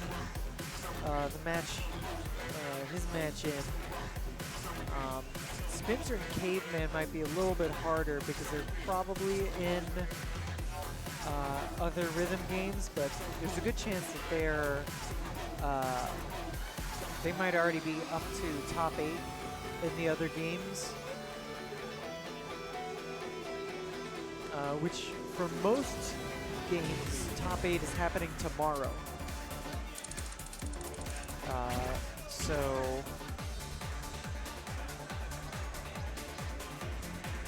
But here in SMX, we are trying to wrap up the entire bracket tonight. We have 16 games left. If we can get through those 16 games, then we will be completely done with the tournament today. And I know there's a lot of people, a lot of players who would like that because the higher echelon of players tend to be top 8 of various games, multiple games at once. So, you know, if we have top 8 tomorrow and DDR and Pump It Up, ITG all have top 8 tomorrow, then we're just going to be completely backlogged. Nobody's going to be able to find all the players to finish the matches. So that's our goal. Our goal is to try to finish out the entire bracket today. Select your difficulty. But we'll just have to see how far we can get. It really depends on the players. Speaking of which, it looks like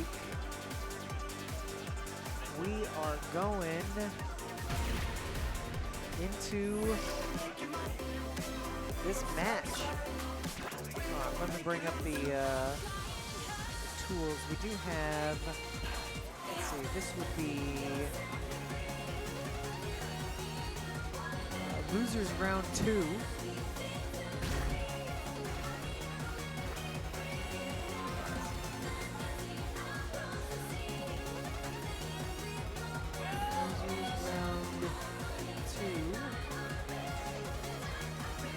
Between Koyo X and Paranoia Boy. Alright, update. Let's see if we can get this sent. Alright, perfect.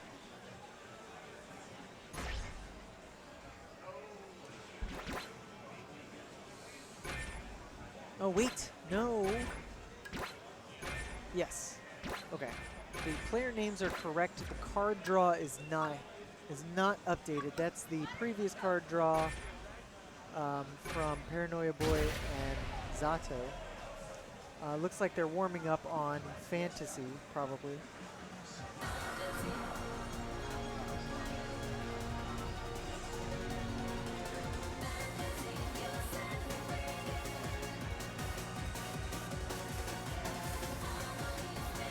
How we living? Reliving great. Ooh, early from Paranoia Boy. And does happen from time to time, even with the highest level players. And especially on Fantasy has just a bunch of middle buttons. They're just all over the place.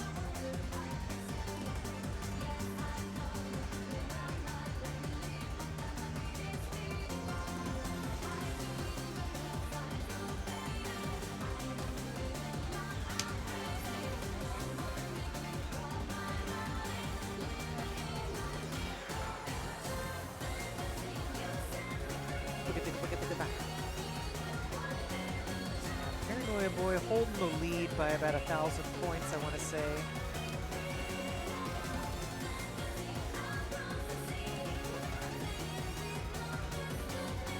Despite the early, it looks like Pollo X has got more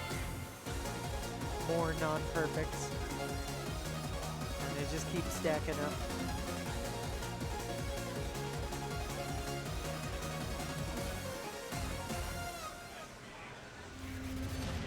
So if anybody is curious as to how we got in this predicament,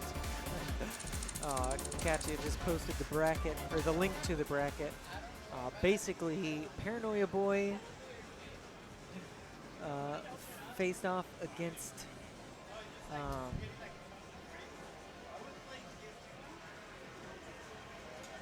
against Zato Bravo, Zats, as he is known in the StepManiaX app. And Zato Bravo upset Paranoia Boy 2-0. Well, actually, it was one, then tie, and then another one. We can't really report that correctly in start.gg. There are not too many ties.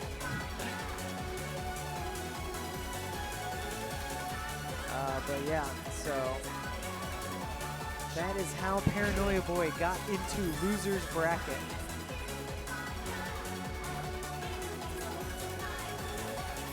And here he chooses the 24, time to fly. I think Pollo X actually picked probably the best, protected the best thing he could have picked. Given this card draw, because pretty much everything at the higher level is difficult for, you know, the average man, the average person. But for a inhuman being like Paranoia Boy, Gargoyle and Critical Hit is somewhat child's play. So something like Agent Blatant that has the slowdowns, it's a lot easier to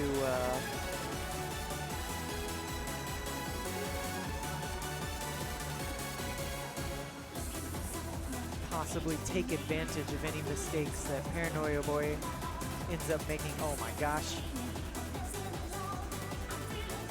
Pollo X already missing some middle buttons.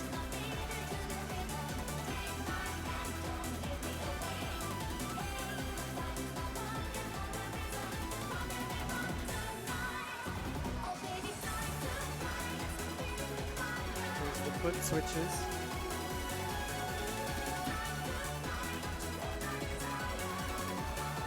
What? I don't even see where the miss was there.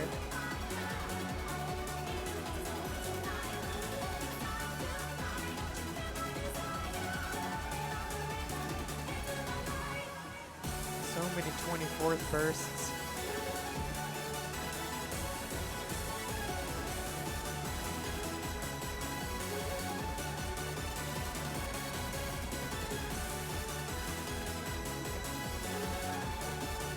Paranoia Boy is clean.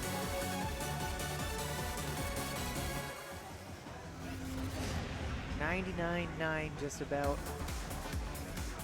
What a score.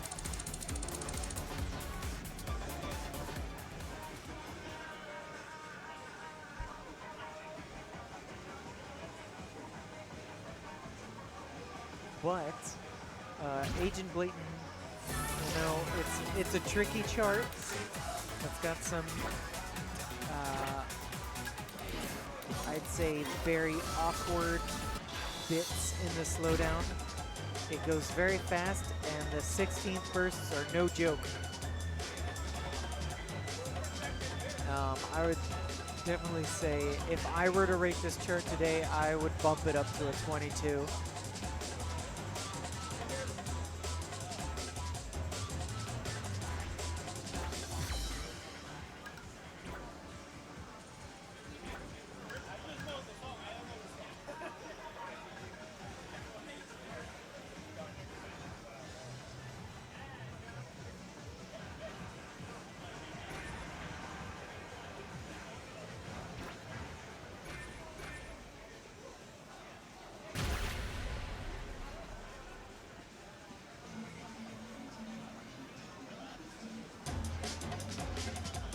All right, getting into it.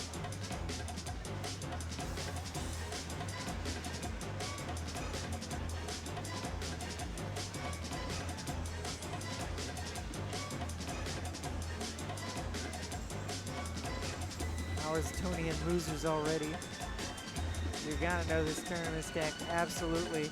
Yeah, Katya just posted the, or requested the bracket link from Nightbot. If you do bang bracket, you should be able to see it if it's not already up there. But basically what happened was Tony got upset by Zato Bravo, who is ranked pretty highly on the wild leaderboards. So it shouldn't be that much of a surprise, but I believe it is his first tournament. And definitely his first StepManiaX tournament. All right, this one is closer than the other songs have been, but Paranoia Boy still quite a bit of a lead, about 1,000 points.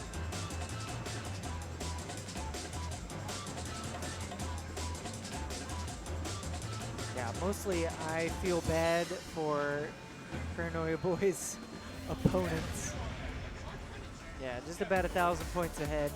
Paranoia Boy. I mean, a 99.8? That's crazy. What a crazy score. What's up, Gil1? How's it going? Oh, Tony's such a nutcase, dude. Agent Blatant is just so hard to time, especially around that slowdown. But,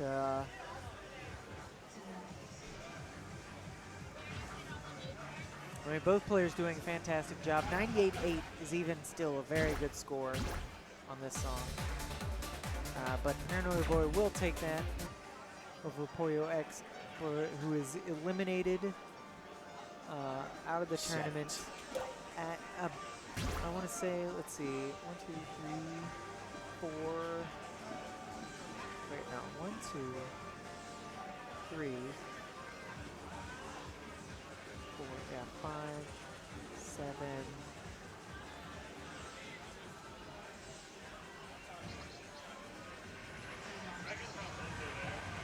That would be eliminated at tied for 9th.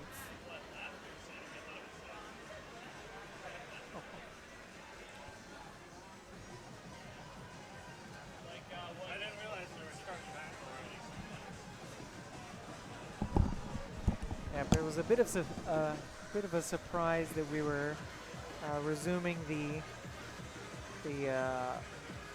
bracket, but our goal is to get all the way finished with the wild bracket today. So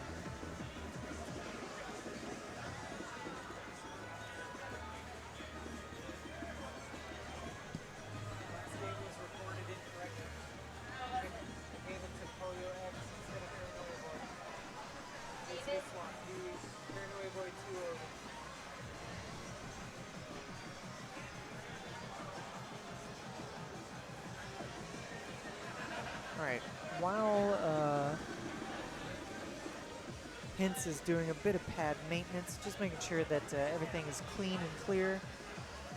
I think he was looking and saying, watching the previous game, might have believed that Poyo X stepped on a panel and didn't get the judgment that should have been awarded. But let's go ahead and look at the bracket. Take a look back at this, what we got going, because we still need to do Zato Bravo, who's around somewhere. But we got Evil Dave, I think is still might be doing DDR, though possibly have moved on from the bracket of death. We got Spencer and Caveman, who are definitely in other games. Let's see. Hints is going to face the winner of that. We've still got to do Pack Rob versus Andrew. Didn't we do that one? I'll refresh. Could have sworn we did that one already. Maybe I'm thinking of... You might be thinking of this one. Oh, yes, yes, yes, yes. Yes, we got this one, this And then, yep, we still have Chesmix versus Kevbo. And the winner of that will face off against Paranoia Boy. So we got a stacked bracket coming up. We just got to find our players to get it done. Get her done.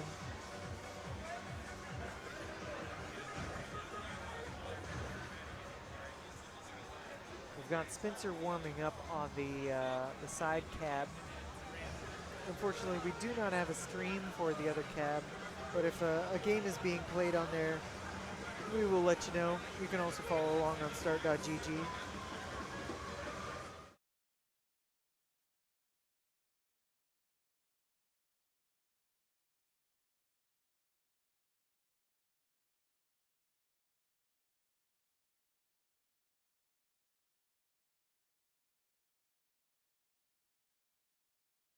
is.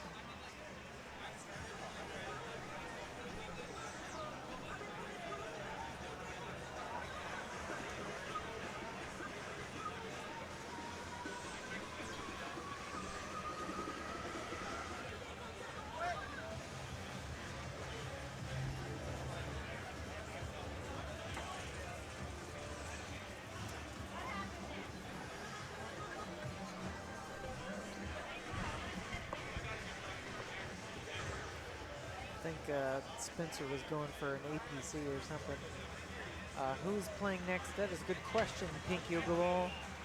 It could be any of the people here on this bracket. It could be Zato Bravo versus Evil Dave. It could be Spencer Caveman. It could be Pac Rob versus Andrew, or Chesmix versus Kevbo. It really just depends on who becomes available. I believe we're waiting on players in other games. Yeah, I can actually see Evil Dave right now. I think is that Caveman, or is that, no, actually that's Chris for Life, I think.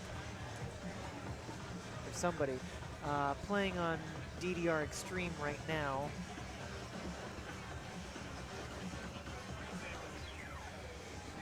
Oh, actually I see Caveman way over there on DDR Ace.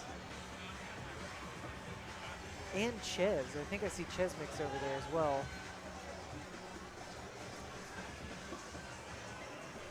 So it looks like we're mostly waiting on Dance Dance Revolution.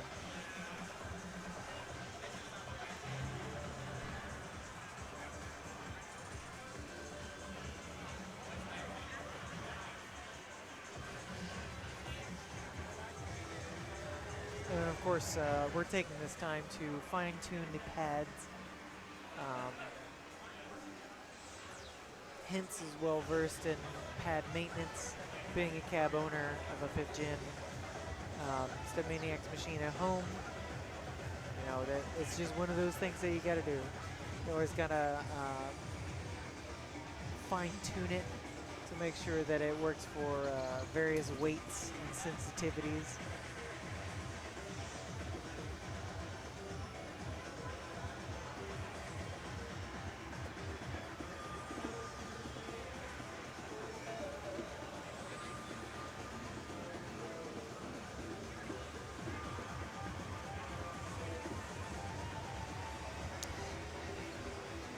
You can hear Spencer playing EMEA on the secondary cab.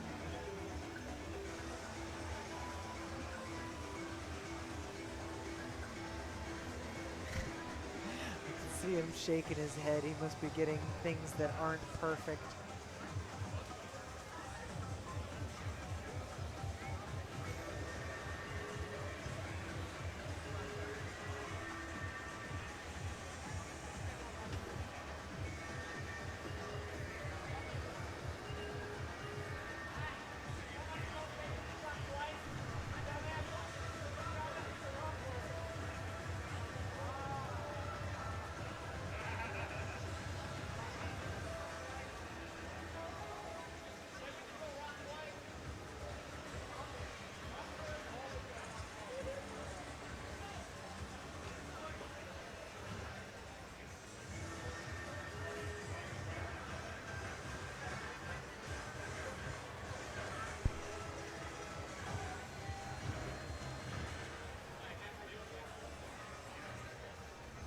What's up, Sloppy Joe Biden? What a name.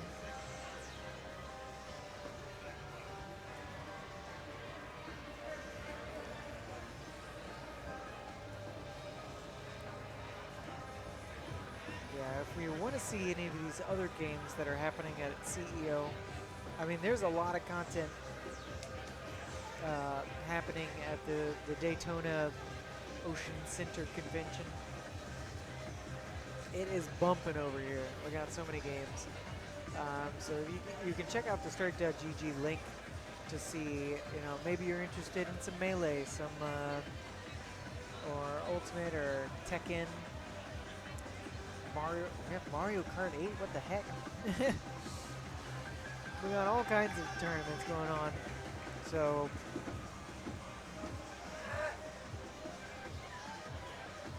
use the star.gg link to find your favorite tournaments to check out, and then we'll be here.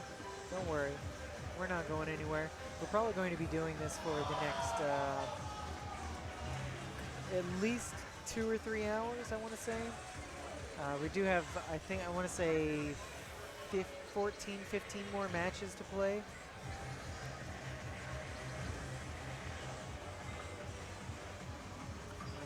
26. That means we have 15 matches. Yep. Which seems like a lot, but once we actually have the players, it starts going faster. The problem is just finding the players. Making sure that they're available for card draw.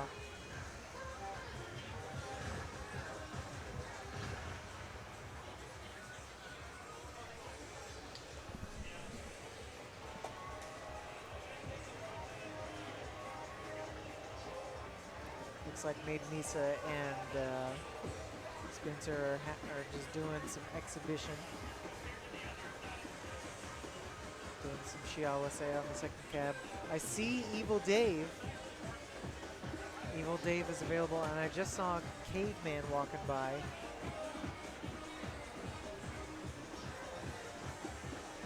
These are definitely 2 players that we need. But you gotta get the right combination of players.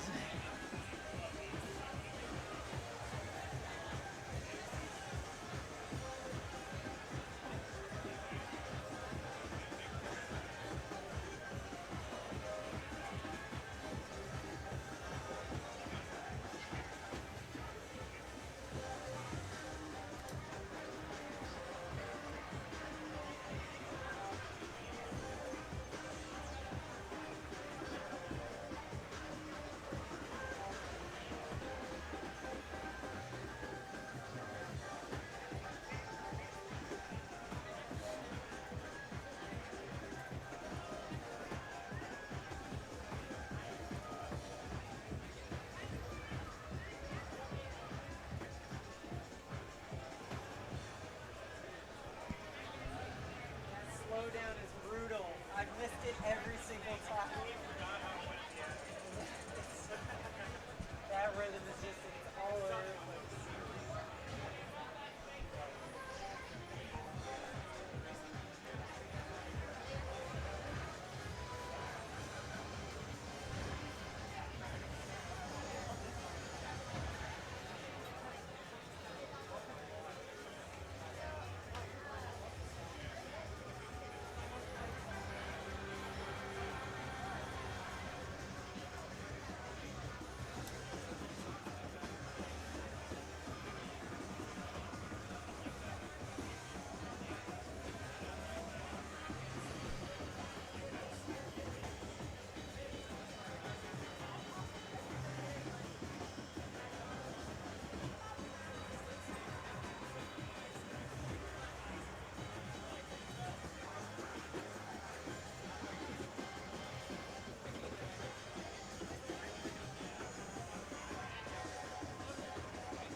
Oh, it looks like we've got a card draw.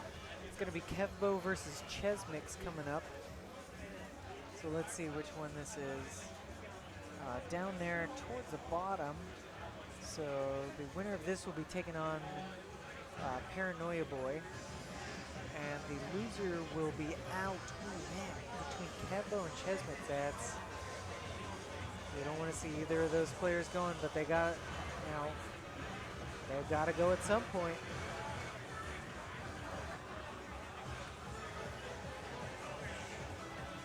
Hopefully, Hintz should be getting close to the end of the maintenance. He's putting the panel back on. It's looking good.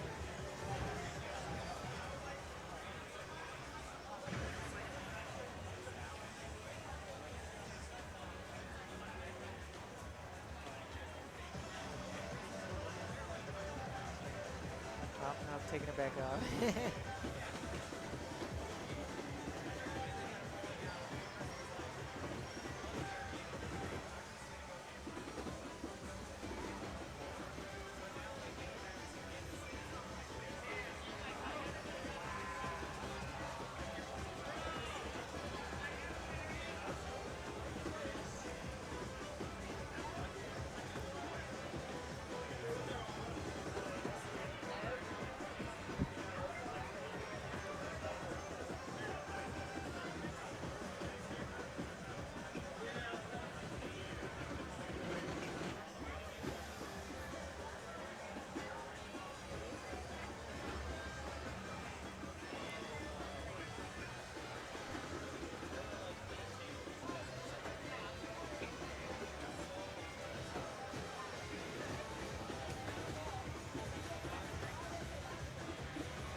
Oh. I think they're going I- to play over there. They're going to send him to the other cab because Hintz is still doing maintenance.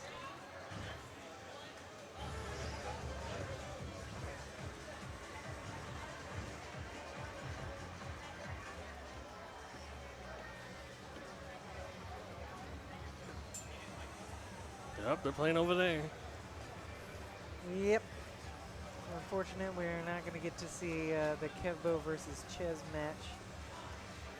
But you know, sometimes you got to do maintenance. You got to make sure that pads are fine-tuned just right. You know, you don't want to have you know, uneven, like the state of pads be uneven, because then the pad selection has a bit too much of an impact. You know, you only want. There is some advantage of picking a side. You know, players have different preferences, but it shouldn't be based on, you know, the state of the pads. You know, you shouldn't be like, well, if we're playing on that cab, I want to be player 2 because player 1 has an undersensitive center panel or something like that. That shouldn't be what sways your decision.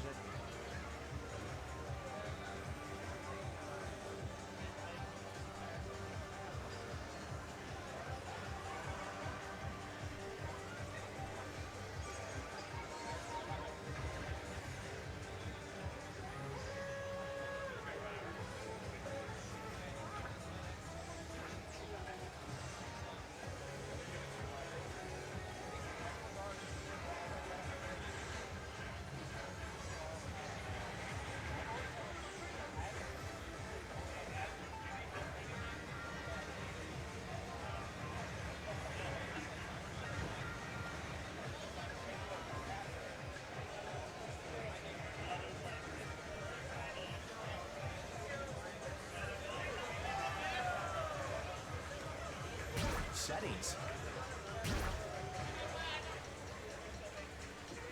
It looks like Hintz might be doing a test.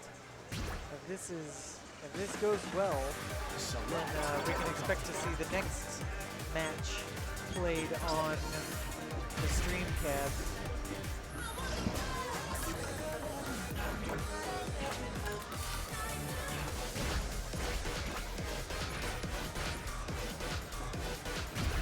Yeah, Stars is a good test. It seems like mostly it was the left and center that were fine-tuning the sensitivity.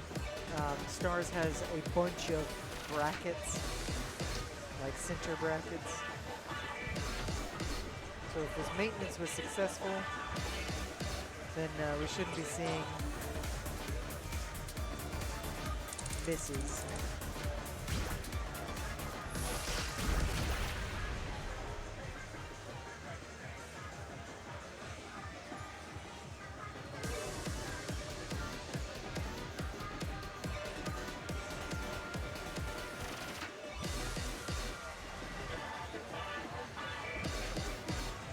I've always found that Stars is very hard to time because the vocals are pretty much the only thing that you can hear in this intro section, and they are not in time with the beat.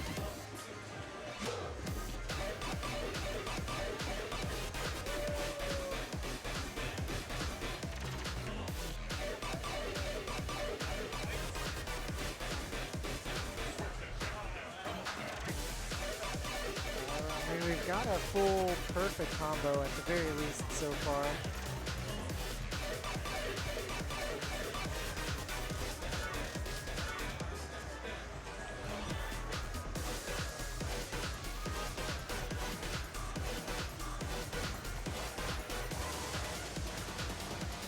Oh, the towers. Towers and grills are the tend to be the bane of Hintz's existence. He usually has lots of issues with those. I mean, comparatively. Of course, he still has a perfect combo, so it's not like he is doing bad by any stretch of the imagination, but compared to other players of his skill level. That tends to be the thing he struggles with the more, disproportionately more than other players. Oh man.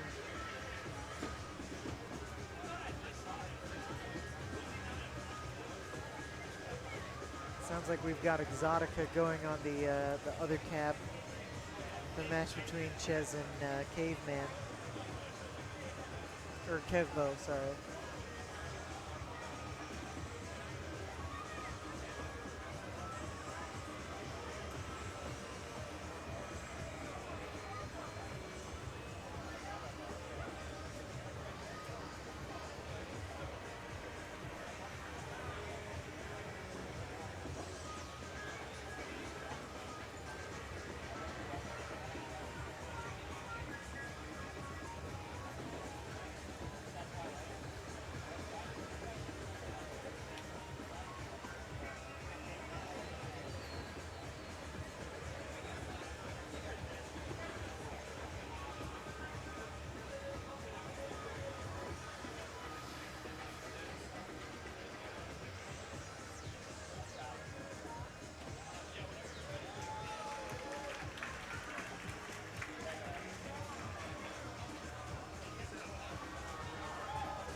All right, we finally got. Hello, I'm back. Sorry, I got a backstage tour of the CEO fighting game production room, like their broadcast area. It's like blows my mind what they do. And I've dropped some suggestions to the Storm team. Like, we should get like a backdrop for us, you know? Oh, we got a blue we got screen a blue screen, going. but like, just like a Project Storm backdrop. It'd be cool to have some key lights for us and just like Right, little yeah. things that can just improve the quality of our broadcast. But we're doing pretty good for what we brought, so I'm happy with Yeah. that. But here's an update. So they did a little bit of fiddling with the pads from what I saw. Yeah. Just to, Vince just finished that up. Yep. He got a full perfect combo on stars, so that's pretty good test, yeah. it's got enough center I panels. see Spencer and Caveman drawing right now. Oh, So, hype. so I guess I should pull the bracket up. Is that Yeah, we've got Spencer and the Caveman. Kevbo Ches mix going on the side cab. Spencer Caveman looks like it's going to be on the main The stream cab. cap, yeah. Yep. And then winner of that will fill out the top 8 winner side. I think Pac Rob is playing Pump right now in the redemption pool. It's 3 songs. Right. Oh, yeah, we're talking about the Pump pool. So tell us about Pump, right? Yes, because that's what the Jelly Slosh fans want to know, right? I mean, people are waiting for players, and some of them are in Pump. So Yeah. let us know. How's it going? Yeah. So the way the Pump format works, it's a gauntlet format. You have 8 players in pool. They all play 3 songs. And then the highest person advances. Everyone else plays under like a redemption pool to become the last seed of Pool B of the other pool. Right. Something like that. So they have like a the second. top- They have a top second. 8 Yeah, or a second chance gauntlet round. Right. Okay. I got first place in 2 of my pools, so I advanced 2 different pools. Okay. Transparently, I was horrifically underseeded because I played the qualifier 1 time, and it's like we got to get food before we start running SMX. So I didn't have a chance to like Oh, play you Pump. didn't play it until today? Yesterday. Because like it's an hour and 15 minutes away from me in Houston. It's just. All right. Yeah, that's true. It's like I'd rather. We just, don't have any Pump in Houston. We do. I live. You know where I live, so I'm just far from it. If I lived in like That's true. if I lived in North Houston, I'd be chilling. Right. But yeah. So I got first in 2 pools. I'm finally where I probably should have been now. So But, you played. in the So you didn't play the qualifiers until today. and yesterday. You played yesterday, and But then you I- played them once. Yeah, just because we were having to get food and everything Was it before. was it stuff that you played before, or is it like you were sight reading, or? So the last time I played Pump active was when I lived with your brother, actually back in 2019. Oh so my like God! everything. You haven't played. You haven't played Pump in that long? No, like I haven't played Pump actively. Like I still play Right. whenever I can. You know, like I lived Right. in Dallas for a little bit last year, so I played Phoenix for a bit. But like a Right. lot of the new content after 1949 came out, which is a long time ago, Right. I don't know it. So was but- this stuff like the newer stuff, or? I was sight reading everything. Okay, so like for context, my level ranges were 15 to 18 in Pump, right? Okay. I used to play 24s Right. in Pump, and so I literally spent years. I never played anything under an 18 for years. So like I didn't know half the charts. Well, I know the songs, but not the charts. You know. So you're just sight reading everything. Yeah. You sight read like everything today. But fortunately, because I play SMX, my timing is really much better than Right. it used to be, Right. and they changed Phoenix to be more accuracy based in comparison. So Oh, it's really? really helped me a lot. Okay. Okay. But they still haven't come up with it, so we'll keep talking about the person Until- running the until channel. people jump on this cab. Oh, Spencer Oh, just jumped on the cab. They just jumped on the cab. Comedic timing. So I assume Spencer's on player one side then. Yeah, But anyways, so the people still left in the pump bracket are you? oh, there's still a lot more people. I mean, but like of people who are also in SMX. Pac Rob, Just you and Pac Rob? as far as I'm aware, Pac Rob was in my pump pool too, and Right. I just clicked on Pac Rob. All right, so we got Spencer Caveman. Do we have? Is this the card draw? I don't see the options for them. It looks like they didn't get selected. It might have bugged out on them. If we find out what the options are, we can just do it on our end too. All right, let's take a look back here real quick. Yeah. I just want was a winners quarterfinal. Okay. But they're gonna warm up with the baseline shatter. It seems like. If you take a picture of it, I could just update it here. But yeah, we're trying to get back into the swing of things over here after the staff meal break and group photo.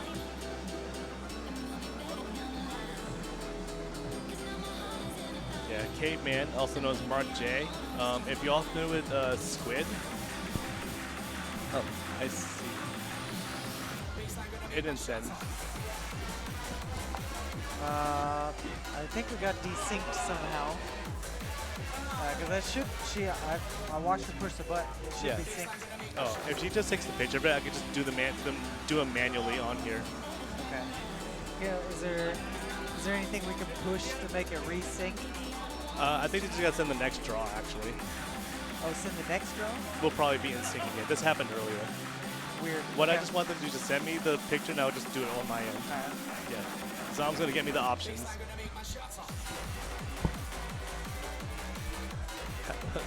In Zom's words, we'll have a word with production here. But yeah, Spencer and Caveman, very high level players in both DDR and SMX and ITG. Well, Spencer more ITG, but Caveman had a really crazy run at Red October last year for StepManiaX. And Spencer, you know, I don't think Spencer needs an introduction. We know Spencer from other events. All right, so The Protect was Monolith. we got Caveman protecting Monolith. And then Spencer protecting EMEA. And then the vetoes are Dopamine by Caveman and Kibo by Spencer. Yep. Which means the remaining song is Into My Dream. It's a pretty solid set right there. Yeah, I like that set. I mean, it's starting off real spicy. Monolith being one of the harder charts in the game. Yep. But then cooling off just a little bit until ending with a nice, easy Into My Dream. I mean, if we don't have a winner by then, who knows? I mean, we had a tie earlier. we did have a tie.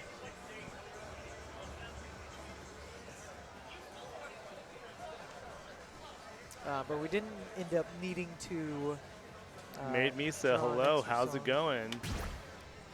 I don't think they can hear me because they're just. I can see them typing in the chat right She's now. right there. But yeah, Maid Misa is waiting for the loser of this match, so this one's a really important one for Maid Misa to be watching. Oh, I see Maid Misa put the ears up. Yes. Yep. But yeah, we have Maid Misa here just in the waiting. Maya. Wait, is this losers? This is No, winners This quarterfinals is right winners. here. Okay, okay. But the Oh, loser of loser this will go down. is Maid Misa's Crazy. opponent. I see, I see.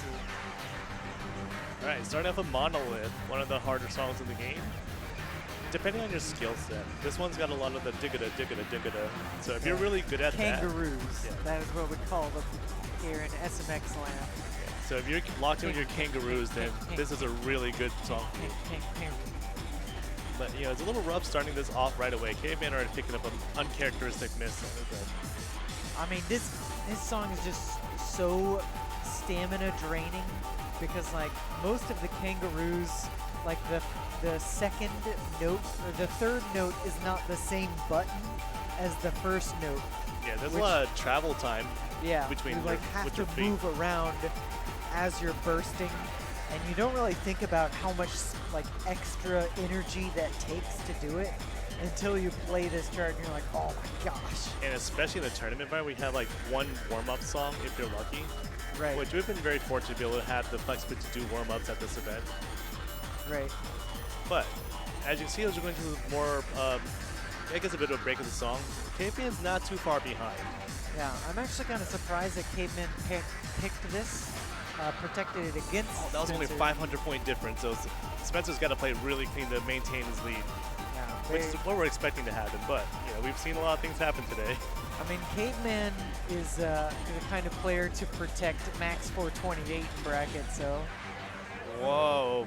Starting off Very with a Hex on close. Monolith, as Holy expected crap. from Spencer. yeah, I mean, like Spencer, he warms up on like 25s, right?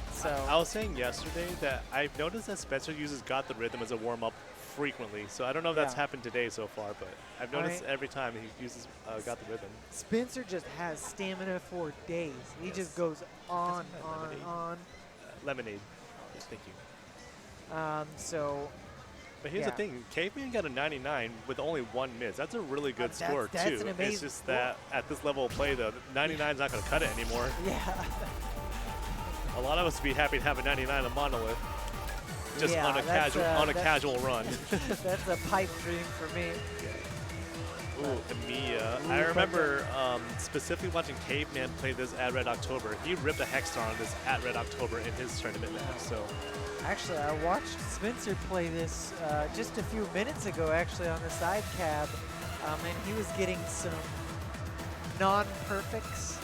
So this will be interesting to see. I mean, I'm kind of surprised that the protects are this way instead of the other way around. I actually would have expected Spencer to protect Monolith and Caveman for Emiya. Yeah, What I predict happened is maybe Spencer chose second veto, so Caveman chose like the protect or chose pad side maybe, and then it's better second protect, or maybe other Right. way around. But I mean, obviously they both love playing very high-level charts. yeah, because you can see the veto charts are the 22s in the draw. Well, Yeah, like- dopamine, but like Yeah.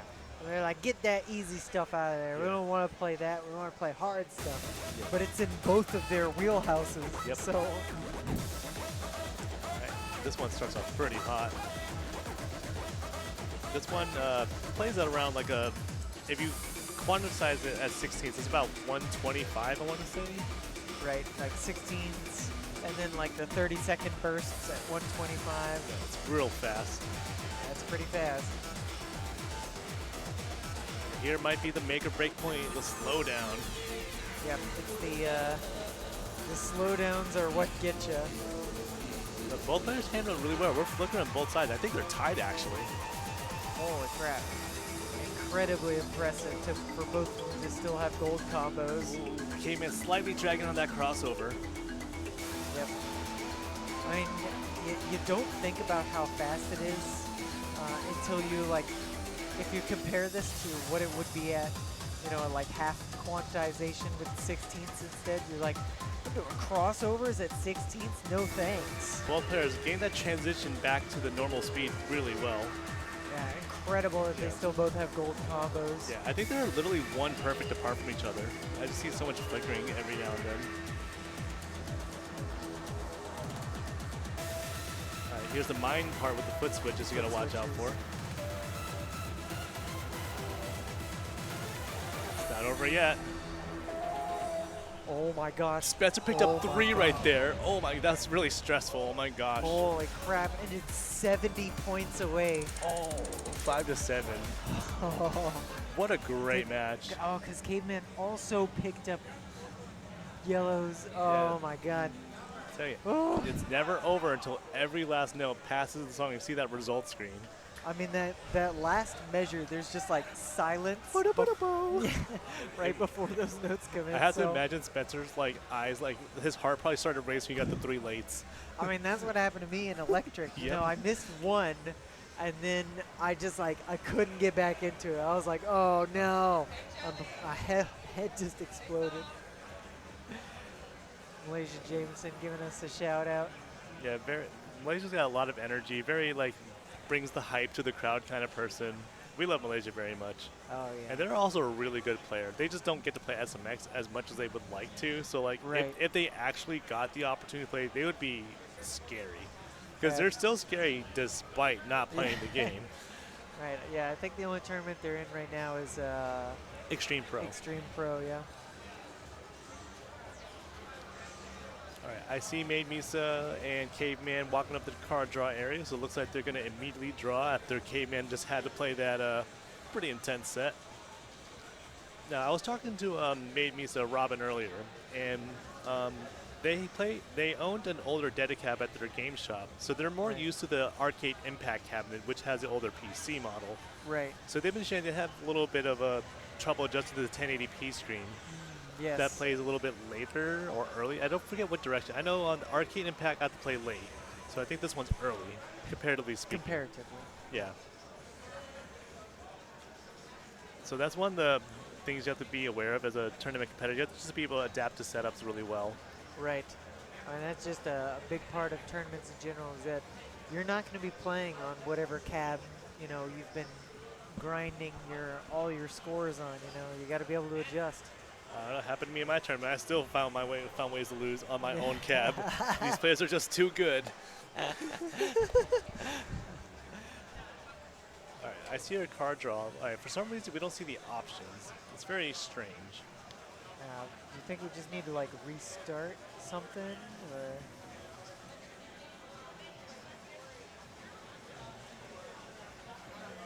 That's not interact. Interact.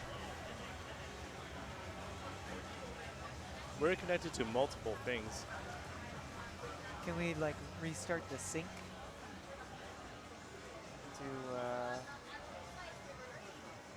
I guess because we're synced with them, we can't. Maybe I just disconnect, just give a new name. Sure. Let me try this.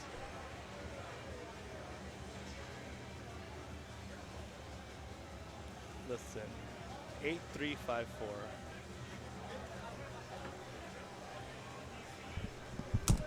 I got.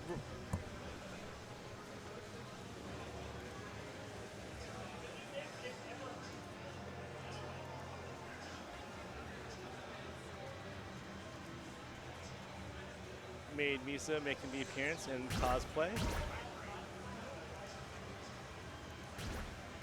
And this is Made Misa's first tournament appearance too. But they're an extremely good player. Select a difficulty mode.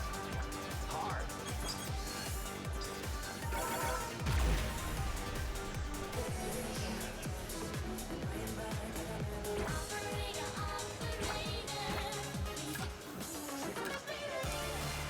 I see the new connection. I'm gonna ask her to send me a different draw and then. No, I think fix it we probably just need to refresh the page or something. in general. Yeah. I could do that. See, we're doing a warm-up right now, right, on Baseline Shatter, so... Want to list the first song against Tracy?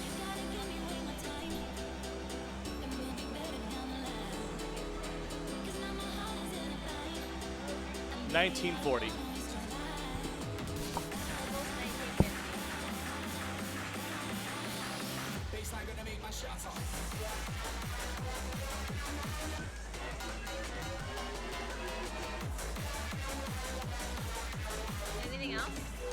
I'm good with that. Oh, put a headset on. And then look that direction.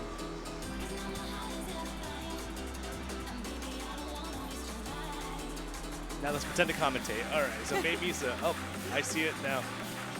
All right, we're fixed again. All right. Cool. All right, Caveman and Made Music. How do you feel about watching that last time, Spencer Caveman? It was pretty crazy. Right? I felt chills, literal chills. I was on edge the whole time. Because they're so close. Yeah. Here's the thing, we love Caveman and Spencer very much, Yes. you know, like, we're very close. I don't root for just like one side, you know?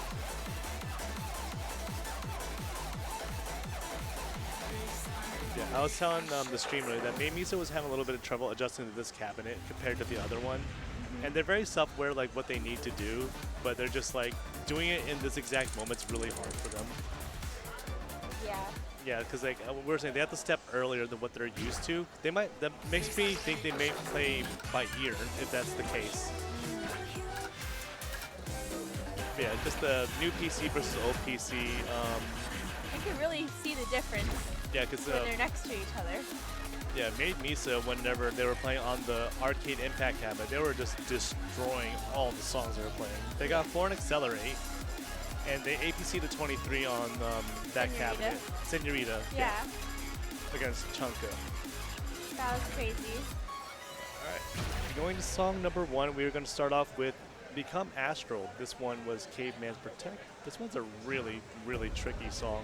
They got dopamine in their last roll too.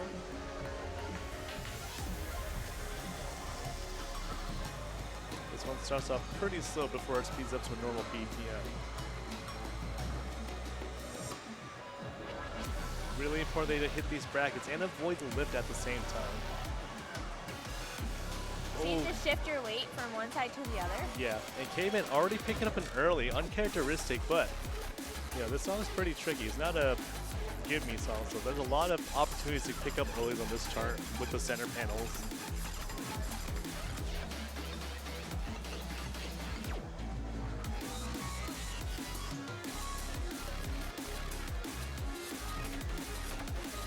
Really important you start those gaps on the correct foot too, especially if you're double stepping a lot.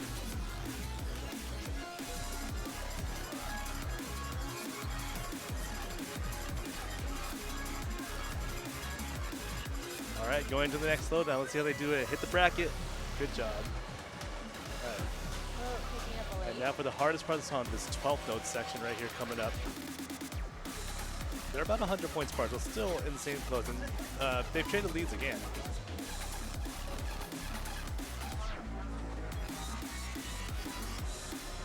All right, outro should be pretty business as usual for both of them.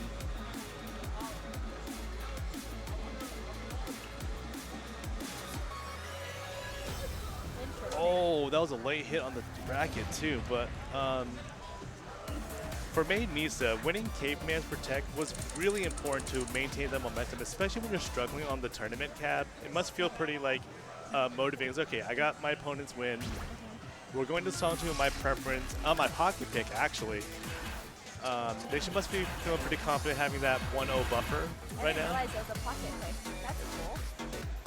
And now Caveman, though, back against Ball, is going to give it his all to make sure that he's not eliminated from the tournament already. I'm surprised he didn't use a pocket pick of his own. And it's very much clearly described up there. Yes. But it's still easy to forget in that moment. Yeah.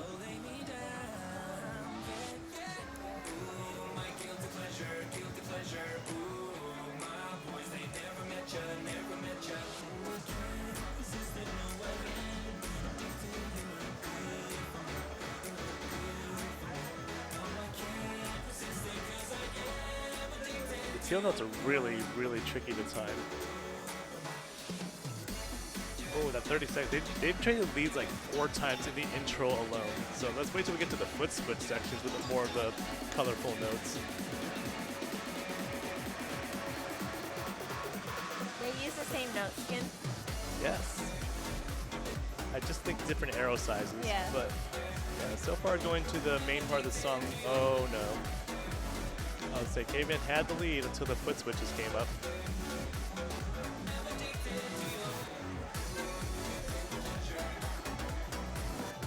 Yeah, Main Misa's win condition right now is just play queen. Don't get any earlies or lates. Late.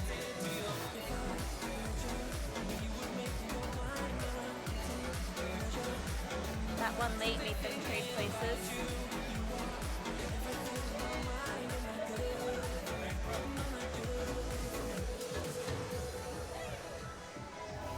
Wow, Caveman taking on Made Misa's Protect. And I've noticed so far for this tournament, people have been losing their pocket picks, like frequently. I'm needed for pump it up, so I'm gonna go grab Zom to hold it down for us, but we are currently 1-1 going to low workouts, a tiebreaker.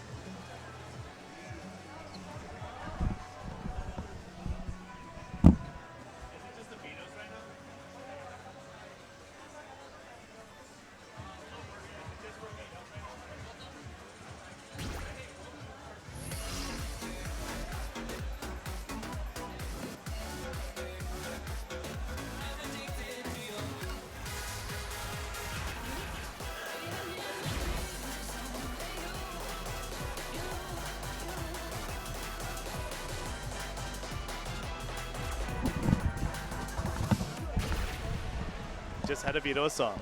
I got rid of a friend. All right, going to song 3, low workout. Crucial game point. This is a loser goes home situation here for both of them. Winning on each other's preferences here. So this intro has a center, down center, down center, down that's easy to get early on. And they have both avoided it. Oh no.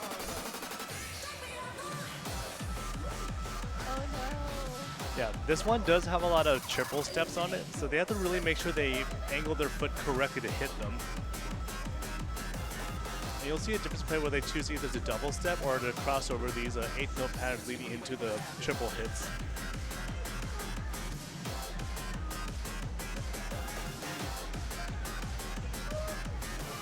Both players making very uncharacteristic mistakes. There's a lot of things online like tournament nerves, pressure, and also like a one-shot environment without properly warming up on these songs that make it really difficult to play at your full potential.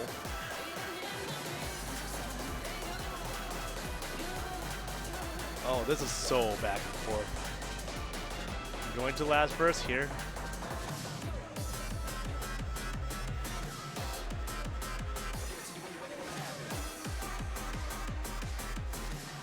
All right, who's gonna hit the quad hit?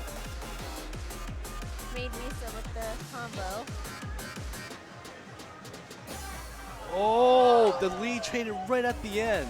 Yes. I was gonna say it's very important to start the last pattern on your left foot on up air, or you're gonna have to double step it and get like a yellow perfect, which is exactly what happened, I think. Crazy match. Caveman just barely squeaking that one out. That one was just trading leads non-stop on that song.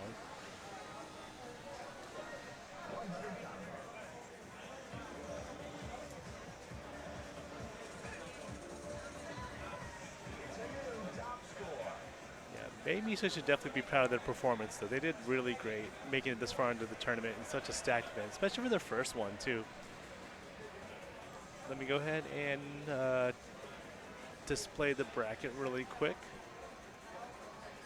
All right, so here's what we're looking at. So we have one more match to fill out the bottom of the losers round 1, which is Pac Rob and Andrew, who I believe just finished drawing, because I see them walking up to the cabinet now.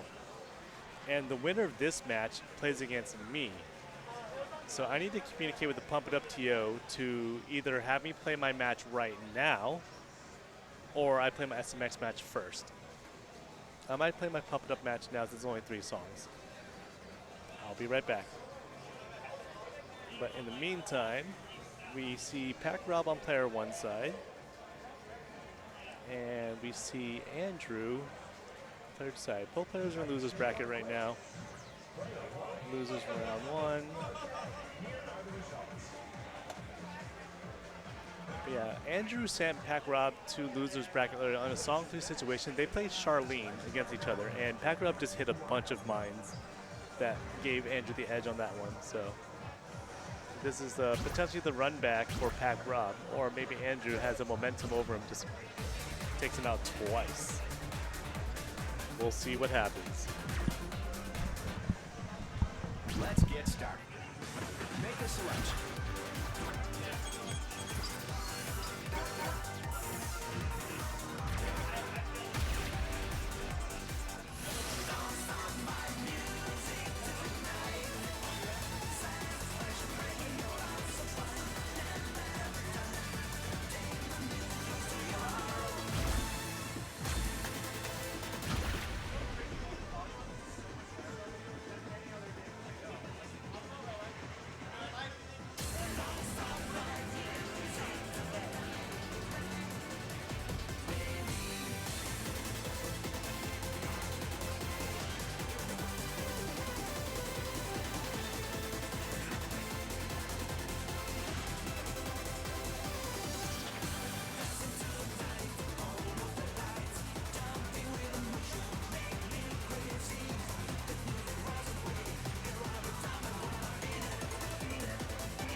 All right, so I'm not playing Pumped Up yet, so let's watch song 1, Winter, Pac Rob's Protect.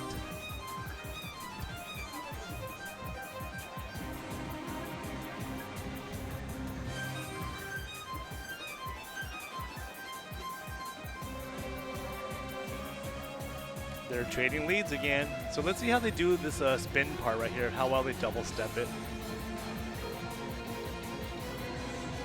They seem to do pretty good. Yeah. Hopscotch, actually make sure you don't get the held misses on the hopscotches. Now here's where the real difficulty comes in, the streams.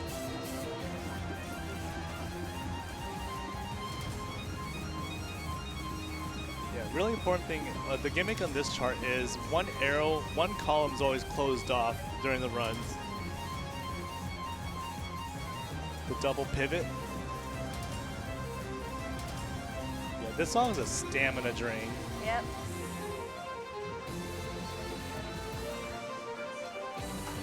And it looks like Pac Rob is, yeah. It's a good strategy to wear your opponents out. You know, for how so short that song's about 1 minute and 20 seconds long. There's a lot happening in that song. Yeah.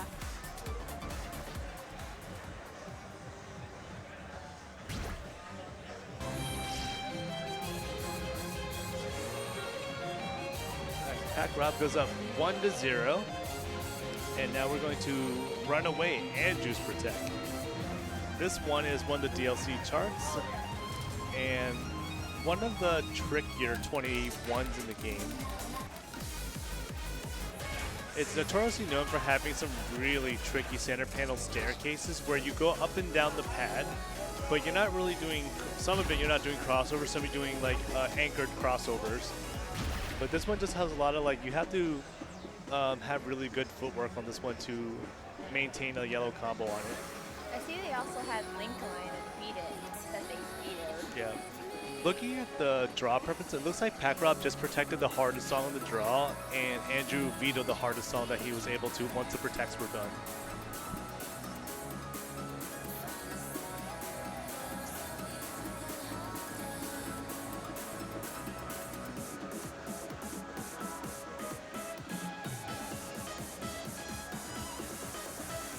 Alright, so we got the gallop section coming over here. There is one gallop early on that usually trips up people if they're playing on a really high scroll speed. They On traded like places. on like a center down, which is coming up around now.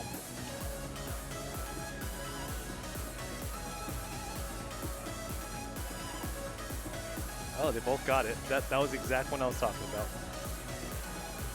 And now here's where the defining feature of the chart comes in, the crossovers.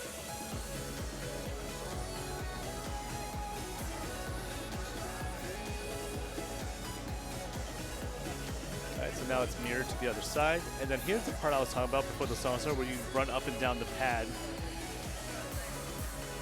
Oh, sorry, another anchored crossover coming up.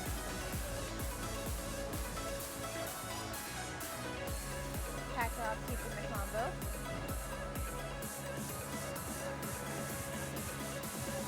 And Pack Rob gets his run back into Andrew. And now it's me and Pack Rob playing.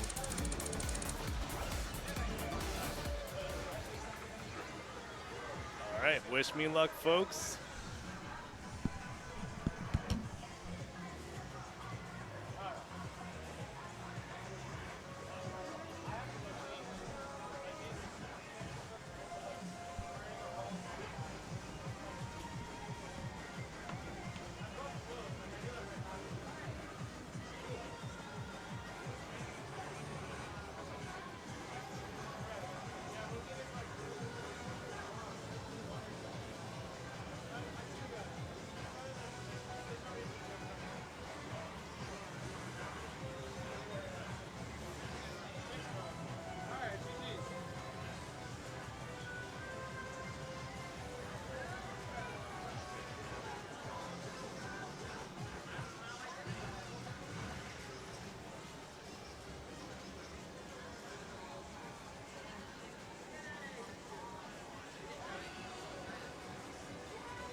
Okay.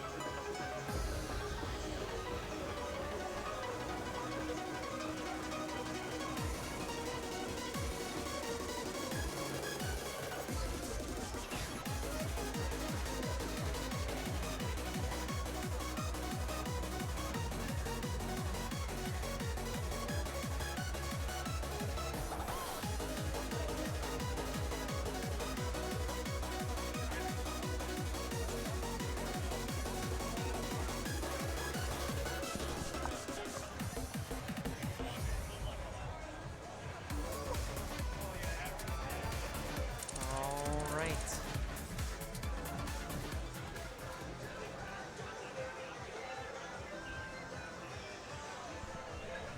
All right, just waiting on Pack Rob.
Oh, looks like we got Pack Rob coming in.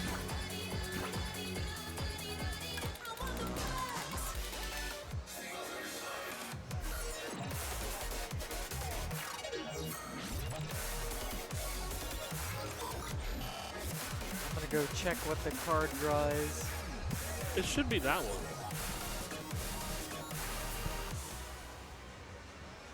I just don't think they did anything yet.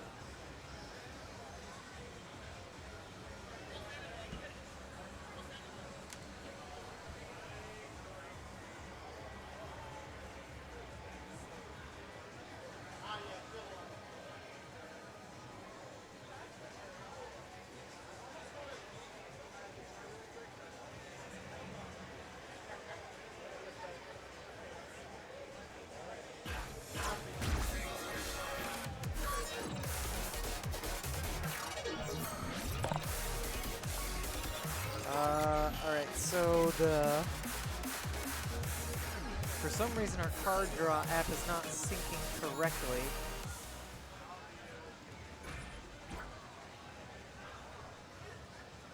But we can manually enter the songs that we've got here.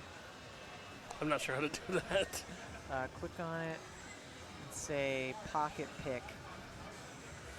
And the first one is the other side, which is actually Pocket Pick by, oh wait, the 25. Which one? By Jelly Slosh. Oh. Don't. Alright, the other side, 25. I don't know why it's not giving us the right set of stuff, but then we've got Bye Bye Baby Balloon and My Life is So Crazy.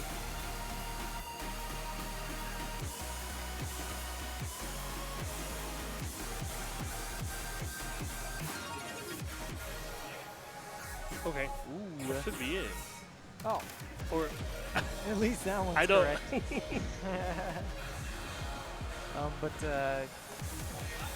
yeah, this is a very techie chart. So somebody who's not super familiar with playing this level of chart is just going to have difficulty regardless of where they're coming from, because this one requires a bit of study, especially with the halts. And there's no tempo changes, but there are a lot of halts. There's also this weird swing rhythm section. The 24th burst. There's just so much tech in this chart. So that's probably why Jelly Slosh pocket picked it.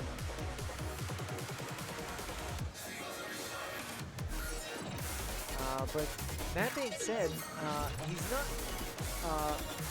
a huge distance away from Pac-Rob, probably only about a couple thousand points. But we are nearing the end of this song, and it looks like Jelly Slosh has it, unless he just let goes of the button.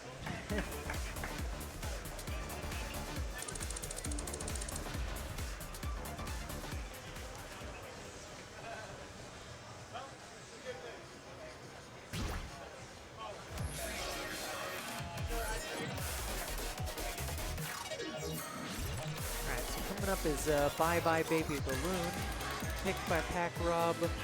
Just a normal protected, it was not a pocket pick. But this should be a lot closer in his wheelhouse. A little bit simpler timing-based song, not too much crazy tech going on. And of course, Jelly Slosh is also pretty good at timing as well, so.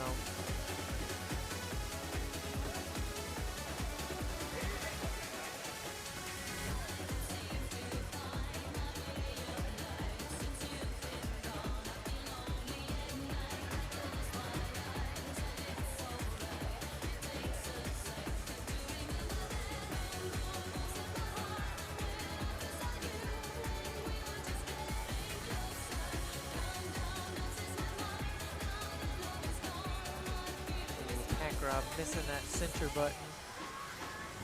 Probably a held miss. Oh, that's right. There's foot switches on every, not necessarily every center, but every time there's like a gap in between the notes, there's a foot switch there.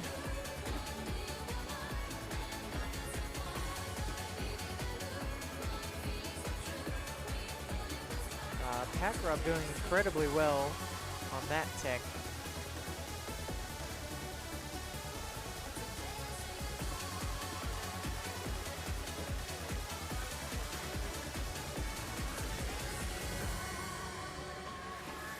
But Jelly Slosh still ends up taking it. Actually, very, very close. At the end there, just a little over 100 points. Spicy. But yeah. Jelly Slosh taking it 2-0 over Pac-Rob. And I think this was this the losers bracket? I think, yeah, this is losers round 2. So yeah, Pac-Rob is out, but I think he came from the middle division, so he still did pretty well to have gotten this far.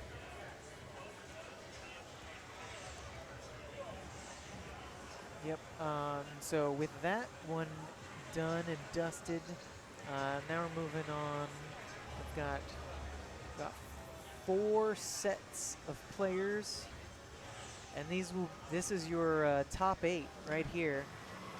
Zato Bravo versus Evil Dave, Spencer versus Hints, Jelly Slosh and Caveman, and Kevbo and Paranoia Boy.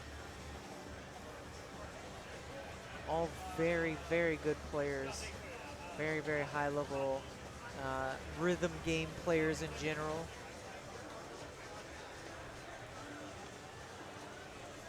With very, very different, you know, backgrounds, histories.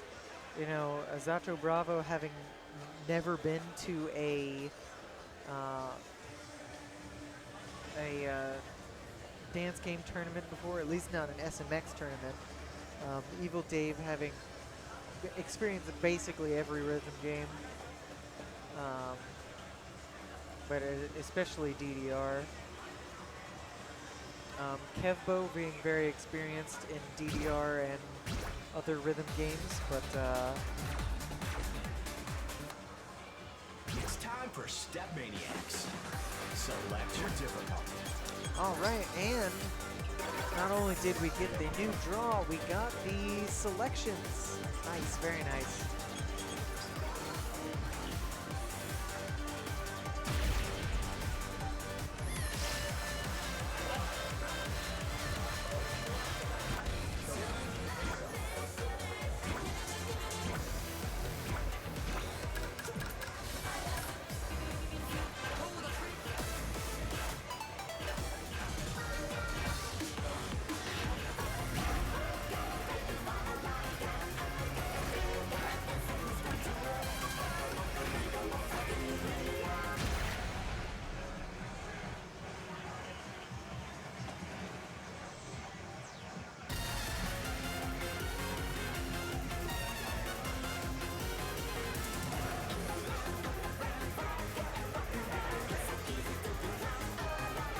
So it looks like Evil Dave and Zato Bravo were warming up on vodka.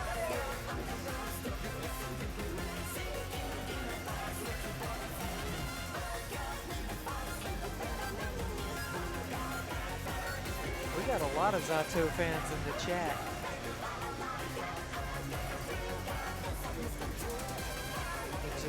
Which is great. You know, he needs the support because this is his first tournament, at least first major SMX tournament. And it's great to, you know, have people coming out and cheering for you, especially for how well he's doing. You know, like taking a set off of Paranoia Boy. There's only a few people that can say they've ever done that, and to do so on your first SMX tournament is just crazy. I mean, the consistency is just insane.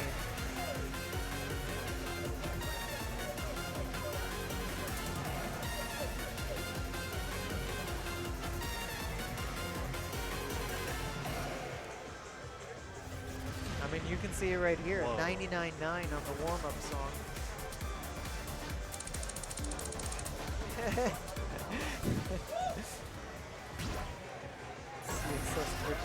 Hi, Mom. Oh. Even my mom's rooting for Zato.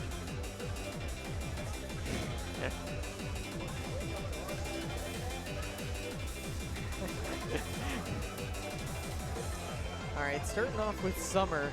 This is an incredibly fast song, incredibly stamina draining.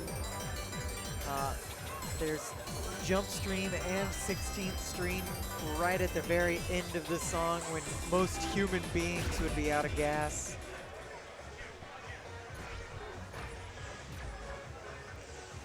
And it's no surprise that Evil Dave protected this. You know, he's a very high level player. I mean, like anybody who can pass like 18s and 19s and DDR, you know, you can do Summer. It's not going to be a cakewalk necessarily, but you can do it.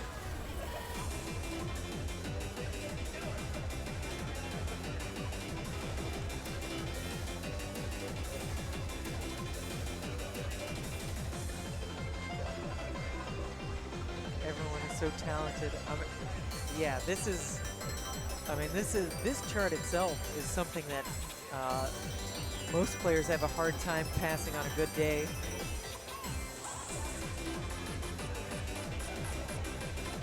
Oh man, Zato's consistency is just insane, dude. And he's got a full perfect combo on Evil Dave's Protect.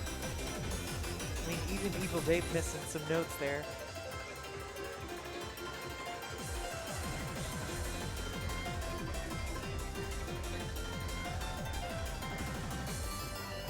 I gotta love those Kyle Ward classics.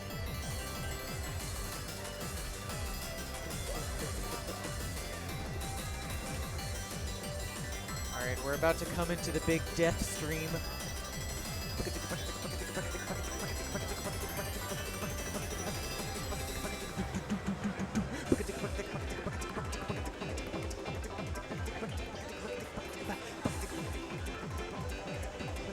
Even Zato missing some. Oh my gosh.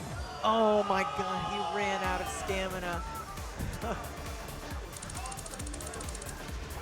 Oh my god.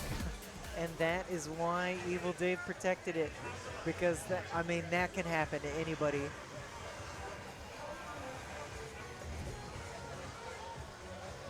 I've watched Zato at Rec Room go for 4 hours straight, and he really does cook.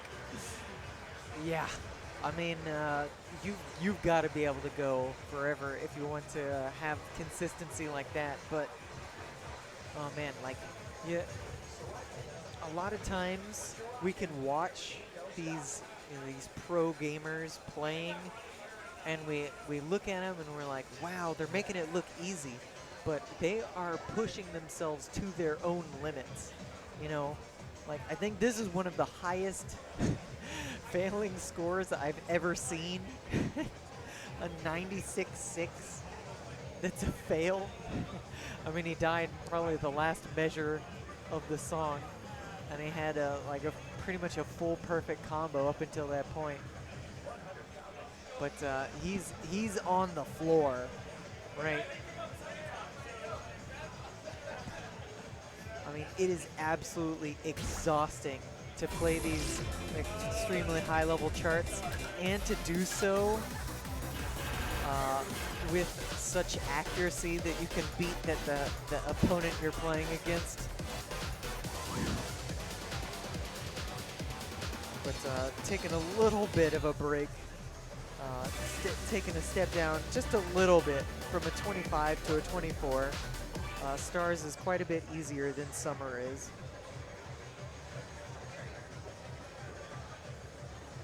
But it is by no means an easy chart. Because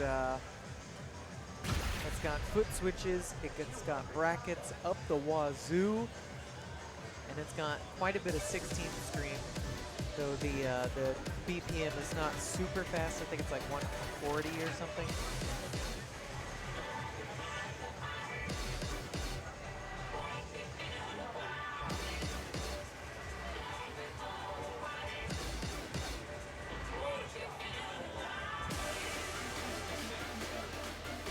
Those foot switches.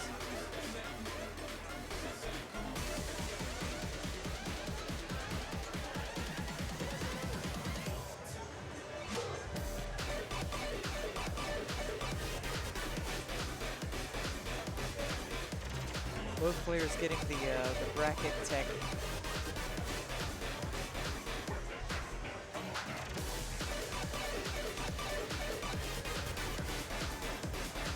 Santo showing off his incredible consistency yet again. I cursed it. But still just 1-2 perfect so far. But here's the real tough part, the brackets.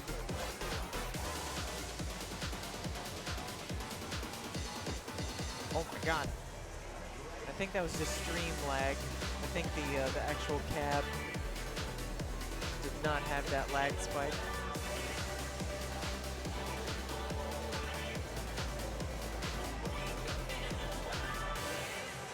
Oh my god, a 99.9. What a nutcase, dude.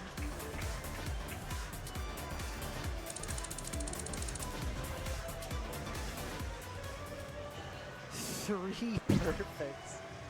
Absolutely insane. Alright, so that one goes to Zato. That's 1-1. Ending on the other side. Oh my gosh. What a chart.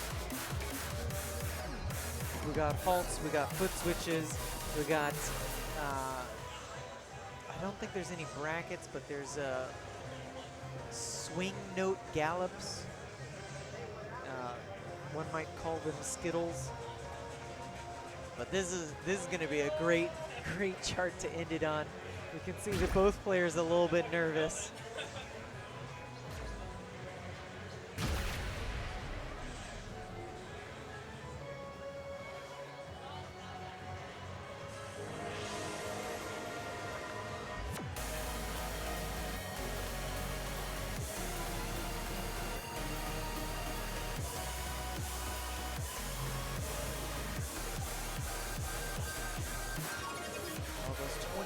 Burst, they got it, man.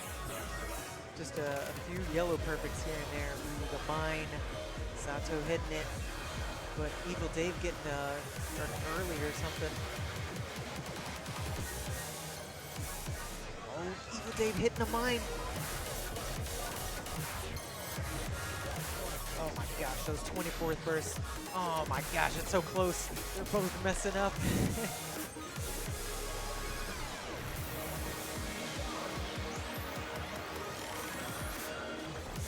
Alright, here's the weird swing parts.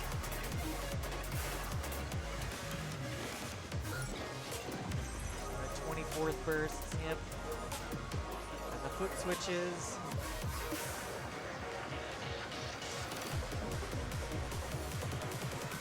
The crossover streams.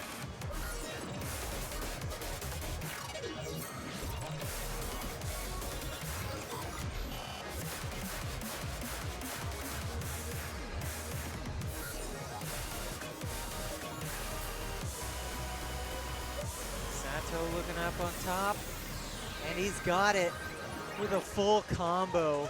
Holy crap. Taking it over Evil Dave.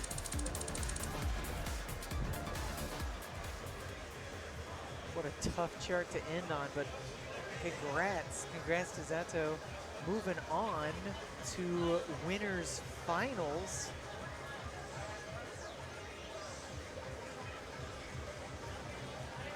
What we like to see. All right.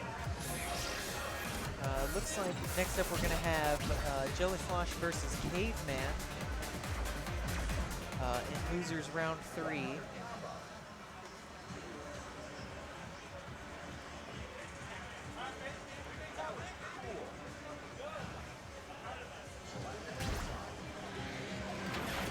StepManiaX.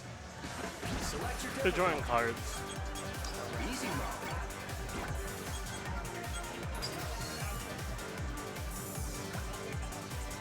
Alright, I assume they're going to do a warm-up song anyway, so...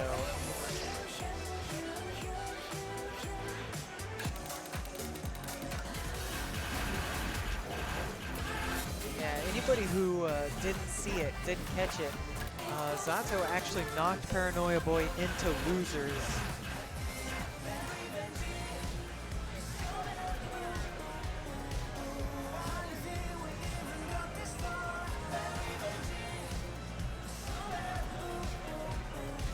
Well, Jelly, he's dabbing on a fool. You know when Jelly's playing a set, he's got to throw some K-pop in there somewhere.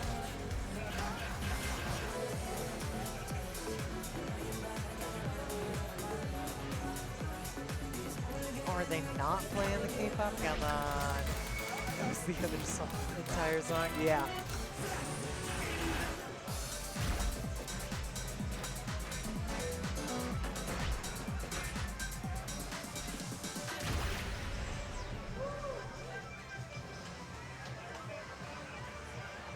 Looks like we've got Spencer versus Hints doing their card draw at the moment. That's why we haven't gotten the card draw for this set yet.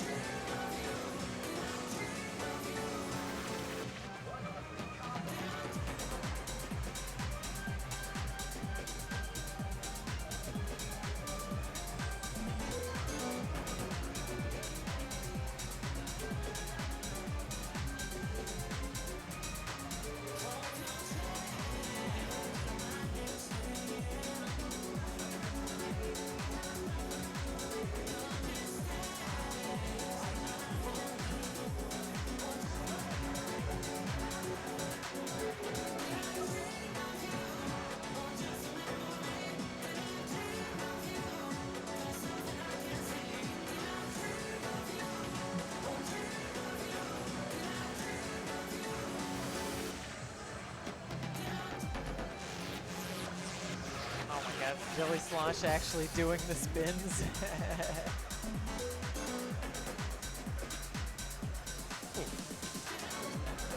Okay, okay. Oh, we just got it. All right.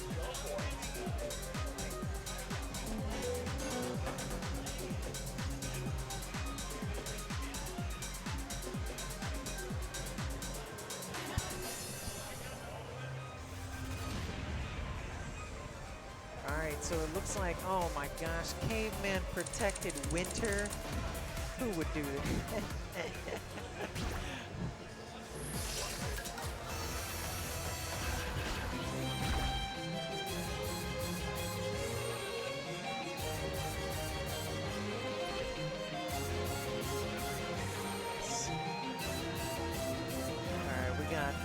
We got Winter, then Far Out, then Soapy Bubble. Ugh. This is a nasty set. You can actually hear somebody else playing Winter on the other cab. But yeah, this is quite the song to start with. Some people have expressed that this is one of the hardest 25s, just because how much center button tech there is midstream.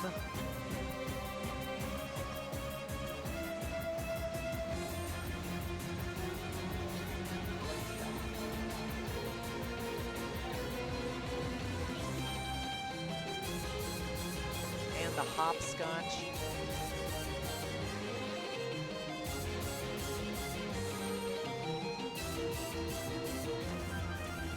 Here it is, the big stream, big stream.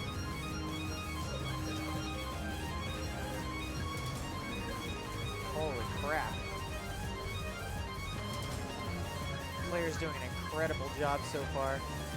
Even with the earlies, the misses and stuff. Okay, Jelly Slosh just gave up. I don't think he should have, because Caveman had some misses in there too. I think he just doesn't want to exhaust himself.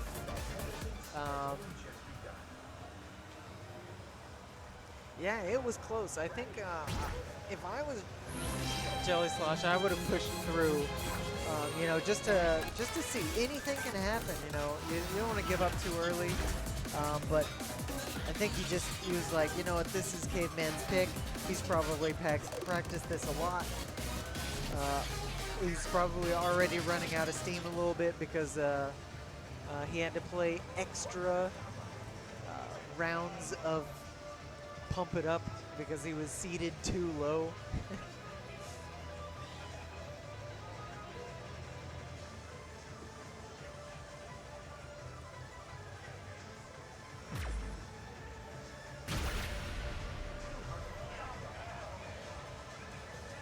But yeah, it looks like Jelly Slosh picking Far Out. This is one of the newer charts.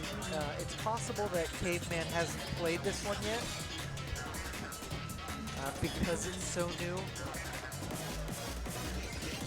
I think that's probably what Jelly Slosh is banking on.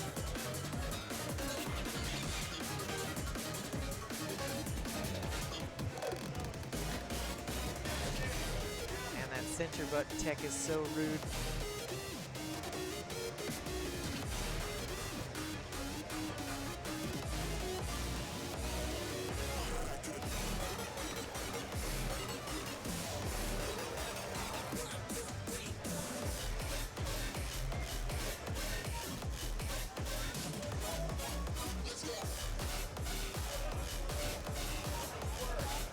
Jelly Slosh with a bit of a comfortable lead, but not too far out ahead.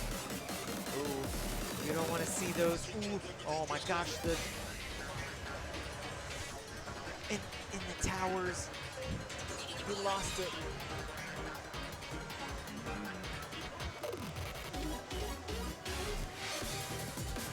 Okay, but more stream coming up. Oh, but this is where Caveman thrives, dude.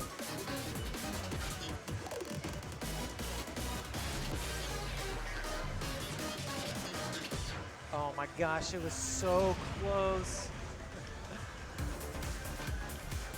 Oh yeah, there's just right towards the late middle, that big stream with a bunch of towers, the drills, that was where he lost way too many points just all at one time.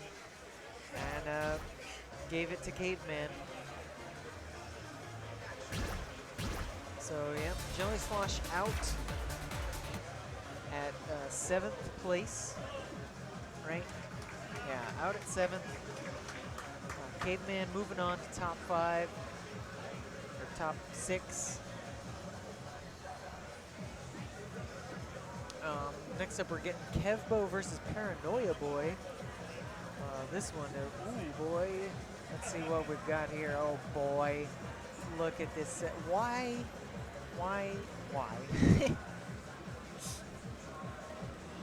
We got Hard Fast Disco, VTubers Never Die, which is relatively tame.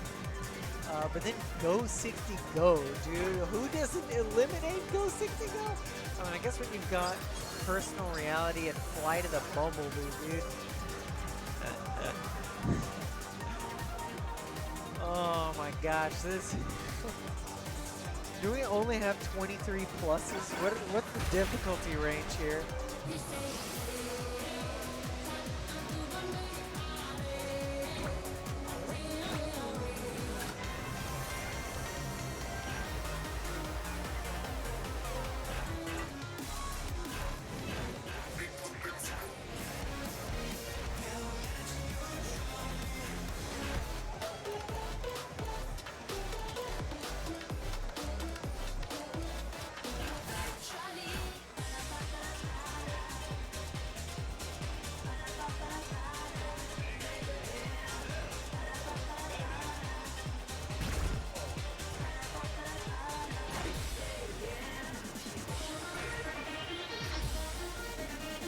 Warming up on Confusion, which is a relatively low difficulty song for this warm-up. Interesting, very interesting.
Yep, that's it. Paranoia Boy getting APC on the warm-up song. And like I said, it's well below the difficulty that these players are used to playing. I don't know how Kevbo ended up getting 3 earlies. It looks like it was all kind of in one spot. Just one little pattern tripped him up. Can't be having that now.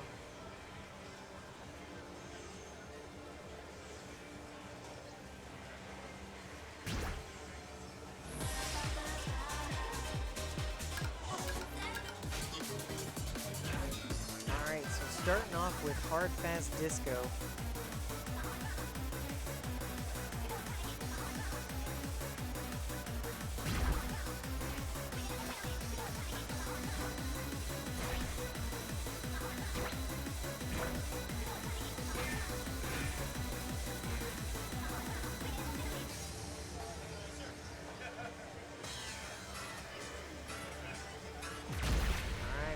right into it.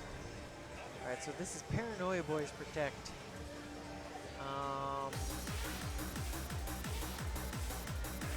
Yeah, I mean, with a set like this, what do you even protect, you know?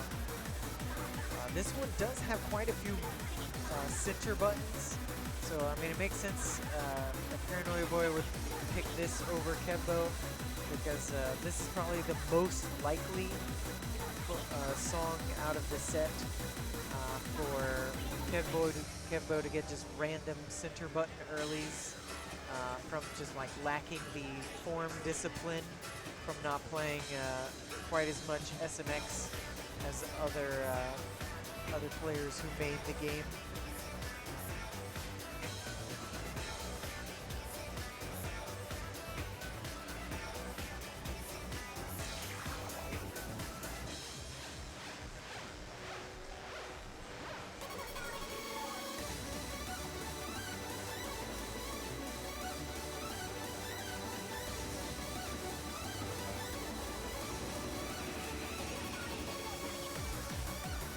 Picking up an early Kevbo there. Paranoia Boy picking up his first yellow perfect of the whole song, which is crazy, like 70% of the way in. But look, I mean, look at these streams.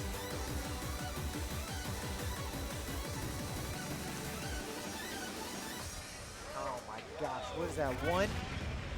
Probably two. Two, yeah. Yep, that was pretty much a guaranteed Paranoia Boy victory, but we got VTubers Never Die, which is a fairly straightforward chart coming up next. No crazy tech as far as I know. A lot of mines, but that's pretty much it.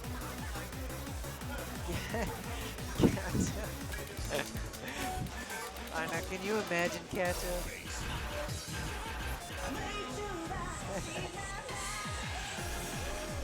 Paranoia Boy 2 correct. This guy is on another plane of existence. Alright, but Kevbo not out just yet. A fairly straightforward chart. So we should have a little bit more of an advantage. Not necessarily that he can time better than Paranoia Boy, but there'll be less opportunities for him to mess up a technique that will give him a early or a miss. Therefore, there's more of a chance for it to swing either way.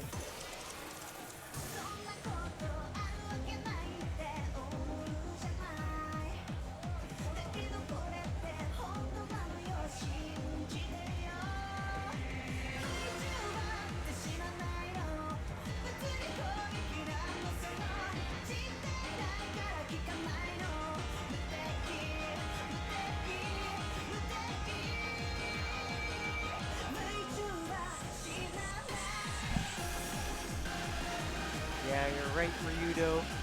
Rarely is he ever in losers. Pretty much only when he goes up against somebody like Spencer or Grady.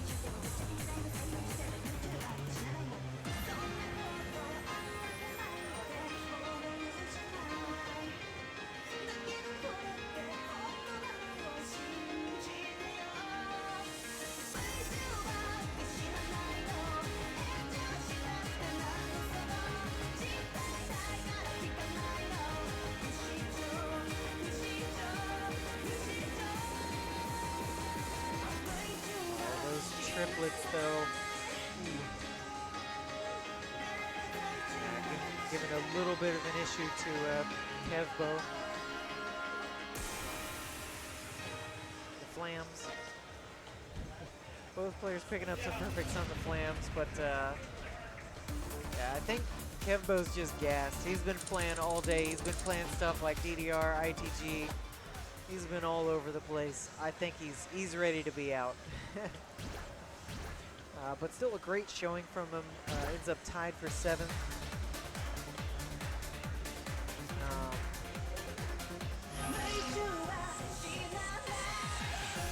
let's take a quick look back at this bracket here.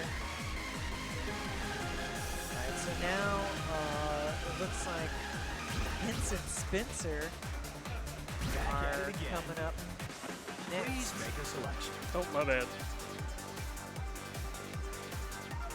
Yeah, so let's see. Evil Dave versus Caveman could be next up after this. Or possibly the winners finals. Who knows?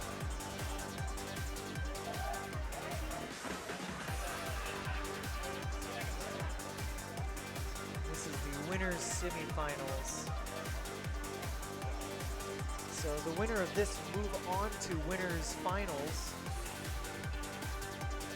And the loser still has a chance in the losers bracket.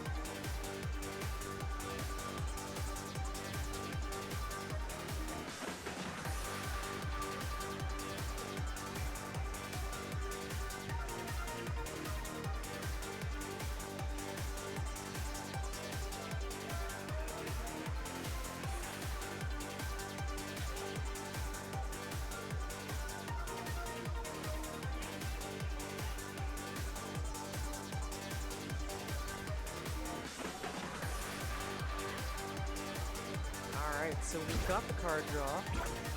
We're looking at Time to Fly, The Other Side, and Baseline Shatter. There's been so many 25s in our card draws that we've started to see some of the same songs coming up again and again. You know, there's only so many 25s in the game.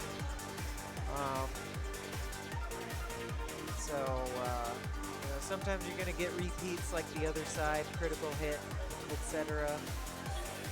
But yeah, Time to Fly we've seen before, The Other Side we've seen before. We'll see if we get to Baseline Shatter, but basically the thing that will determine Time to Fly is the 24th bursts. Both of these players, very high level. Hints, pretty well-established, long-time SMX player. Spencer, same deal. He pretty much warms up on stuff like Time to Fly, EMEA. Spencer's all about the stamina.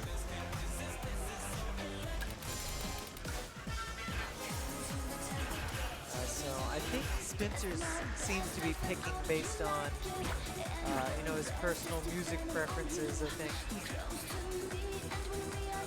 Or possibly trying to eliminate the possibility of bursts getting him down. Both Critical Hit and Gargoyle have high velocity bursts, which can sometimes trip up Spencer. He sometimes gets, held misses or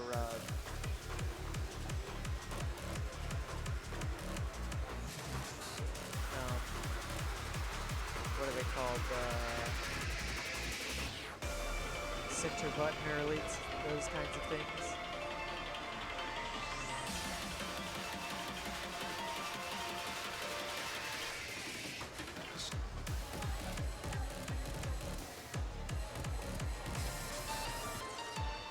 Oh, what's up, Lightning? We got a dev in the chat. Lightning, tell Kyle to make more 25s. We need more variety in our upper end of the bracket.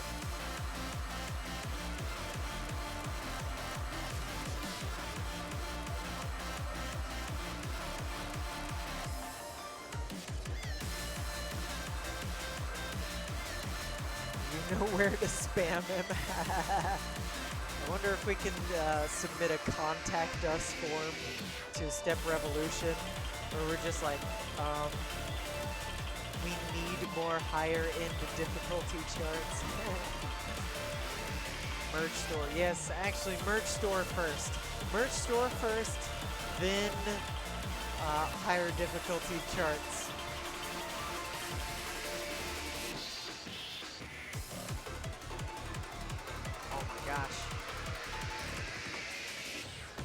Yo, we got an APC in the warm-up. Hence with a perfect score.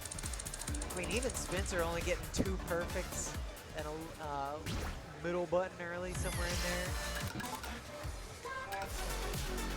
We got the beautiful, we've been blessed by the devs. Good luck and good tidings to all.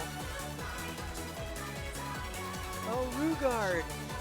My kid is always telling me he wants more 25s and 26s as well. Yeah, you're S'more's parent, right? S'more is just going ham, dude. S'more is always the absolute top of the weekly leaderboard with like 20 million points. That kid is crazy, dude. Absolutely insane. I thought Whiz Kids, or whatever they were called, I think SMX Fantastic Kids, I thought those kids were crazy. He lost weekly last time for the first time because we were on vacation. Oh no, what a tragedy.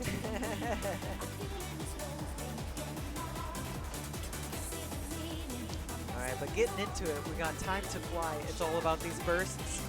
Like that coming up. Oh my gosh, they both got it perfectly.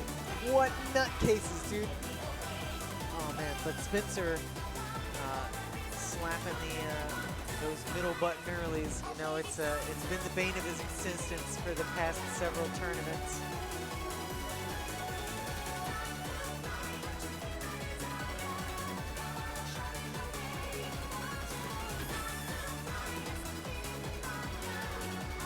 But this is Hintz's Protect, so we would expect Hintz to be a little bit more familiar with the song, a little bit more confident on the bursts. Those center button earlies, man, they're getting Spencer.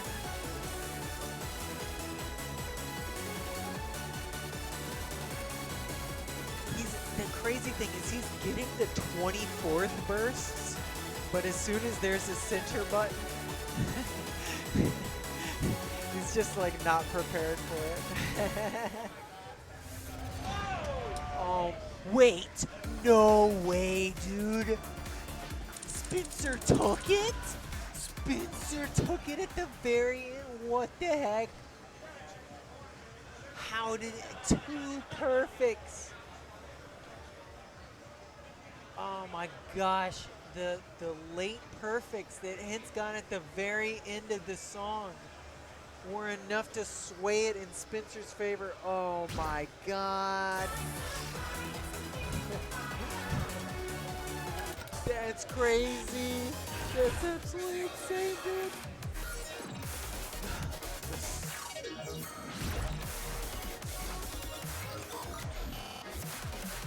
That's why you never give up. Exactly. You know it, J-Kers. You know it. Ooh. I'm getting chills from these matches. But you know, the other side has all kinds of crazy tech. I would say the other side is probably one of the most diverse charts in the game in terms of like the different tech that it tests you on. It has halts. It's got like skittles, like, you know, swing.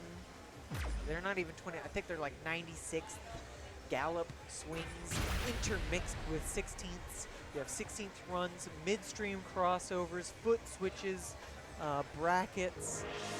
Like, if there's a tech that exists, it's probably in the other side. So it's anybody's game.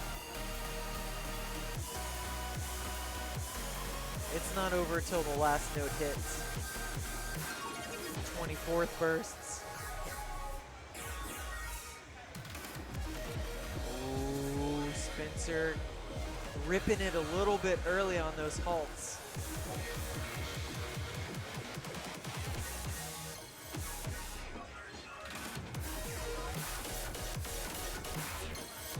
Getting those bursts though, but on the 24th. Hintz ahead by just a little bit here.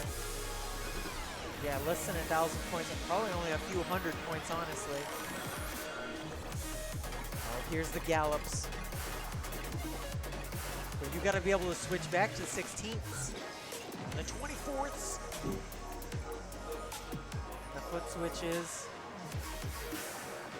All right, we're about 2/3 of the way through this song. Midstream crossovers. We're so close, dude. Oh my gosh. Hint's got a miss. But he's still ahead.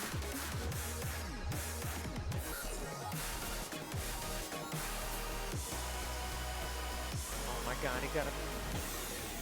Oh. Yep, it's Hint's. Hint seals it by less than 100 points. Oh, you can see it on Spencer's face. He is not happy about those earlies. Because other than that, he had a solid perfect count. 22 perfects.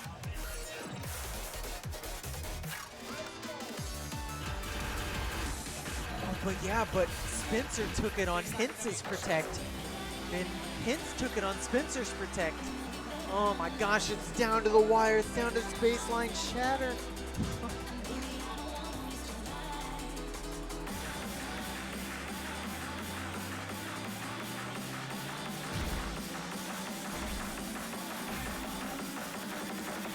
This song being a lot more straightforward than the other side or Time to Fly. Pretty solid 23. Just got some 16th bursts at a pretty fast speed. You know, and I think there's also some double stepping tech in there.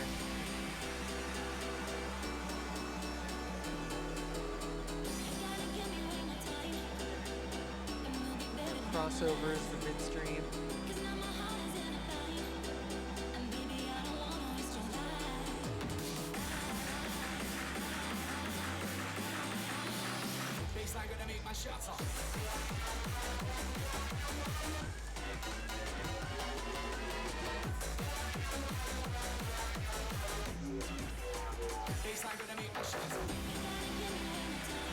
Alright, Hint's picking up early somewhere in there. Alright, the little gallop section.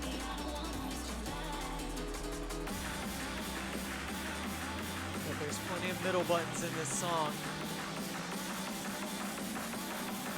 Plenty of room for either player to make more mistakes. Alright, we're only a few hundred points off.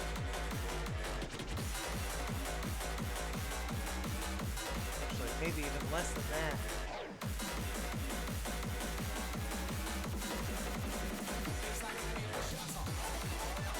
Alright, here's like double step or crossovers, however you want to do them, but you got to do them.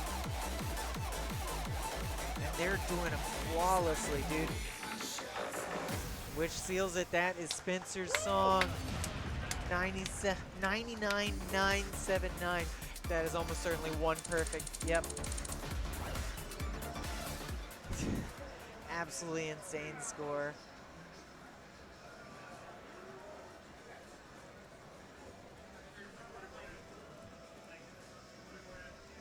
All right, and that means Spencer moves on to winners finals against Zato Bravo. Hint's knocked down into losers against Paranoia Boy. What a game there. All right, so we got Zato Bravo, Spencer, Caveman, Evil Dave, and Hint's Paranoia Boy. That's our top 6 players.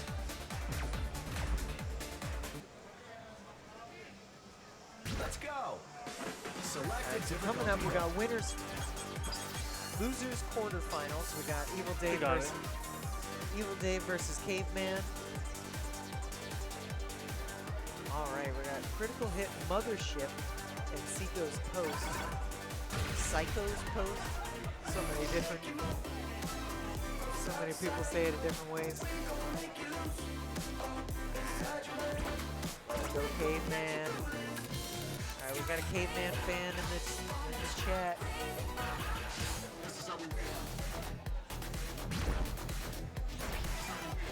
Alright, we winning.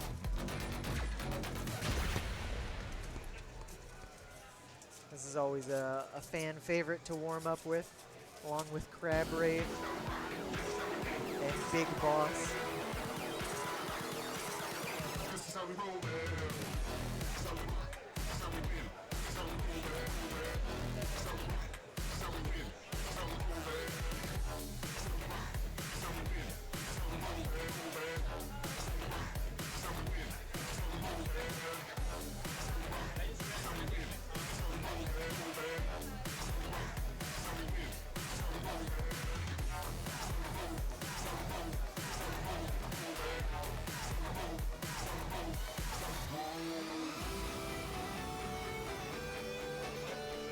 Neither player getting tripped up by those middle buttons.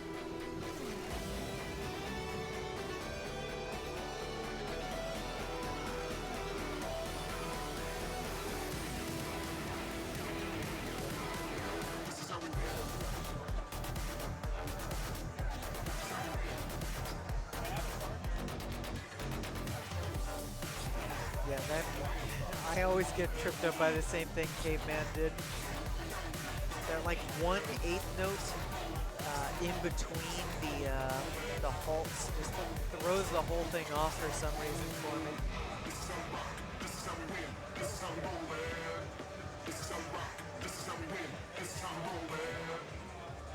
Yeah, Evil Dave getting a fantastic score on that one. But that's just a warm-up. What we're going into first, we got Critical Hit, which we've seen a couple times in this bracket.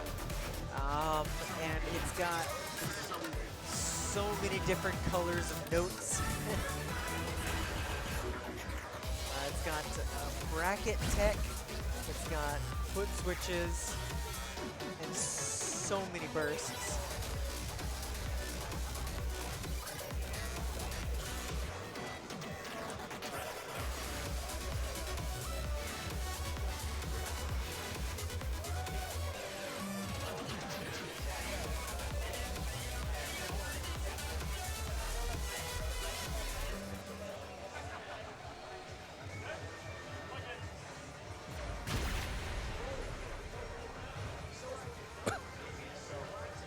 All right, going into it.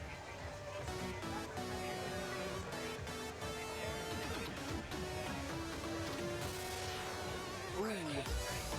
Caveman missing that middle button. This is Evil Dave's Protect, so he's the projected winner of this song.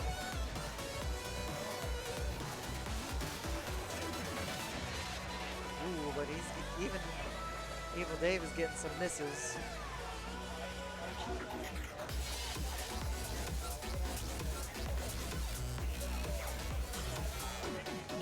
I mean, those foot switches they swap between up foot switches and down foot switches. Ooh, that actually gave Caveman the lead, missing those foot switches like he did.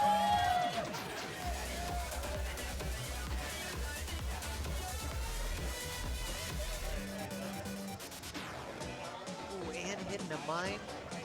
Caveman's got quite the lead now. Quite the lead. I mean, probably about a few hundred points.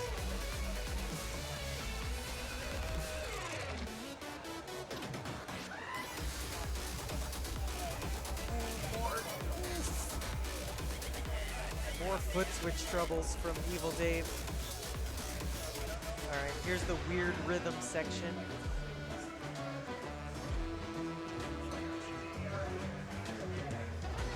All right. Oh, what? What? What happened? Oh my God, right at the end. Caveman hit an early, swapped it back to Evil Dave. Evil Dave was not happy about that. He's like, I know I won it, but he didn't feel like he deserved it.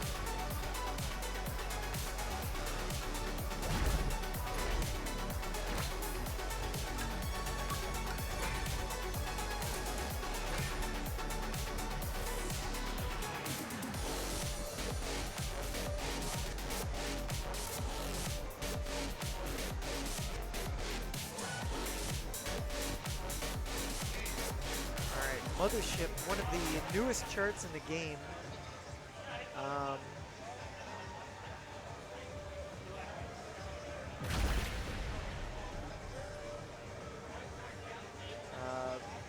This is one of the easier 24s.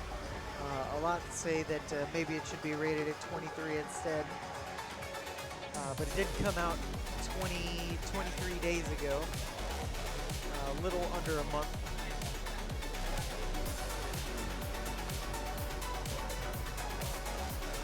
Mostly it's just got some stream. It's really just center button stream. Can you stream without hitting the center button accidentally? Rugard, Love and Mothership, I agree. Everything by Pool is a bop.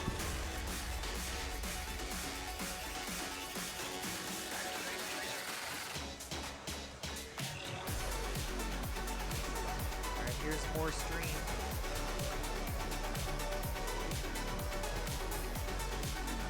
Oh, the center buttons. Both players handling it gracefully.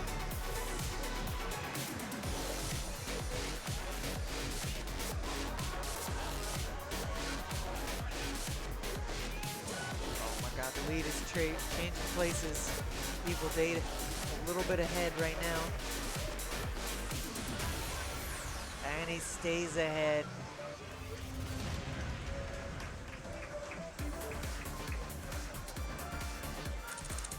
Yep, 3-7.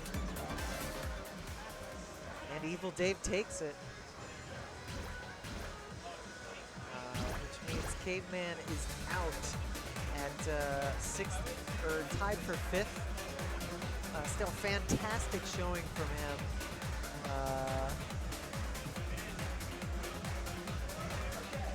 Evil Dave moving on to losers semifinals.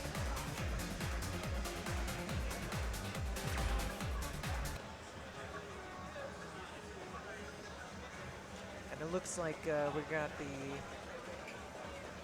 draw between Hints and Paranoia Boy going on right now.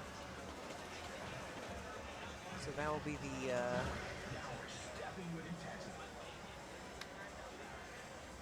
that should be the next loser semifinal match we got going up next.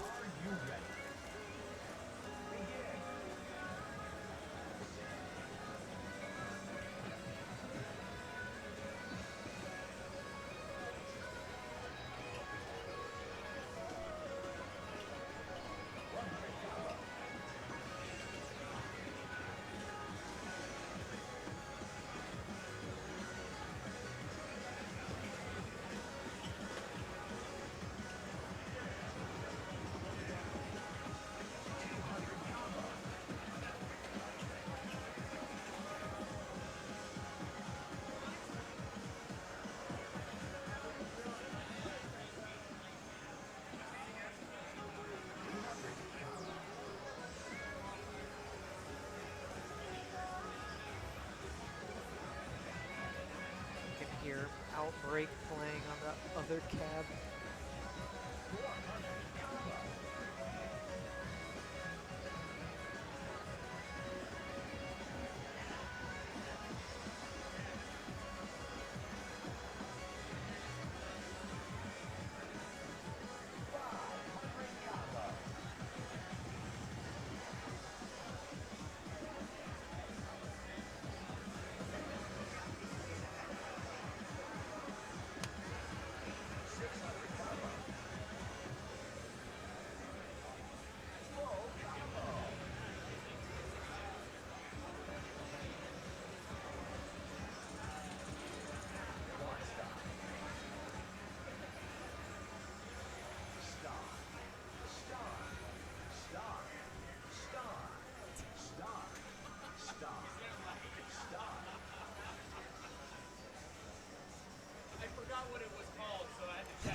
Star.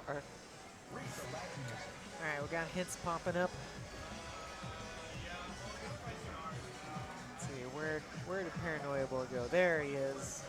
There you go. Putting his towel on it. Alright. Ew. What the heck? Alright, it's time. I mean, we hit winners final, or yeah, this is winners finals, right? Or no, this Losers. Quarterfinal. Losers quarterfinals. This is it. We got it though. We got Max 428. This is the first. So I believe the 26s and 27s we pool into a single set of songs. Possibly even 25 pluses are all pooled into one single set of songs.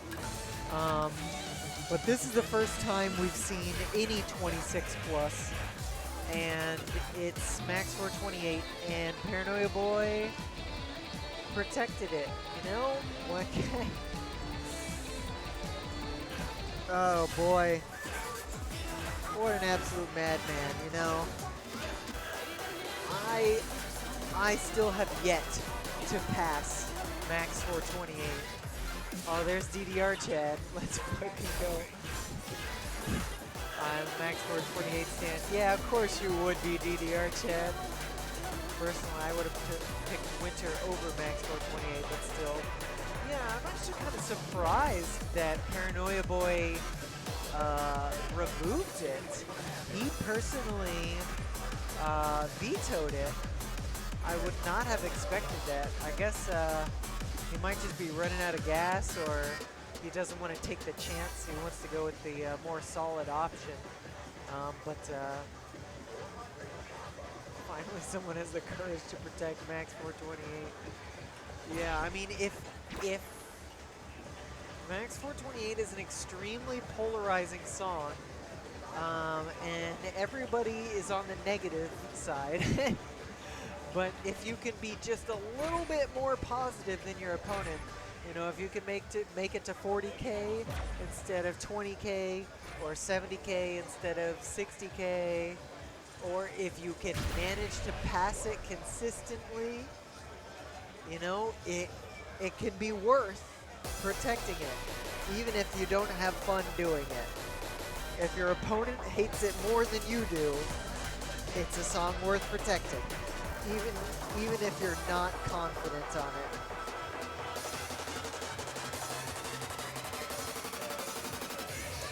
You don't have to get a great score, you just have to get a better score than your opponent.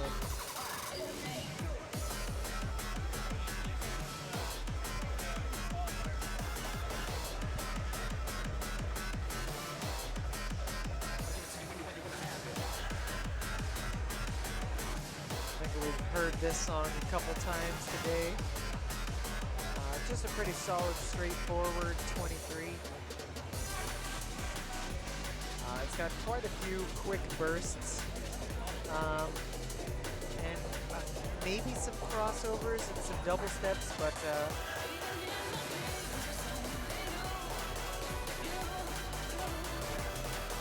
nothing too intense. It's just a low workout, just a little low workout, you know.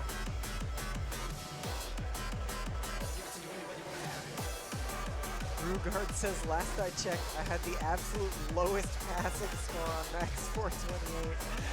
I mean, not only is it a hard song to pass, I mean, like, obviously it's a ridiculously hard song to pass, but if you do, you're not going to get that many points on it, you know? Like, I think even the absolute best SMX players in the whole world don't have, like, I think maybe somebody has like a 96K. Does DDR Chad have a 98 on it? There's no way, right? It's not possible, right?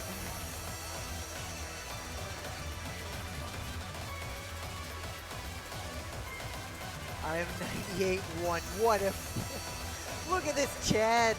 Look at him. Absolute nutcase. But yeah, no, let's look at the global scores here. Chris for Life has a 99.8. The only person in the world to ever get a hex star on it. What the hell? What the hell?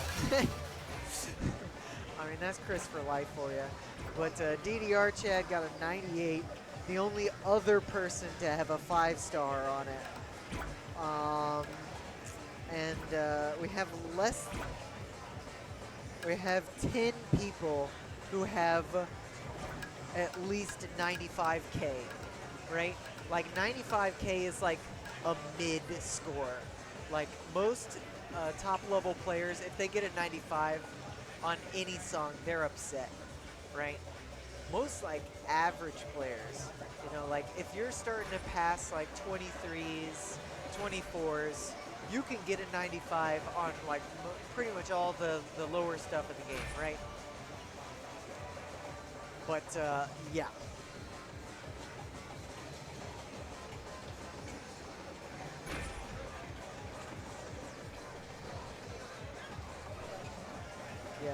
Yeah, very, very few people have what would be considered a quote-unquote good score on Max 428. Just going into it, let's look at the scores of the two players we have. Paranoia Boy has a 95K on it. And Hints, oh God, where is Hints? Hints has an 87K. Of course, those are on the best plays that they've ever had on 428, and they may not necessarily have played Max 428 very many times.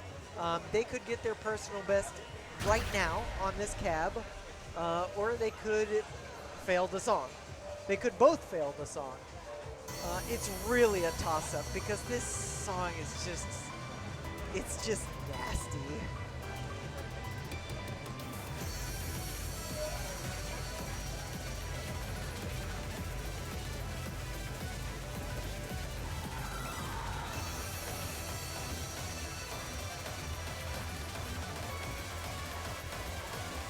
How does Hints still have a yellow combo, dude? I've never even full comboed up to this point in the song. Alright, here's the slowdown.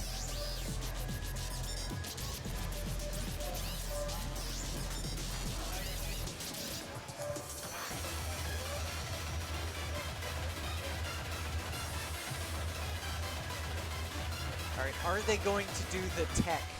They're both doing the tech. Oh, Paranoia missed. He missed the button. But they did get the tech eventually. Because the later part is so hard to read at a lower read speed, players change their read speed most of the way through the song so that it's easier to read this part because it just goes so fast that it's like unrealistic. Oh, they both survived. I might have spoken too soon. All right, Hints did get his personal best. That's a 3,000 point up score. Nice. 3,000 points of his previous personal best there. But Paranoia Boy does take that one. Oh my God. Just looking at it hurts. You haven't even tried that song, right? 428. You gotta try it. Get a step. That'll shoot you up the rankings like crazy. This is like 40,000 points on it. I still have a fast one. That's how I feel with it. I didn't want to let her so I'm like, let me learn that. Even though it's not. Good luck. All right, so this is Hints Pocket Protect. Go 60 go. You know, I mean, if he pocket protected, he must be pretty confident in it. At least he must be more confident that he can get it a good score on it than Paranoia Boy.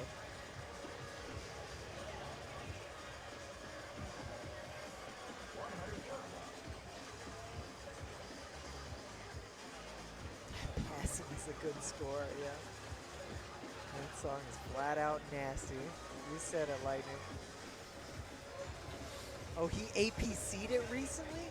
Oh yeah, I think I remember when Hints posted it. His previous personal best was like 10 perfects or something, and then he just randomly out of out of the blue, gets an APC on it, and everybody was like, "What are you even talking about? Is it even possible to get an APC on this song?"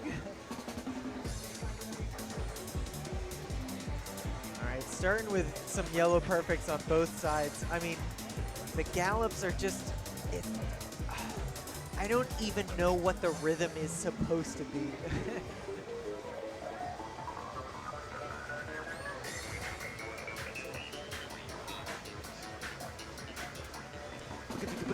And the foot switches. This is one of those demo ITG style tech charts.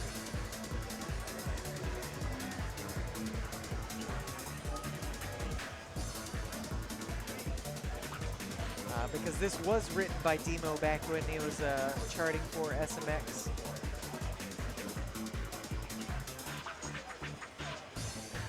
All right, the foot switches. Both players know this. This is pretty easy stuff. All right, but here comes like the weird rhythms with the center buttons that always just mess me up.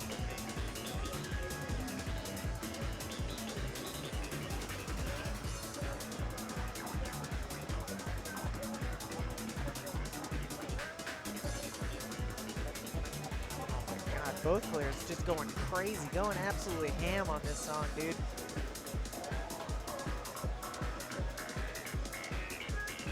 But Paranoia Boy in the lead on this crossover section. Yep, and he keeps it. Yeah, I think Hintz just gassed himself a little bit too much on the 428. He just ran out of energy. He couldn't keep it steady. I mean, both players not performing their best on this song or the previous song, but a high 99 is an incredibly respectable score from both players. Absolutely incredible. I mean, that song's just nuts. So, but Paranoia Boy taking it 2-0 over Hintz. Hintz out at 5th place, tied with Caveman. Fantastic showing from him.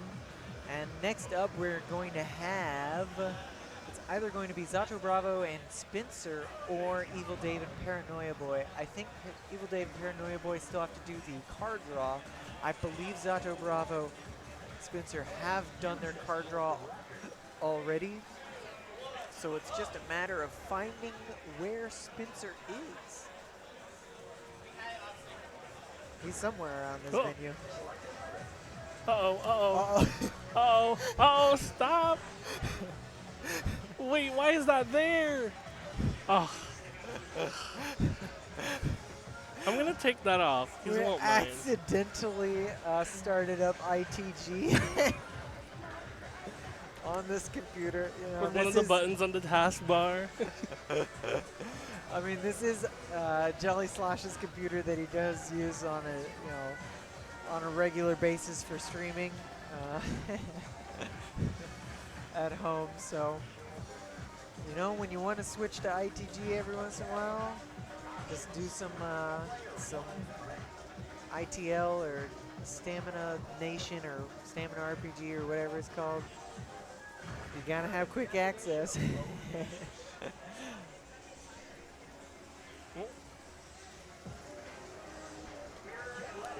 All right, but we're down to the last, I think, 3-4 sets. 1, 2, 3, 4 sets.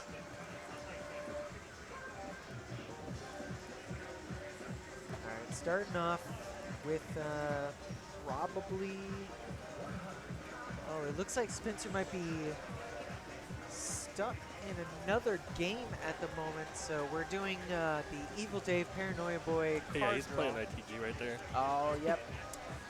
Yep. And that's how they get you. What can you do?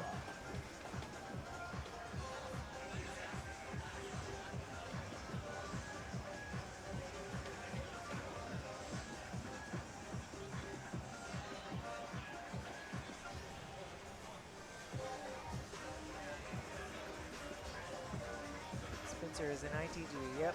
Thank you, Scott Toilet Paper DDR.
right, here we go.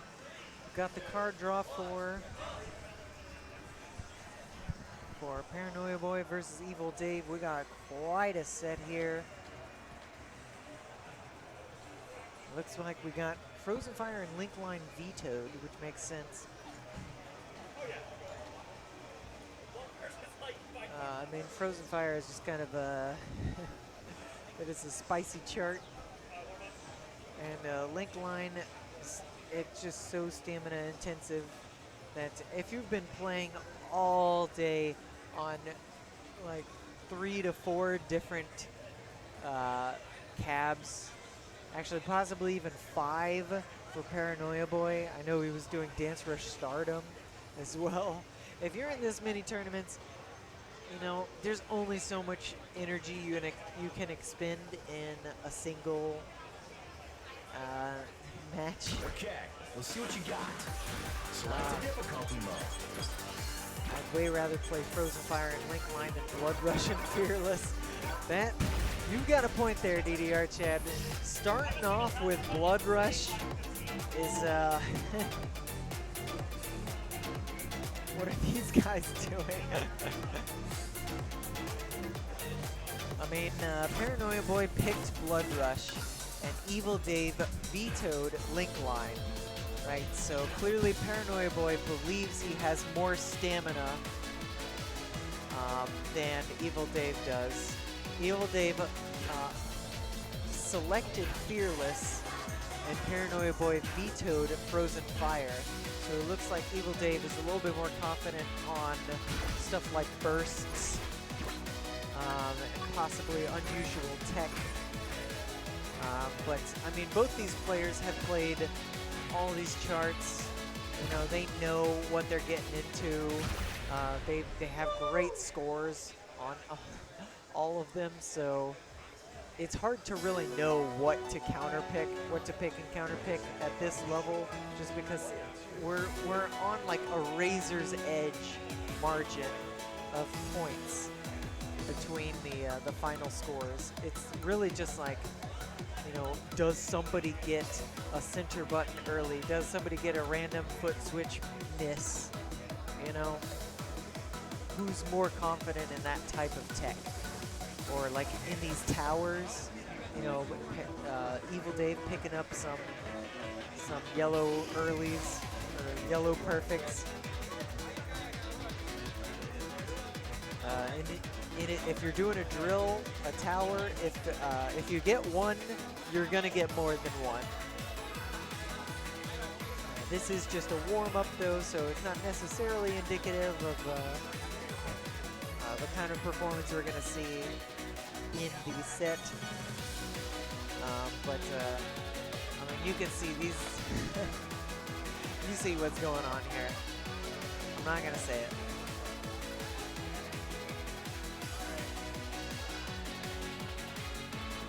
Stars is the easiest thing here, not gonna lie. I could see that or Liberar Vita. So I guess that does have some interesting stuff in it. Ooh, picking up one or two yellow perfects from Paranoia Boy, knocking out that APC right at the end of the song, but a 99.96. What a score.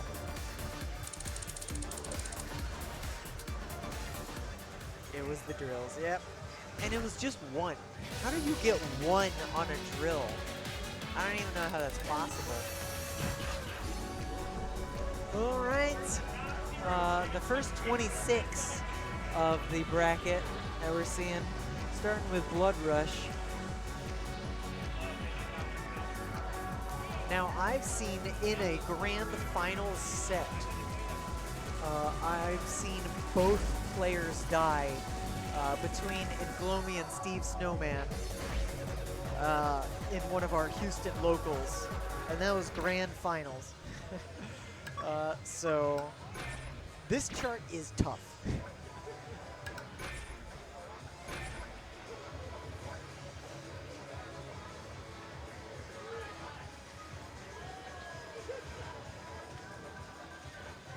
You gotta be able to, this is another demo chart, I believe.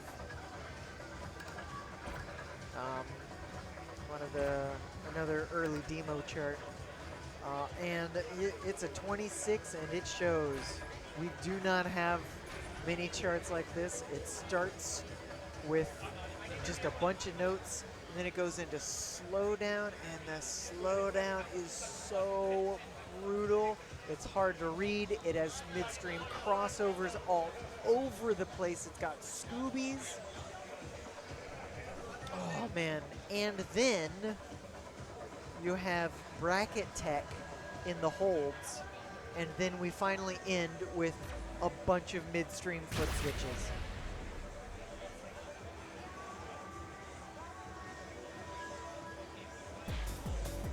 It's just a brutal chart, and we're gonna see it. Oh man, Evil Dave already missing. This is Paranoia Boys Protect, so we expect him to be relatively confident going into these various streams. All right, here's the. Oh, are they double stepping it? The mines try to force you to not double step it. All right, but here's the death run. Players always die from getting too many earlies here. Oh, didn't. Oh my God. No way. Oh my God, Paranoia Boy died. Evil Dave, I don't know if they know. Paranoia Boy is definitely playing it out to make Evil Dave to try to get him to expend more energy. But this is what I'm saying. He didn't even realize. He didn't even realize that Paranoia Boy died in the stream. That's crazy. And that was on Paranoia Boys Protect. I mean, they both lost so much life from the earlies in the stream. Like, it always comes down to, I can't read this, so I'm just gonna mash. And if you mash, you will die. Because hitting it early makes you lose life in StepManiaX.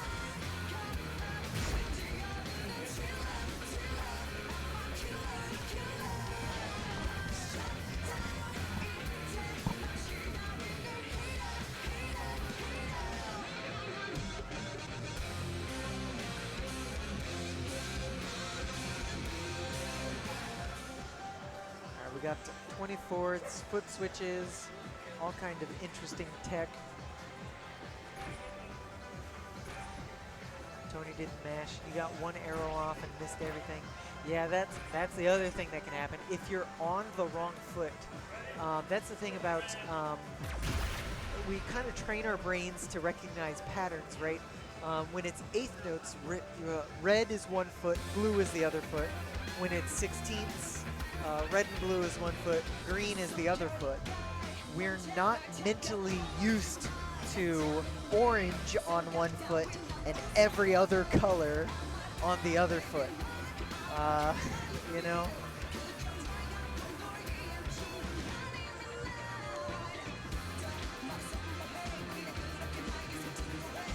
You know, whatever happened, it's just... It's a tough one, but yeah, let's get into what our current thing is. The Fearless, one of the relatively new 24s. We got a K-Rock song. Hopefully we get more Rolling Quartz songs in the future, because we do need more rock stuff, just for a little bit more variety, you know? All right. The jacks, midstream jacks.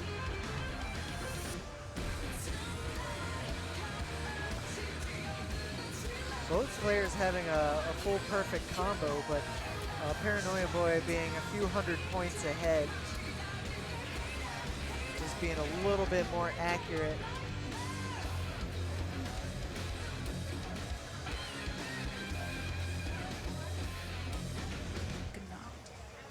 Good night. Yep. Paranoid Boy takes it on Evil Dave's Protect, which means now we're 1-1. Both of them still need two more songs to win.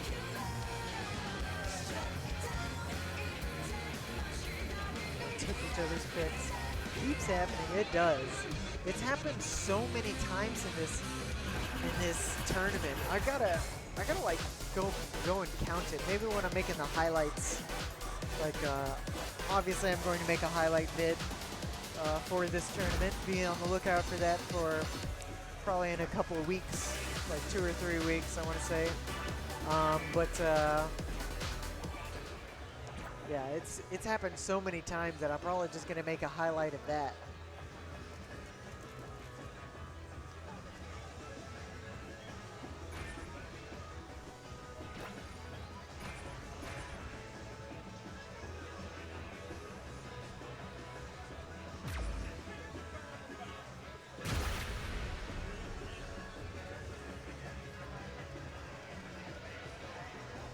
All right, going into stars.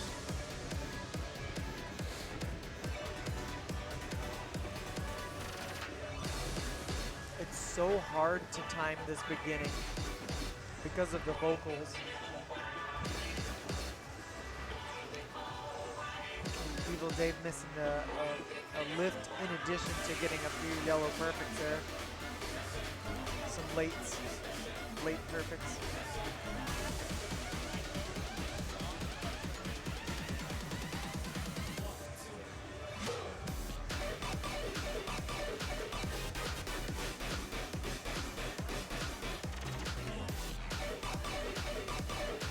If I were to guess, I'd say Paranoia Boy has probably played this song more.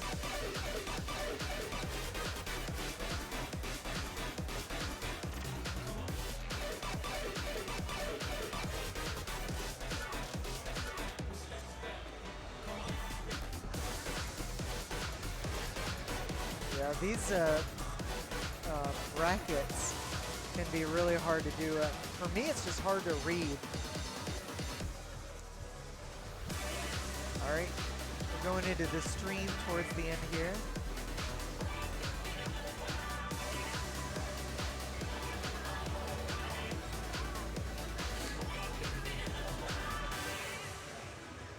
Nice. Paranoia Boy with the full 5-7-3 combo.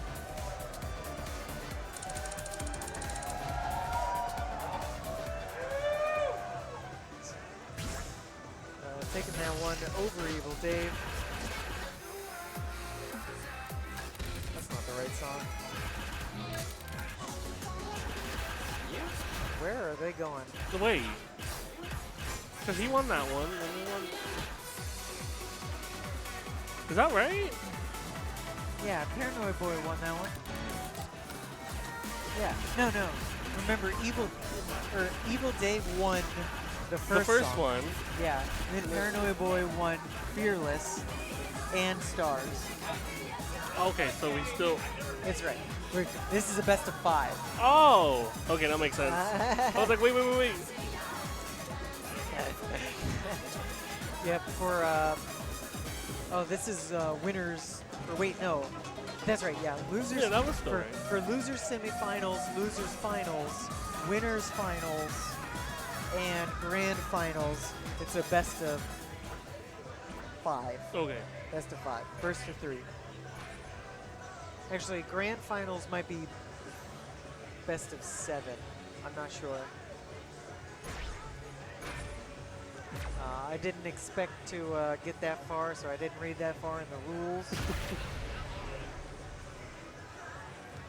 But here we go, going into Liberar Vida. This one's got a little bit of spicy tech with the 24th bursts and a bunch of center buttons.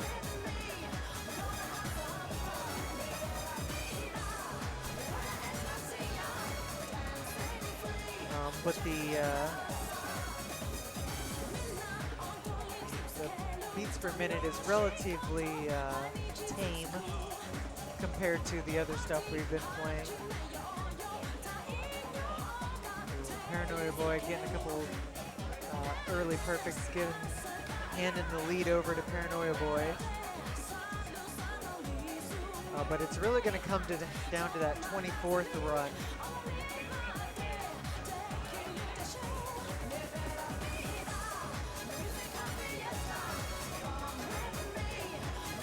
Ooh, that center button early, you don't want to see it. You got to be careful. I mean, this song is all about those centers.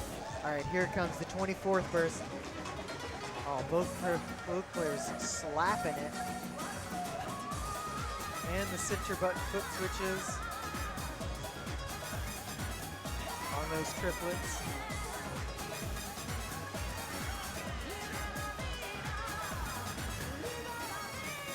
And looks like Tony's taking that one too with a 99.9. Do the elevator dance.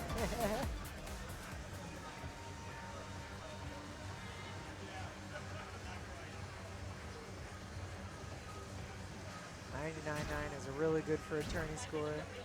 That chart is not easy to time. Yep, and you know, with all those center buttons, there's a lot of room for error. All right, so Paranoia Boy moving on to losers finals. Evil Dave putting up a great showing. Out at, what is that, third? No, fourth. Wait, 1, 2. Yeah, fourth. All right, Evil Dave out at fourth. All right, still waiting on Spencer. Hopefully he'll be coming back from ITG at some point. I mean, the boy's got stamina. So what can you do, you know? The Clown Chick said, yeah, I kept flagging the other night. The sync is interesting.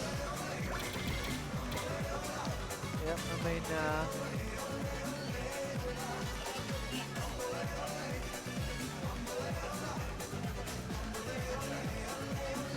this is one of those things you gotta practice.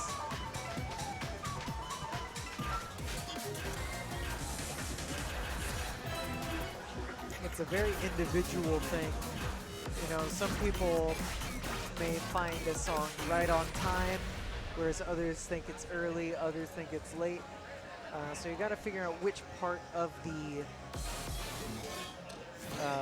rhythm that your ears naturally lock into, and then adjust your timing mentally based on you know, where the sync is relative to that.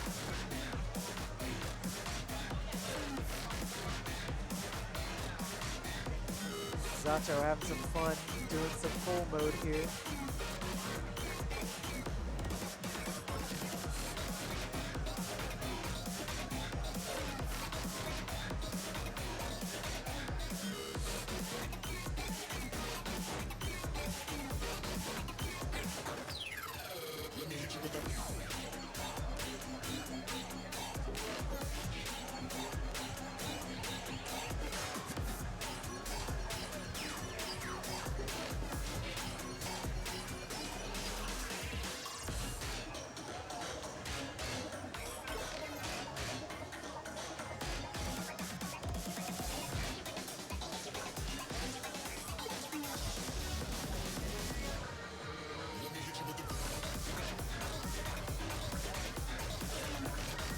Unmarked foot switches in this song,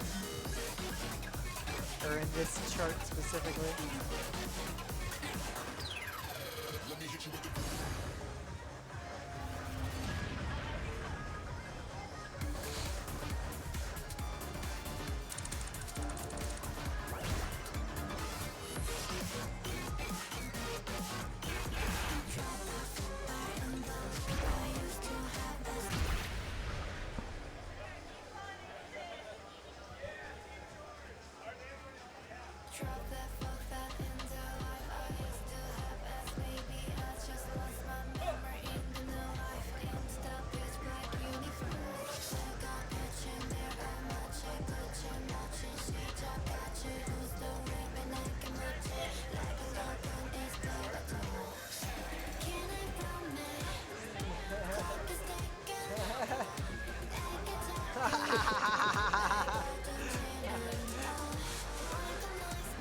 Sponsor's missed the tech 3 times in a row.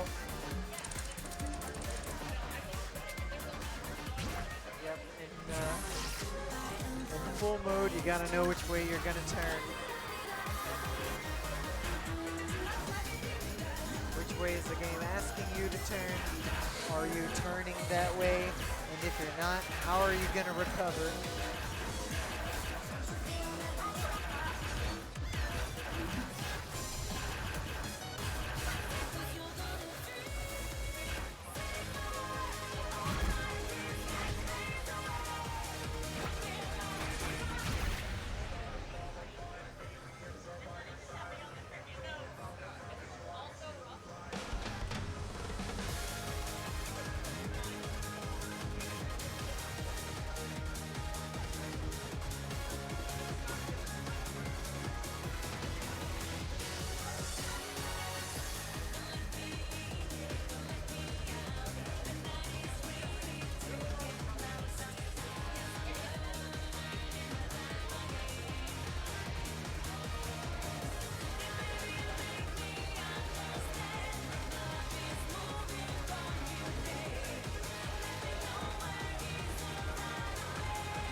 It's Taekwondo boy. Are they gonna do a team chair? That would be crazy. So we got the tallest SMX player and one of the shortest SMX players.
I love seeing it. Look at this. People getting videos in the background. I'm surprised Taekwondo Boy even holds the bar. Need it. Somebody get this kid an adjustable bar.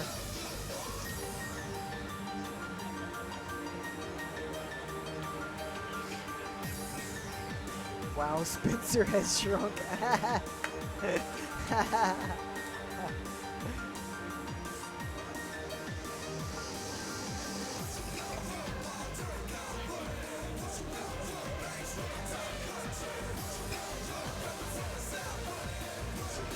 Goes to show you can be good at StepManiaX regardless of how short or tall you are.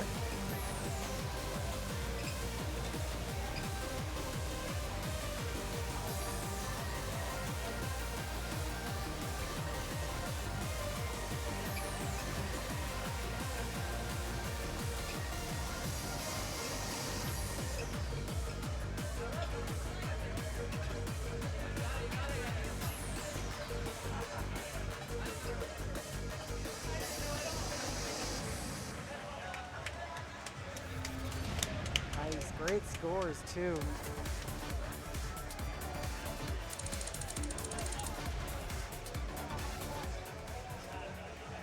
Yeah, Taekwondo boy is definitely getting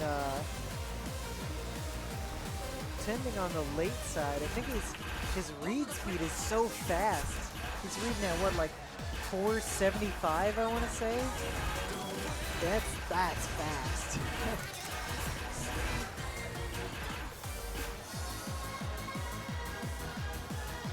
Wholesome content.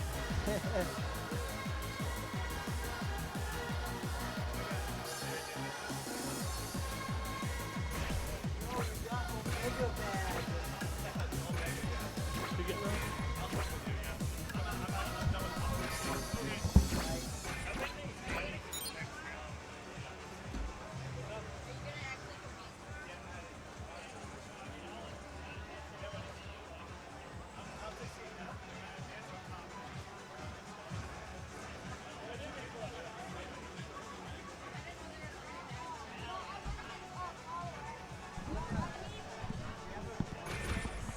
Hello, this is Jelly Slosh. I am back. I am done playing Pump for the day. I love watching Taekwondo Boy and Zats play because the height difference is so fun to see between them, you know?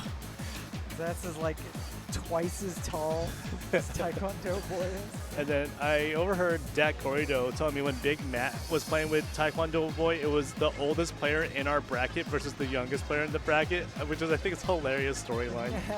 Matt will get a kick out of that. Oh, this is definitely going in a highlight reel somewhere. Yeah, I did ask permission from Taekwondo Boy's parents if it's okay for us to take pictures and whatnot. They're very cool with it. I always just want to be mindful of the things, especially when you have children involved in yeah. media. Wow, Spencer looks a lot different. But yeah, I'm sure Zom's already updated, but Spencer's currently in ITG right now. Oh, I just saw Spencer hug Crystal, so I think they're starting a song right now. Starting the song. We'll see if this will be the end or if they keep going. Who knows? Yeah, the ITG format, they play 6 songs in a row. Six songs it's in a a row. 6-song gauntlet. One of the common complaints with the double elimination format is you don't get to play that many songs. You can play anywhere between 4 to 6 songs. Like, why don't we play a minimum of 6 songs or DDR minimum 8 songs? Right. What players don't realize is they don't want to play that songs competitively in that stressful environment. It's actually really exhausting. Right. I mean, because you're playing, you know, songs that, you know, everybody's got a different skill set. And when you've got 6 different players, you know, 6 different skill sets, they may be picking stuff that you hate. Yeah. So, but it gives a lot of variety, and it really tests your endurance. But what's really nice with players, it lets you be on an exact schedule. Say, hey, I need you from this hour for your pool, and that's pretty much it. Versus double elimination. You have pros and cons to every format. So like, what's really good with double elimination is the head-to-head matchup aspect of it, like a traditional competitive event, like for every other like sport in the world. But the downside is there are things that you're better than other people, and you can utilize the card draw to like take advantage of that. You know? Yeah, and as y'all have seen throughout the entire day, there's been so many upsets on people's protects and pocket picks everywhere. So you know, like we've highlighted earlier, it doesn't mean it's a guaranteed win. It's what gives you the best chances of winning, but you still have to execute. Yeah, I was actually gonna write down all the crazy stuff that I'm gonna make highlights of, and people winning on other people's protects and pocket picks is definitely really gonna be nice one of them. Yep.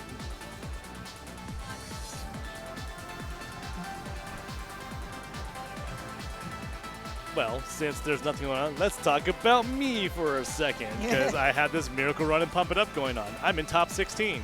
Top 16. Yeah, All right. I was one mistake away from being Rinker in my pool. If y'all know Rinker, he's a ITG legend.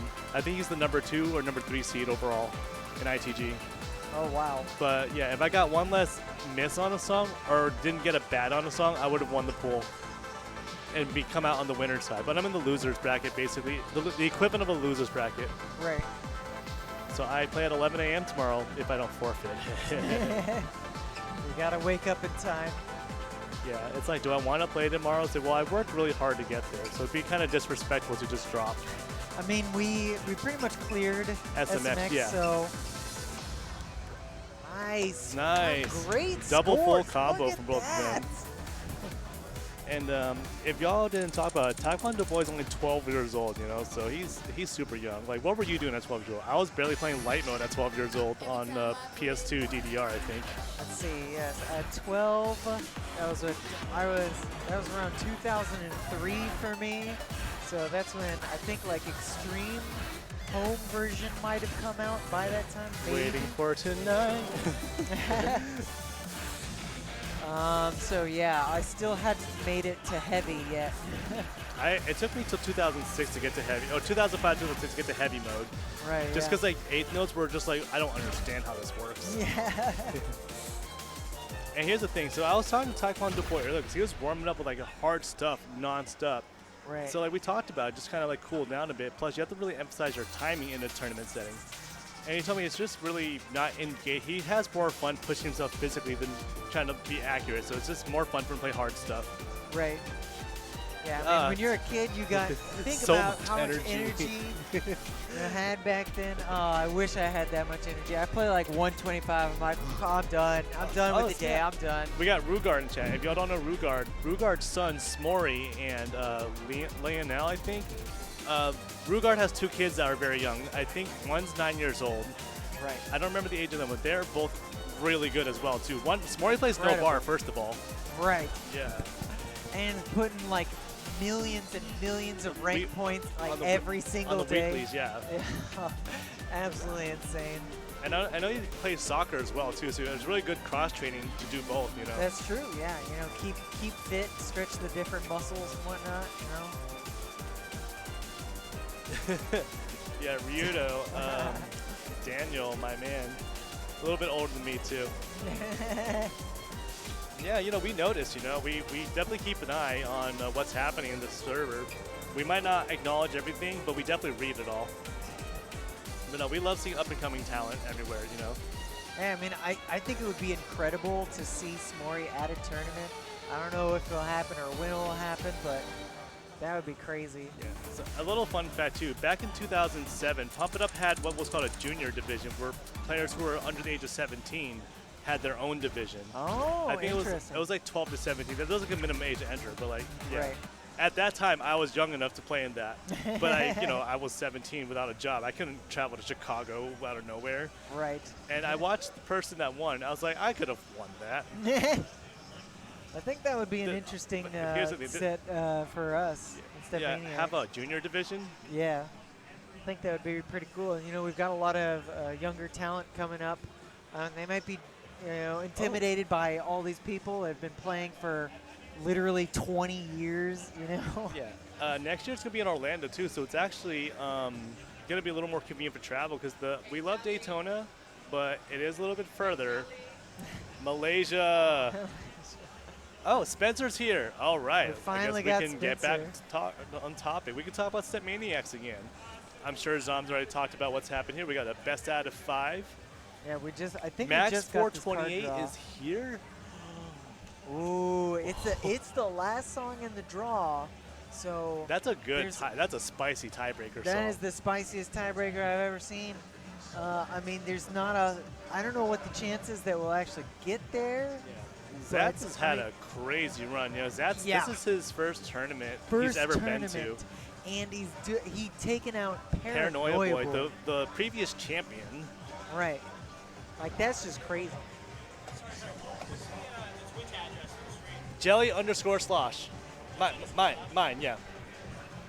Yeah, Spencer sharing the stream. Make sure. Oh, I guess we should take a top photo. Hold on, I'll take the winners finals photo. Hold on.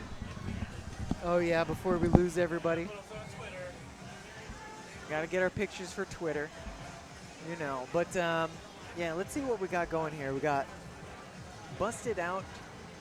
That's what Zato Bravo has protected. Spencer protecting Arsene's Bazaar. We got Dystopia 2077, one of my favorite tracks, absolute favorite tracks and charts. We got the other side yet again. And then Max 428 tiebreaker. If it makes it that far, we will have to see. I mean, both these players are extremely high level. So, you know, there's only one way to find out. Let's do it.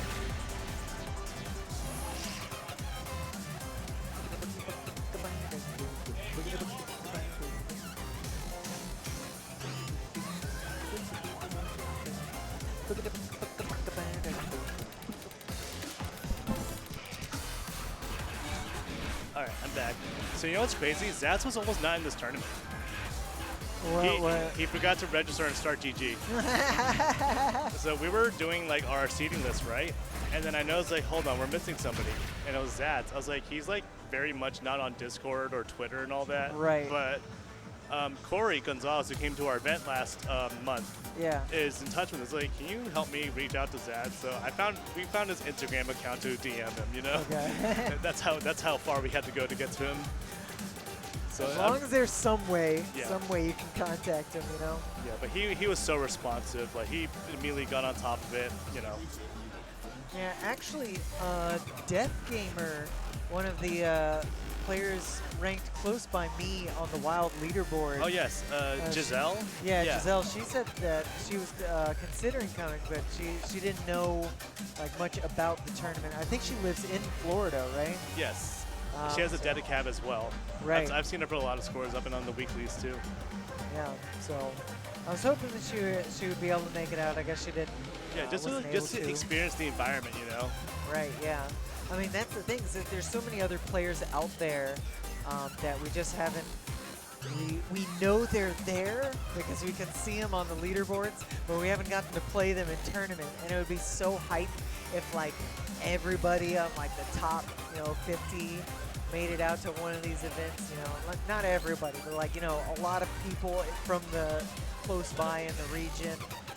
Yeah, and that's a really big part of the tournament. It's a geographical thing. There are people who definitely want to attend. It's just like the logistics of traveling is really hard sometimes, especially you have like a family, you have pets. Yeah, like just, that's why my wife never comes with me. Because to you these have events. dogs. We have a dog, like if we need to have somebody to watch them, and for the whole weekend, that's a big ask. I'm definitely going to be here all 3 days, but if she doesn't want to be, then we'd have to find a different flight for her. It'd be a whole mess. Yes. But at least she can watch from home. That's the one of the cool parts for her. Yeah, she's always telling me she's watching, making sure I'm not fooling around with anybody. I'm like, I got way too much to do. All right, we're going to song 1 of Winners Finals at CEO Storm 2024. This was Zats Protect, and Spencer did recently play this at Jelly Fiesta Frenzy against DDR Chad. Spencer had a really solid run. I think he got 1 and a miss, I believe, against DDR Chad. Yeah, I mean, I'd say this is one of the easier 24s just because it's relatively low tempo. Of course, it has lots of foot switches, lots of stomps, and some other like little bit foot crossovers, some tech like that. But like what 24 doesn't, And the horizontal bracket right there that just came up that Zats missed twice just now. That's probably one of the most difficult parts of the chart, just because it's such an awkward angle to position your feet. Right. I mean, you got to know that it's coming so that you can mentally prepare. Because if you're, both your feet are facing forward, and then now suddenly you got to turn it 90 degrees sideways to hit a bracket, the chances that you get that like on a whim, it's pretty precise. So Spencer a little bit ahead with a gold combo right now. So going into the outro, Spencer needs to play clean in order to maintain a lead against Zats right now, because we've seen a lot of things flip at the end of the song. So Yep. We got the bracket foot switches. that's the execute on the roll foot switch. Yep. All right, Spencer holds it together, Wow, 99-9. 999. And I Incredibly imagine for good Zats, he score. probably has a really low perfect count with the 2 misses. Right, yeah. Yeah, 9's really solid, single-digit perfect count. That's all in around the same section too. Right. Very fixable for him. But that's gotta feel good for Spencer to take the 1-0 lead on Zats Protect. Yep. And now we're going to the Spencer special here.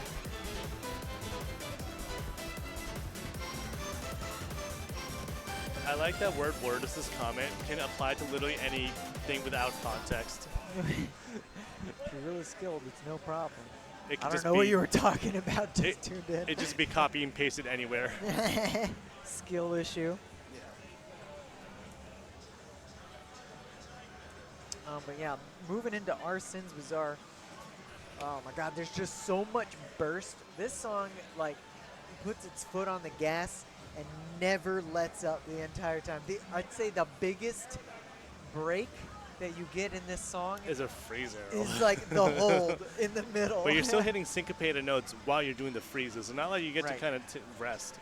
If you're too lazy, you'll get a late on that just from, not being aware. Yeah.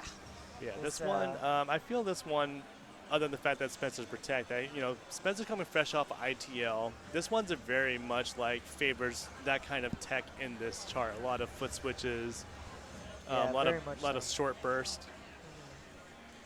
Though he did just come from ITG. Yeah, so he's still adjusting, but he's I mean, obviously adjusted just fine he on adjusted Busted Out. well, but does he have the stamina? Like, Busted Out is not very stamina intensive, you know? Yeah, because Spencer's RC playing really Look, hard look ITG how song. sweaty he is. Look, you can see the sweat. Yeah, so you got to play clean on this and really make sure you nail the bursts that are coming in the song. Yep. So. Spencer also often has issues with center buttons. Oh, that's kind of earlies. risky. That's changing the speed mod immediately when the song started at 525. And y'all thought I read fast? There's bursts, Ooh, they are though. tied.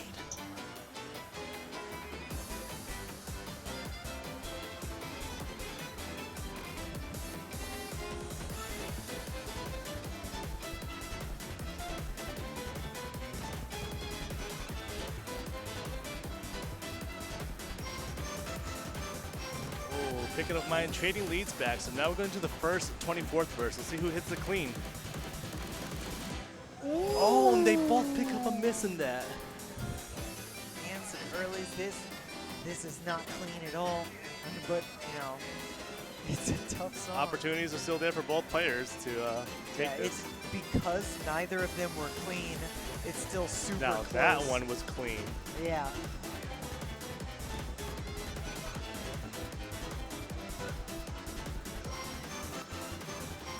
Ooh, Zant's picking up more lates. Don't do the game or not. Just focus and just brush it off and keep going.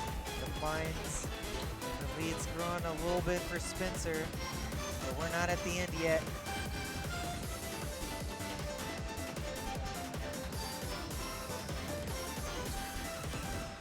Spencer holds it together, 99-6. Ooh, only 8. That is, Yeah, they got the exact same. As you see, they ended up with the exact same max combo, exact same miss on that chart.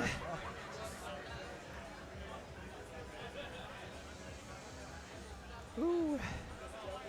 It's a feel bad when you get a miss, but you look over your opponent, got the same miss. Okay, we're neutral. It's fine, it's fine. It's a wash. Brush it off. Well, pretend it didn't happen, All right, so Spencer goes up 2-0. So if Spencer takes this next song, he will be your grand finalist on the winner's side. So Zats really has to put it together. And when I was watching Zats play yesterday, he was doing really, really good on like a lot of the different 23s. So this seems to be more his kind of wheelhouse. Yeah. It's not looking good for Max 428 fans, but Zats can bring this back.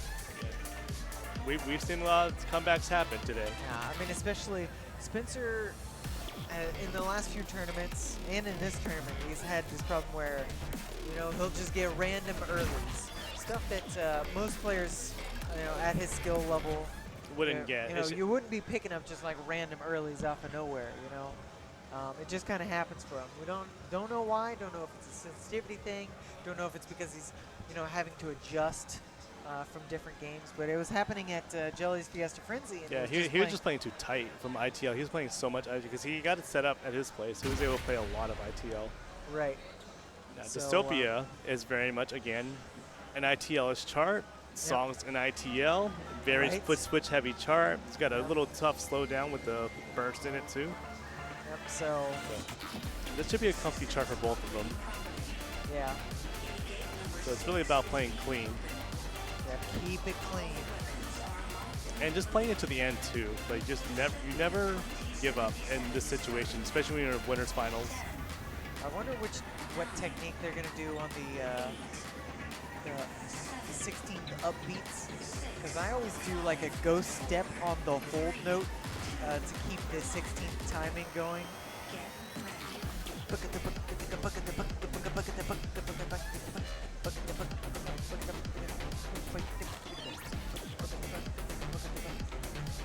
Spencer crushing these foot switches here. Absolutely insane just how accurate these players are. But the slowdown, Strong start. Oh no. this can really kill you because it's hard to read the rhythms with the orange notes. And you got the 24s here. Is Very that a easy to white rush note? that. Yeah. You hit him exactly like the 24s at the opening of the song. I see.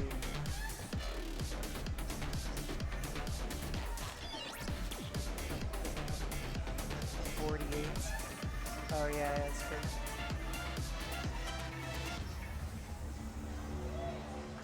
And Spencer Wow, takes Spencer. it. The Very clean 3-0.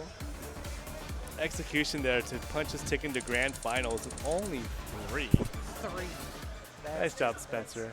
You know, for Spencer, you know, he's had 2 second place finishes recently, so you know he's hungry for first place. He won Winter Ball, but he also lost Eclipse and Jelly Fiesta Frenzy as second place, and he was marginally behind. You know, Right. a song 10 in Eclipse, and then 2 songs away from Jelly Fiesta. Like he was just right there. So you know, any other day, everyone could beat each other. You know, it could have been if we played it today, it could be different results. Yep. Yeah. So Spencer really wants it. You can tell. Oh yeah. He's going into grand finals hot. I mean, 3 on Dystopia. That's a good score. Do we know what the difficulty ranges for lowers and mids was? I can look it up. Yes, we have a document, Actually, do I have the it? rules doc. I should have it here already. Yeah, there we go. So let me go and swap scenes so y'all can see what we're seeing here. You should see the rules docs with our pretty faces in the corner while we get the next draw set up.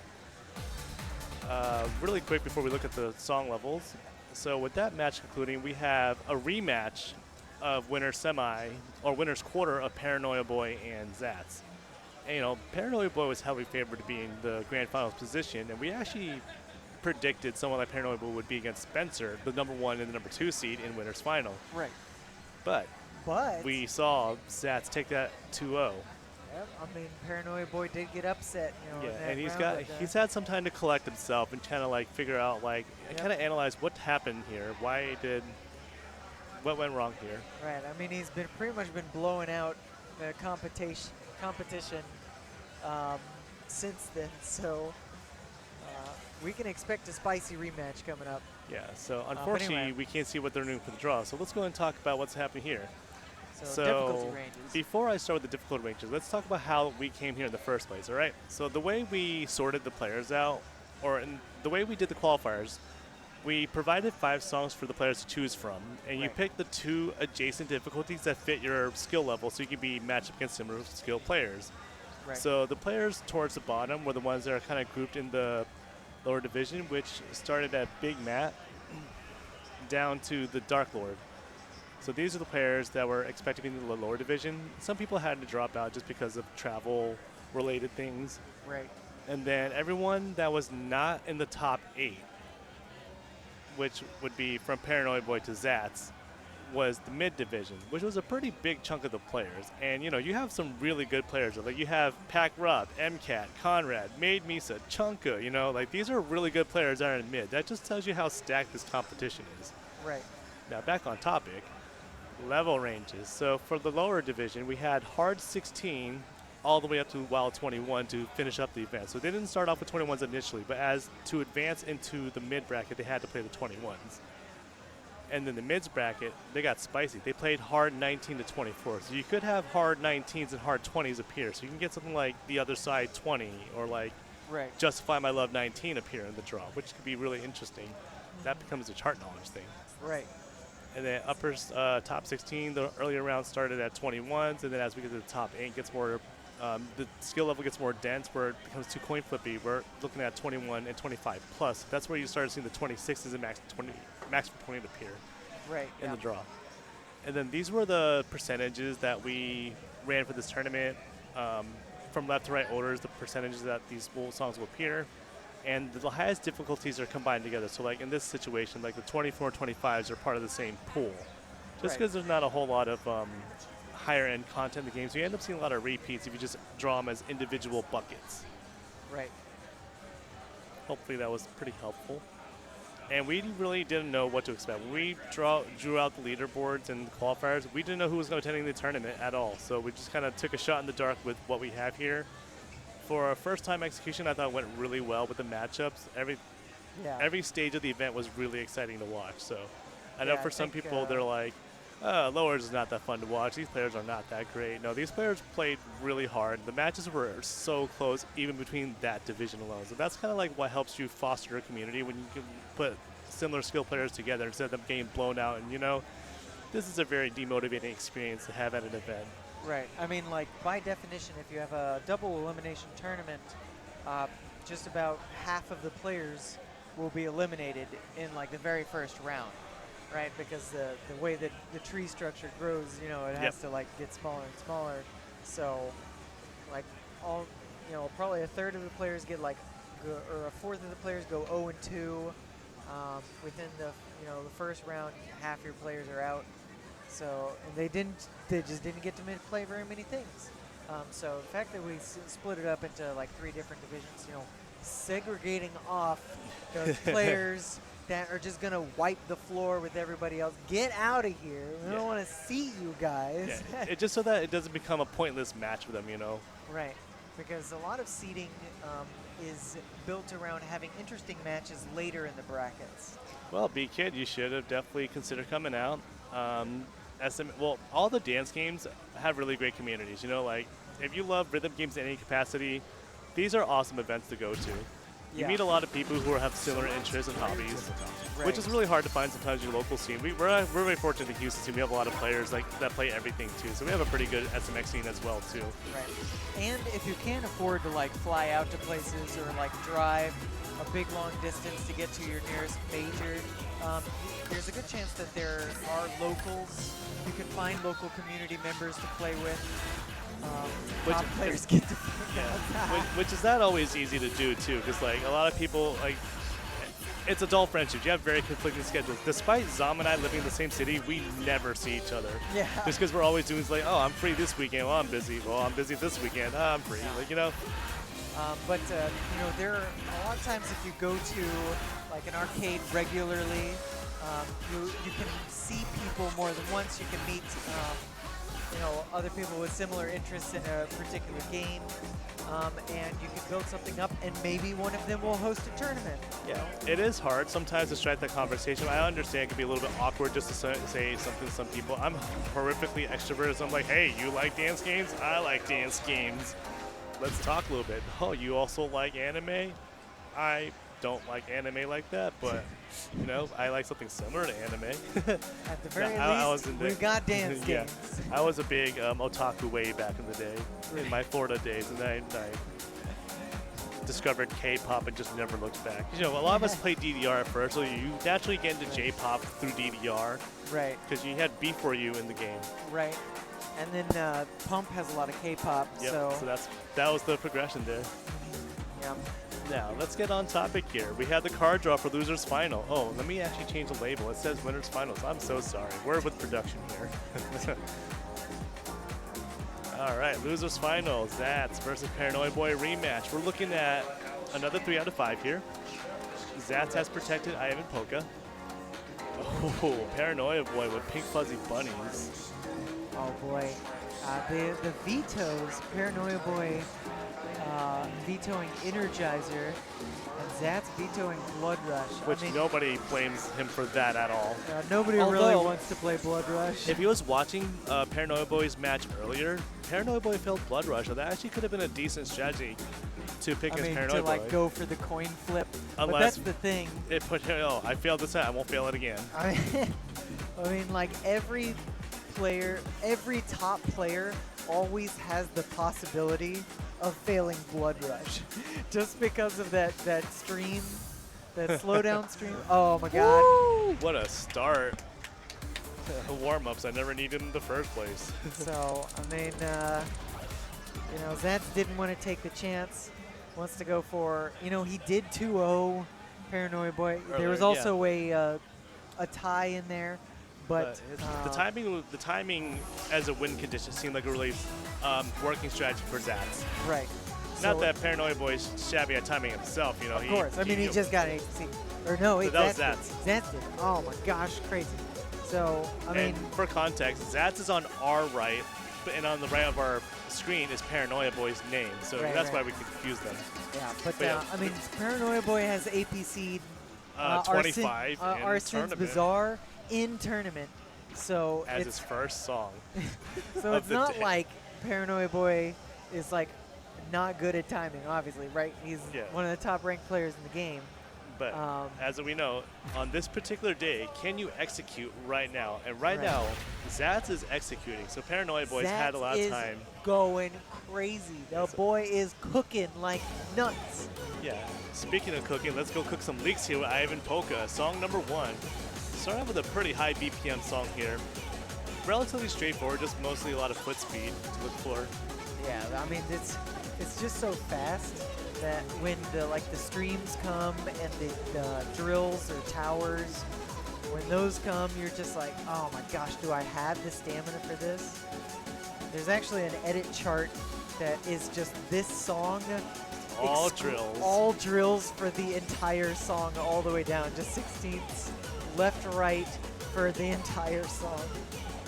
Yeah, if Rugart's on this chat, Smoy really likes that edit a lot. Yeah. All right, now going to verse 2 here. Both players still maintaining a really beautiful combo here. The streams get a little bit longer in the second verse of the song. Yeah. It definitely gets harder as it goes. All right, got a small break here. Little break. Going But into a drill, though. Or 3 towers coming up here. right, and then isn't there both picking up the perfects, Both of them picked it up in the same general spot. right? And then the halt. And the 1 foot Can, switch, can they handle the halt? that was about like Right, 20 point nice. difference. Both sticking to their All right, let's see the last measure. timing. Oh, Paranoia Boy Close. making the attempt to not get completely swept by Zats. It's 3-3. It was a window, a single window of perfect. Everyone's crowding around just because we're in our finals. A lot of games are starting to wrap up to play top 8 tomorrow, so we have a lot larger audience today than we usually do. Oh yeah, oh yeah, it's happening. This is the hype train. Yeah, but losers losers final. You should watch this. You should watch this. Yeah, you should watch this match. I'm telling everyone, just watch this match. Oh my Wait, gosh. if this is free, I'm gonna turn the volume down actually. Yeah, go ahead and just so we have big focus on. Oh boy, pink fuzzy bunnies.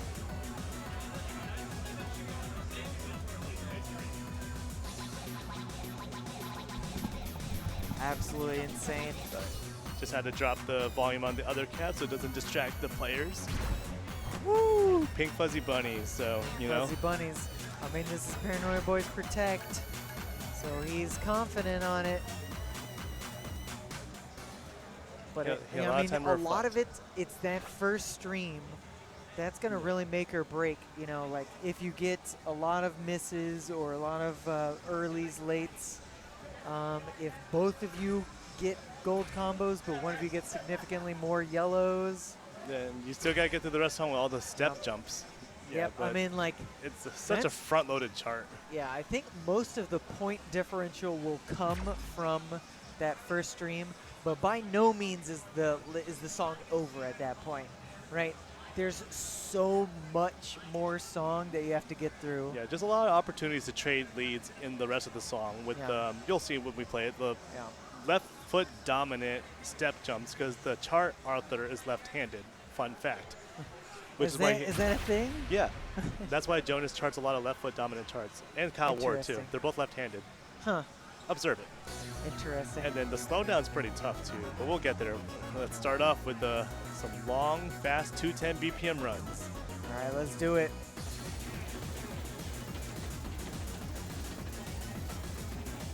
Paranoid Boy looking super comfortable on this. That's okay though. There's still plenty of zone to get through. That's gotta hang in there to make it up. If you use all of your energy, you know, trying to get an extremely good score on the run, you may run out of energy by the end of the chart because there are so many jumps. But for Tony, since he's playing loser, he has had time to take a little bit of break versus playing from winners to losers immediately. And this part with the brackets, you have to be very careful to not get like a late hit on the bracket from chord cohesion, which means you don't hit the notes at the exact same time. Zats is jamming, dude. Yeah. Zat's time is looking a lot more solid at this point in the song, so you know we could see a lead swap coming soon. But that means Paranoia Boy would have to get some more perfects, which he's not doing. Look at, I mean, it's crazy, dude. Need to slow down. All right. I mean, they're both just holding on so hard, dude.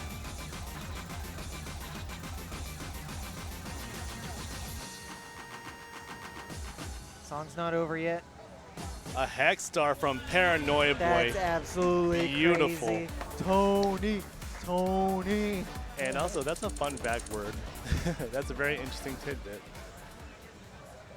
Just incredible execution from Paranoia Boy in a, you know, loser's final situation here.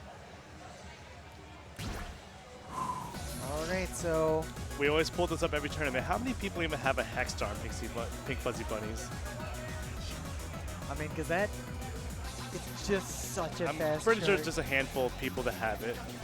I mean, it's one of the fastest. It's probably at least streams in five. the It's game. probably at least five. I would imagine before I look it up, Dante, Christopher Life, who APC'd it. Right. Spencer, Dill, Paranoia Boy, Chad maybe for 6, I'm guessing.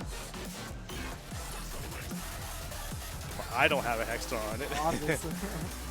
So 1, 2, Swagman, yeah. 1, 2, Swagman. 3, 4, 5, 6, 7, 8, 9. 9 PDR people Chad, have it. Of course, Grady. Yeah. Yep. Only 9 people in the world have a Hex Star on this. And this song's been out for a good while. Yeah, I mean, only one person's APC'd it, so. This song says it was last updated February 3rd of 2021. So the song's at least 3 years old. Yeah. It was one of the first 25s in the game. Oh, Chad just pulled up that was a PB for Zats.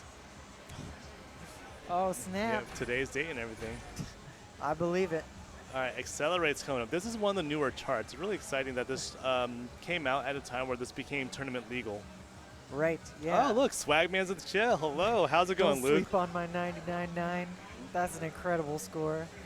Luke, we would have loved to have you here too and just shake up the competition a bit. But All right. there's a good chance we'll see a lot of these players and more, some of the ones in chat at Byte later in the year and at Red October. Not the way you want to start, but you know, that's okay. You just gotta watch for these crossovers in the song. I would consider the song relatively front-loaded as well for a 24. Yes. Once the breakdown happens, it gets a lot easier. Though the rhythms are just, just like boggle my mind pretty much the entire song. Holy crap! Wait, the lead just swapped? Yep, on the crossover, Tony rushed it just a little bit on the back foot crossover on the up arrows. Oh.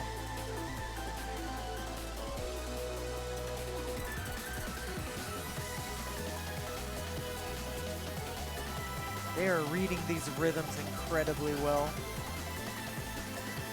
The song's just so jazzy. Now going to the hook tech part of the song, you have some foot switches on the rolls here. Perfectly executed by both players here.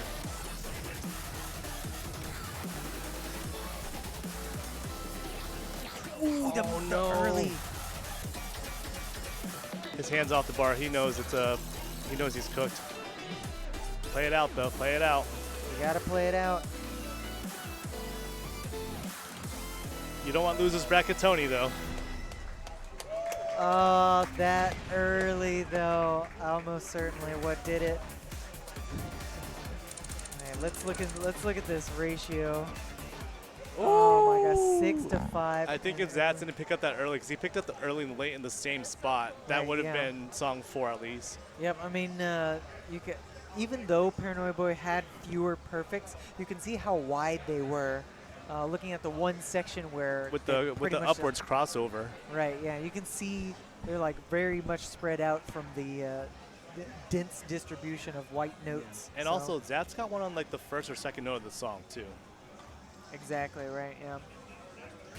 So, That was very it's much- close, but Paranoid Boy takes it. That's out at third. Place. That's an Third. impressive first showing for And Zat's. absolutely insane first tournament, first SMX tournament ever for Zats.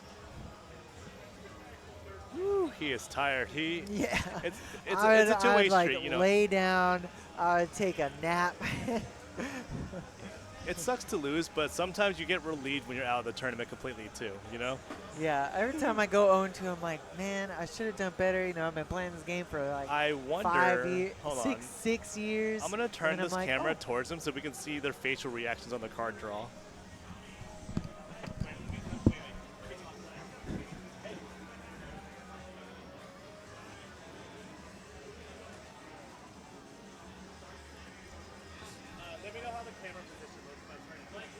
Oh boy, okay. But keep going. Keep going. Yeah, okay, perfect. All right, that's good. All right, we're gonna watch Paranoia Boy and Spencer do their card draw. We're not gonna be able to see Oh wait, them, we are. but- I just told him to sync it with us. So they're doing their we're preferences synced. first. So they're gonna do like their pad side, veto order, and all that first, Right. and then we should be able to see the card draw. So first they pick up, you know, their preference. So people who haven't been at one of these tournaments, if you're the higher seed, you know, we have an incentive so that people want to, you know, do their best. We don't want people sandbagging. So we give an incentive to higher seed players. They get the first choice of pad side, protect order, or veto order. The other player gets the one they Did didn't they pick. send it to us? I hear the ooh. Let me see if they sent it to us. 1 second. Ooh. I think they have to send it after they. All right, let's see what we got. Ooh, okay. Now that's a set. Okay. Let's talk about this. So we got another 26. We got The Beginning, which I would say is one of Paranoia Boy's. Special songs, but they played this Special at song. Bike Grand Finals, and Spencer took them on the beginning last year. That's true. That is true. It's a very evenly matched group. Yeah, they have a very similar skill set. You know, they've both got stamina for days. They've all played, you know, the hardest songs in the game and gotten great scores on them. So, you know, let's see. Spencer's player 1. Okay, I'm doing a little bit of hack. See who's on what side. Spencer. This is a That's juicy Snowstorm. one. Lightning wants All right, EMEA. we see Far Out as the first protect. Paranoia Boy protecting Far Out, which is one of the newer songs by Tokyo Machine. Got some really funky rhythms in there.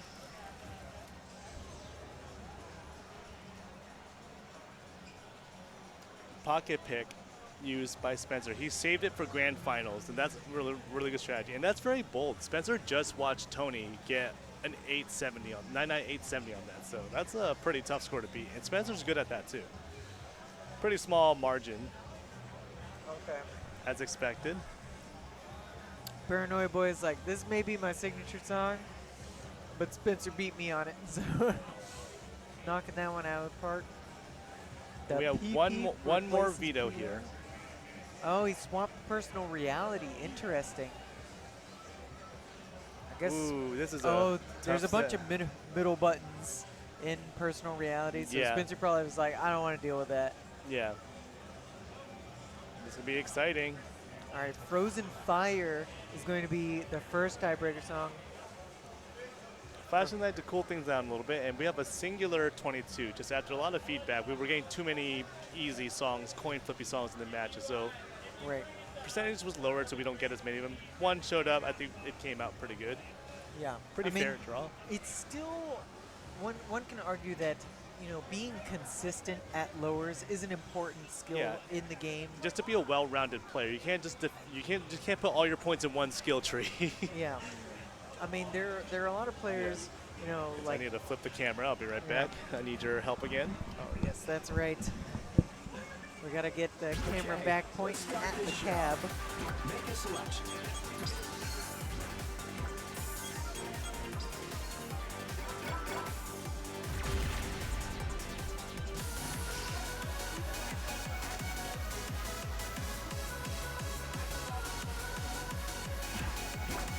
All right, we're pointing at the cab.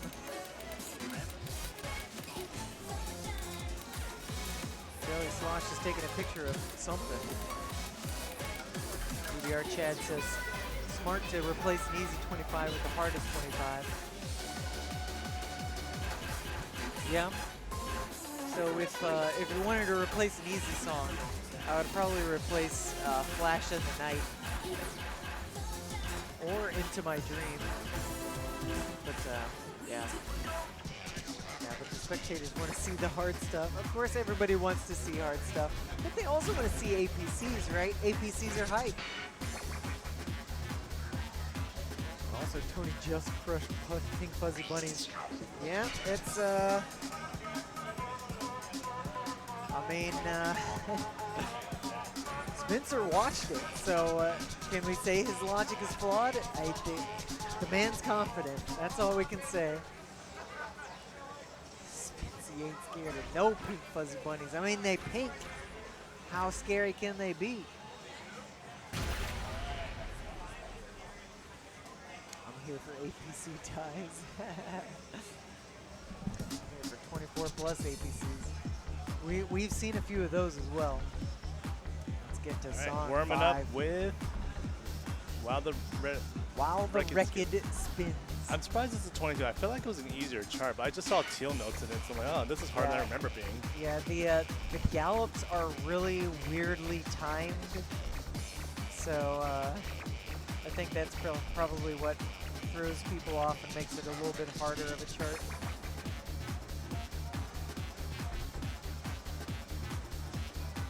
There's also a lot of crossovers. I think maybe that was a Scooby. Did I just see a Scooby?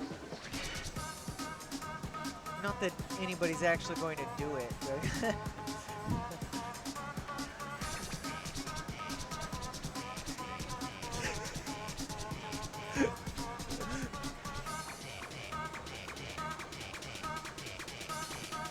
so this is best of 5, right? Yes. Yeah, we are guaranteed to at least see Frozen Fire. Yep. Which that's a spicy chart in itself. One of the more difficult. Was it? It was Did a 22 originally. Okay, yeah. I was like, wasn't it a 22? I thought it was crazy for a second.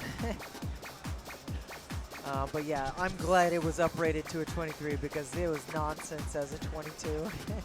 It used to be a 22, yeah. Wow. Solid start from both players. I think that may be like a probably one perfect difference. 1 to 2. Yeah. Yo, Or Zats. possibly Windows. 1 to 3. Oh, interesting. Yeah, I think it was a little bit wide. See, I want it far out, man. Oh, Far out, actually, yeah. let's get Zats. let's get have a Zats on an seat. interview. Yeah, let's interview for just a quick second before we get started.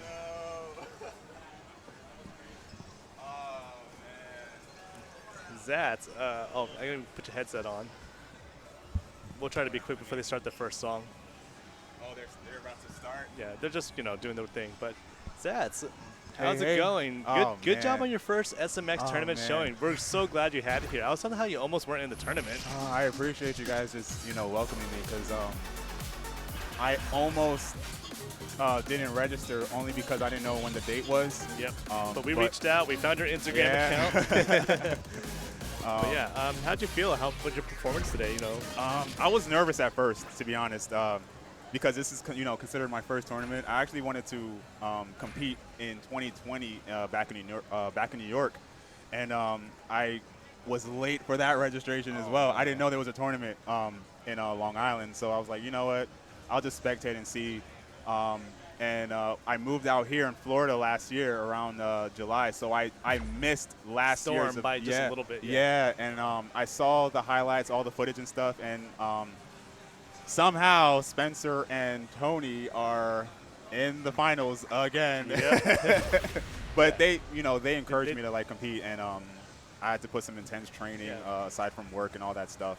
Yeah. Good job on your Pink Fuzzy Bunnies PB, by the way. Thank you. I did not know I was gonna go ham on that because I was testing out some sneakers. I was using my old kicks for just for the regular competition, but I was like, let me just take out the other kicks because I don't really use them, and they actually worked out pretty fine. So I appreciate you just encouraging me, encouraging me, everybody else encouraging me, and I was like, I gotta go, let's go. Yeah. And mind you, I was trying to just go for top 8 just so I can kinda just get that experience of just being top 8 or top 16, and I did not know I was gonna be top 3, and I'm like, okay, cool, I'll stick there. I am tired. Yeah, do you want to commentate this match with me? Yeah. Spencer unfortunately picked up some unfortunate earlies in the quote-unquote form check section in the intro. Yeah, that always happens to me as well. It's hard, but the ending of that one is quite reversed, and it's easier to actually pull off. Now, this stop is pretty hard to time. Oh, no. I jinxed him. Spencer, no. What's funny is I DM'd Spencer on how do you do that stop. You we just keep hitting 8s on that. Yeah, that's how it is, yeah. It's just go stepping 8s. Yeah. And then we got a long stream here. I think about 3 of them. This is the second one right here. One more coming up. One more right there. And then we got the same thing at the beginning, but in reverse, But I just believe. mirrored, yep. Yeah. Spencer got him that time, but Yeah. Tony closes out on his protect. Oh my wow, gosh. just one perfect. One dandelion perfect. Would you like to commentate on the match? Did you want Zom to get back on the mic? Your choice. I actually want to commentate on this one as well because I'm a close friend of Spencer. Yeah. We grew up in New York, and we met up. We played a lot of sessions together and stuff. Tony, I met him for the first time today, and we encourage each other to do our absolute best, despite him doing all the other tournaments as far as DDR, as far as ITG, I believe. Yep. And I just stuck with SMX, but I've been doing my best to go as intense as I can. Yep. And Zom might want to break. He's been commentating all day long. So. Yeah. Yeah. He's a cool dude too. I met him for the first time, I believe. Yeah, today as well. It's pretty awesome to meet people I have not met yet. Or best part about the events, right? Yeah.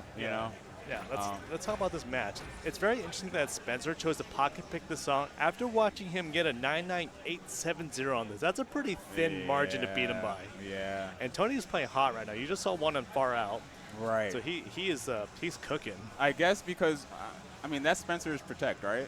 Spencer's pocket pick. Pocket pick. Ooh. Yeah, he replaced Personal Reality, which is a pretty smart Yeah. one for Spencer. As you saw on Far Out, a lot of center panel content seems to give Spencer a little trouble here and there. He's a little slow. Sometimes he executes it well. Sometimes he just kind of forgets it because he hasn't played Yeah. SMX in a while. I think it's like the tournament, just for that mindset, like the pressure of it, you know, like. You only get one shot. You can't just drag the screen and restart. Yeah, I wish that happens, but you know. All right. Let's find out what it is. Yep. As we talked in your match, this is a very front-loaded chart. So here it comes. It just what makes it a 25 is these streams. And both doing very well. I think they both traded perfects. Spencer No. coming out of that with an absolute perfect combo. Everyone in the audience is going insane right now. All right, let's see how the rest of the song pans out. I gotta give grace to Paranoia Boy because he just played the song, you know. Like having to play the song again, it's pretty intense. Right. This one's not kind on the legs. Spencer just picked up his first perfect.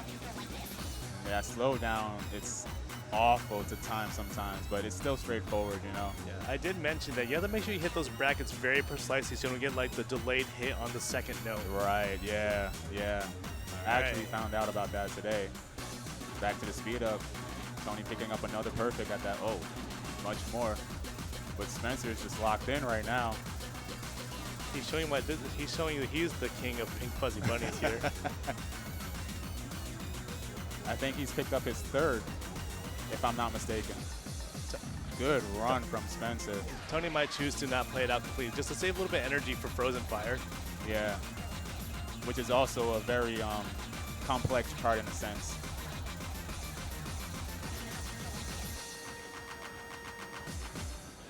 Nice. Nice from Spencer. Oh, but here's the thing. Tony still had a higher score overall, so who really wins? Not this match, but yeah. he did drag that late at the end just because the song was basically over. So there's no incentive to like just lock into that. But that opening stream was insane. Intense. Shout out to Spencer and Tony as well, man. Both exceptionally great And I think for Spencer, once he saw Tony start missing a lot and kind of give up, it relieves a lot of pressure to like play at your absolute best. So like he probably relaxed a little bit towards the end of the song. Right. Oh, I guess I should update the score. Next up, we have Frozen Fire. So if Spencer wins this, that's it for SMX today. Yes. We finished SMX in one day because we had top 8 carved out for tomorrow just in case game conflicts with other games. Yeah, I'm glad it's not, it's not pushed to tomorrow because I didn't want to go back out there and like compete. I mean, I'm completely exhausted. Yeah. So I'm glad it's just, it played out very well for us. Let's just relax. Let's spend some time together outside of the tournament itself, which is a really important part of like meeting people, like just getting a quality time together. Right. Because a lot of us, we live in different states, different countries even. Right. So time is very limited. Spencer's hungry. Like I was saying before this matchup happened, Tony beat Spencer in the most recent matchup they had at Eclipse, and they took it to 10 songs. Yeah.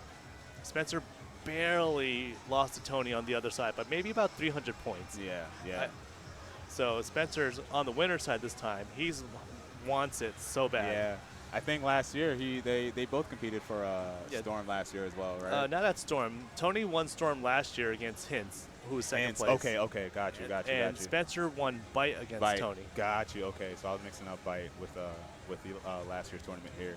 Next up, we have Frozen Fire. Oh, I'm sorry. It's 1-1. Tony won Far Off. Thank you so much. It's 1-1. I apologize. Appreciate you, Chad. I was getting ahead of myself. Yeah.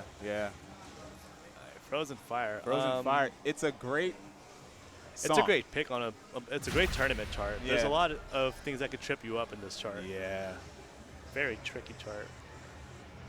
The slowdown is not too bad, but it's definitely annoying to time. But just in this BPM, just any pattern is just awkward.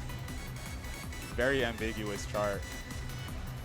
Just like this repetitive one right here.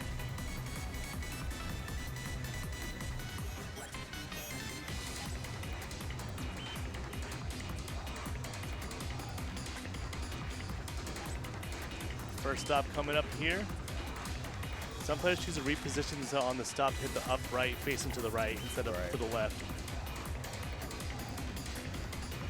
Very important to hit that up arrow with your right foot instead of your left so you're not having to turn for it. Right. Some people actually double step that, and they actually they execute it pretty well. Oh my goodness. Costly early for Tony, but it's not over yet. There's still another part where it slows down additionally with the gallops coming up at the end of the slowdown. That's pretty hard to time. Those are considered like late gallows. Yeah, a lot of them picked up earlies, only earlies. Very, very interesting to time. And now for the foot switch gallops coming up. You can do them as crossovers, you can choose to foot switch them. But these scalps are a lot trickier than the ones you saw earlier in the song. You can see both players choosing to foot switch instead of crossing over. Yeah. A little bit more leniency, but it's also a risky factor to actually execute on. Yeah, just have that small gap between the notes as the window. All right. Woo! And Spencer takes Grab the it. hex star there.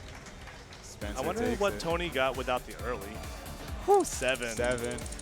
He probably would have still got a 5 because of that his early right there. Particularly, it's very low going away from the margin. So, you know, they subtracted a lot of points from that. But 7 is still great. 7 is still a great perfect count. Yeah. Much respect to Paranoia Boy, and much respect to Spencer for having that hex. All right, going to Flash in the Night here. This is your coin flip song of the draw. But at least there's only 122 at this event versus like 3 of them. Right, yeah. Because at Eclipse, Spencer had to play Step Up Amadeus 22 for his tournament life to reset the bracket. Right. He got an APC on it, and Tony got like 1. 1 on it, so But it it's was like, very close, yeah. From the spectator experience, it's very exciting. Right. From the player experience, playing on the 22 for your tournament life is not exactly fun against another player that's like of equal skill. Hey, but as APCs and APC, if both of them got it, that would have been mind-boggling, even for the crowd, you know, and even for the players as well, you know. We love seeing them. Of course. Flash in the Night, very straightforward. But the biggest thing about this, you have the little da-da-da-da, you're hitting right, up, down, left. So you have a lot of travel time between that. Yeah. So you gotta make sure you're a little bit boxy, but you don't have the centers to worry about, so you can play a little bit tight on that. Right. Most Eurobeat songs, they are very strong on center panels, center notes. But this one is not too bad. It more so might be like some center notes before jumps, step jumps here and there, but not that many. It's another one I would consider has a bit of a cold opening, so you just gotta make sure you lock in on the first note, which is really tricky. Right.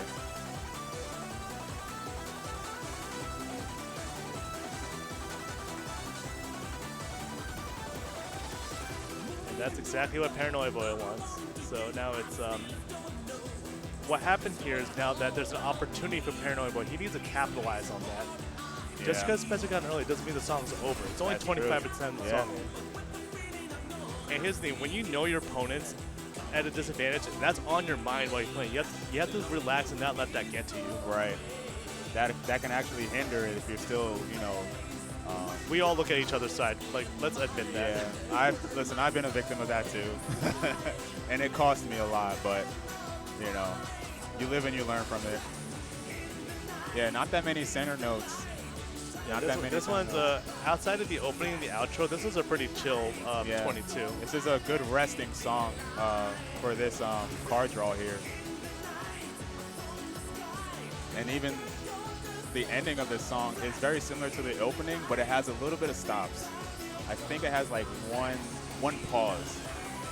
It's either a pause or it just keeps going. I'm not too sure. I think it runs a little bit longer. It runs a little bit longer. The patterns are slightly different. It's not too different. This is a flashback to Eclipse last year where they had to APC each other to get each other to song 5. Right. Shout outs to Paranoia Boy with the APC. He was locked in. He is ready to reset this bracket. He's ready to reset it. He's ready to keep us here for another 15 minutes. Yeah, we love seeing tournament APCs, but you can kind of see why there's some controversy, but like we really don't want 22s in grand finals. But because there's so few songs at that level in the game, it's hard to like just play 23 plus or 24 plus. You just got a lot of repeats. But we're starting to move to that point where the player base is so good where 22s aren't even viable in the draws anymore once you get to the grand finals section, or top 4 at least. I feel as though, you know, But- for 22s, it's like a good warm-up. Yeah, session and for also, like, 22s. when you look at the card draw, you look at the position of that at best 5, knowing that, okay, my 4th song, if I have to make it to a tiebreaker, it's at least a rest song. So, right, like, you kind of, right, like, exactly. you plan your decisions around the position of the songs after your protects and vetoes. So, Right. Absolutely. should put 19 there? Absolutely. I don't know about that. Those are I think some 22s still have a place in there, and also, like we mentioned for you on the commentary, it makes you be a well-rounded player to Right. be able to do both things. right. There are a ton of tricky parts in 1920s. I Yeah. agree. I like 22s. I just don't think there should be so many of them. Right, So this yeah. card draw came out as ideal as we would like for a Right. grand finals set. Right. Just put 122 in there, you'll be all right. And it's the, you know, it's the grand finals. Let it be more intense, you know.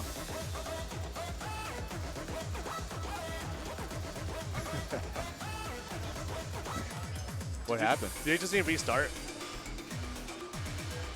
Were they just not ready? Can we just restart it? Yeah, can we just Yeah. restart it? And I just, would recommend a restart as well. well, that'll be MCAT and hint this call, but I would say just it happened so early in the song. Let's just restart the Yeah, song. yeah. But let me not put words in everyone's mouth.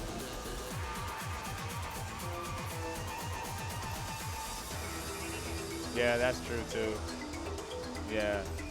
He wouldn't want to win like that either. And the same thing happened at Jello Fiesta Frenzy, that it happened on Rainbow Raid Parade to Spencer, like in the intro of the song on like an 8th note, and we talked about it, and we're like, this isn't like a tournament that has like $1,000 in line. Let's just restart the song. It's really not. Right, It's not yeah. that we don't have to be that sweaty about it. Right.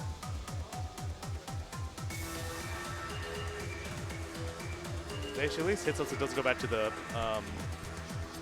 screen. But what exactly was the issue? I have no idea. It happened so fast. Yeah.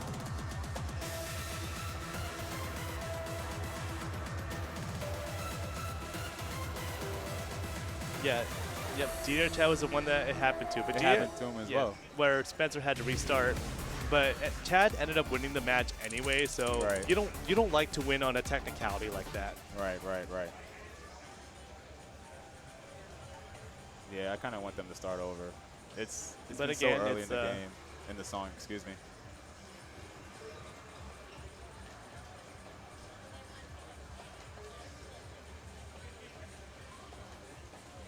We'll see what the decision ends up being. Clip coming. I guess we can see what happened here. Let's see the link.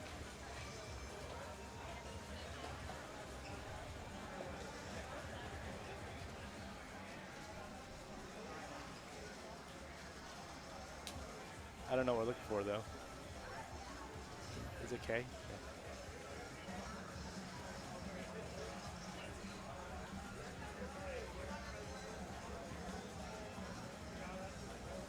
I feel like Spence was just ghost stepping and just hit it kind of late, but we'll see. I think he was ghost stepping and kind of late, but I think because it happened on the first note, I think because he immediately called for it to end. I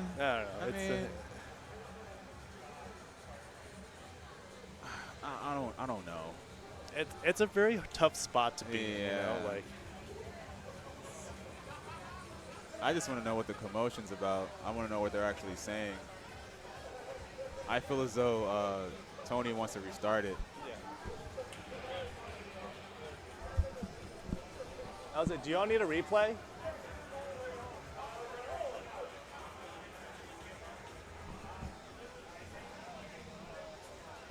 Oh, is Zom gonna update us?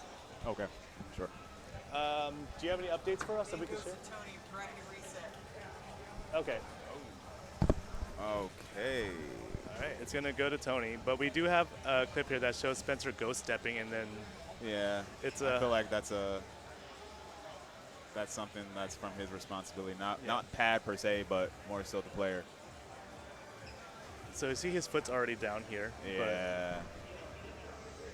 But it's really hard to tell, you know. But on the first note, like when you frame by frame it, I'll let as I said, we'll let MCAT and Hints choose to decide how they want to handle the event. Right. Yeah, they're choosing not to replay. As far as I know, we've been told they're choosing not to replay the chart. And here's the thing: when you're in that situation, like it's on you to not make that mistake early in the song Right, as exactly, well, too. yeah. You know. Yeah. I agree. I 'Cause, thought like- it was like a pad issue or something. I didn't know. Oh, it was, are they replaying it? All right. I really would like them to replay it. Okay. Well, let's do this.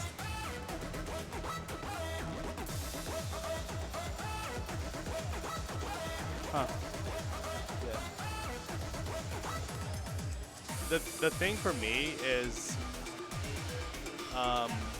you understand both perspectives. You know, like.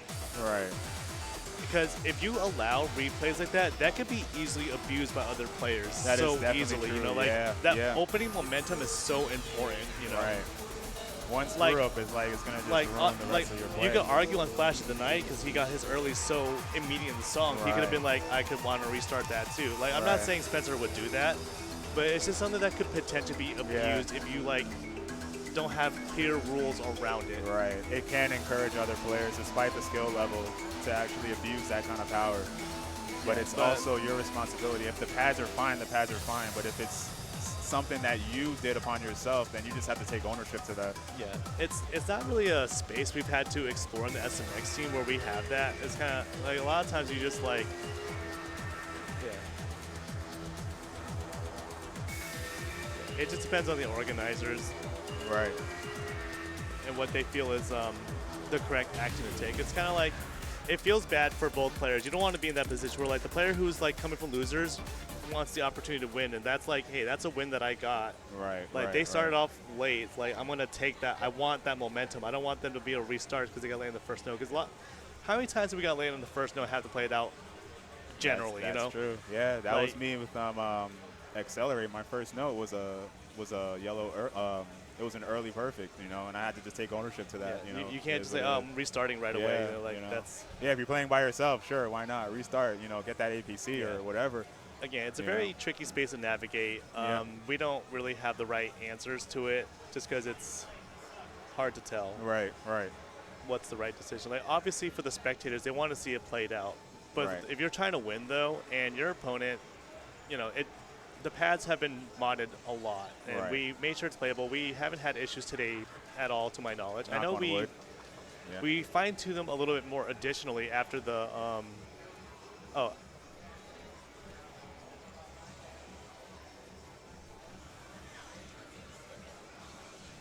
All right. I think they have to do the why it. is Leja so curvy? I don't feel like walking over there to turn the camera over again, unfortunately. So at least you can see us talk about. Oh wait, I think they're just gonna send me the draw. So let's take a look. All right. Yeah. Let's see it. Which unfortunately, that's not how you want to see a match end. But you definitely in fighting games, this happens too, where a stick gets disconnected or unplugged, and someone will take that. Yeah. And it's kind of yeah, like, yeah, I get it, but it's like, yeah. yeah. Right. What they say in the FGC is play to win. That's true. Yeah. But for here, nothing was a problem. It was just a skill issue. That's what it is. I don't know. Respectfully I don't know about speaking. skill issue. There's a lot of things that could be, but it's I mean, go stepping in a sense. It's a make it or break, especially at the beginning of the song. You know, it's definitely one of those times where you know you have to stay really focused on that. If not, then it could cost you. It could cost you the the win of the song. yeah. And then again, too, we're just speculating. We don't know we don't have any visibility of what's going on over there. There was a lot of discussion. I saw a lot of people grouped together. Yeah. Yeah, and there's a mental aspect of it too. That is true. Yeah. He just said, yeah, not really a skill issue. Just psyched himself. Yeah. That happens, There's yeah. so many variables Yeah. to consider outside of actually playing the game too. Yeah. So yeah, skill issue is not a really fair assessment to share. Yeah, but I understand exactly like the the psyches and all that stuff. You know, it's a mental thing too. You know, and I don't know if you was mentioning this earlier, but that if you're not like level-headed per se, like then it could. Because you have to consider the situation. He's like, okay, I was I had a lead on. I was up 2-1. Now I'm down 2-2. Like I have to win this. So like you have to consider that as well too. Yeah, Like, absolutely. the heart rate moves a lot differently Yeah. at that point. And you know, he's not a stranger to being in that situation. Of either. course. Yeah. And no matter how many times you're in that situation, it's still very nerve-wracking. Right. So I take that back. I retract my statement. Sorry, Spencer. I love you. But yeah, But you know, it seems like they went with give it to Tony.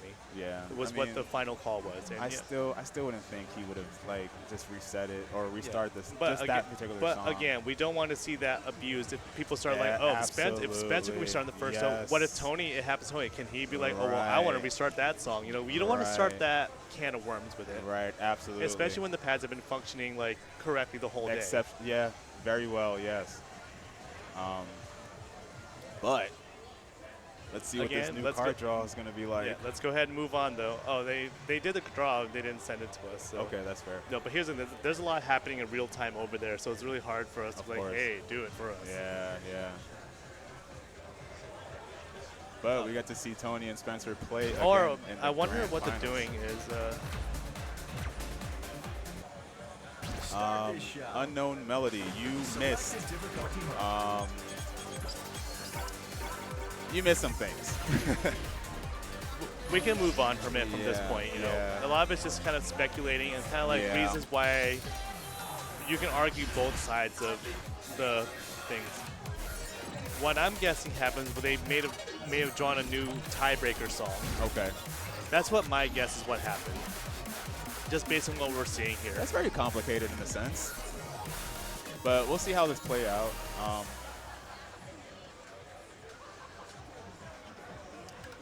You Just know, play- a lot of people will be down for Jingle Rock. Let's get a Jingle Rock Bell Rock edit. And we told Jordan that we would be down for like a really like unhinged edit for Jingle Bell Rock Oh my whenever we're doing the Start Meet God. event. You gotta give me a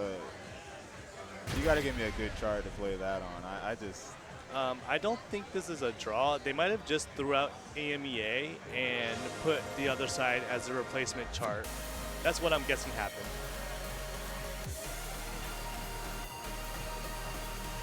Jingle Bell Rock 27.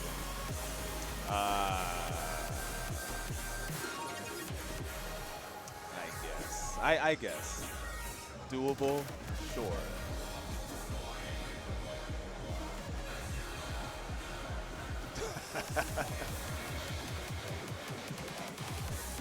Hey, JB, just do the chart. Just do it.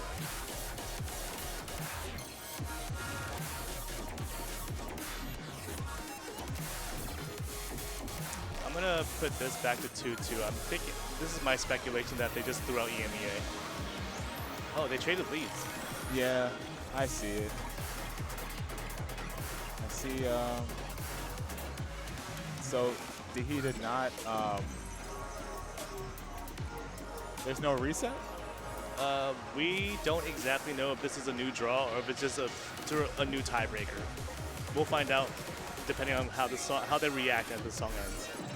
Okay. I honestly thought it was a warm-up as well. We're just gonna find out once this song ends.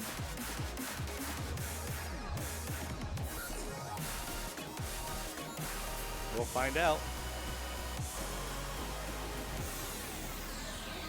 Well, Spencer's not pop. No, wait.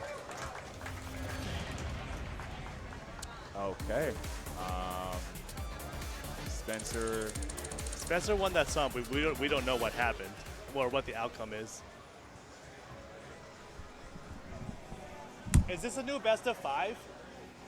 Is this a new best of 5?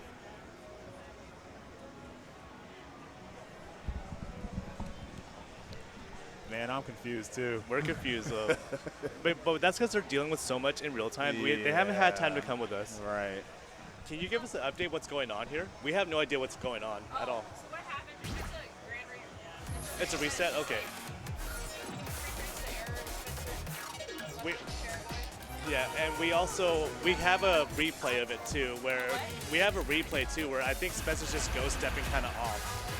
We don't know, we can't confirm, we can't hear the audio, but we don't know what actually happened. So it's a new set of songs? Yeah, it's a reset, and then we can't send it. The network disconnected, but we made a new one. I put it on Okay. Yeah, we might need to do a new. All right. So the network disconnected. So it is a grand finals reset. Spencer's up 1-0. Let me update this really quick. They couldn't so what happened was they couldn't reproduce the issue that Spencer was having. So that's why they ruled it in Tony's favor for that particular instance. I think that's a reasonable call to make. So let's get the new networking thing while I. Okay, so now we have. Oh yeah, they were tagging me on Discord. I wasn't looking at it.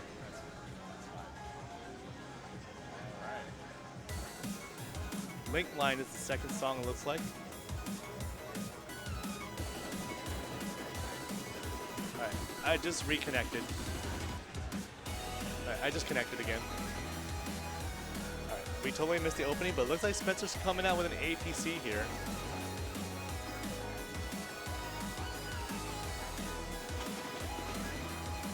Beautifully executed here. It's really important after a situation like that to just reset your mentality. Yeah. Okay, now we see the draw here. This is the Spencer I want to see. You have to move your mic closer, a little bit closer. Got it. Testing, testing, 1, 2, 3. Yeah, Spencer's in it. Spencer is here. Tony, he's on his way. He's catching up, which is great. But it looks like Spencer's not giving him that chance. It's still super close between them. Yeah. Very close. Spencer still being in the lead. Doing exceptionally well. Oh, but now we've just stream. flipped leads in that one stream. Oh. And picking up a miss, and I believe an early from Spencer here. Another early.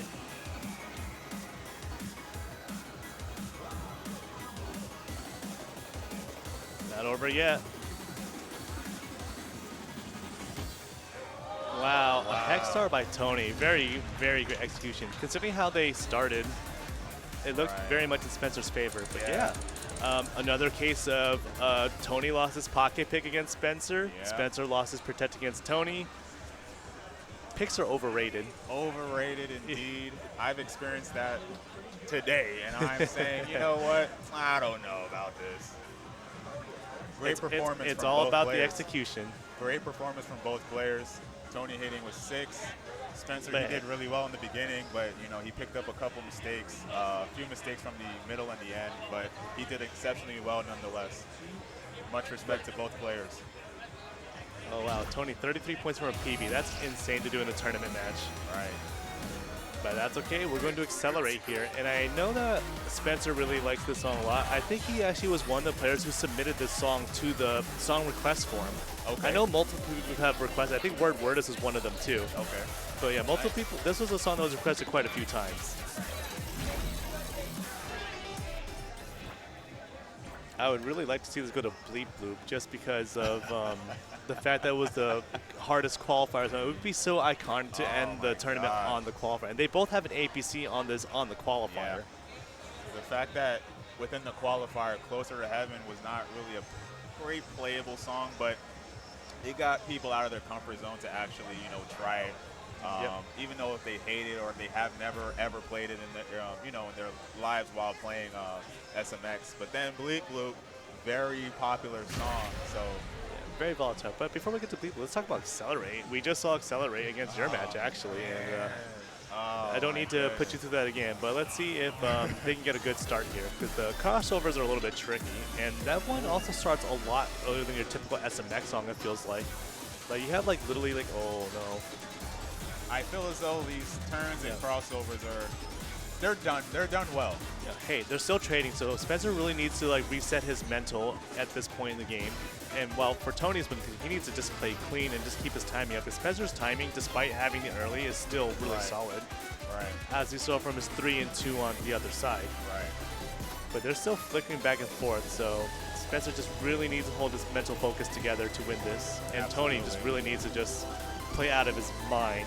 So, you know, we're rooting for both players here. I feel as though both are locked in. Sometimes, like you know, like we discussed earlier, it may go with the psyche and the mental. You know, the mental kind of goes against the mental fortitude, especially while playing rhythm games with your feet and eye, foot-eye coordination, it does take a toll on you sometimes, mentally and physically. But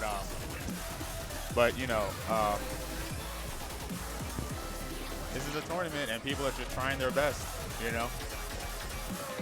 Both of them doing the foot switches on the rolls really well here.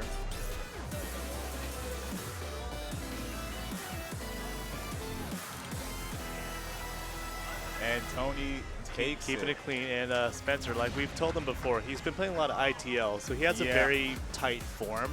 Yeah. And this is like the exact same sort y'all got, right? Yeah, just about, yeah. Actually, I think it is. Yeah, I think Tony also had 5. He got 5, you got 6 yeah, and 1. I got 6 and 1, yeah. That's That's very insane. comical. Unfortunately, I really hate to say this, but I think to your beat favors Tony, just because it's a little bit of an easier chart. And it's got a little bit of center panel content as well. Actually, he and I played it today. Okay, that's good. At least he's a brief move. Yeah, he should remember it. He should just know it just right off the bat, just because he played it today. One problem is if you know the chart, you might overthink it too sometimes. That is true. That is true. Oh, look at that machine record. You got that APC against Tony, actually. Yikes. This is his redemption arc right here. Yeah. He will not let that happen again. I hope not.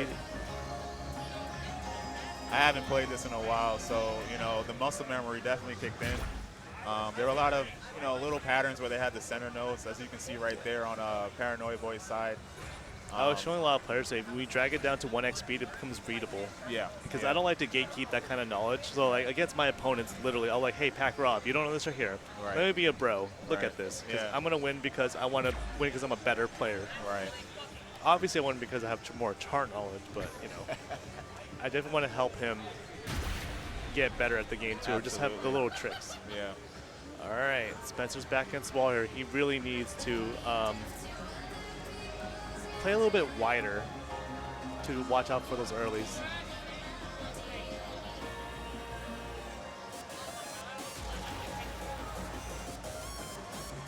Very simple part of the song. Spencer's picking up his first Do grade, I not shake your head when you're playing the game. Just let it go. Brush it off. Yeah.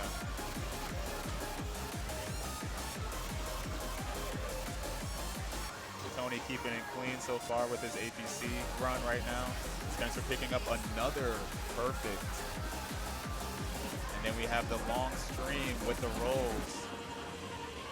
Quite tiring sometimes. And again, the bracket's really important to make sure you're positioned correctly for these so you don't get the late hit on one of the notes by accident. Right, absolutely. Oh man, Spencer's picking up earlies. He picked up his first early, I believe.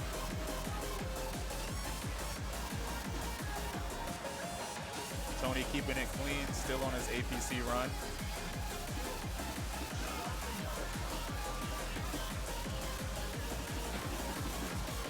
Very good run from both players, but Tony is still keeping it up. Spencer getting his early again. And will Tony APC it? All right, and here comes your Storm two-time champion. What a way to finish the tournament. Shout outs to both players. Just an amazing grand finals here. He took my machine. Shout outs to Tony and Spencer. Just Absolutely. absolutely amazing. First and second place here. First and second seed overall. Yeah. Tony was the #1 seed. Spencer was the #2 seed. They finished first and second. Of course. In theory, that means the seeding did a pretty good job, right? Yeah. I was surprised I even took Tony in losers. I'm like, nah, that's not how it's supposed to happen. But shout outs to Tony. But maybe that loss is what gave him the push. Yeah, we did talk about that.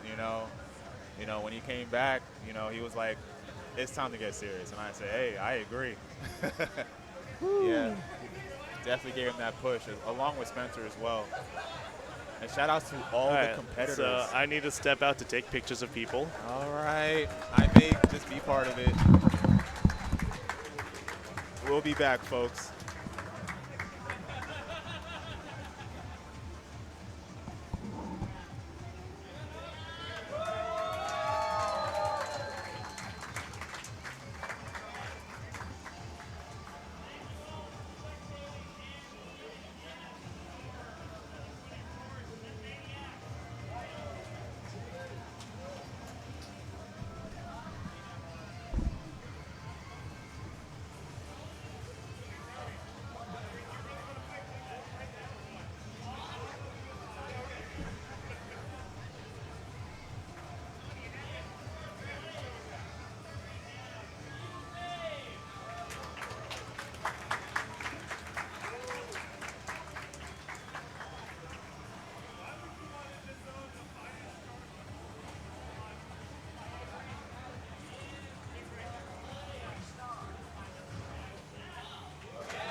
Oh, can I use my HD camera to look at myself? Hold on. I can reach this from here. All right. It's on a tripod, so it's a little behind the monitor. All right, folks. That was StepManiaX at CEO 24. Yeah, we could do that. We're taking another photo of everyone that was in the tournament. I'll be right back again.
It's too much work for me to grab the other camera right now. So I'm here with our TO, MCAT, who did such a fantastic job running this tournament.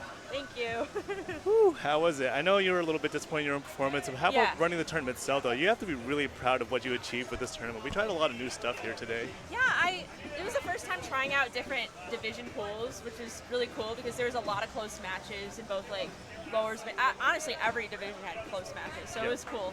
Our first match of lower division started off with a Song 3 situation, you know, versus like a 2-0 blowout with a high seed. So that's exactly what you want to see with that skill range. Yeah, so I'm really happy how it turned out and how it ran. So. Yeah, y'all did such a good job. We were like breakneck pace, and that's with a 1-hour staff break, and we didn't come back exactly in an hour either. No, I was still eating at 6. So. Yeah, but you have to say we had to navigate multiple games because DDR plays 8 songs. 8 songs. ITG 6 songs. Yeah. Not too many pump conflicts, but we were still gone for like 3 to 6 songs too. Yeah. Yeah, that's the thing. It can be a challenge at multi-game events too to like find players and get them and make them, to and also for having the energy to just play so many games in a row. Yeah. Fortunately, with SMX being done, we don't have to deal with that tomorrow. Yeah, so I think all the games are happy to not have to deal with another conflict to deal with. Right. Yeah, that helps a lot, honestly. Yeah, as Jordan said, it's not deterministic with the matchups too. Yeah, for sure. But yeah, thank you so much for running the stream. I can't wait to watch it. I very much enjoyed just being on this side of things instead of being on that side. I'm used to being on the side you're on, but you know, let me kind of switch it up a little bit. Now that MCAT's like, she's very comfortable with this, you know, like it's good having like both of us can do each other's roles pretty well. Yeah. But it's awesome. Now we need more people that can get in this role too, so we can start taking a back step more. Yes, and I would love to see more tournaments too, and more people like coming out and TOing like local events too. That'd be so hype. And then what I was saying earlier is other TOs bring fresh perspectives too. So it's always like we both of us run a lot of the tournaments too. So we get a lot of like we always iterate on our own rule sets, which I think they get better every single time. Right. But we definitely want to see some fresh faces so we can combine ideas together. Yeah. Yeah, definitely. And it'd be cool to do like fun tournaments too. Oh yeah. Yeah, like unique ones or like something like fun with it. I don't know. But also we don't want to fill up every second tournament time. We want to like spend quality time together too. So that's good. That's really refreshing for us. Tomorrow I just got to break down the stream. I could put a free play stream up too if we really wanted to, but oh, I have to play Pump It Up at 11 o'clock tomorrow. Oh, yeah, you have Pump. Cursed. Any last thoughts before we close the stream tonight? I don't know. I think this is really awesome, and it was really cool to see the event. It started last year was the first year SMX was featured, and there was about like 20 players. and then like seeing it double like over the next year is really hype, and it's awesome to see how much the community is growing. So I'm excited to see the growth and like different people like trying it out who might not even have access or like play other dance games are getting hype and like playing good matches. So Yeah, I love it. a lot of the players, you look and Yeah. say, why is Chunka here? Why is Kevbo down Right. here? It's like, because it's just like, if they played the game more, they're capable of. You saw Evil Dave make top Yeah. 4. You know, he's one that he plays enough, but he's not a consistent player. But he's so good at DDR and ITG, he can bring that fundamental skill Right. to make a top 4 in a stacked event like this. Yeah. Yeah, and I played against Kevbo too, and our match was like really close and like really good. And he ABC'd a song against me that he started right. I'm like, wow. Yeah, and that's It was just hype. natural skill, you know. Yeah. Let's see, what else do I want to say? It's really cool getting to bring all this stuff. I can't believe this fit in a small, I like know. one backpack. That's my favorite part about That's this. hype. It took maybe an hour to set up. Yeah. And I have to really give mad props to Andrew for his expertise on getting these pads fine-tuned. He, Yes. Spent a lot of time on the yeah, pads. after, if y'all didn't see, after lower and women's non-binary finish, we opened the pads up one more time for one last Yeah. fine-tuning, and it worked really well today, I feel. I came here in the morning in case something messed up overnight. It was Yeah. good. Yeah, I think they felt pretty solid too. Yeah, just compared to yeah. yesterday, Yeah, they definitely. just need a little bit more love. That's the thing, and it's always hard to adjust to new setups too. Yeah. It's hard. Yeah, and it's very unfortunate we Yeah. couldn't stream both sets. We just don't have the hardware to stream both setups effectively. Yeah. And then we also don't have enough commentators for everything or enough space to travel with it. You know, like this Right. already, like we have no more outlets here, period. Every single outlet's accounted for. Yeah. I know. I feel like that's a challenge too when you travel to events or fly. It's like how much streaming equipment can you really bring? Yeah. Yeah. So. But yeah, let's go ahead and see who's online. Let's see who we can share some stream. Are any of the CEO events streaming right now, I wonder? I think there might be like a fighting game one, but they might all be concluding tomorrow. Yeah. So. So I don't think ITL's playing. I think DDR's done too. So Yeah. let's take a look before we close out. So I'm just trying to find somebody. I know Senpai's DJing right now, so he's my fallback if there's no one playing StepManiaX or Dance Dance Revolution. I don't know what the channels are. Let's try Dance Dance Revolution. It's a search term. But yeah, we had time blocked out to play top 8 tomorrow, and somehow we managed to make it happen today. Yeah, I was surprised because we were doing the math yesterday, and I did not think we were gonna be able to do it. I think we had like 58 matches or something like that to get through, and we had to account for a lot of different variables that could bottleneck the tournament. And some of it was bottleneck for a little bit too, but we tried to We worked do a around lot it. of, We like, worked around it very card well. draws And what that did, it allowed us to Yeah. broadcast more matches to fill in the dead space by doing that. yeah.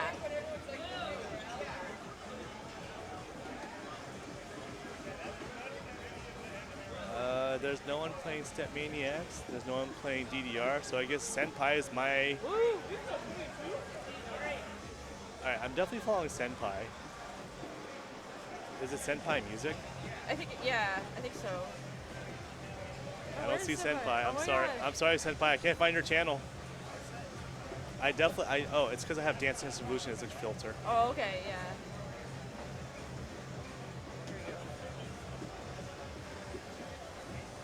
Where is he? Senpai, I'm so sorry. I'm trying to raid you, but I can't find you. Let's see. In the group. Anyone? Anyone? No, oh my god.